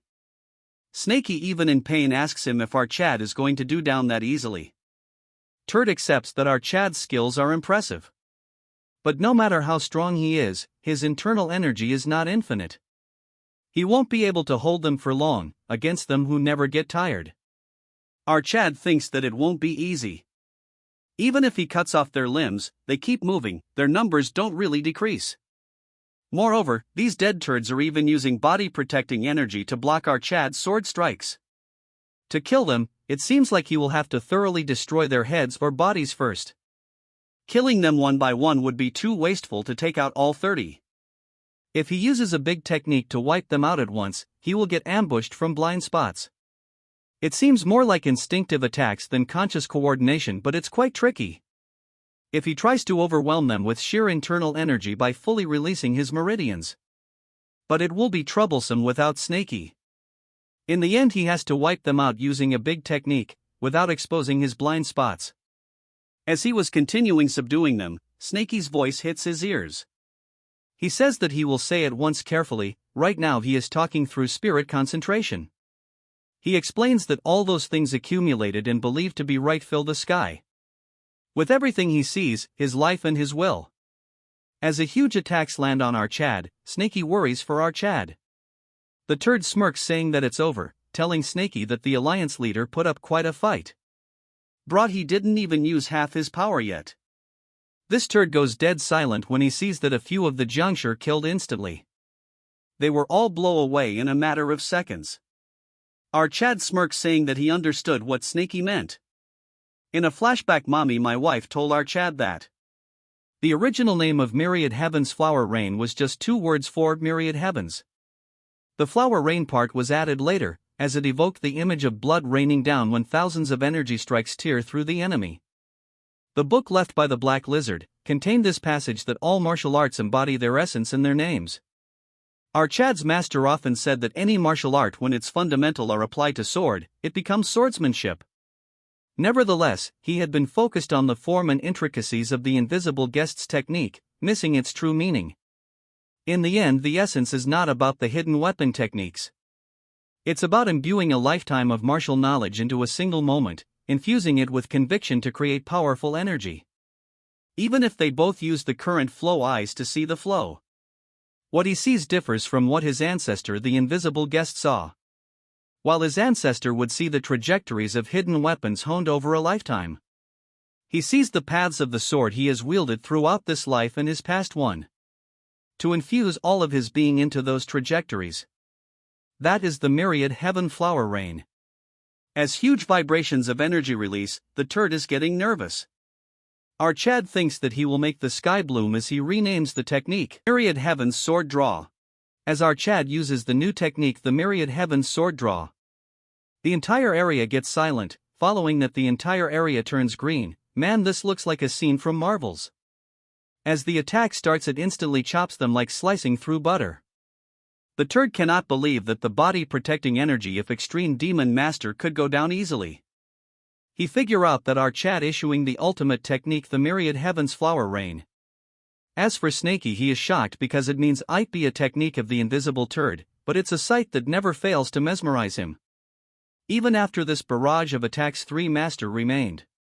Our Chad thinks it's impressive that they can move within such a technique, so they must have been formidable in life. Our Chad figure out that they didn't choose to become like this, so he will set them free. He uses another technique, Bloom's Full, which instantly finishes them off. Seeing this, the turd thinks that this battle is very dangerous. From afar, the scene looks like a super strong attack, as if thousands of swords are falling from the sky. Man, this is a piece of art itself. As the attack lands, our Chad moves aside, but he gets shocked when one of the masters thanks him for liberating them. The next thing our head does is retract his overpowered snake, telling Snaky that he act brave but gets beaten up, which is embarrassing. Snaky says that if it weren't for the sorcerer he would have won. Then he praises Snaky, telling him that if he hadn't told the key to Myriad Heaven's Flower Rain in that situation, the fight would have dragged on longer, so he owes Snaky one. Hearing the praise, he gets happy. To burst the bubble, our Chad says that it would have been better if he had given it to him before the battle. Snaky thinks he is retarded because things were getting heartwarming. Snaky says that the surroundings have been completely pulverized. No matter how many times he sees it, it is an extremely powerful technique. That's when our Chad notices movement and gets surpassed. That the turd managed to survive, which is possible since he is the leader of the demon sect. But it doesn't seem like he has any more cards up his sleeves, so it should have been better if he stayed buried. The turd tells him to keep quiet since everything was a groundwork for their advance to the Central Plains. And our Chad destroyed everything, so he would be stupid to hide under a pile of rocks. He will never forgive our Chad as he summons the blue armored ghost. As the spirit releases, tremendous amount of energy starts exuding, enough to shock our Chad. As it starts devouring, he says that the spirit has no power of its own, but it shows its value when the caster wears it directly. As he transforms, it's a ugly creature. We will call him TikTok Warrior. This busy body poses, and from the rubble something flies towards his hand. It's the giant sword of that first spirit. As he grabs onto it, he says that for the future of their sect he will definitely kill him. As his eyes gleam, he warns Yeon-myeong to prepare for what's coming for him. Our Chad turns his dagger into a sword. As this turd moves his building-like sword towards our Chad, he dodges it easily and launches multiple attacks. The turd attacks endlessly without any game plan until our Chad uses the wave ripple point. This instantly destroys him. But because of some powers, he regenerates immediately. This is concerning for our Chad, as the turd lands a strong strike. Although our Chad blocks the attack, Snaky tells him that the harness is abnormally high. The regeneration is so fast it's not giving him enough time to seep in poison. But since the old faggot is a turd, he is now gonna explain this overpowered ability. So this goes like this: the turd says that as long as his internal energy doesn't exhaust, this blue armored ghost spirit will endlessly regenerate. And then says that unlike our Chad, who has depleted a lot of his energy in the previous fight, the turd gets pushed back as this retard explained the shortcoming of his attack. Yeon-myeong tells Snaky that all he needs to do is exhaust his internal energy. In a second, Snaky seeps poison into our Chad, which turns into internal energy. The turd sees that our Chad's internal energy is increasing rapidly. In a matter of seconds, he gets cut thousands of times. The turd cannot believe that he is receiving internal energy from evil spirits, which should not be possible. The attacks are getting intense, and seeing this he wonders if our Chad is even human. What was out of place is that instead of fighting, this turd runs away. As he runs away, Snaky says that of all the sorcerers of defying heaven he has seen, this guy has to be one of his kind. From outside, as energy continues to flow out, one of the elder asks the female turd who the leader is facing. And it's surprising to see that the divine cult's headquarters would vanish without any trace. She says that she doesn't know, all the leader told her was to gather the demon elders and wait at the foot of Tian Shan. She wonders to herself if it's really going to be okay, the demon elders, whose strength 5 second only to the sect leader and the left and right envoys. She thought bringing them would be enough to drive out the intruders. But what she says before her eyes made her realizes that what she witnesses was beyond anything a human can do. The elders are hesitant because they are aware that interfering would mean certain death. She thinks that at this rate the leader will be in trouble, but they shout that he is coming down. Seeing this, female turd cries, thanking God that he is safe. He lands to the ground and praises her, saying that she managed to carry out orders in such a short period of time. Without wasting another second, he runs away with her. But to his bad luck, our Chad catches up to him and lands an attack. As he blocks it, the elders are surprised that the leader was fighting a young brat all this time. As our Chad looks fine as ever, the leader is struggling as he is constantly regenerating. He pushes back our Chad. Our Chad finds it that he is more persistent than he had thought. He is also surprised that there are still so many demon sect remnants. Snaky says that from the energy he can sense, they're just large in number. And they don't even come close to his little toe. One turd orders the members to help the sect leader and fight with resolve to die and repel our Chad. The leader stops them, saying that if they rush in now they won't last a second. He says he can't lose them through meaningless sacrifice. He says a sacrifice is only meaningful when it yields results corresponding to its value. So he tells them that being prepared to die is not enough, they must help him through death. Ordering them to unleash 5 stars of the reverse blood demon technique. Welcome back to this part, as the green turd tells his minions to unleash the 5 stars of the reverse blood demon technique. It was not difficult for the masters to understand what he meant. If one draws the reverse blood demon technique to 5 stars, they enter a berserk state due to the rampaging demonic energy. Unless one has reached the level of extreme demon and can freely enter the berserk state, like the radiant left and right envoys. Using the 5 stars of the reverse blood demon technique is no different from a suicide charge. Moving back to the turd, he says that if he dies they are next, so if they hesitate he will give them a little push. So he forcibly stimulates their demonic energy, making them all go berserk. Seeing this, they all are worried as he is forcing them into this state.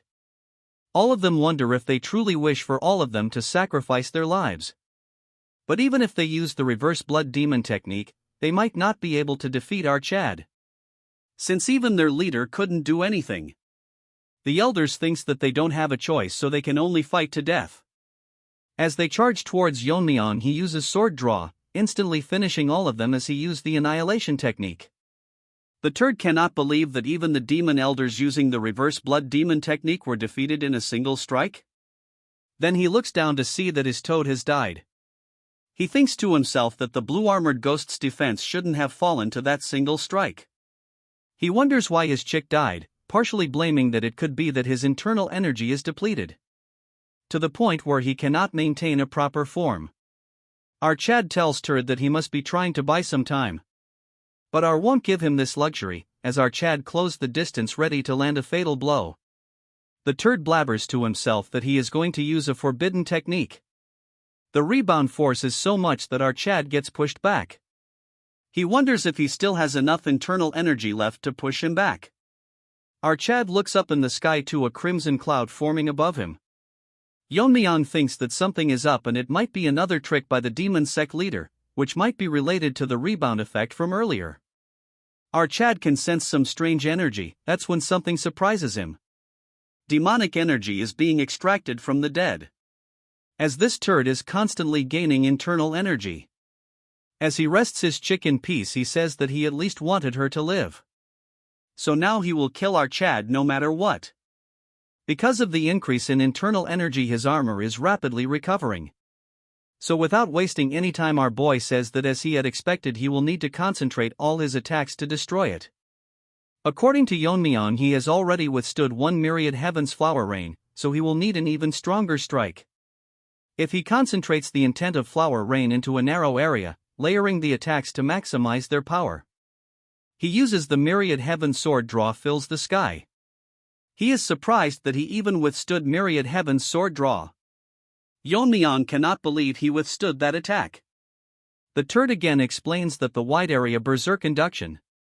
Regardless of whether they're alive or dead, within this crimson cloud domain, the cloud domain will gradually expand, extracting demonic energy from all demon sect members across Xinjiang. Hearing this, our Chad gets shocked. The turd says that he didn't want to use this technique but to kill him, he has no choice but to accept the sacrifices. Our Chad cannot believe that he is not only killing his minions but even the innocent civilians. This hypocrite says that faith can easily be rebuilt, telling him if he is worried about the civilians, just because he bears the character for righteousness. Snakey tells our Chad that it would be better for them if all the demonic sect members die. Our Chad says that if it were just demon sect members he wouldn't care either. The problem is the people living in barren Xinjiang who have received demonic energy. They simply learned breathing techniques as a form of cultivation. Moreover, he clearly realized after experiencing the effects of the Nirvana pill.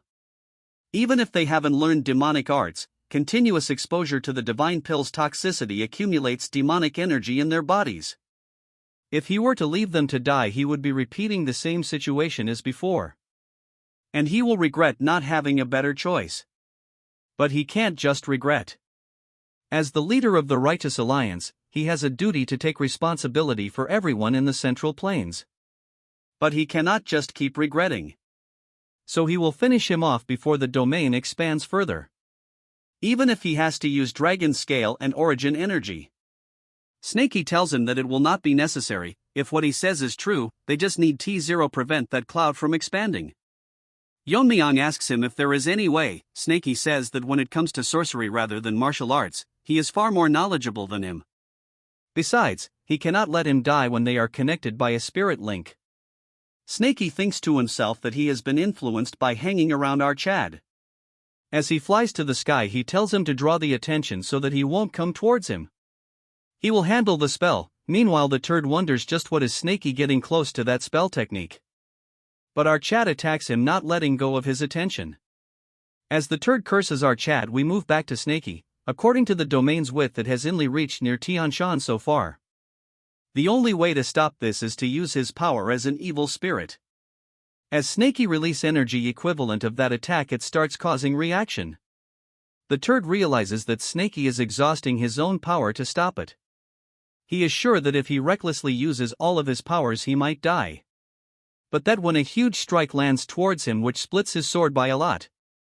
Yeon-myeong is happy to have Snakey, since without him this fight would have been very difficult. The turd cursed Snakey, saying that he is interfering with his replenishment like this. Snakey finds it strange himself that he would be sacrificing his cultivation for something like this. He never thought that his heart would open up after a certain incident. In the past, Snakey was heartbroken when the Wanderer realized him after it was over without any reason. He says that it's because he is dangerous, so he should stay here. According to Snakey, after the jar closed, it seemed like that B0Y said something more. He thinks it was probably about him being a tool. Different from him, our Chad never treated him as a tool. Even if he were to use him, he expresses gratitude and shows him respect. This is not because he lost his spirit link due to the situation, but for the sake of a friend. As he releases even more energy, his colors starts changing again. Before he closed the jar, he said that he doesn't need complete freedom, but he shouldn't contain him. He says that he might not be able to hear him, but he has been a great help to him. He regrets not being able to give him the affection he deserved, since he has reached the caliber of a true poison master. The sorcerers of Defying Heaven won't leave him alone. They came to the Tang clan to get a hold of Snakey. He continues saying that if someone from the future generations finds him, he hopes that Snakey will get freedom. Till then, he will take care of anyone that might stand in the way of his freedom. He thanks him for everything, calling him a friend. As our Chad and this turd fight it out, our Chad continuously. The turd gets cut, but because of his regeneration he is not dying, so he mocks our Chad, saying that his hands have gotten slower than yesterday. As crazy as it might sound, this trash tells our Chad to cut him even more. According to Yeon-myeong, he has been cutting one-sidedly for a whole day. Moreover, he cannot see the end of his regeneration. What's even more horrifying is that as he gets cut more and recovers, he becomes stronger, and even his regeneration, his speed is getting faster. As he lands a blow on our Chad, he gets surprised as the power is enough to shake the grounds. Yeon-myeong thinks he is getting stronger. As for the turd, he finally managed to land a hit. Then proceeds to ask him if he is getting tired. As for the turd, he is not getting tired at all. As he tries to a punch on our Chad, he hits the ground. Looking around, he cannot find our boy anywhere. That's when he activates the Myriad Heaven's sword draw. As the trash sense danger, our Chad lands the attack on him. But even this is not enough, as this lizard regenerates, telling him that it wouldn't be fun if he got tired. As this half lump of meat regenerates, calling out our Chad. Our Chad thinks this rogue is only relying on his regeneration, as this turd cuts his hand and throws it towards our Chad. Yeon-myeong is confused since he threw his cut-off arm, which has no internal energy. Then he proceeds to burst his body and then regenerate from his arm, being able to catch our Chad.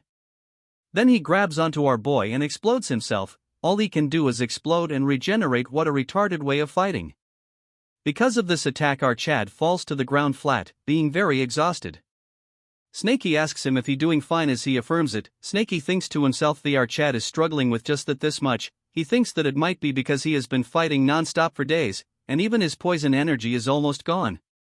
The undying turd falls from the sky, and he is adapting to this new body fast. He smiles at our Chad, saying that his standards have finally returned to when they were young. He then proceeds to say that he understands how he must be feeling, and it must be frustrating to be held back by someone like him. He says that the Central Plains must be in the midst of war with the demonic forces. And after dealing with the demon sect leader, he will have to face the Dark Lord of Destruction. All while an undying bastard keeps pestering him. Snakey warns our Chad, saying that both him and our boy is exhausted in body and mind from repeated battles, so retreating is the best option for now. Yeon-myeong tells Snakey that it will be difficult, but if he can replenish his poison energy one last time, since he has figured out a way to nullify his regeneration. As Snakey provides him with poison, he says that this is the maximum he can give him right now. As for the turd, he charges recklessly. According to our boy, not only spiritual energy but also the energy of flesh decomposition in his blood. So he must be constantly containing the poison energy with his regenerative power. As he prepares a new move, he thinks that if he can disrupt this flow, that's when waves of internal energy releases from our Chad, shocking the turd. The fragmented demonic energy is being finally shattered until it turns to powder and scatters everywhere. As he releases this mist, it is called the poison eliminating mist. The dumb turd is baffled by what this. As he looks for our Chad attacking blindly, he thinks that our Chad is trying to buy time to recover his internal energy in the mist. As he continues to swing like a retard, he tells our Chad that he doesn't understand yet. No matter how much he cuts, it's pointless. But he realizes that his regeneration is slowing down, although his spiritual energy has not weakened. He figures out the mist has something to do with it. Our Chad from the mist says that he has scattered demonic energy containing debilitating poison and various toxic effects that weaken the body. Even with his superior regeneration, it'll be difficult to overcome the combination of numerous poisons simultaneously. And before his body adapts to this poison, he will shred him to pieces so he completely perishes. In a blink, our Chad cut him into shreds before he could even react, as our Chad continues to overpower him. He cannot accept the fact that even after receiving spiritual energy, he is losing here. He has gained tremendous power, yet he is still unable to defeat our boy. He tries to use his head, saying that since he cannot regenerate because of the poison, he will just explode the body parts with poison in them. Again, this exploding addict causes a huge eruption, pushing back our Chad. The explosion was massive, which pushed back the mist, and now is the only chance for him to settle this with our Chad. He curses our boy and says that he will kill him in the most miserable way possible. With laser focus, Yeon-myeong charges towards this baldy, as for him he is probably gonna explode again. As they were about to face each other, and Figure intervenes, getting their attention. it the demonic leader and he was still alive. He tells them that before his last breath he will send them all to hell. Yeon-myeong cannot dodge the attack as it hit all of them.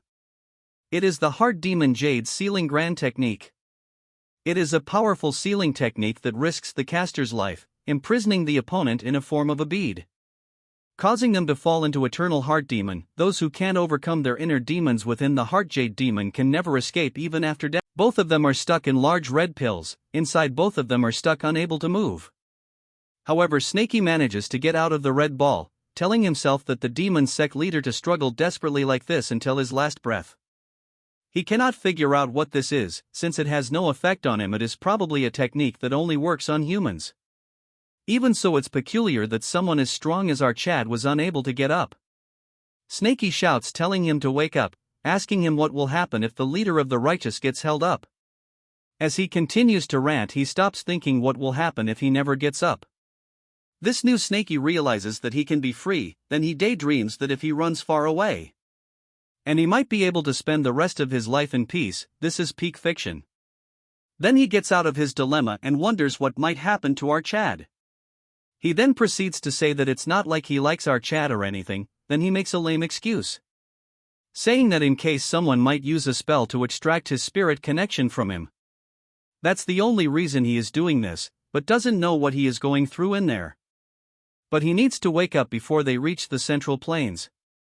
After transforming into a dragon, there are some changes that occurred after the dragon's cultivation settles into his body. But he cannot explain it. Naturally, inside his body there is an subspace of immeasurable size. He proceeds to swallow the pill. He wonders if he should take the turd with her, but if he were to carelessly bring that turd along, someone who even our Chad couldn't kill, and if he were to break free in the central plains, it will be hard to imagine what might happen. It's not urgent, so Yeon-myeong will understand, telling the ball to not complain after he wakes up. At blazing speed he rushes towards Sichuan. Moving to the Tang family, the injured are all getting treated. As Fatty gets treated, he tells the nurse that he is indebted to him once again. He tells him that it's his duty as a physician. Before heading to the Alliance, he stopped by the Tang family to treat my injuries. The Tang family had kindly provided access to the medical ward in treatment. However, when she heard that Yeon-myeong headed straight for the demon sect's headquarters, she couldn't hide her worry, as he wonders that no matter how great the Alliance leader is, to his parents he's just a child to worry about. Moving to the poison hall, she is worried that our Chad is going through late puberty. As days pass by, he is becoming more and more reckless. Although she is supporting her son's endeavors, he is drifting farther and farther away. So he should think about the people who worry about him. A voice grabs her attention as she asks her attendant what is going on. He says that she has a visitor and he should let them in. It's our waifu as she greets the family head. She is aura farming, as even the attendant thinks that she is extremely pretty. She introduces herself as for my wife. She is shocked to know that our Chad has a connection with her. With a gleaming look in her eyes, she says that he saved her when she was waiting to die from blocked meridians. Since then she wanted to repay his kindness but never had the right opportunity. Then today, while she was visiting the medical wards on an errand, she heard from the injured that our Chad is fighting the demon sect alone.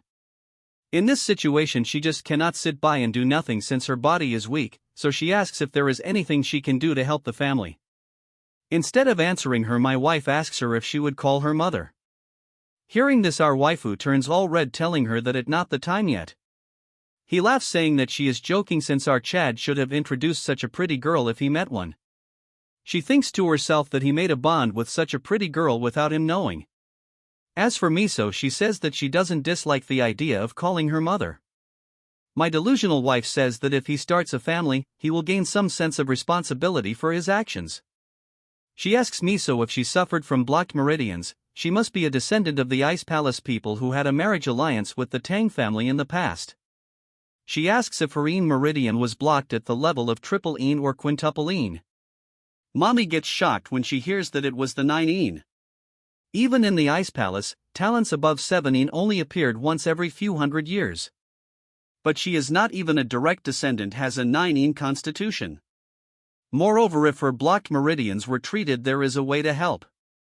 She thinks for a while and asks her if she wants to help the family. Miso gets shocked as she tells her if she is interested in learning martial arts. With a confused look she asks him if it is too late for her.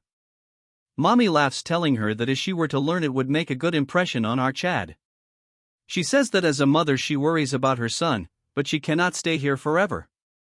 When he becomes the family head he will need more people by his side. People who can protect and represent the family whenever he steps up like today. If she is willing she will teach her martial arts by herself if that is her choice. Miso thinks for a while and then agrees to her. In her mind she says that she cannot let a potential daughter-in-law slip away. She says that her training will start from tomorrow when a guard barges into her room telling her that there is urgent news. She asks him what all this commotion is about and he says that the heavenly pervert has attacked Shaolin, and as a result it was destroyed. Moving to the medical hall, everyone is shocked because they cannot believe old man Baldy is drinking tea with a non-existent hand using void grasp technique.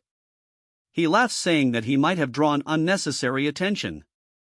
He asks Ljian how Taeho and that angry gorilla are doing. He says not to worry too much, their damaged meridians have settled back in place, so they should regain consciousness soon. He says that it's a relief, so he should take good care of them until then. He thinks that it is a peaceful rest, enough to forget about the war with the demonic forces for a moment. But they are at the Sichuan province where the Righteous Alliance is located, and one of the very few places the demonic forces haven't reached yet. He hopes that the other master regain consciousness as soon as possible, since it is unsettling to be in such a comfortable place while in a raging war. Aijin asks him if he is aware when Yeon-myeong will be coming back. Baldy, hearing him call by his real name, says that it seems he is very close with the alliance leader. With a smile on her face she says that they were from the same group. As mommy walks into the room he says that they must be comrades who has been through life and death together. Although he agrees, but our Chad overpowered them all. He says that he is very modest since who would not boast about having such friends. Why wife call for them as he asks her why she has a serious look on her face. She says that urgent news just arrived so he should remain as calm as possible. She says that Shaolin has been annihilated by the Dark Lord of Destruction's attack, along with nearby secular sections. He drops the cup, telling my wife that the joke has gone too far. He cannot understand how Shaolin, which has stood for 1,000 years, has been destroyed in a few days. Moreover, Shaolin is the birthplace of Zen Buddhism, supported by the imperial court. As he releases aura he tells her to explain from the beginning to the end, and if this is nothing but a rumor, he will not let such an insult pass by unchallenged. She says non-interference in military affairs. The Dark Lord of Destruction received a non-interference treaty from the Pang family of Hebei and the imperial court. And then they all immediately advanced to Shaolin. He falls to the ground, unable to believe that Shaolin has been abandoned by the imperial court. She says that his distress is huge, but there is more to it. The Hua family, a demonic force in Shaanxi, has made their move. They are currently heading towards Huashan and Zhongnan. And a full 5-KL war with the demonic forces has begun in the Central Plains. After the invasion by the Heavenly Ervert, it took less than a day for Shaolin to be annihilated. Even so, this turd didn't leave Shaolin. Instead, he began to eradicate the remaining forces of Shaolin in Hunan. As he drinks wine, his behavior was as if he was trying to erase all traces of Shaolin from the world itself. As he sits on top of a pile of bodies, he thinks that his masked sidekick is late.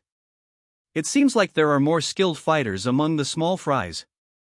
As he wonders if he should have gone there himself, moving his eyes to the side, he says that he didn't expect them to be this late. This delusion turd says that the retired Shaolin monks who cut ties with the secular world only shows themselves when Shaolin is in crisis. But he thinks it is surprising that they are appearing a bit too late. According to him, all of them have reached the flame realm. He smiles, saying that it worked out well, as he picks up his sword, saying that they can entertain him for a bit. An old man charges towards him with a lot of force, but he dodges it easily, telling him that although he is fast, his flank and wide open. But he gets surprised that his counterattack was stopped as he holds onto his sword. He is clearly intrigued that the technique he used is the golden body protection, also known as the Vajra indestructible body. The old man, clearly nervous, says that he is right arrived. And this is the Buddhist technique, is the energy of righteousness. And he confidently says that his demonic art can never break through this defense. He says that he is right since his demonic energy is dissipating, but just blocking his strike won't accomplish anything. That's when another similar-looking baldy prepares an attack, landing the 100-step divine fists. As the attack was about to land, he is curious if this is the 100-step divine fists. He says that it is a long-distance strike that negates distance by extending energy imbued with intent, rather than physical force. Why is this turd getting so much attention? Moving forward, this turd says that this way he can deliver an instant blow without energy loss, just like close combat. While holding back one baldy, he stops the attack. None of the monks present can believe that he completely blocked the 100-step divine fist enhanced with the Vajra indestructible body. All that with just one of his hands. As his energy starts wrapping around his sword, he says that he is curious about all their talk about righteousness and intent.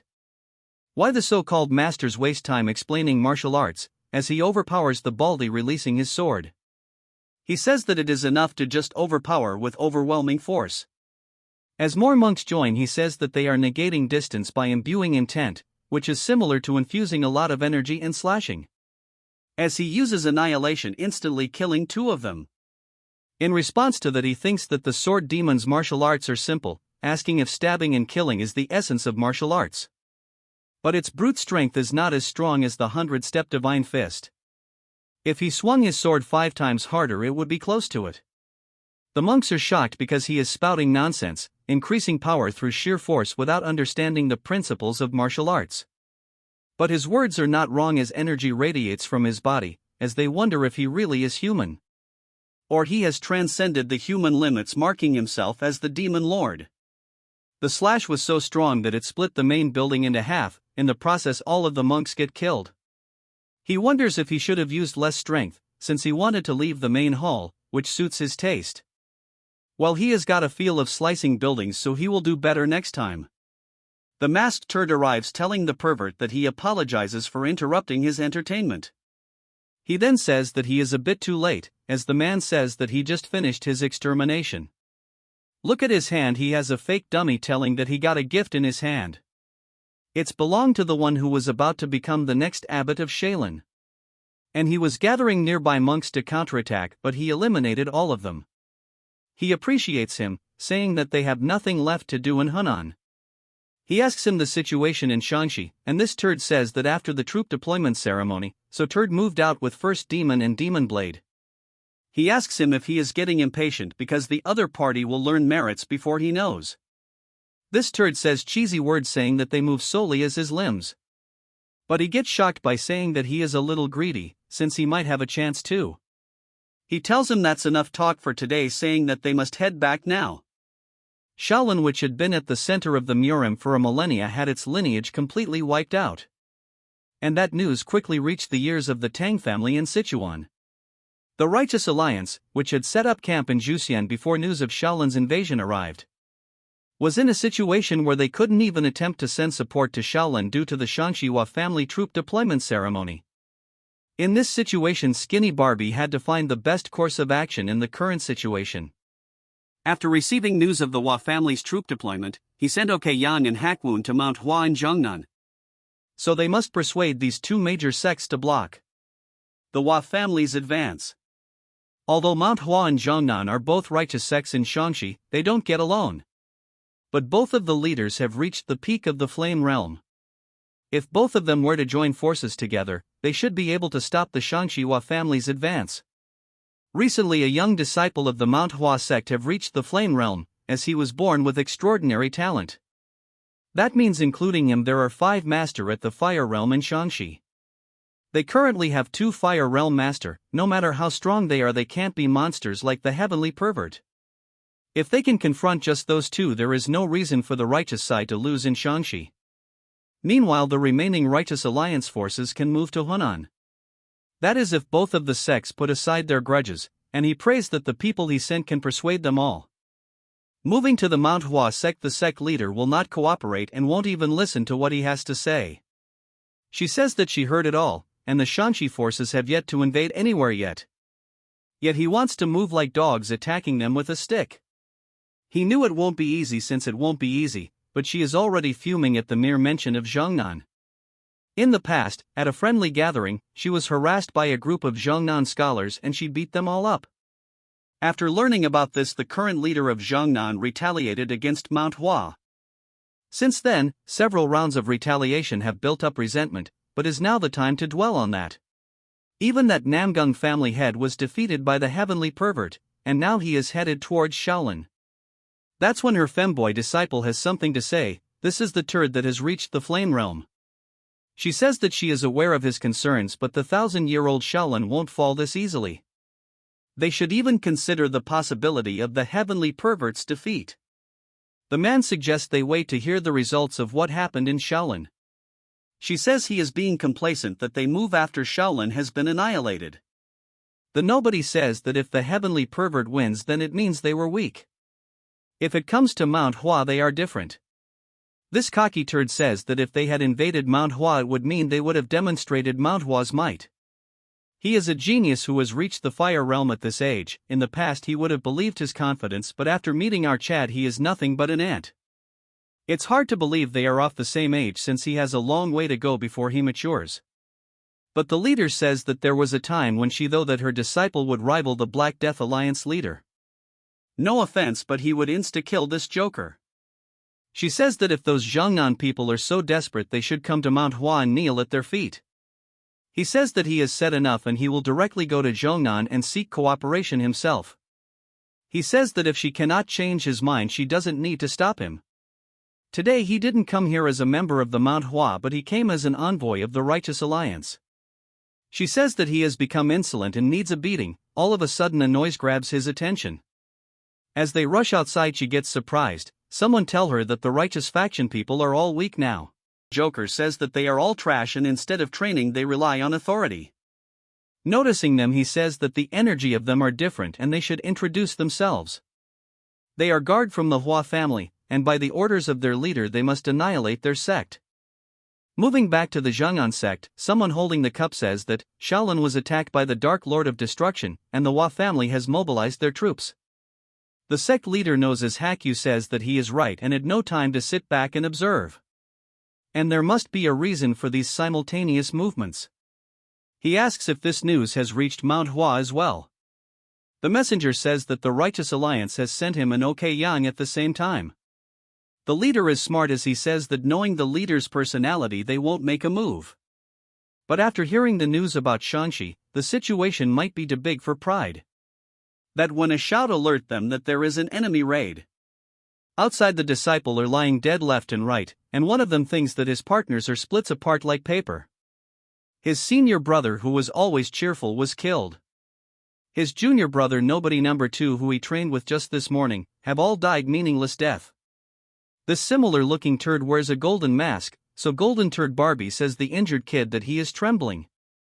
He doesn't want to finish off cowards who have no will to fight, but today is different. He uses aura trying to finish an ant of quickly.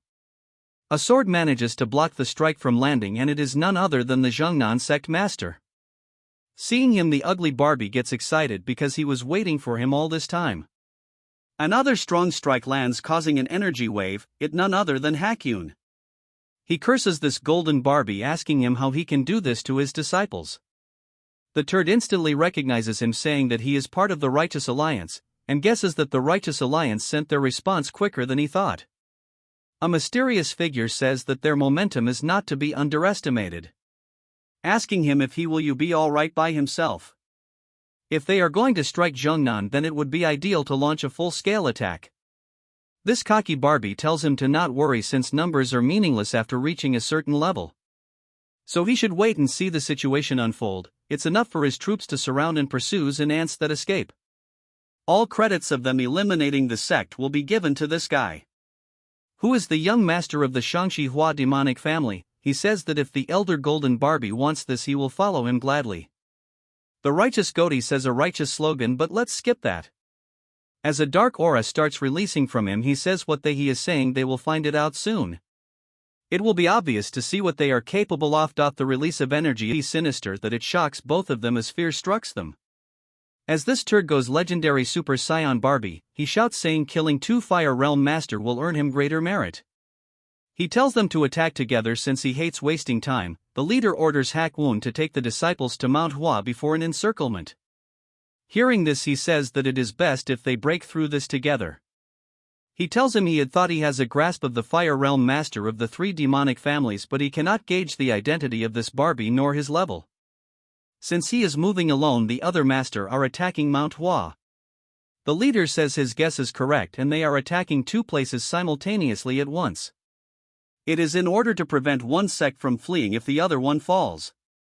Since they know that their forces are divided, they must reinforce Manhwa and take them down one by one.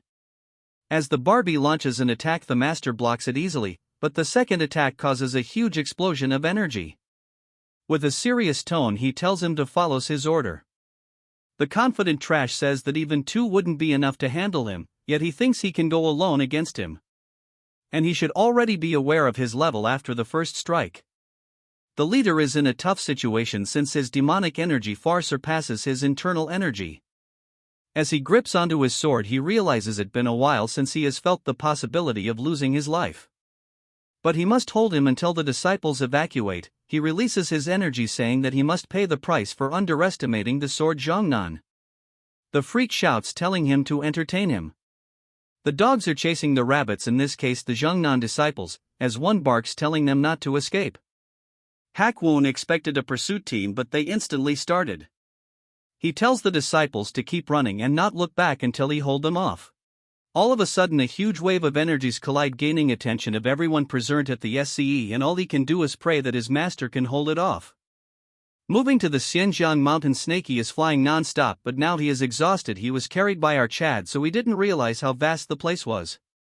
Because originally he was a snake, so he is not used to long-distance flying, so he hopes our Chad, who was having a beauty sleep, wakes up. Moving to Yeon-myeong, he wakes up wondering where he is and realizes that the leader's spell hit him. He wonders if it has been dispelled and asks Snakey how much time has passed. But gets shocked when he sees that it is the same place from his past life. He believes this is happening and it is impossible. A voice gains his attention, saying that since ancient times, sword techniques have focused on one of 7 principles as their ultimate goal: weight, speed, illusion, destruction, dispersion, singularity, sharpness. But that's the path chosen by ordinary people who couldn't grasp the ultimate principle from the start. It's because they can't handle the repulsive force inherent in the principle of strength. As a result, the world escapes to principles like softness, but it's by confronting the repulsion with overwhelming force that one reaches the principle of ultimate strength. Our Chad remembers that this is a scene from the past, and if he is dreaming. Because he is seeing his master again and wonders if he unconsciously longed for those days with his master. But he gets shocked and nervous as his master call him out, telling him why he is watching him like a thief when he is training. And how he managed to get here. If he fails to answer, he will cut him down. His master warns him that he will lose the head of his, but he is at a loss of words since this is not a dream. He is aware of our Chad and even conversing with him. Now he is confused if he has traveled to the real past or if it is just a memory. He tries to make up something by introducing himself, but before he could even finish, his master splits him in half. Saying that he asked how he got here, the simple strike was so strong that it split the place in half. But he is surprised that our managed to see through the sword techniques. For a moment our Chad forgot that his master has an eccentric personality, and doing that strike probably stimulated his competitive spirit. Our Chad thinks that he will show interest if he counters him with swordsmanship, but he is in trouble as he cannot find white snow. He is in deep trouble because he cannot white horn, moreover Snakey's either, which means he is still under the spell. As for his master, he laughs, telling Yeon-myeong that he grasped his sword path, so now he is see more of his skills. Moving back to the battle, Golden Barbie cannot believe it is taking him this long, and it's trickier than he has though. Praising him that he didn't become the sect leader just like that. But he cannot change his fate since Zhongnan will fall with his generation. The leader says that just because he has the upper hand, he is speaking so easily of annihilation and ending bloodlines. Old man says if he thinks sects disappears like dust, even if he falls, his sect will not crumble. He gets surprised as old man releases extreme amounts of energy. Even if one of his disciples, his sect will continue and he will give his life to stop him. This turd laughs as if he is a main character that says the old man has a strong spirit, so he has changed his mind. He will leave him just barely alive, then he will make him watch as he kills the Zhongnan disciples in front of his eyes. As they exchange moves, the old man gets overwhelmed, so he uses his secret art to launch multiple strikes, managing to create distance. But he continues to spam attack, and this time the 9-dragon demonic steel. As he continues to stop the attacks, he thinks he can hold on, but his body gives up. As he falls, he thinks to himself that by now the disciples of Zhongnan must have escaped. He has no regrets or last words to leave for his sect. His only regrets is for the sect leader of Manhwa, who he has words that are unsaid. In the past, they were known as the Shinchi Dragon and Phoenix and the top representatives of their sections. On the day of a friendly gathering, their eyes met by chance, and he fell for her at first sight. To impress her more, trained relentlessly until the next gathering. He researched shops she liked in Shanxi and rewrote love letters to express his feelings. However, at the next gathering something unexpected happened. She has broken the arms and legs of all Zhongnan disciples named Hack. Her rampage had not stopped and tried to attack him, but she was exhausted after battling so many people. So it was not difficult for him to handle her. He tried to find reason behind her sudden actions. Because of peer pressure from the turds getting beaten up, they want him to avenge them. So he could not ignore the martial brothers' cries, so he too broke arm and legs of the Manhwa sect named disciples. So the friendly exchange between both his sects split apart. Later he learns that the reason for her going berserk was because his martial brothers harassed her. Along with feeling sorry for her, he felt ashamed of his sect. He wanted to clear up their misunderstandings, but the relationship between the sects has already become irreparable. When he was destined to become the next sect leader, he wanted to change the current Zhongnan sect. More than honing martial arts, he wanted them to emphasize courtesy and respect, so that Manhwa could look at them differently, and at that time he could face her again. Since then it has been decades he has made this decision. As his eyesight starts to fade, he says that he should have apologized regardless of the sect's reputation and position. As Turd was about to finish him off, he gets shocked when he sees Plum Blossoms. The attack was so strong that it managed to injure him. He is confused as to how she is here since they sent 2 Fire Realm Masters there. It's none other than Ok-yun. Even if she is old, she is a fine specimen. Seeing her, the old man gets shocked and she smirks. Turd asks her it is strange because they sent troops to Mount Hua as well, so he cannot understand how she is here. She cannot hold her anger as she tells him that she is trying to have a long overdue conversation with the old man, asking him if his parents didn't teach him any manners, so for someone lacking manners she will need to beat some manner into him. In a flashback we see that when the 2 dandies attack the Manhwa sect, Yun tells them that they barely been in Shanxi for a few years, yet they are trying to eliminate major sections, roasting them by saying that scraps under the heavenly pervert have given them confidence. She asks them if they are trying to wage a war with the righteous martial arts world. One of them tells them that a war is already underway, and since they are behind on information, he tells them that their lord has annihilated Shaolin. Hearing this, he gets shocked because he is heading towards Shanxi, but the bigger problem is that if they compare history, Shaolin has been the foundation of martial arts. The troops they have sent will be of no use since it is late. They say that since their lord is coming this way, it's best for them to clear the way as his subordinates. He then says that the things might have ended in Zhongnan by now. Hearing this, Yun is shocked and asks if they have resources for that. He says that the Golden Elder who personally guards their lord has gone. This is the first time we know that Golden Barbie is a girl. Her martial art is far beyond what they can compare to. As they says that Zhongnan might end before Mount Hua. Hearing this, she cannot control her anger, gritting her teeth. She tells her allies that she doesn't have the comfort of being stubborn right now, so she has no choice but to leave this place. Hearing this, one of the turd jumps in like a fool, but green hair blocks the attack, saying they cannot question the sect leader, telling her to leave it to them. She apologizes to Yang, saying that she wasted time with her needless stubbornness and now she has to burden the situation to her. He tells his sitter to not worry since he knows why she is doing this. Hearing this, she gets pissed but says that she is counting on him. As an intense battle begins between them, she rushes towards Zhongnan. Moving to the present, she explains the situation and says that she has a lot to say to the old man, so she wants her to just shut up and take a beating. She tells Yun that the purple energy on her face less from the violet mist divine technique. Asking him if she is the Mount Hua sect leader, she asks her why she is saying this and if the thought of a female sect leader beating her is a problem. I thinks there is a problem with the translation, so I will keep this Barbie as a man. Hearing her way of talking, he is extremely pissed because she is showing this much impudence even after seeing the state of the Swordmaster. But since she has a way with words, she says that the real impudence is his ugly face that cannot even shows his face proudly. A horse reaches the scene asking the turd if he is alright. Seeing him, he gets shocked, but Yun won't give him a breather. As she launches the 24 plum blossom sword technique, he ran towards her after seeing the purple energy, thinking if the Manhwa sect has sent reinforcements.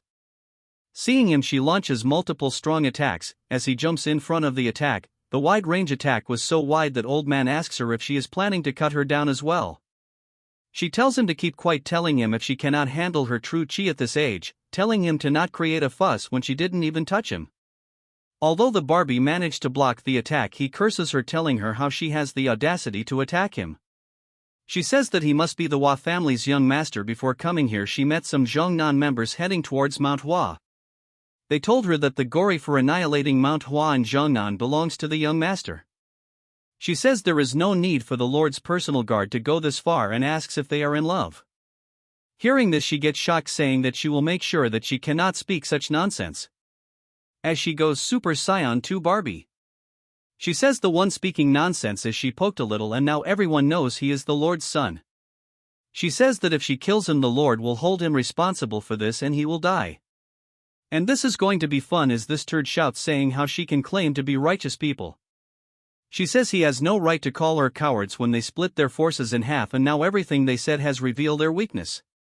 She asks him to not talk about principles since they launched a surprise attack.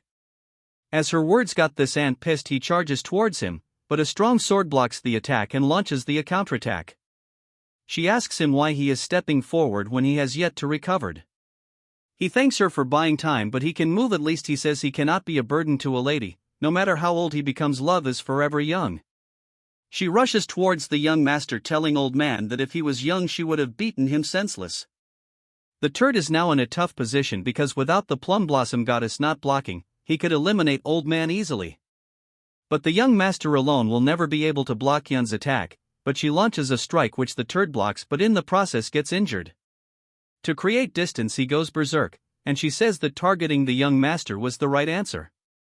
He says if this is drag out it will be extremely disadvantageous to him. He tells the young master that they should retreat for now. Hearing this, he gets shocked since with his skills it's within his reach. He tells her that his priority is the main thing and then admits his defeat, but warns them that once his lord reaches this place they will regret not dying by his hands. Hearing this, she wants to behead the kid, but old man stops her. She asks him why he is blocking her as they run away. He says that boy is their weakness, and if she actually killed him, he would have fought till death. With their combined attack they could take him on, but he has injured his leg which is holding him back. He tells her to not worry and he will recover with his greater circulation. Seeing this, she sighs, saying that it's all bravado. As she picks him up, she can if he can even walk properly, and the man called the Dragon of Shangxi is past his prime. Hearing this, he asks her she didn't need to bring back the past and thanks her, then apologizes, and she says that it is not really for Zognan but for the righteousness of their sect. He says besides this, he asks her what happened on the day and the friendly match long ago. He wanted to apologize for that day, but he can say sorry before he can die. She says she remembers everything and wants to break their legs one more time. Hearing this, he asks just what his disciple did to her, and she says that it's not much but very embarrassing. He wonders to himself what they did. They read aloud the love letter she wrote for him and teased them mercilessly. The old man says that it is certainly something embarrassing, then says he spent one night writing one himself. Then realizes what it means, but she ignores him and picks him up, saying that he will use lightness techniques. As they continue to fly, he wants to know more about the love letter. This part starts at the Manhwa sect, where a huge battle is going on, and as always all side characters in this story are useless. One of the bearded turds punches our weakling and he instantly spills blood. Seeing him getting hit, Yang turns around asking him if he is alright. Taking opportunity of this, the second turd asks him why he is being so reckless. As he attacks him, he tells him that his enemy is right in front of him. Yang thinks to himself that their level far exceeds his expectations, and this is beyond what the green-haired turd who just entered the fire realm can handle. Even the other disciple are being pushed back. If this war were to continue, their side will suffer greater losses. He prays that he stays alive at least. Moving back to him, he is glad that he is at least alive. He reached the fire realm at the age of 20, so he thought he had talent equal to the Black Death Alliance leader or the Heavenly Pervert. This dude had some serious daydreaming problem. But now he understands the look of doubt his senior brother showed him. His lack of real combat experience made a bigger difference than he had thought. As they are overpowering him, the aura exuding musclehead tells this turd that for his age he is not bad, but he is lacking experience. But he will have no more chances to show his skill, as this Temu Hulk jumps in the sky trying to squash him. But he gets surprised when he manages to do a donkey roll, barely escaping. He mocks him saying he is a loser and has no shame that is pitiful to live, then proceeds to call him an insect. Hearing this, the tone make him even angrier. He says that this time he will make sure to finish him off. But he notices the ground trembling. Seeing this, the enemy cannot figure out just what is happening. It's as Hakwon as he tells him people that a group of evil is right in front of them, so they must help Manhwa eradicate them. As the Zhongnan sect people charge towards the enemy, the two nobodies are nervous as to why they are here. Wondering if the golden turd has fallen, which is beyond common sense. Seeing their arrival, OK Young thinks that it is a dramatic indeed, asking them where they are looking. That's when they realizes that they lost focus for a moment, because of the Zhongnan. Taking opportunity of this, our crew attack they and manages to injure them severely. With the involvement of the Zhongnan sect, the tide of the battle turned around. The Flame King and Demonic Fist suffered critical injuries and choose to retreat. This was the first victory from the Orthodox Murim, after a string of losses against the demonic forces. After they are done with the battle, everyone is shocked as someone tells them to inflict critical wounds on Fire Realm monsters, praising them that they have played a great role. It's Yang as she praises her disciple because this is her first real battle and he did well.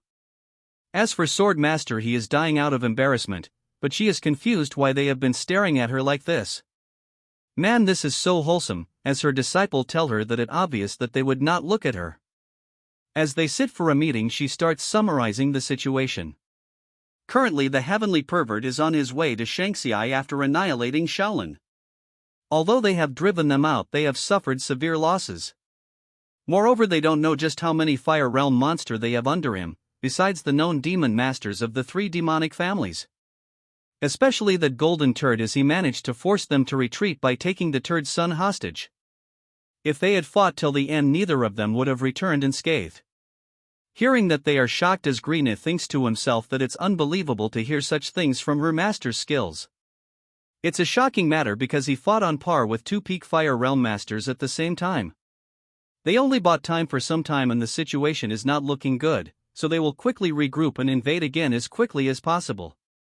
If the possibility that the Heavenly Pervert were to join them, it would be impossible for them to stop with them with their power alone. Old Man says that after much deliberation with his waifu, they have reached a conclusion that Manhwa and Zhongnan must abandon Shangxi. Hearing this, everyone present is shocked as he continues telling that Shangxi is the very symbol of Manhwa and Zhongnan. However, the Demo Inc. forces have grown strong to the point that they alone cannot handle them.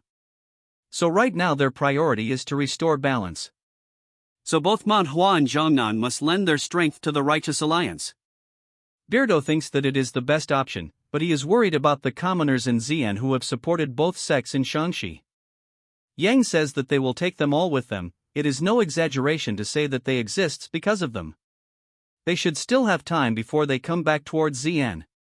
So they need to persuade them to evacuate before the enemy arrives. She orders OK Yang and Hakwon to go relay this information to the Righteous Alliance, while she and her disciple will go persuade the citizens. But OK Yang mocks her, saying if with her personality if she can persuade anyone. She asks this turd that he is upset because he ignored his words the other day. He tells her that him and Hakyun will go persuade the people, and for the alliance they will send a messenger pigeon. Hearing this, she is confused what she will do then. He tells her that for now she should tend to the sect leader's injuries and avoid beating him up. Hearing this, she gets mad. The next day we move to the Righteous Alliance camp in Jushan. The letter states that after the battle with the Hua family, Manhwa and Zhongnan, so they has announced their intention to leave Shangxi and join the Righteous Alliance. Barbie is stoked because two major sects are joining them, and it's possible that their messenger managed to persuade them well. Moreover, they managed to repel the golden turd and even dealt a blow to the Hua family. Because of this, it should greatly reduce the demonic force's strength in Shaanxi. However, they don't have time to check on Shaanxi, so they will need to do something about Shaolin's situation. If the Shaolin monks who have joined the alliance learn the truth, their morale will plummet since they cannot keep this hidden forever either. The burden on his shoulder is deeply heavy as he wonders where the alliance leader is. Moving to our forgotten main character, he tells our half-dead Yeon-myeong that he has some expectations, since he turned out to be nothing special. He thinks it's a waste of time, but seriously they are stretching this too much. He turns around as Yeon-myeong says that it doesn't seem like reality. As our Chad uses the sky-covering sword, all without actually using a sword. As he tells his fake master that his real attack are more painful than this. He is shocked because his body and inner chi have been constantly recovering completely since earlier. Which cannot be normal, so the strain must be affecting his real body. As his fake master gets up, he thinks that he has never won a duel with his master when he was alive. By the time he was confident he has surpassed him, he had already passed away. He thinks it is nice to see his face again, but his smile still scares him. As his master laughs, he says that if this is the wall he has to overcome to get out of here, he should show his disciple who has already surpassed him. Finally managed to get rid of the copyright claims, this part starts in the practice area all silent. When all of a sudden huge wave of energy raises through the area. Our Chad is getting overwhelmed, since he has no weapon. He is using his internal energy to manifest swords. Using them he offsets his attacks, but a follow-up attack causes his to move places as he thinks to himself that a simple dragon scale fragment is not enough to inflict damage on his master. As he rushes from one place to another, right now he is fighting using pure internal energy since he has no access to white snow and feather needles. To inflict damage, the best option is to use the myriad heaven flower rain, as such he aggressively charges towards him. Then uses shadow step to create a facade. He is thinking of using the dragon scale principle to solidify energy to create a foothold and change direction. Although it consumes a bit of internal energy, but if he tries condensing and solidifying the energy fragments before they scatter. With the sword he charged towards old man. Although he blocks it, he seems excited. Although the sword is good, it is not as good as white snow imbued with spiritual energy. Still it is enough. As they exchange sword, the surrounding turn into dust. Yeon-myeong manages to catch him off guard, and using extreme annihilation he lands a heavy blow. This makes a gap in his shoulder as our Chad says he paid him back for cutting his shoulder. As they create distance, our Chad is confused, then goes serious because his master is laughing since he is not an ordinary human. As he makes a poker face, old man says that it was a magnificent strike. And they are few in this world who could display such swordsmanship. But from the wound a little girl asks him why even with this much power he couldn't save her. The dark creepy thing says why he watched as she burned, and hearing all this he remembers what had happened. He grips onto his sword tightly, saying himself that he must not waver since all of this is not reality. The creep doll asks him if he is going to kill her with the sword, like all the people he did behind him. Behind our Chad, all the people he has killed is surfacing. As they continue to curse him, he grabs onto his sword and instantly raises them to the ground. He convinces himself that all of this is just memories of the past. But more of them latch onto him, telling him he feels no responsibility for all those he has killed. He killed them without hesitation and didn't understand the reason behind the battle, sometime even when he knew he turned an eye for his own sake while wielding his sword. He should not look away, as it is the weight of the resentment from those he has killed. What is dragging his feet is the swap of doubt, guilt, and arrogance he has created himself. And all of this is within his heart demon. This is so detailed, unlike most manhwas. As they drag him under the swap, our Chad also realizes that all his action was wrong. Recalling his life memories, he has solved everything with force. In both his live he has never learned or though of any other way. This is peak character development. He planned to live his second life ordinarily, yet he is still floundering in the river of blood. Despite getting another shot in life, he is still not aware of his past life. He remembers that Snaky told him that him thinking of living ordinarily is not possible, because someone with talent like him must have a reason behind it. That's when he realizes something and his hand comes out of the swap, shocking the creep doll as a huge fluctuation of energy blasts through the swap. As he has released himself from it, he tells them that there is too many he wanted in ordinary life. So he tried to remove obstacles, but at some point connection took root around him. He was alone in his last life, but this life he has friendships, got to teach others and lead them, make friends and feel affection towards a woman. As the creep doll turns into Chucky, he says that he is aware of his past life, but he must protect his connection. As the sword remanifests itself, he says that he has decided that these connections are a reason for his life. It won't matter even if he thinks it's a deception towards those who have fallen, since he is going to leave this place no matter what. Hak Yun and his buddy visit the nearby villages and inform the civilians about the current situation in Sichuan. They warn that after destroying Shaolin, demonic force were coming to eliminate Manhwa and Zhongnan sect as well. And as of today, all of the Shaanxi had been engulfed in the flames of war. While ordinary conflicts between martial sects don't harm civilians, it's a different story when demonic forces are involved. As such a progression of refugees formed and soon Xian witnessed a large-scale refugee exodus ever seen. To ensure the procession wasn't blocked by wild animals or bandits, Hakon, Okayang, and Chong Myong stood at the front. Hak Yu and Okayang took charge at the rear, in case of possible pursuit by demonic forces. Yun asks Old Man where they are going, since they can't take the entire refugee procession to Zhuxian Mountain where the Righteous Alliance forces are stationed. He says that they will all move together within Shaanxi, then go to Zhuxian Mountain. Then they plan to send the refugees to Sichuan under Hak Yu's leadership. Since Sichuan is the safest place in the Central Plains with the Tang family and the Righteous Alliance there. Since it will guarantee the safety of the refugees, Yun adds that Thu will be fortunate enough if they don't get ambushed on the way. Hearing this, he tells her to not say ominous things. She asks him that there was something strange about the man called Golden Spirit. But Old Man doesn't understand it, so she tells him to not give it mind. She thinks to herself that for being the Lord's son he was excessively ordinary. Wondering if there was any need to overprotect such a being to that extent. It is a worthless act and chosen by the logic of demonic forces, and relationship seems too emotional to be just a guard. Moving back to Sichuan, someone is practicing martial art. Someone handed her the technique called cold poison ice crystal cultivation technique. It's a cultivation technique created when the Tang family was exchanging knowledge with the Ice Palace. My wife says that those with the Nining constitution have difficulty learning ordinary martial arts. But they're actually optimized for learning ice techniques. In other words, this cultivation technique is meaningless to those without the Nining constitution.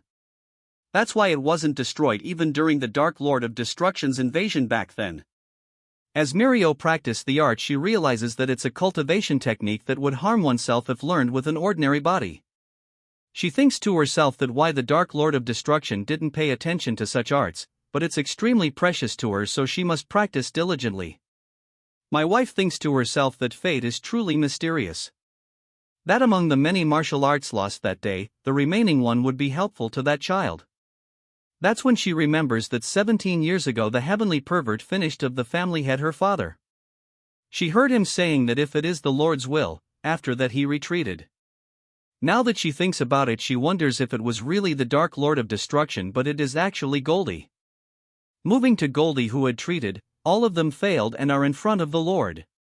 The young master hides behind the tree, telling himself that the Dark Lord of Destruction is his father. He is too ashamed to meet him since they lost to both Manhwa and Zhongnan. Goldie apologizes, telling the Lord that due to his carelessness, they failed to achieve victory in Shaanxi. In that case, he gladly accept any punishment. The pervert uses his eyes to look through the forest straight towards the couple, and they also sense it instantly. He can easily see them as his pupil reflects it. Then he orders Sliver Mask to go to Guizhou and prepare for the expedition. He follows the order and he tells them that he will handle the situation in Shaanxi, and the opportunity will belong to Higua family. Goldie asks the Lord to give him another chance, and he will surely take down both sections. He gets shocked when the Lord says that it is the second time he has failed. 17 years ago, he invaded the Tang family. He also trusted only in his own abilities, and took only a small force and failed to bring down the Tang family. He forgave generously at that time. Also, the Black Death Alliance leader ruling Sichuan was wary of them and make a move. But now, with the Black Death Alliance leader gone, he has repeated his recklessness mistake. So there is no reason for him to give him another chance. He announces that as of this moment the Hua family will be excluded from the succession competition. That when the useless son stops him, greeting him and tells him that he is the young master and he is his son. Goldie gets nervous as the blabber dog says that he is responsible for the defeat, because he became a weakness in the battle. With the sect leaders, Golden Spirit had to retreat. Then this dumb turd tells him to not ignore Goldie's requests.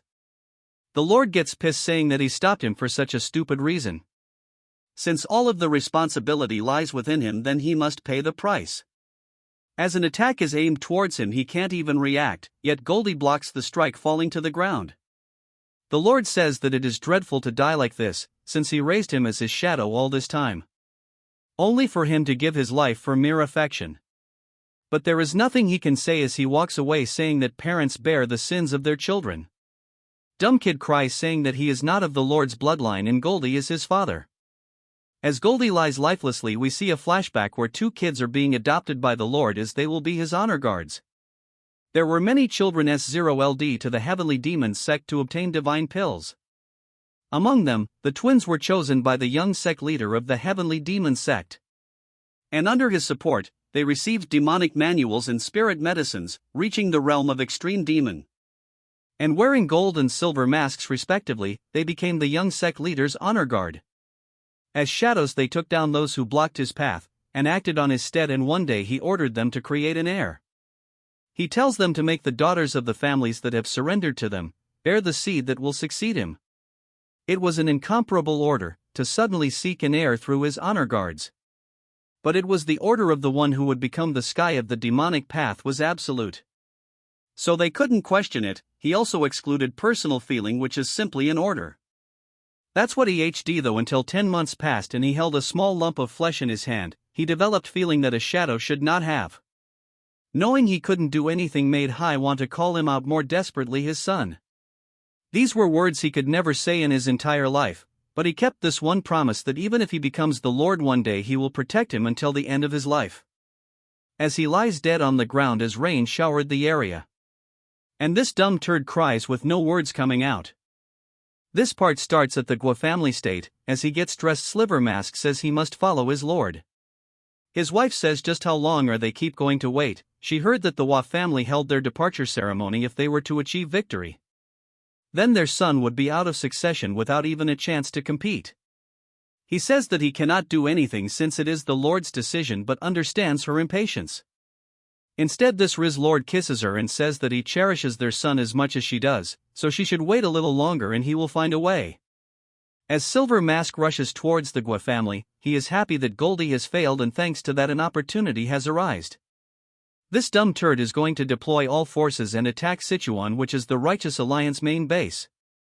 Since most of the Righteous Alliance forces are at Mount Jusian, so reinforcements will be slow.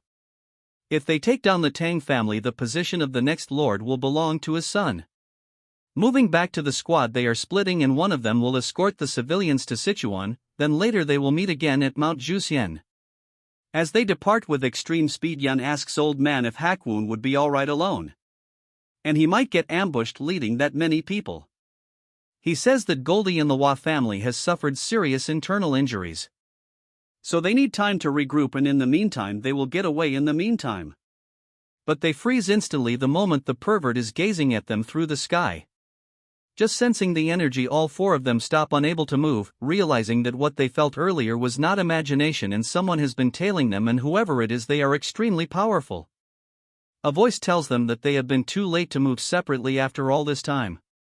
Old Man understands that the person standing before them is the Lord just by his demonic energy. He says he was getting bored waiting and almost dozed off. Yun is shocked that he reached Shanxi much faster than them and even predicted their route and got ahead to wait. As for the twerp, he cannot even fathom just how strong he is, then he proceeds to laugh because he was delusional to think that they were on the same level. Old Man knows instinctively that even if all of them attack together they will die. Old Man thinks that he must focus on getting at least one person alive, so he must buy time for them to flee even if he has to sacrifice himself. The pervert says that the civilians are headed towards Sichuan, but he has no interest in them. What he cares about is them who will join the righteous forces at Mount Jusian. He completely figured out their plan. Old Man thinks that he know about the groups heading towards Sichuan. It is as if he can see them with his eyes. That means his energy sense has developed enough to encompass all of Shaanxi. He thought of killing them, but he has changed his mind. For now he will spare their lives. Hearing this, old man asks what their scheme is. He says that there is nothing like this. Killing them here and then going to slaughter the civilians would take as long as drinking a tea. He gets behind old man, saying there is no need to go that way since he doesn't kill people for no reason. All of them couldn't even process when he got there. Pervert says that no matter how much they struggle, if he puts his mind into it, establishing demonic order in the Central Plains wouldn't take more than 2 weeks. But that wouldn't be fun since one has to fight with a feel of satisfaction. For that very reason he postponed the fight with the Black Death Alliance leader, since both of them wanted to fight each other once they reached their absolute peak. But he got to know that he was killed by some brat who is the leader of the Righteous Alliance, so he will have to create entertainment using our Chad, unknown to him that he uses the techniques of our Chad. For that reason he will keep only the elites from both sides alive, whether they're righteous sect members or demonic path followers. He doesn't need those who drag down their alliances. From that perspective they have proven their worth. He will spare them, but they must not take a singed step out of Shaanxi. If he sees in movement he will kill them. Yun cannot believe he is just letting them leave, and old man says it doesn't seem like an empty threat. Yun asks OK Yang is he is not going to do anything. He is someone who has met both Yeon-myeong and the Dark Lord Destruction. Asking him if our Chad has any chances of winning against him, he instantly says that our Chad has skills that is too difficult to even gauge. But he cannot assure his victory if they were to have a fight. All of a sudden the turd stops, saying that ending them all 4 of them away be a bit excessive. Anyway, that golden spirit stepping forward recklessly only to die by his hands. Hearing this, the two cannot believe that he killed such a strong subordinate with his own hands. He then says he must balance the numbers, so he should cut 1 person at least. He launches an attack towards Yun, which old man blocked, as his sword shatters and he falls to the ground, telling her to not follow soon. As he dies, the turd says that it's touching since both sides took a blade for each other. This leaves some weariness and they shouldn't leave Shaanxi and wait quietly. Yun pick up his body, telling him he made such a decision. As she cries, she says she couldn't even respond to her apology. She says what she is supposed to do if he leaves like this. Now she had the opportunity to open up to each other. As she turns red, aura leaking from her body, she says she will kill the pervert no matter the cost. Moving to the Hwa family, the matriarch is running outside to see that her son is carrying Goldie on his arms. He asks his mother why she is grieving even though nothing happened to the Lord, so he asks her to tell the truth, wanting to know if he really is the son of the Lord. She explains to him that all of the young masters of the 3 families are none of the Lord's children. She says no one knows why the Lord didn't create his own successor directly. Even Golden Spirit didn't know the reason. In a flashback we see him telling her that 20 years of serving him, he gets the feeling that he exists alone in a different world. It might be that he won't do it, but that he cannot, and the Heavenly Lord views other humans as less than beasts. She says that's what they talked about the Lord. The turd asks her when she was him if he talked about him. He gets shocked when he hears that all he talked about was him. At first she was worried that he was just a child born from an order. But he told him that for his son he would even go against the Lord's command. That's when he remembers all the things Goldie did for him, and because of these tears won't stop dripping from his eyes. He had lived with the desire to gain recognition from a father he had never seen. Not that he looks back at it was foolish and shameful, not realizing he was by his side. She says that since they have fallen behind in the succession race, she supposes that this is the end of the Shaanxi as a demonic clan. As he cries, she says that whatever decision he makes from now on, the fact that he is her proud son will never change. He decides to take his leave as he gets super serious, unlike his past self. Moving to the Gua family, the lady is doing her makeup when someone barges into the room, shocking her. Her pupil get excited and she jumps over, calling Silver Mask darling. She says that since he came in person, if it is what she is thinking. He says that she is right and the time has finally come for the Gua family, so they now need the forces of the family to deploy. In the Righteous Alliance base, someone is telling Barbie that why he is ignoring his words. With Shaolin destroyed, there is now any part of Shaanxi remains unsatched, they would have already fallen victims. So they should go to Wuhan No and prepare to attack Pervert together with Wudong. Barbie says that they have lost communications with Shaanxi forces that were supposed to come. Hearing this, he laughs as such. Barbie with a serious tone tells him that he finds this situation amusing, asking him if this is good news that they have lost contact with their allies. He says that he doesn't mean it that way. Barbie says that he wants to go to Wuhan so they can ensure that the alliance forces survive regardless of what happens to the sections. Hearing this, he gets pissed, telling him to watch him words or he won't tolerate further insults. This turd is releasing killing intent without any hesitation, as he wonders if they can really trust this person. If our Chad was here, he would have discipled this rabid dog. Shifting to another scene, we see that Barbie had to tell the monks that Shaolin had been annihilated. He says that given the situation in Shanxi they couldn't provide support. He apologizes for delivering the news late.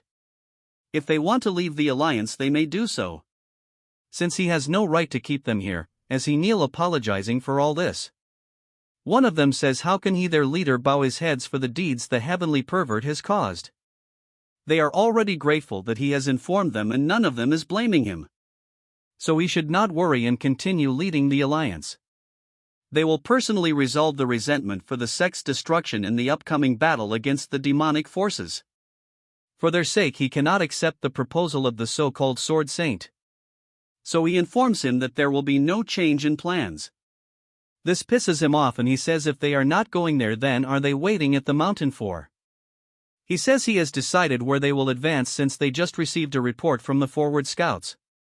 The forces of the Gua family heading towards Sichuan, so they likely intend to strike their main camp while the alliance force are here at Zhuxian Mountain. The turd makes a point saying that they are abandoning Wuhan yet they want to go and defend Sichuan. He says that they are not so shameless and they are using the Gua family's deployment as an opportunity. They are going to attack Guizhou itself. Moving on to Qinghai, the village steward Archad met is in trouble, as bandits are residing in the Kunlun territory. Her wonders if he can handle them since he doesn't have much poison and feather darts left, wondering if he can handle these guys. He motivates him saying that he cannot die and must lead them to Sichuan. A turd says that he will start by killing 3 of them, but before they can even react Snaky enters the scene finishing all of them in an instant. The steward couldn't even react. He cannot believe that a dragon is heading towards the Central Plains. Snaky is flying at extreme speeds and he has reached the Central Plains. In about 2 days he should reach Sichuan. He remembers that the people he saw were familiar faces. That's when he notices something on his subspace as the pill is reacting. He wonders just what is happening to Archad. Moving on to him, he is on equal grounds with his master. The voice says that he wants to leave this place, as if he could make up his mind and leave.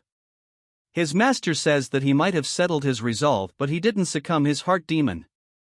As they collide swords they are equally matched, and their clashes are so strong that mountains are being raised instantly. The heart demon says how he even dreams of leaving this place, when his swordsmanship is useless here. But all of a sudden he starts overpowering old and shocking him. He falls to the ground and the old man says that Archad's aura has changed for some reason. Before he could even react he lands another strike with extreme force. He laughs saying if he wants to see this through, but Yeon-myeong is focused. The sword strike he had brought down has no form, no technique and no path. It was a single strike imbued only with pure intent. In a state of non-self it's headed towards a single path. The old man thinks if it is the ultimate strike as such he finished the heart demon off. It laughs saying that there is no more wavering in his heart. But it is not over yet even if he faces karma directly and see himself, and a heart demon isn't something so simple to overcome.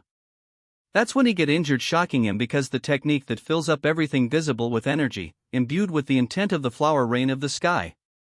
As such the technique replaces his master. The heart demon has grasped the essence of the flower rain. That's when a huge wave of energy replaces it, shocking Archad as one thought was over and another appeared. And using the essence of the technique it takes the form of his ancestor, the invisible guest. In the south of Shanxi they have buried old man and Yang tells Yun that they must leave for now. With pure intent she says it time to attack the heavenly pervert, but he tell her to stop talking nonsense. Since they barely made it out alive. She says him sparing their lives were momentarily, so rather than being played she would die on her own terms. He tells her to get a grip on herself and not let the old man's sacrifice go in vain. They should for now escape, but looking at her, she is not someone prepared to die, it is the empty gaze of someone who has nothing left to lose. That when someone enters the scene gasping, saying that he is a messenger sent on a secret mission from the Hua family of Shangxi. Hearing this, they confirm if he ID from the Shangxi Hua family, so he must be from the demon sect. Green Face says that seeing him alone he must not be lying, but he cannot understand what the Hua family was thinking sending him here. He says that he is just a low-ranking member, so he doesn't know the details. He was ordered to inform them that they must leave Shangxi immediately. Moving to another place, the turd tells the pervert that they must atone for the damage done to Manhwa and Zhongnan by standing against the Dark Lord of Destruction. Guess the boy turned into a man. The turd says that he came here because he sensed a large demonic energy movement from the Hua family. He asks them why they are doing here, since he made it clear that the Hua family no longer has any chances. They are doing things without his orders, and if they want to earn merits this way they should forget about it. The man, that's what we are going to call him, he asks the turd to explain the significance of the succession struggle. And if this is to succeed high as the Lord's son and the master of the demonic path. He sighs, saying that he is continuing to waste his time, but he is in a good mood, so he will tell him. The Dark Lord of Destruction is merely a tool to establish a foothold for the heavenly demon divine cult's advance into the Central Plains. He is originally the young sect leader of the heavenly demon sect. When the demonic world order is established, he will return to that position as the master of the demonic path. But sorry to him, our Chad annihilated the entire sect unaware to him. Anyways, he says that after that he would need someone to manage the Dark Lord of Destruction left in the Central Plains. In other words, it's a competition to select the governor of the Central Plains for the cult. He asks the man is this is enough, but with an angered look he asks him why he played this children ploy to begin with. He says that the answer seems sufficient, so they should get lost now. The man tells him if the answer why he deceived them, then, hearing this, he says to use his brain a little. It provided justification for assigning the demon elders. He says that if he did not make this play, there was no chance that Flower Realm Masters would have faithfully played the role of dogs under someone as ordinary as him. The man says that he is glad someone like him is not his father. Thanks to that, his heart has gotten lighter. Then he proceeds to say that earlier, when he asked where he was leading all these troops, he was here to avenge his father. Hearing this, he laughs, saying that at this rate the Hua family of Shangxi will lose everything. But he cannot understand the fact that the two flower stage demons are going along with it. They respond to him that they are disappointed, despite serving the Lord faithfully over a decade. They are discarded without mercy when deemed unnecessary, and he deceives his subordinates to manipulate them. So they cannot just follow someone who feels no remorse. One of the demons says that until now he has walked the path of demons with pride, but today he trembles with rage at his own foolishness. Hearing this, the turd says that he came to the demon path seeking power, yet he is taking about righteousness. He thinks something is wrong since all of his subordinates have gone wrong in the head. He thought they would be useful for longer, but it cannot be helped. As he releases killing intent, he says that now he has no choice but to kill them all together. He says that before the sun sets the Hua family will be annihilated. The intent is so strong that just by standing in front of him, yet he feels like he is being devoured. The pressure is overwhelming, but the masters tells him to keep his composure. Even if they are fully prepared, they cannot do anything against the Lord, but they cannot forget their purpose. In a flashback we see that he telling the masters that he has lost the succession race and he is not even the Lord's child either. So they don't have to show courtesy towards him. They will aim to not dishearten him, since he failed the succession race, since their bond as master and student will remain, so he asks them even if they will follow him even if he goes against the Lord. Although someone like him would never reach the Lord, but he cannot just sit idly after witnessing his father's death. Even if he can cause the slightest disruption to the Lord's long-cherished wish, so he will risk everything to obstruct him. Hearing this, they say that if it is his will they will follow him even if it means death. Moving to the present, he is happy that there are at least people who trust and follow behind him. He says that they are about to start a fight with no chance of winning. He is grateful that they choose to follow him despite knowing all this. Since he has now become a man, he says that the Hua family will not live under the protection of the Lord, even if history records his decision as foolish. He would rather die than live a life with false bloodline, so he orders them to become fools like him, all charging towards him. Moving to the other side, the squad is informed that an internal strife has began. Okay, Yang thinks that if it is true, then it is the perfect time to make a move. Yun says that it is great news, that the demon turds bear fighting among themselves. She has lost her mind as she draws her sword, saying that in the chaos she will find an opening and finish the turd that invaded Manhwa and Zhongnan. Then she moves towards the messenger and asks Hai if he was there during the invasion of the Manhwa with a black cold stare. Ok Yang had enough of his sister and slaps her directly on the face. He says that if she will kill someone that even 4 Fire Realm Masters don't dare to face with a sneak attack. As for the sneak attack, he says that is a stupid idea, since by the time they arrive, everyone from the Hua family would have been annihilated by the pervert. She asks him what they should do then, since she lost him right in front of her eyes. She grabs him by the collar and asks him about her revenge, and if he's saying she doesn't have the right to have her revenge just because she is weaker than him. Hearing this, Ok Yang tells her to look at her feet. Looking down, she sees the old man's broken sword. He says that they are the only one that can take care of his belongings. He says that if they die there will be no one to carry his will, so what they need to do right now is not revenge. To ensure his sacrifice was not in vain and to honor his will, they must survive till the end. Hearing this, she is having a hard time controlling her tears. Moving to his disciple, he is at a loss of words, so he tells the sobbing minion if he is going to go along with them.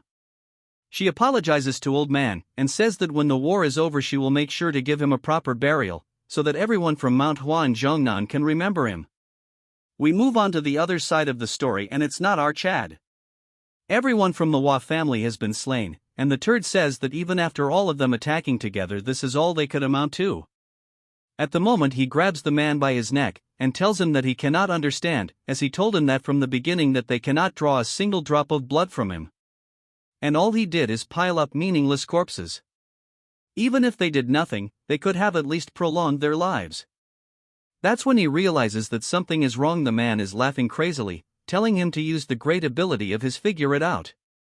Hearing this, he uses his ability to figure out that the Mount Hua turds have disappeared from his energy detection range. He asks the man if he really threw away all this life just for the enemies to escape.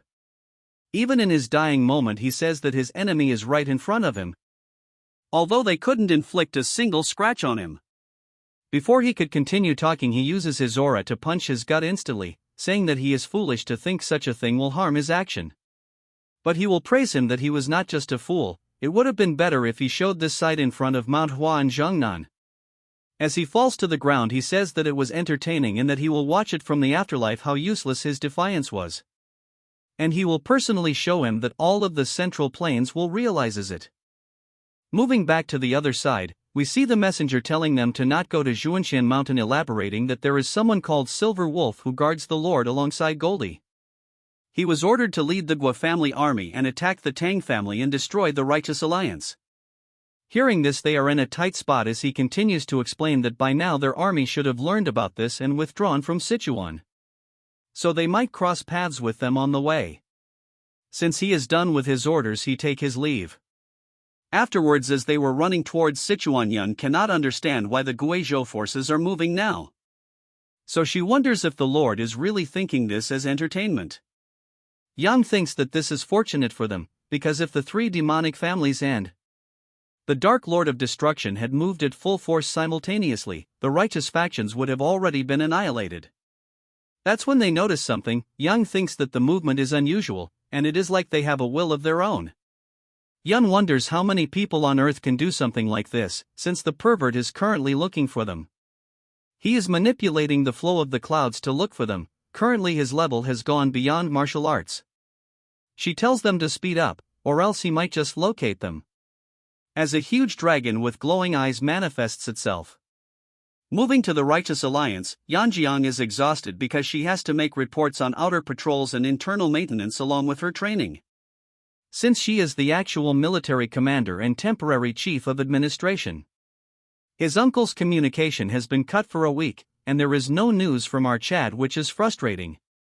As she misses him, she prays that nothing bad happened to our sleeping Barbie. That when some guy enters the scene telling her that she has been working hard, he then tells her that he has bought some snacks and offers some for her. As she stuffs her mouth in them, saying the guy that she is going to live thanks to the section leader. He tells her that she has been pushing herself too much and he is worried about her health. Dude has no chance, but Sleeping Barbie will not be available for more new chapters. as he suggests her some methods to offload the work. Hearing this, she says that she is fine, since this is nothing compared to the ones who went to the battlefield. They have this dumb filler talk. I can go on writing this, so just imagine them talking about the same thing again. That's when a voice shocks them, telling them he hates to ruin the mood, but the news is very urgent. As the busybody is daydreaming, one-armed Chad says that the Gua family troops are heading towards Sichuan. This shocked them very much, as he informs that they grew, turning every place they pass into wastelands. Moving to them, the army is walking through a village all burned out, and the sadistic young Master Gui turd is enjoying this chaos. Now we even need to know his backstory. Back at him, he had to live an ascetic life due to his surveillance, and the dignity befitting his status. That's when a voice tells the troop that morale is important in war. Since they can liberate themselves here, as this sadistic is going crazy, for the next 2 hours he commands the troops that he will be closing his eyes for 2 hours. In that time he won't give any punishment taken against civilians. They can kill as much as they want. Silverturd seeing this thinks that they are wast 5 ing too much time, but the one on the horse says that he is too concerned. This weirdo says that looting in war is necessary, so they can afford to waste this much time. This guy is the great elder of the Gua family, the great spear king.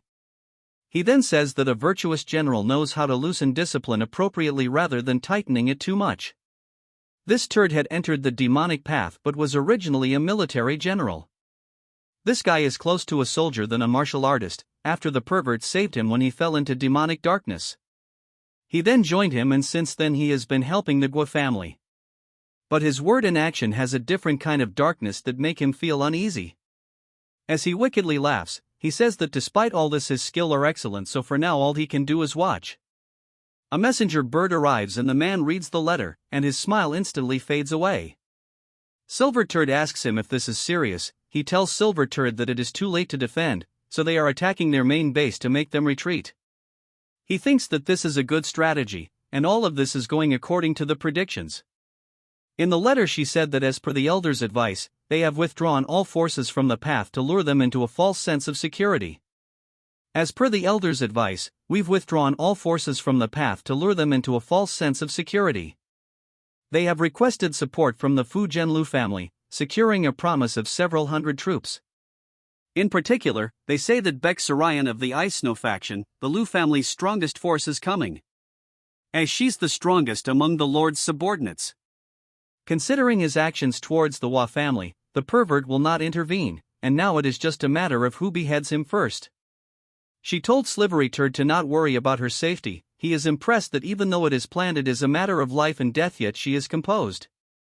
The turd says that since the madam has ordered, they will march forward and his son will achieve more merits. Silver Turd also thinks that he is right. If they make a mistake here they will end up like Hua family. He thinks they should hurry up and destroy the Tang family and the alliance base. He tells all of them to march forward, and on the other end our righteous minions are going to fight elephants. This concludes this part. Comments Sleeping Barbie for faster updates.